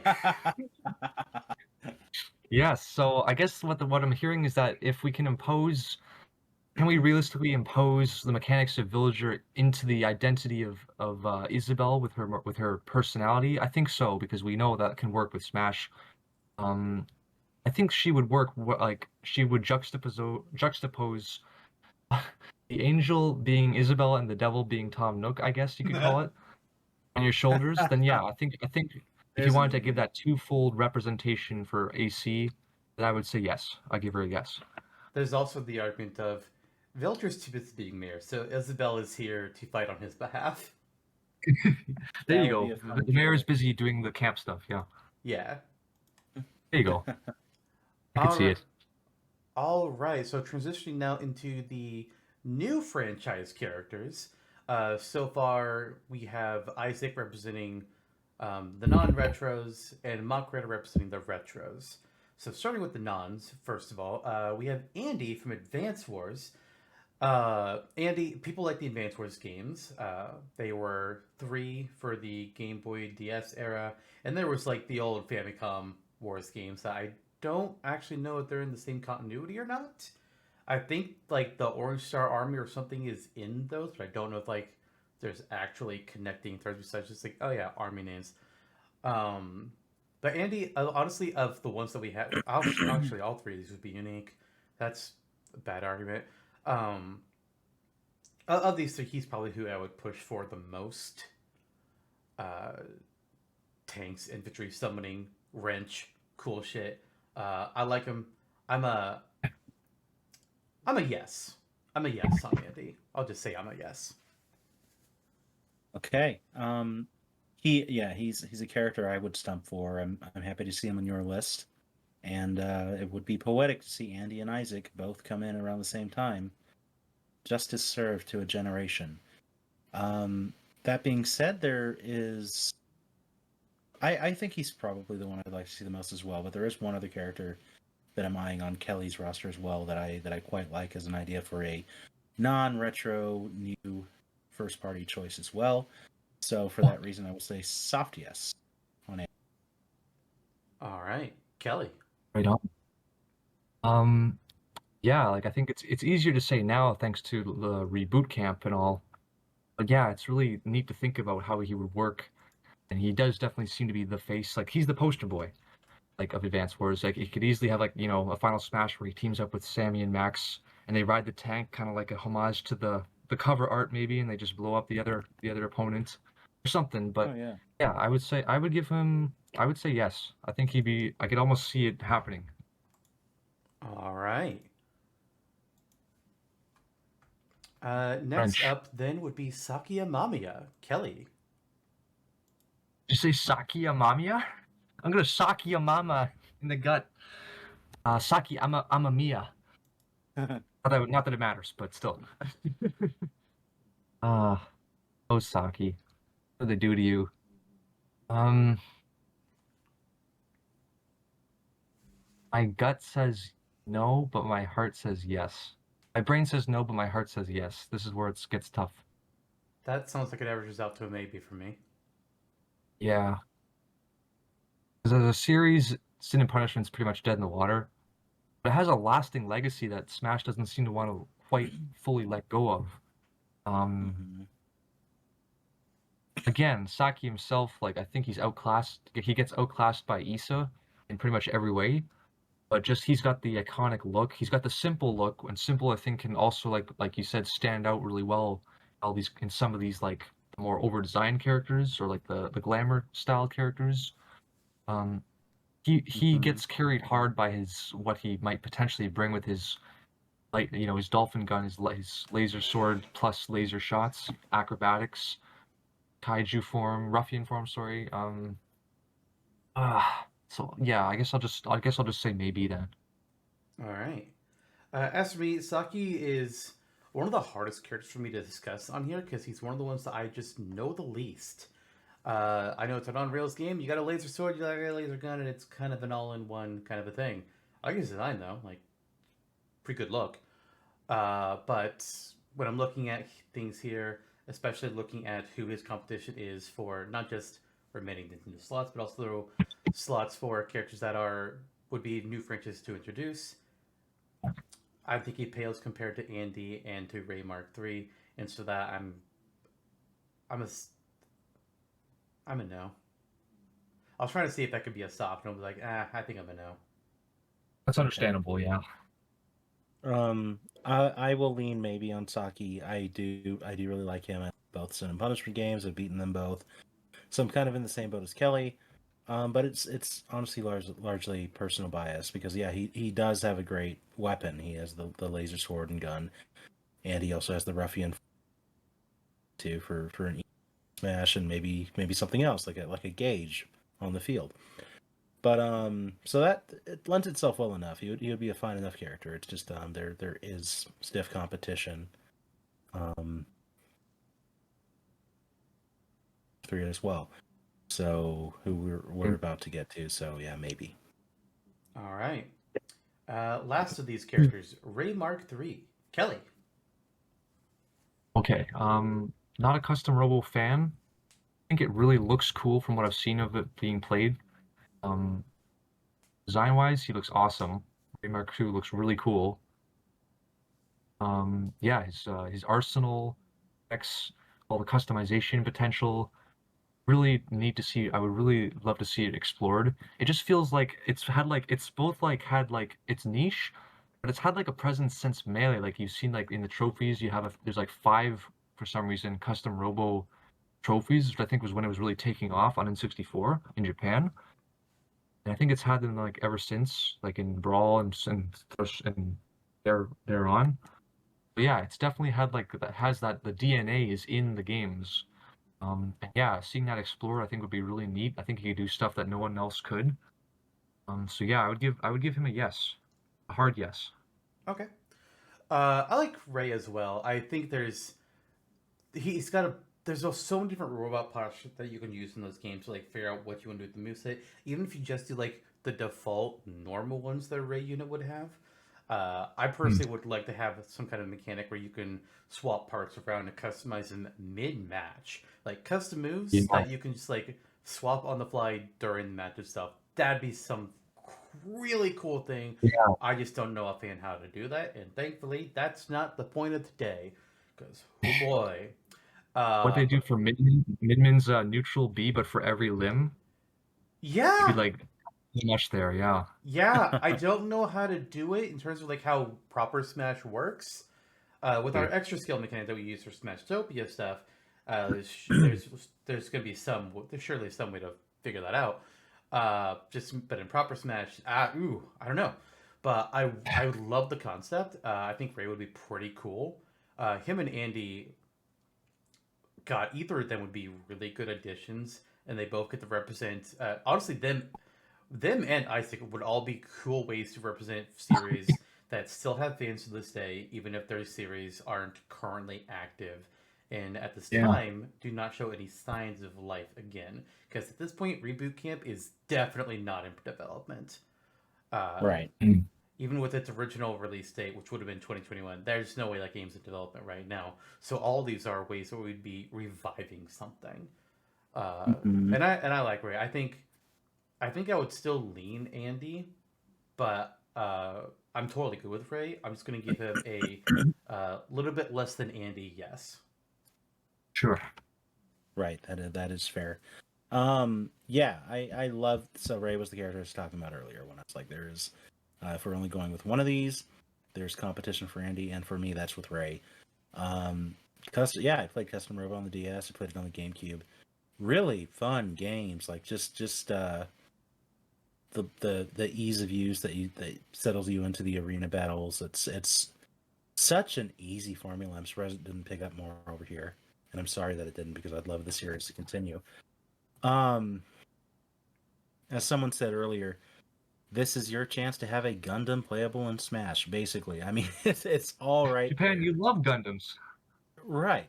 And even just the way that he appears in Smash as an assist trophy with his flare gun and his bombs, it's really cool. I mean, just the idea of seeing this on the battlefield is just so novel. I am definitely for it. I will say yes. All right. very cool. Last Nintendo category, the retros. We've got a good number of retros currently on the roster. Let's see. Game & Watch, not Ice Climbers. They're here. Game & Watch, Rob, Duck Hunt, Balloon Fighter. We already added in Mock Rider. There might be a couple of those that I'm forgetting offhand. Yeah, Donbe and Hikari. Donbe and Hikari, yes, thank you. So we have Ice Climbers and Goku as potential second additions to this roster. Kelly, start us off with the Ice Climbers. We all know the Ice Climbers. Popo and Nana. frigid friendlies, wobbles, banned probably in some tournaments. But yeah, they have really neat, probably like a prime example for like a retro character breathe new life into them, just having a major overhaul. Functionally, I forget who Sakurai was saying he was considering in their place. It might have been Excite Biker. There But were a yeah, few just that he talked about in Melee. Excite Biker, I think Ayumi Tachibana was one of them. Mach Rider, I think, but it was either Mach Rider or Excite Biker that were both in discussion for Melee. yeah. But yeah, I think they've proven themselves. The Smash 4 notwithstanding. Yeah, they definitely have a charm that hooks you in. I think that keeps you wanting to like even if I suck using them, just like the potential they have, like I guess they kind of ride more on like on their like not less what they are, but the idea of what they could be as a franchise and as a characters. But in that sense, I'd give them a soft yes because I like them and I'd like to see them go forward if possible. All right. As for me, the Ice Climber is another character that I have a hard time kind of discussing here for very different reasons than the others. And that's because in Prime Timeline, I love the Ice Climbers. They're so fun to use in Smash. I enjoy them a lot. I was so disappointed when they weren't in Smash 4. But in this timeline, I don't have that connection to them. They were never in the Smash, so I have no positive feeling towards them. And when I've tried playing their game, I did not like it. I did not have fun. I was extremely frustrated. So I don't think Ice Climbers would ever be on my radar if I'm picking characters for this game in this timeline B. They just, I would never think about them. Even with the argument of they could be a duo fighter, it's like, well, we have Danbei Hikari, and Baby Mario Bros. Are up for discussion, and there are other, even beyond that, other potential duo characters that you could have. I just don't think I would ever think about them. They're a they're a medium no for me, and which sucks because I love them in Smash, but this timeline, this me, team Yeah. seeing it. Some Right, better it's, options in your eyes. It is, I guess it is difficult to not view it with the bias of what we know from reality, because they are such establishments in Smash and icons of the game, and so beloved. I tend to agree with. I'm kind of on both sides of the fence here.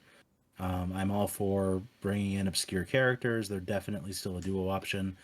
It wouldn't be too far out there at this point, 75 characters in the whole to be like, oh, we can bring in these guys and they're like ice climbers, so they can have a ice magic. Yeah, there you go. That's realistic enough, I feel. So it's just a point of like versus other retro characters versus other options, or potentially just leaving it alone if they're too lesser of quantity rather to some. For me, it's I'll just say maybe for now, because I'm unsure. Okay. And then the last Nintendo character here, Goku. Nintendo's version of the Monkey King from a visual novel game based off of Journey to the West, Yuyuki, as they called it on the game. It's not really much. I don't really know the story of the actual game itself, so I don't know fully what to do with it, other than just going to the basic concept of it's the Monkey King. You go with the standard Monkey King flavor. Bing, bam, boom, you're done. I think the real question with Goku is, do we need another retro rep? I didn't bring this up in Ice Climbers because that wasn't the point of my argument there. But here, even I gotta say, like, we got Mach Rider. I'm happy with having one. We don't necessarily need to, especially with the amount of slots we have left. Mm-hmm. I think he'd be a great, funny choice of a character, but we don't necessarily need another one. And that's why I'm just gonna say middle of the road, maybe. Mm-hmm. Yeah, you can. It's a moveset that in some ways is easily realizable because you have hundreds of years of things to base it on. So it's from a visual novel. You come in, the up specials, obviously his cloud that he comes in on. He has some anima magic, probably lightning or whatever. Really good at using his staff in like a martial arts kind of way. It would be, and he could balance on his tail. It would be great. It would be a whole lot of fun. It's an interesting take on a retro choice that feels real. Like it feels like something that could happen, say in Smash 6 in our world, like easily. It's always just the pool of like, where are we going to pull from next for the next retro? But here he's an option, but I do agree with you. We don't necessarily need another retro. I like the idea, but yeah, that's where it stands. So I'll say maybe as well. Kelly? Yeah, I think to me, Goku feels like that super secret, like ultra secret final character that you unlock in some obscure method because he's like Oh right. based off an existing piece of media outside of Nintendo, which doesn't really happen often. Like they don't really have a lot of characters that are based off of like outside sources that much. Can't speak for Yuki. I haven't seen it, haven't played it. The idea is fun. The idea sounds fun to me. Almost envision it happening. I just think the idea is how real, well, not really how realistic it is, but how much of a chance does he have compared to the retros, and do we need another retro? Maybe, I don't know. So yeah, I guess I'm kind of also on the maybe boat here. 3 maybes, yay. All right. Look how impassive we are. All right, so I've been tracking things as we've been going, giving characters different colors on a little board here, trying to figure out, mishmashing our overall opinion to see like who we're feeling the most positive or negative on. And what I'm looking at here on the board is, first of all, there's only one character that we were all absolutely yes positive on. That's Falco. So it sounds to me like Falco is in, and he would take one of our 5 guaranteed Nintendo slots. Thoughts? Sounds good. Falco. Oh, Amadeus. why are we talking about Hulkling from Marvel? Huh? Oh. Amadeus Cho. Oh, sorry. Falco, the guy who sings Rock Me Amadeus. Oh, does he? I didn't know he did that. Yeah, that's the easiest joke you could ever make. It's like Falco. Oh, you mean like the Amadeus? No, I mean from Star Fox. Oh. Sorry, This it's is dumb. where I would get the joke if I knew music. I tried, you guys. All right. Beyond Falco, though, our most positive picks after that, in the Mario franchise, Captain Toad and Koopalings had the most positivity on them. Baby Mario Bros. Had positivity. Kid Icarus rep was kind of mixed, but it sounded like there might have been more positivity over Medusa over Palutena, but that's something we can revisit. Alf had some good positivity on him. A WarioWare rep in general is just a question of Moda and Ashley. A second Animal Crossing character was a little bit mixed, but it sounds like it would be Isabelle over Villager most likely. And then Andy and Ray Mark III representing their franchises had strong positivity as well. From my tracking, it sounded like the 2 of them plus Alf had the most positivity of the characters for meeting. So it's kind of a question of, at this point, do we want to do... First of all, do we want to have a second Pikmin character and say Alf? Second of all, do we want to have 2 more new franchise characters with Andy and Ray, or do we want to have just one of them to make room for another character? Yeah, I didn't realize that the competition was actually going to be this stiff, because every single one of those characters that you mentioned being positive for us, I'm like, yeah, let's do it, but we don't necessarily have the slots. Right. Every other character not mentioned was either a negative lean or a mixed lean, with like either we were all maybes or one of us was a maybe, and then one of us was a negative, one of us was a positive. Right. This may not be here or there just yet, but I do feel like at this point, the mixed bag ones might as well be a no, because we still have so many yeses to deal with. But we can get there. Like my general thought is to say one of Andy or Ray, if only so that we not necessarily save them, but so that we don't just to not just do new franchises, then I think agree. I definitely think of WarioWare, and then I think I'm not sure about second Mario. Maybe the Baby Bros as a second Yoshi character. Because if we do one of Andy Array, that's slot number 12. Because Falcon took 11. A WarioWare character would be slot 13, and then we have slots 14 and 15 to play with between second Mario character, Alf, Isabelle, Baby Bros, and Medusa, or Palutena. Okay. And then whoever we don't choose could potentially come back depending on how we discuss the third parties. Mm-hmm.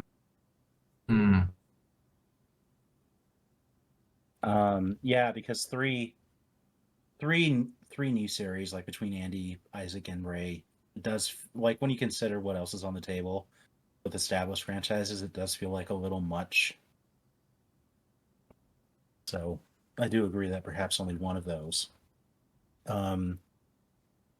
I feel strongly that Alf or Isabelle should make it in, potentially both. WarioWare is a good bet. Maybe a second Mario. Everything else I think is kind of non-starter.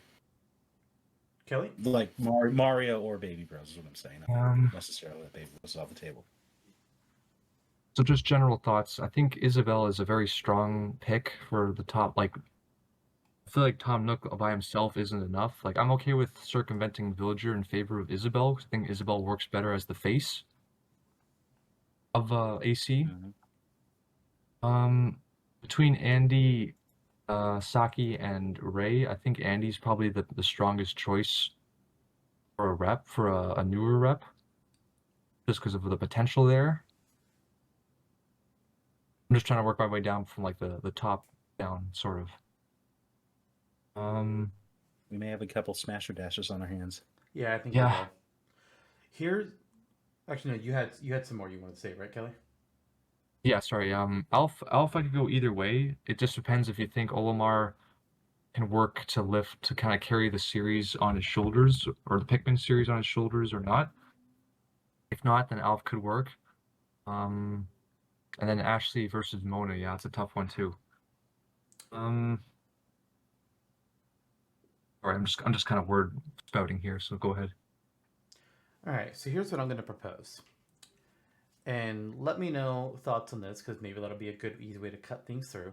I'm going to propose slot 12, one of Andy Array, and we'll pick that once we get there.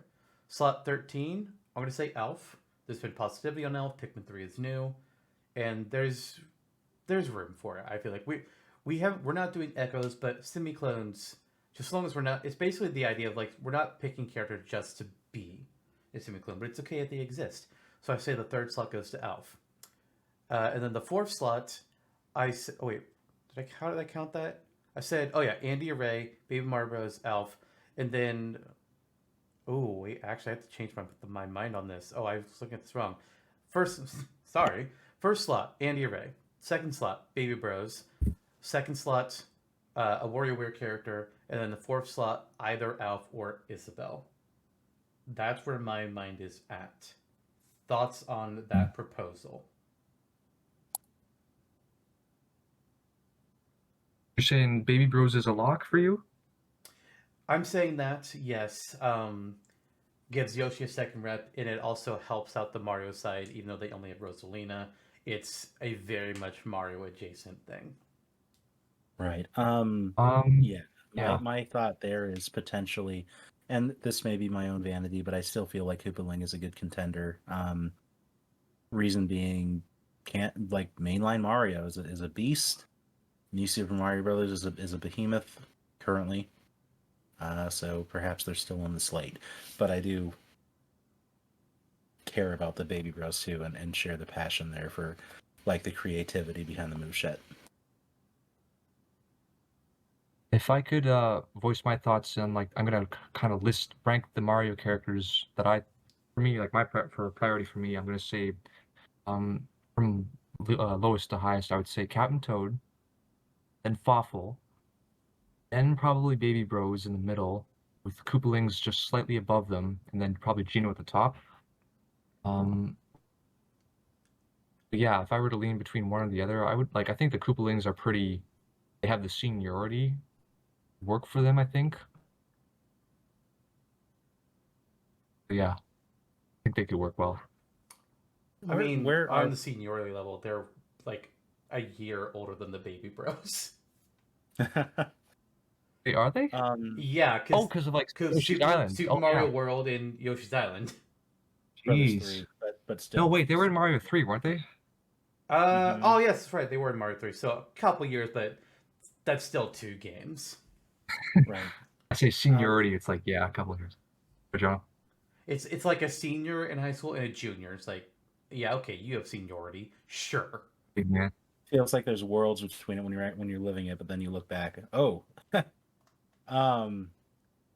Gino is such an oddity because like I was like, yeah, let's just do it, and then Lister was like, hard line. It's too much of a strange like we don't know. There's too many bases to pull from for the potential yes or no here. I would still say like now's kind of the time, but if you're feeling hard no on it, then I'm okay with that. I just don't see. I think there's, first of all, the Mario competition is fierce, and then you take into Square Enix and how they were at the time. Because while we're not counting it as a third-party slot, you still got to take into account how Square Enix was. If we weren't taking into account Square Enix, Sure. then we wouldn't have taken them into account when they weren't friendly with Nintendo or when Sega wasn't. Because we could have put Sonic in the very first episode, but we were like, Nintendo and Sega aren't friends. That wouldn't happen. And by that same Right. tone, I don't think it makes sense for Square to go Gino. Oh, okay. Yeah, that's fair. I mean, I guess I see it because yeah, they do have Lara Croft, they have Hero, and several others that weren't mentioned here. So I get it. We're putting Still sounds like there's maybe a Smash or Dash on our hands, but well, several actually. yeah. Okay, but it sounds like, to keep things moving, that's the only part where there was any argument. You guys, neither of you seemed like you were against WarioWare being a guaranteed thing, Alf versus Isabel, or Andy versus Ray. Yeah, Alf versus Isabel, I could go either way, honestly. Okay, I think, well, yeah. well, since there's been no argument on that, let's go ahead and hash out those arguments right now, real quick and dirty, Smash or Dash style, starting with the new guys. Andy versus Ray Mark III. Smash or Dash one of them. Put one of them in right now. Jonno. Ray. Kelly. Oh, man. I'm going to say Andy. Okay. We're both going for characters. Rough pick. I like the idea of both. I might do the unexpected just for some crazy fun. I'm actually going to pick Ray. Whoa! What? You know what? Wow. I'm fine with that. I like it. Each I of just them, you do. better be. I think there's some cool things to do with him. I like Andy. I think a lot of them make sense, but I think Ray is more varied in his potential. I just like Ray, man. Ah. All right. Oh, we'll next, get to that. All right. Next Smash or Dash. WarioWare. Mona versus Ashley. Kelly. I'm gonna lean towards. You know what? I'll say Mona. Just because I think she'd be fun. Okay. As a character. Jonno. Mona. All right. I was hard to say, but I'm absolutely good at this. I was kind of leaning Mona. So Mona is in. Ashley, I think Ashley is probably a solid out, even with the third party stuff is at this point. Third Smash or Dash. Alf versus Isabel. I'll go first on this one, and I'm going to go ahead and say Isabel. Kelly. I'll say Isabel too.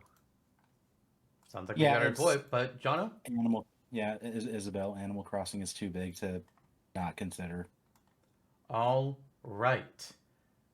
Was fast. Who did we? There's Good, actually good on us. that. Doing Listen, well. I know how to get things moving when I'm allowed to. All right, so there's one more guaranteed Nintendo slot, and it sounds like we're definitely saying it's going to be one of the Mario Boys. So I'm going to do this as an extended Smash or Dash series, and we're going to start out by saying Koopalings versus Fawful. Jonno. Koopalings. Kelly. Koopalings. I'm sorry, say that again? I'll go with Koopalings. All right, so it's Koopalings is moving on. Captain Toad versus Baby Mario Bros. Kelly. Baby Bros. Jonno. Baby Mario Bros. All right. Next, Gino versus Koopalings. Jonno. Koopalings. Kelly. I want to say Gino, but with the square argument, I don't know.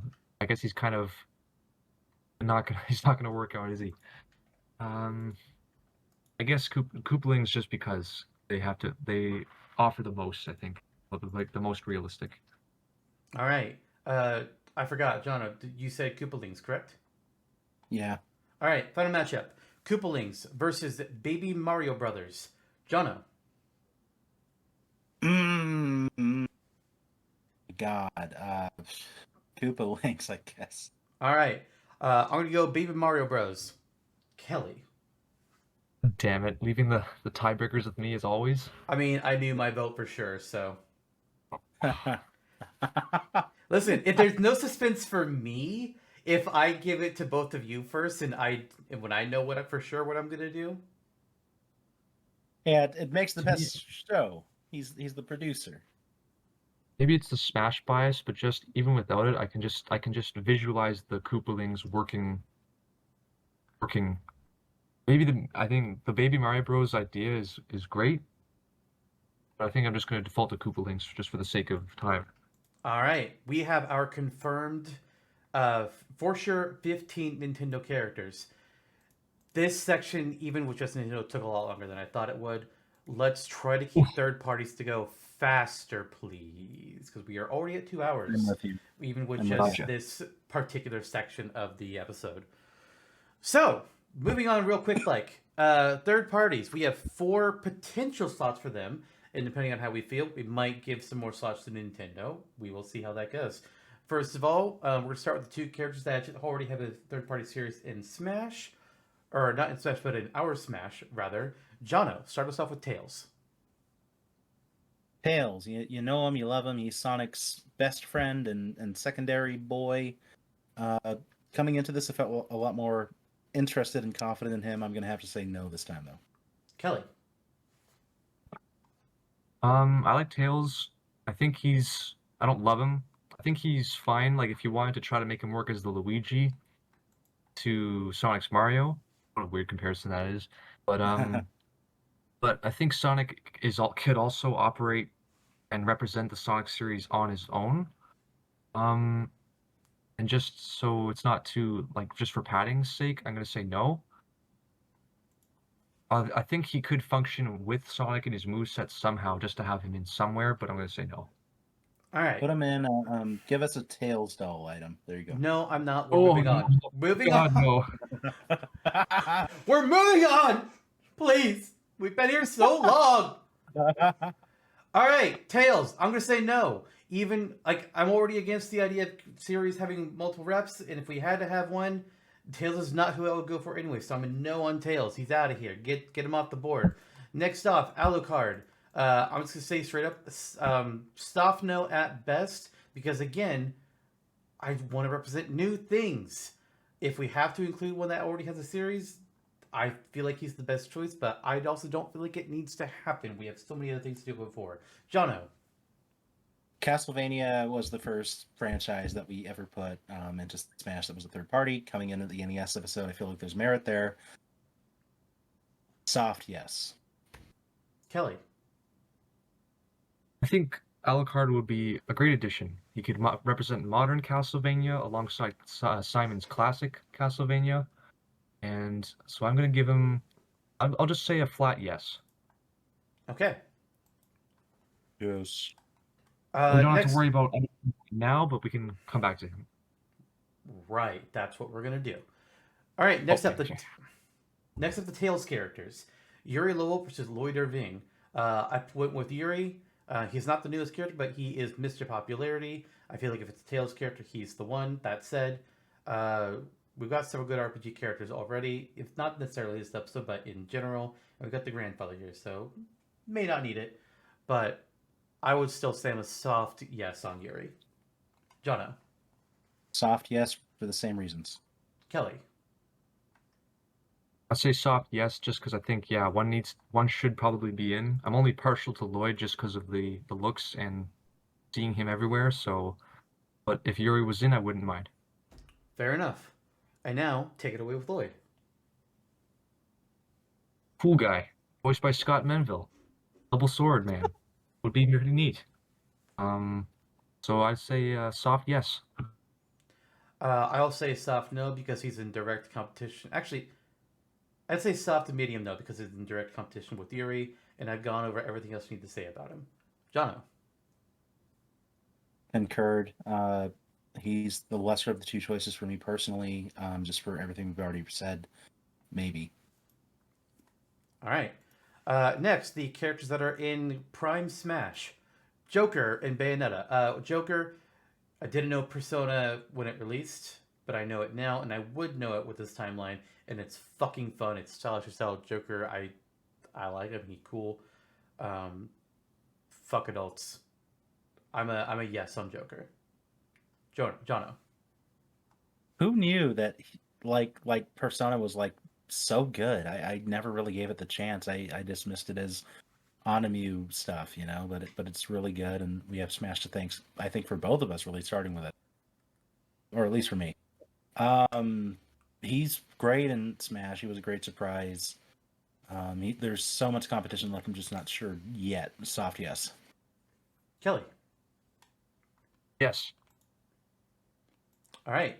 Bayonetta. Jonno.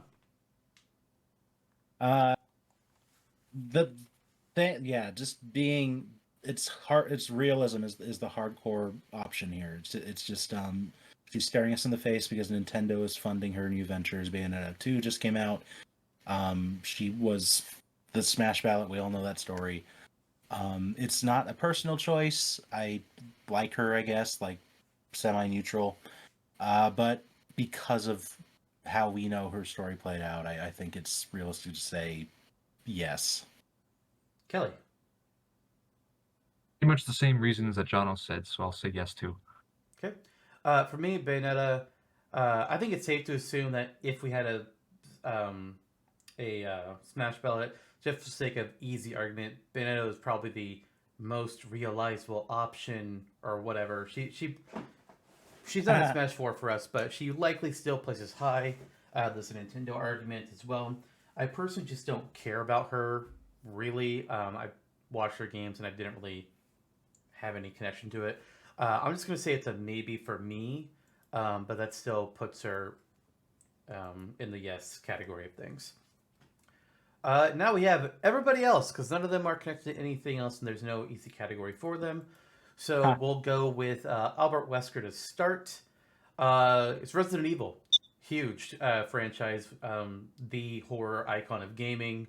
Wesker represents the dark side of it. He's not a protagonist at all. He is the bad of the whole thing. Zombie boy, scientist. What other franchises are there where you could say that they are best represented not by their hero, but by their villain, and being an iconic older school villain at that, or at least of the PlayStation 1 era? I'm a yes. Jonno. What a wild card choice. Out of everything on the table here, I think that him and Shell, I would say, are like the most wild card choices. I love the idea. This is one that I've like championed in my headcanon for a long time. I would love Wesker to be playable in Smash. Resident Evil is a huge franchise. There's Capcom did not get a newcomer in Smash unless you count the Rathalos Yeah. in Ultimate. So we could potentially right that wrong here. Resident Evil is a good one to do it with. I will say, such a wild card. I'll say soft yes. Kelly. Yeah, Wesker's a weird one. Because in my mind, the ideal Resident Evil pick would always have been the Claire, Chris, Leon, and Claire alts.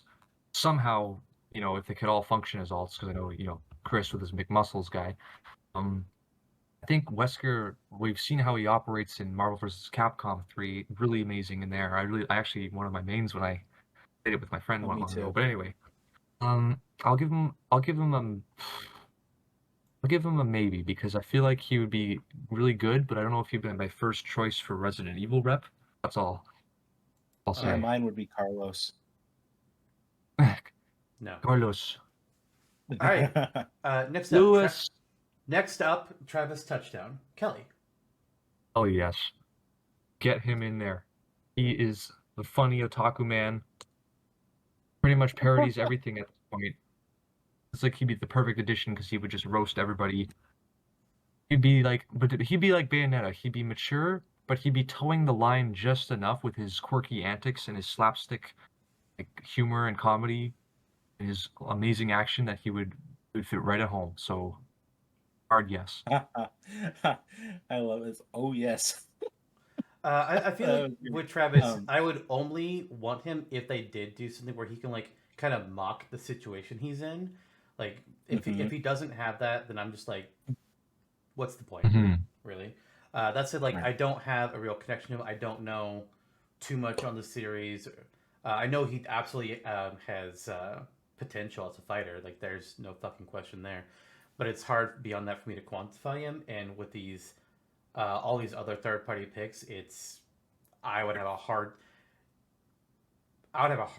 time picking him above so many others. He's a hard maybe for me. I see. It's if you know his series, then yeah, it's definitely easier for sure. Right. Jonno. Yeah, I would go soft yes on Travis. I like the idea of the character being playable. I haven't played any of the games, but I've seen enough, I feel, to get a good idea for the character.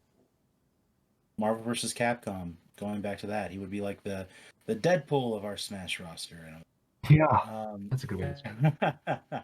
I like that idea. I think it's feasible. Suda and Sakurai are friends. Like we said, it could kind of toe the line into how Snake got into canon Smash. And he's kind of popular. Like he's a cult classic character that may make waves, in the 10s or 20s on the Smash ballot. Yeah, so soft yes. All right. Next up, Rayman. Jonno. It feels weird that he's not here. He's set just like it does in our world. He's such an iconic character. The original face of Ubisoft, kind of returning to that glory now. Just a respectable pick, and I feel like he's top brass. It's just always been a question of, with all these other choices that are either as iconic as him or perhaps stranger and more interesting, he's just kind of skirted the line, not making it. Will that happen again? I don't know, but I will say yes. All right. Kelly.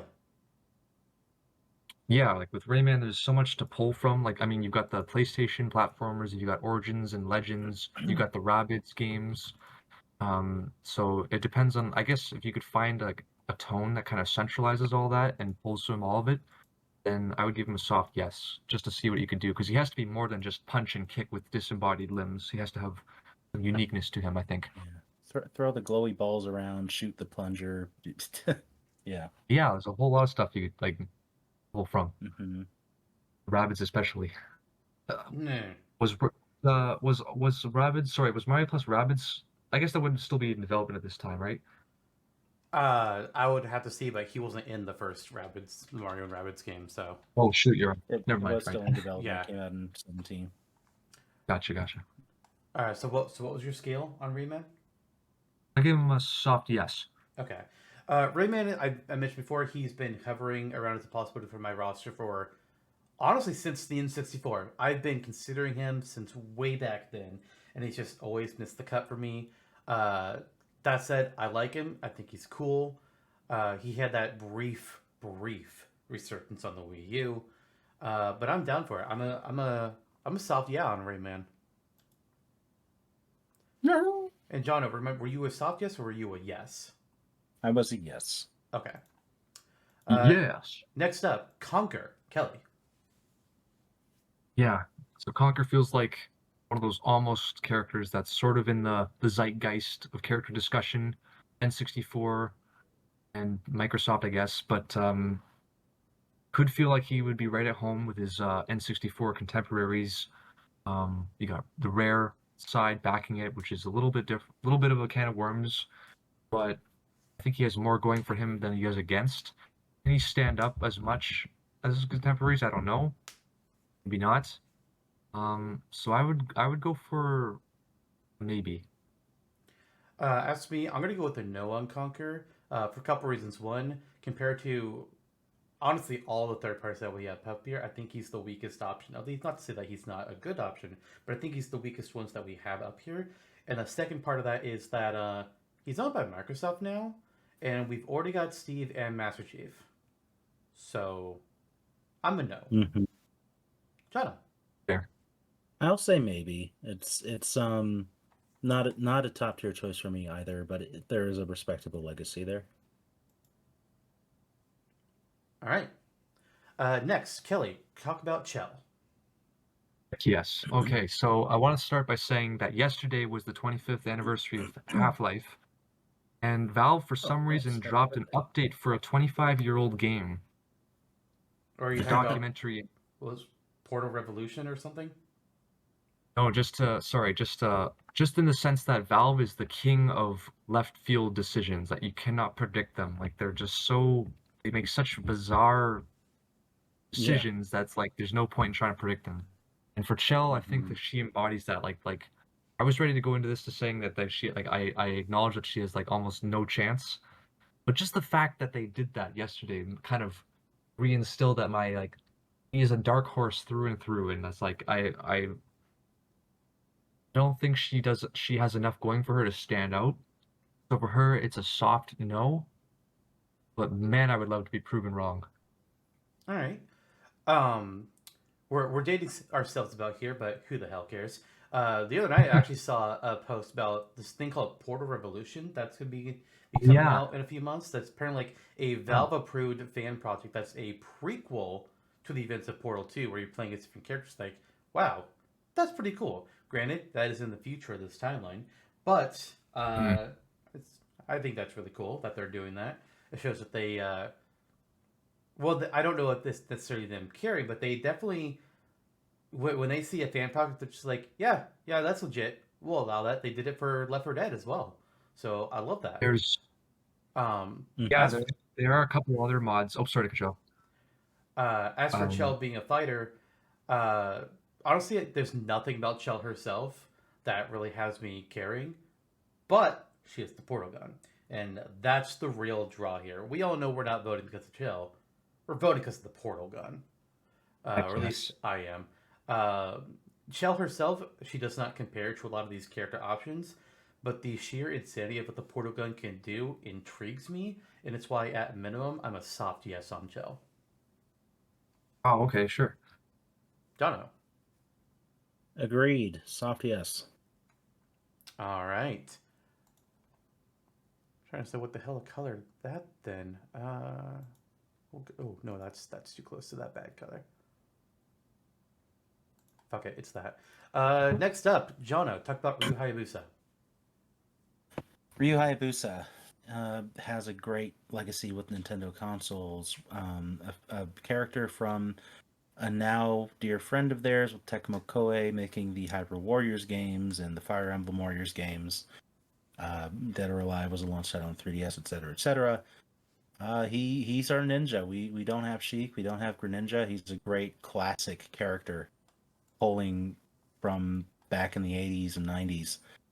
and he's our ninja, pulling largely from the original games, I think, on the NES, but also going into other like martial arts and magic and dragony moves if you wanted to.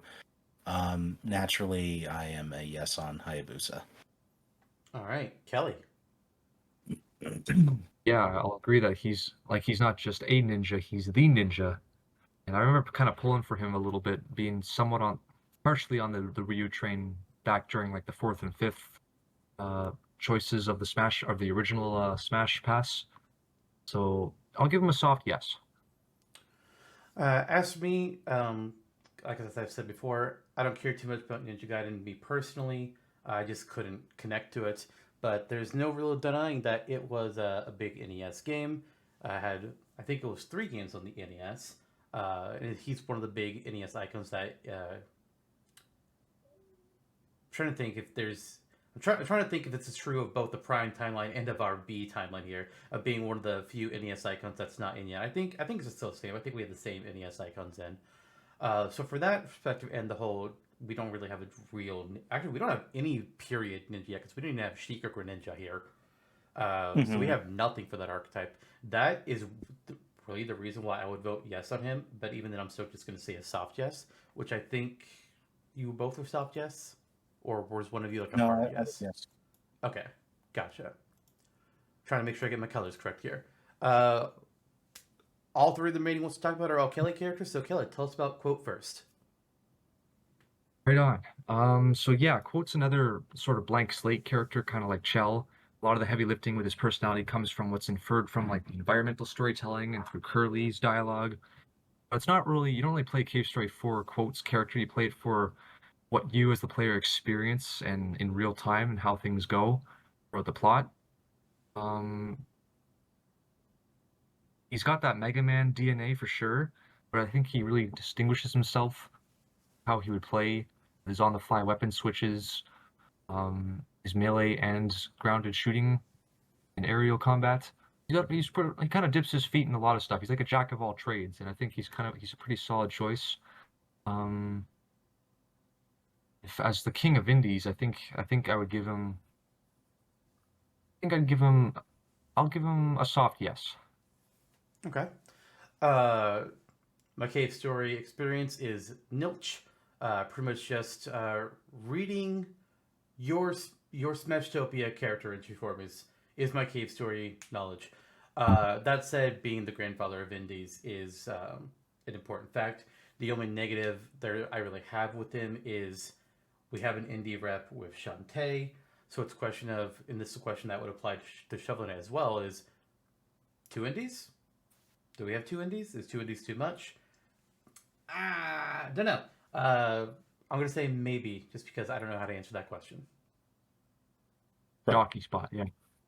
I do agree that, perhaps Shantae being the first to break the mold is groundbreaking enough for indies this round.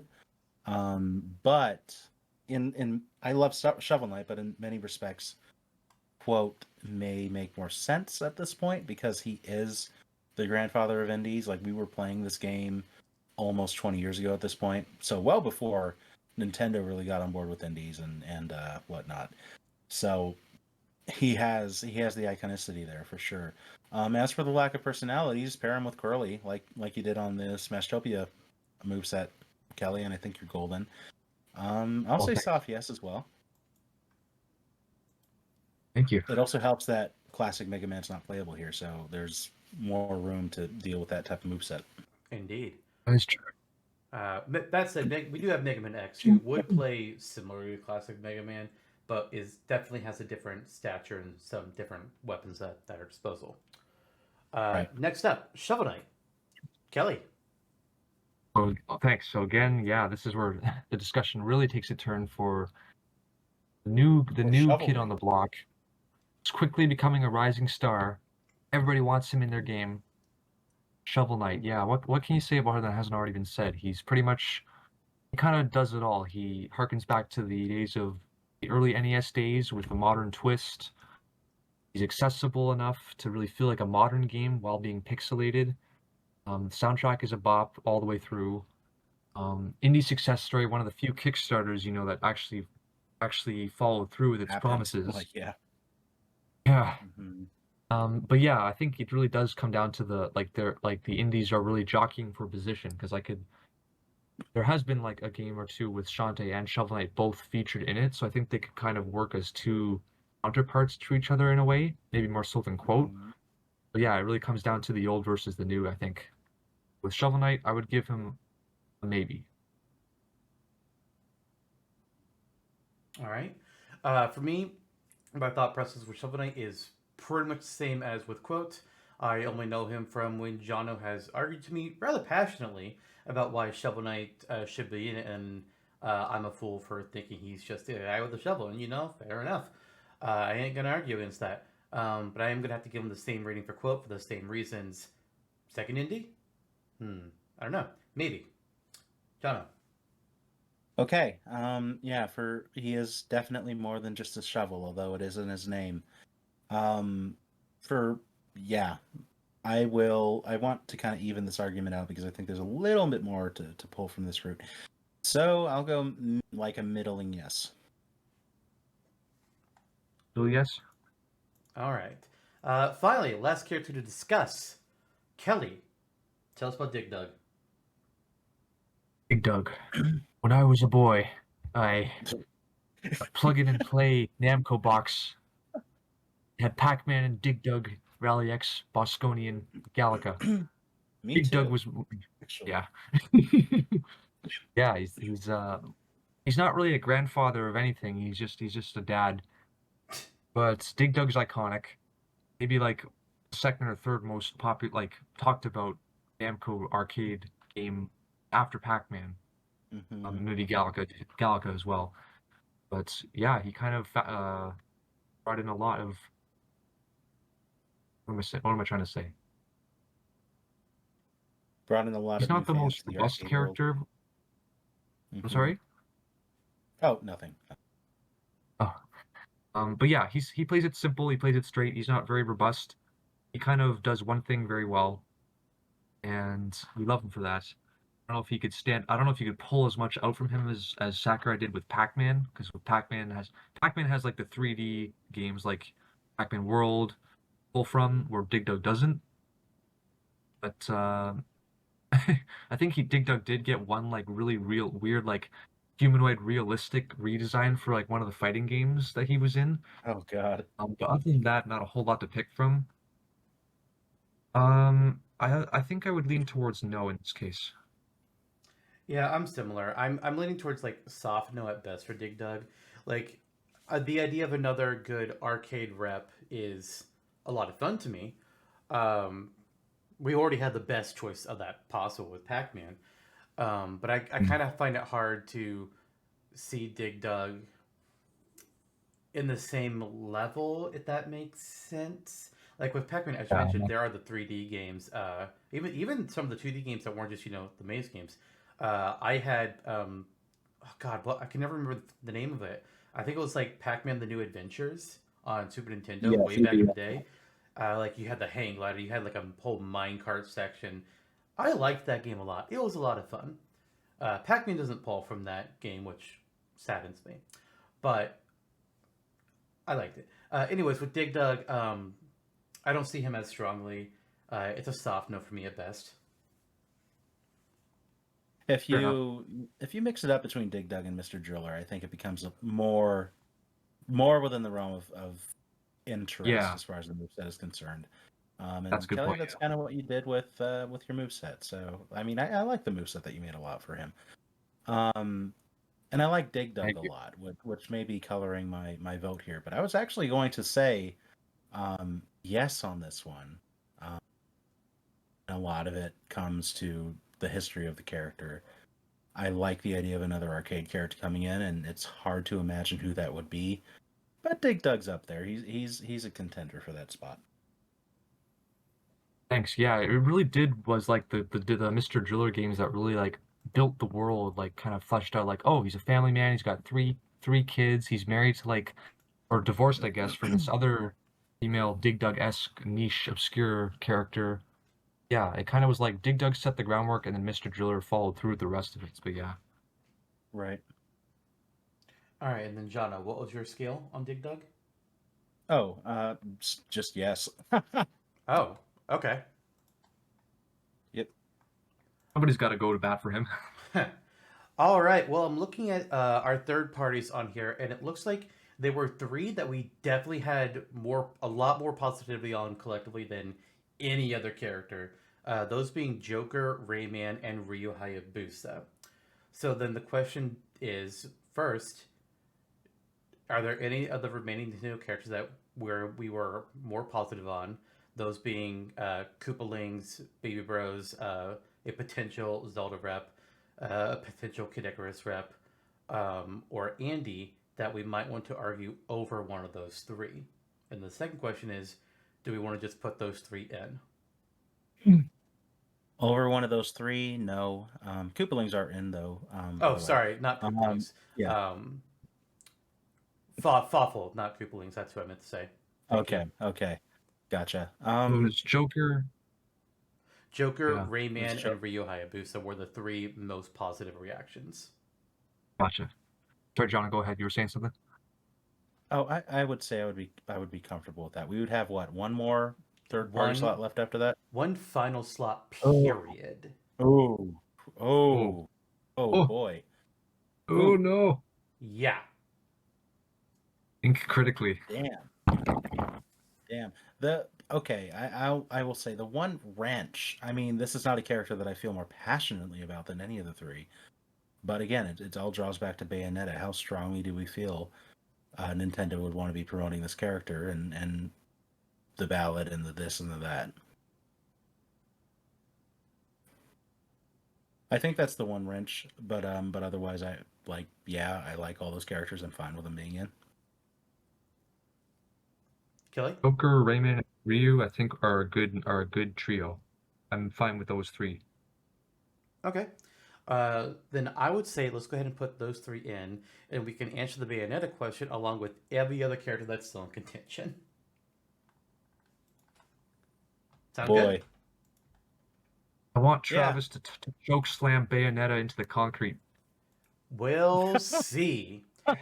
So, first of all, as a recap, here are the characters that honestly, with the exception of Tails, Conquer, and Dig Dug, all characters released all categories with the Tails series had relatively the same amount of positivity. Generally speaking, there would be two of us that were either positive, and then one person that was either neutral or negative. So they were all kind of on the same level as where I took them. Conquer was more negative, Dig Dug leaned negative, and then there was a Tails series where Yuri felt more positive over Lloyd to me, but we can revisit that if we need to. Then on the Nintendo side, Captain Toad and Fawful, Baby Mario Bros, the potential of a second Zelda character, the second Kid Icarus character, or Andy is where things were at over there, where Andy was the most positive, but the question would be a third new franchise character. So let's see here. Does anybody kind of try? The fact that we have so many that were on the same level makes this harder for me on the third person. I'm trying to figure out where to go next. We could just make this very simple and go with a Smash or Dash series again if we want to do that. How do you boys feel? Gotta finish it somehow. All right, we'll do that then. We will start with the third parties. So I will say we'll begin with Alucard versus Shovel Knight. Kelly. Oof. I guess I'll go with Shovel Knight then. Jonno. Alucard sounds awesome, but yeah.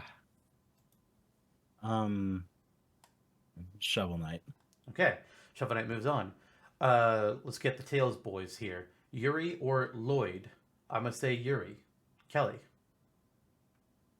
I'm gonna say Lloyd just to be spiteful. Fair enough. Jonno. Yuri.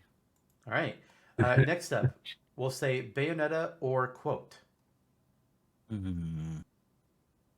I know what I want, but that's not what I'm here for. So Bayonetta. Kelly? Hmm. Um,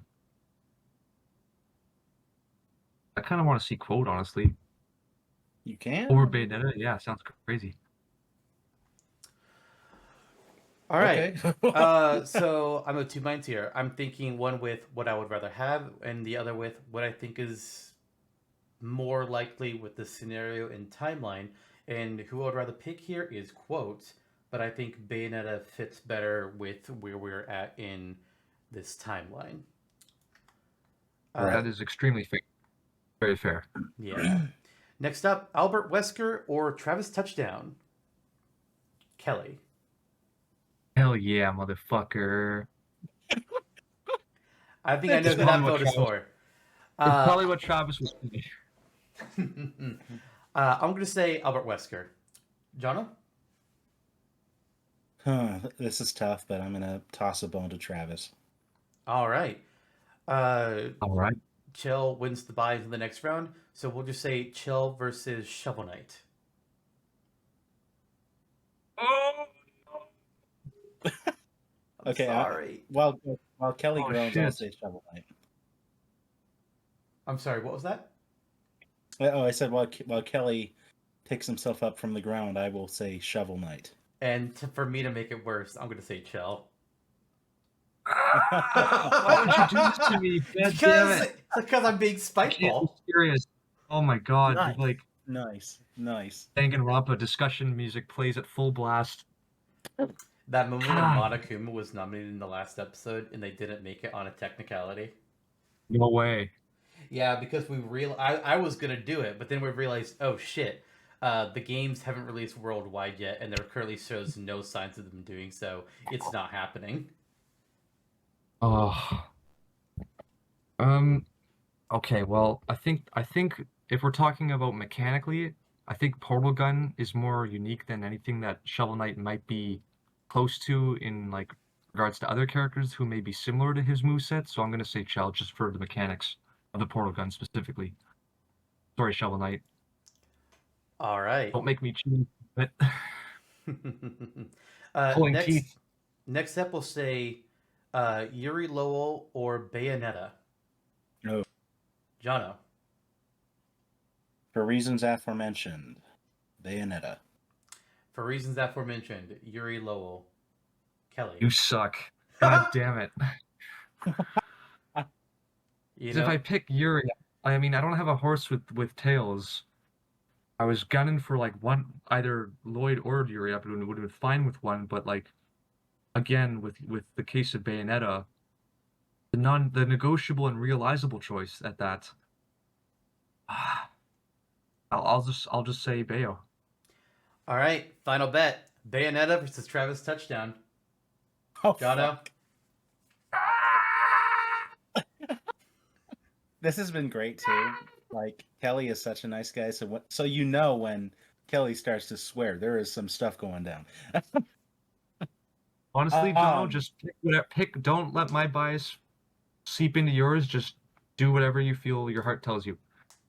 Oh, if it were my heart, Bayonetta would have lost a while ago. Yeah. But yeah, I am leading. I have to lead with my brain here because we're putting ourselves in the developer seat, saying like there are certain business aspects to the character selection. The business aspect is with Bayonetta, so I have to vote Bayonetta. All right, Kelly. I'm gonna put you out of your misery here, and I'm just gonna say Bayonetta, so you don't have to say anything. Okay. All right. Alrighty. Now here's the final, maybe the final question. Do we see Bayonetta as the final slot, or do we give that final slot to one more Nintendo character? As a reminder, our options for the final Nintendo character would be Fawful, Baby Mario Bros, either Darunia, Ravio, Palutena, Medusa, Alf, or Andy. So it's one of those characters or Bayonetta? Yes. I see. Okay. I have my thoughts. Well, then I- say I- them. Okay, I Let's was just get making this sure. rolling, sir. Please say your thoughts. Okay. Okay. I feel that none of these characters left on the Nintendo side can really realistically touch Bayonetta, and that my vote is Bayonetta. Kelly? Yeah, for me, the only one that came kind of close was Andy. But I think Bayonetta's already got so much. I mean, she already like decimated like all the other third parties and indies. So sure, why not? I'll go with Bayonetta. Alright. It's not a character I wanted at all, but oh, it's Bayonetta's the final one. Fine. Oh boy. History repeats itself. I can't get my way every time. It's okay. Before I do the final rundown, why don't you two do some final words and final chit chat while I get all our final X's and checks up on the board, because I'm crazy and I want them up here even though it doesn't matter. So just talk amongst yourselves. Sure thing. Okay. Kelly, wild thank night you it's been, right? for coming on. Yeah, it's been a wild night, all right. You can say that after 10 hours. Wow. This is That'll be a record. This is the longest episode we've ever done. I think I speak for Zantok when I say it's probably the longest episode either of us ever want to have done. But It was either this all or the that- company roster game. That was a beast as well. Okay. That was a slog, yeah. But this was great. It was great fun. I really enjoyed all of our discussion. It really kind of affirmed why we wanted you for this series, Kelly.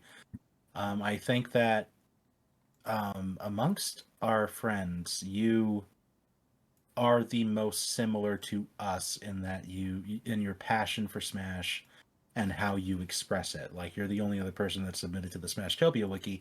I think that's proof enough.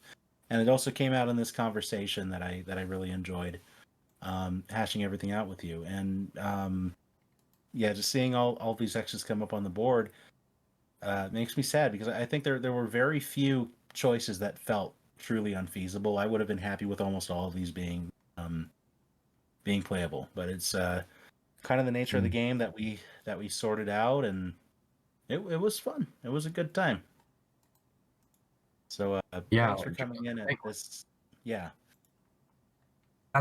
Those words mean a great deal to me, John. Also, let me just say, this is always such a legitimately wonderful experience to be part of. You and listener for having me, just being able to discuss with this, because this isn't really something I can really do like at home, like, or with even some of my other friend groups, like, or at least in person, online, in real time. So, and yeah, it's like watching an elimination based contest or reality show where it's Illumination!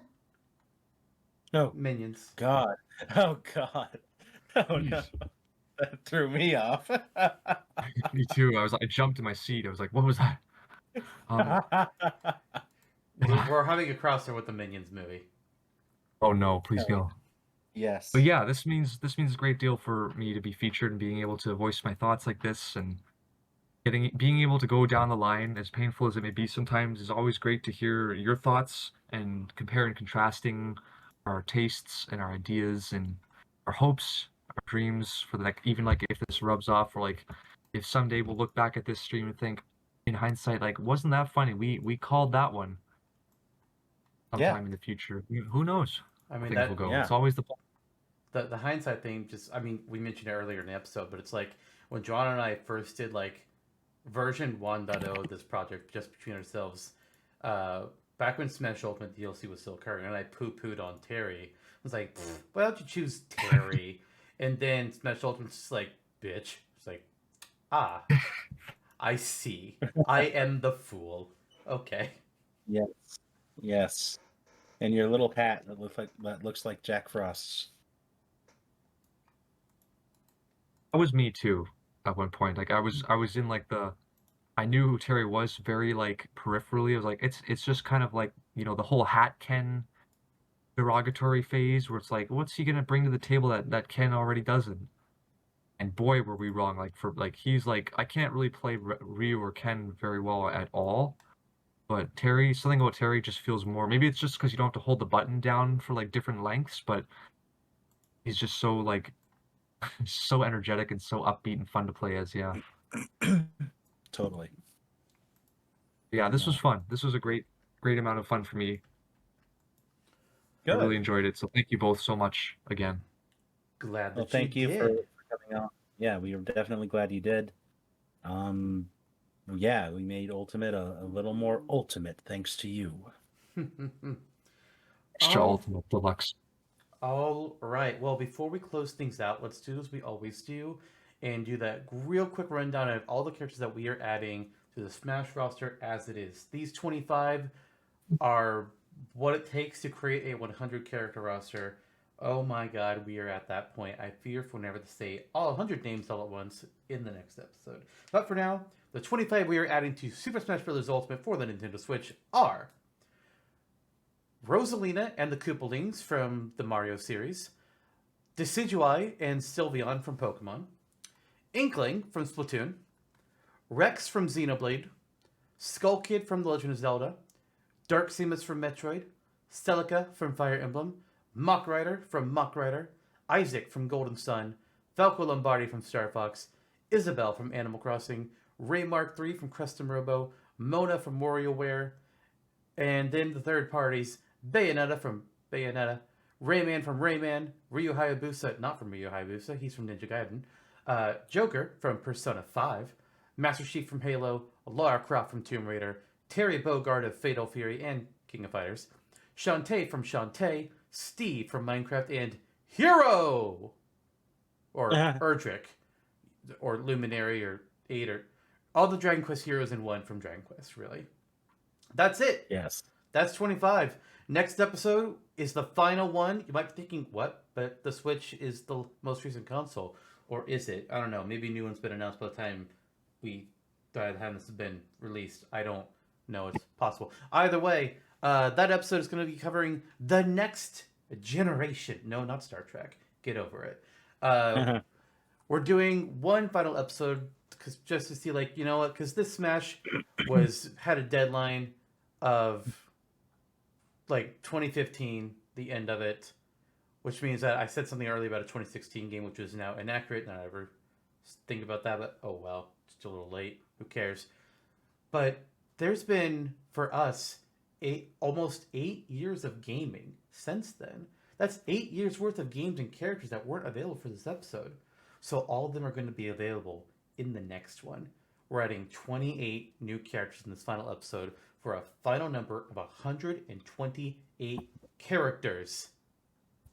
Fuck yeah. Holy cow. We're nearly done with this series. I fear how long that episode would be, but in the interest of making this one not any longer than it is, goodbye, farewell, and we'll see you all in the next one.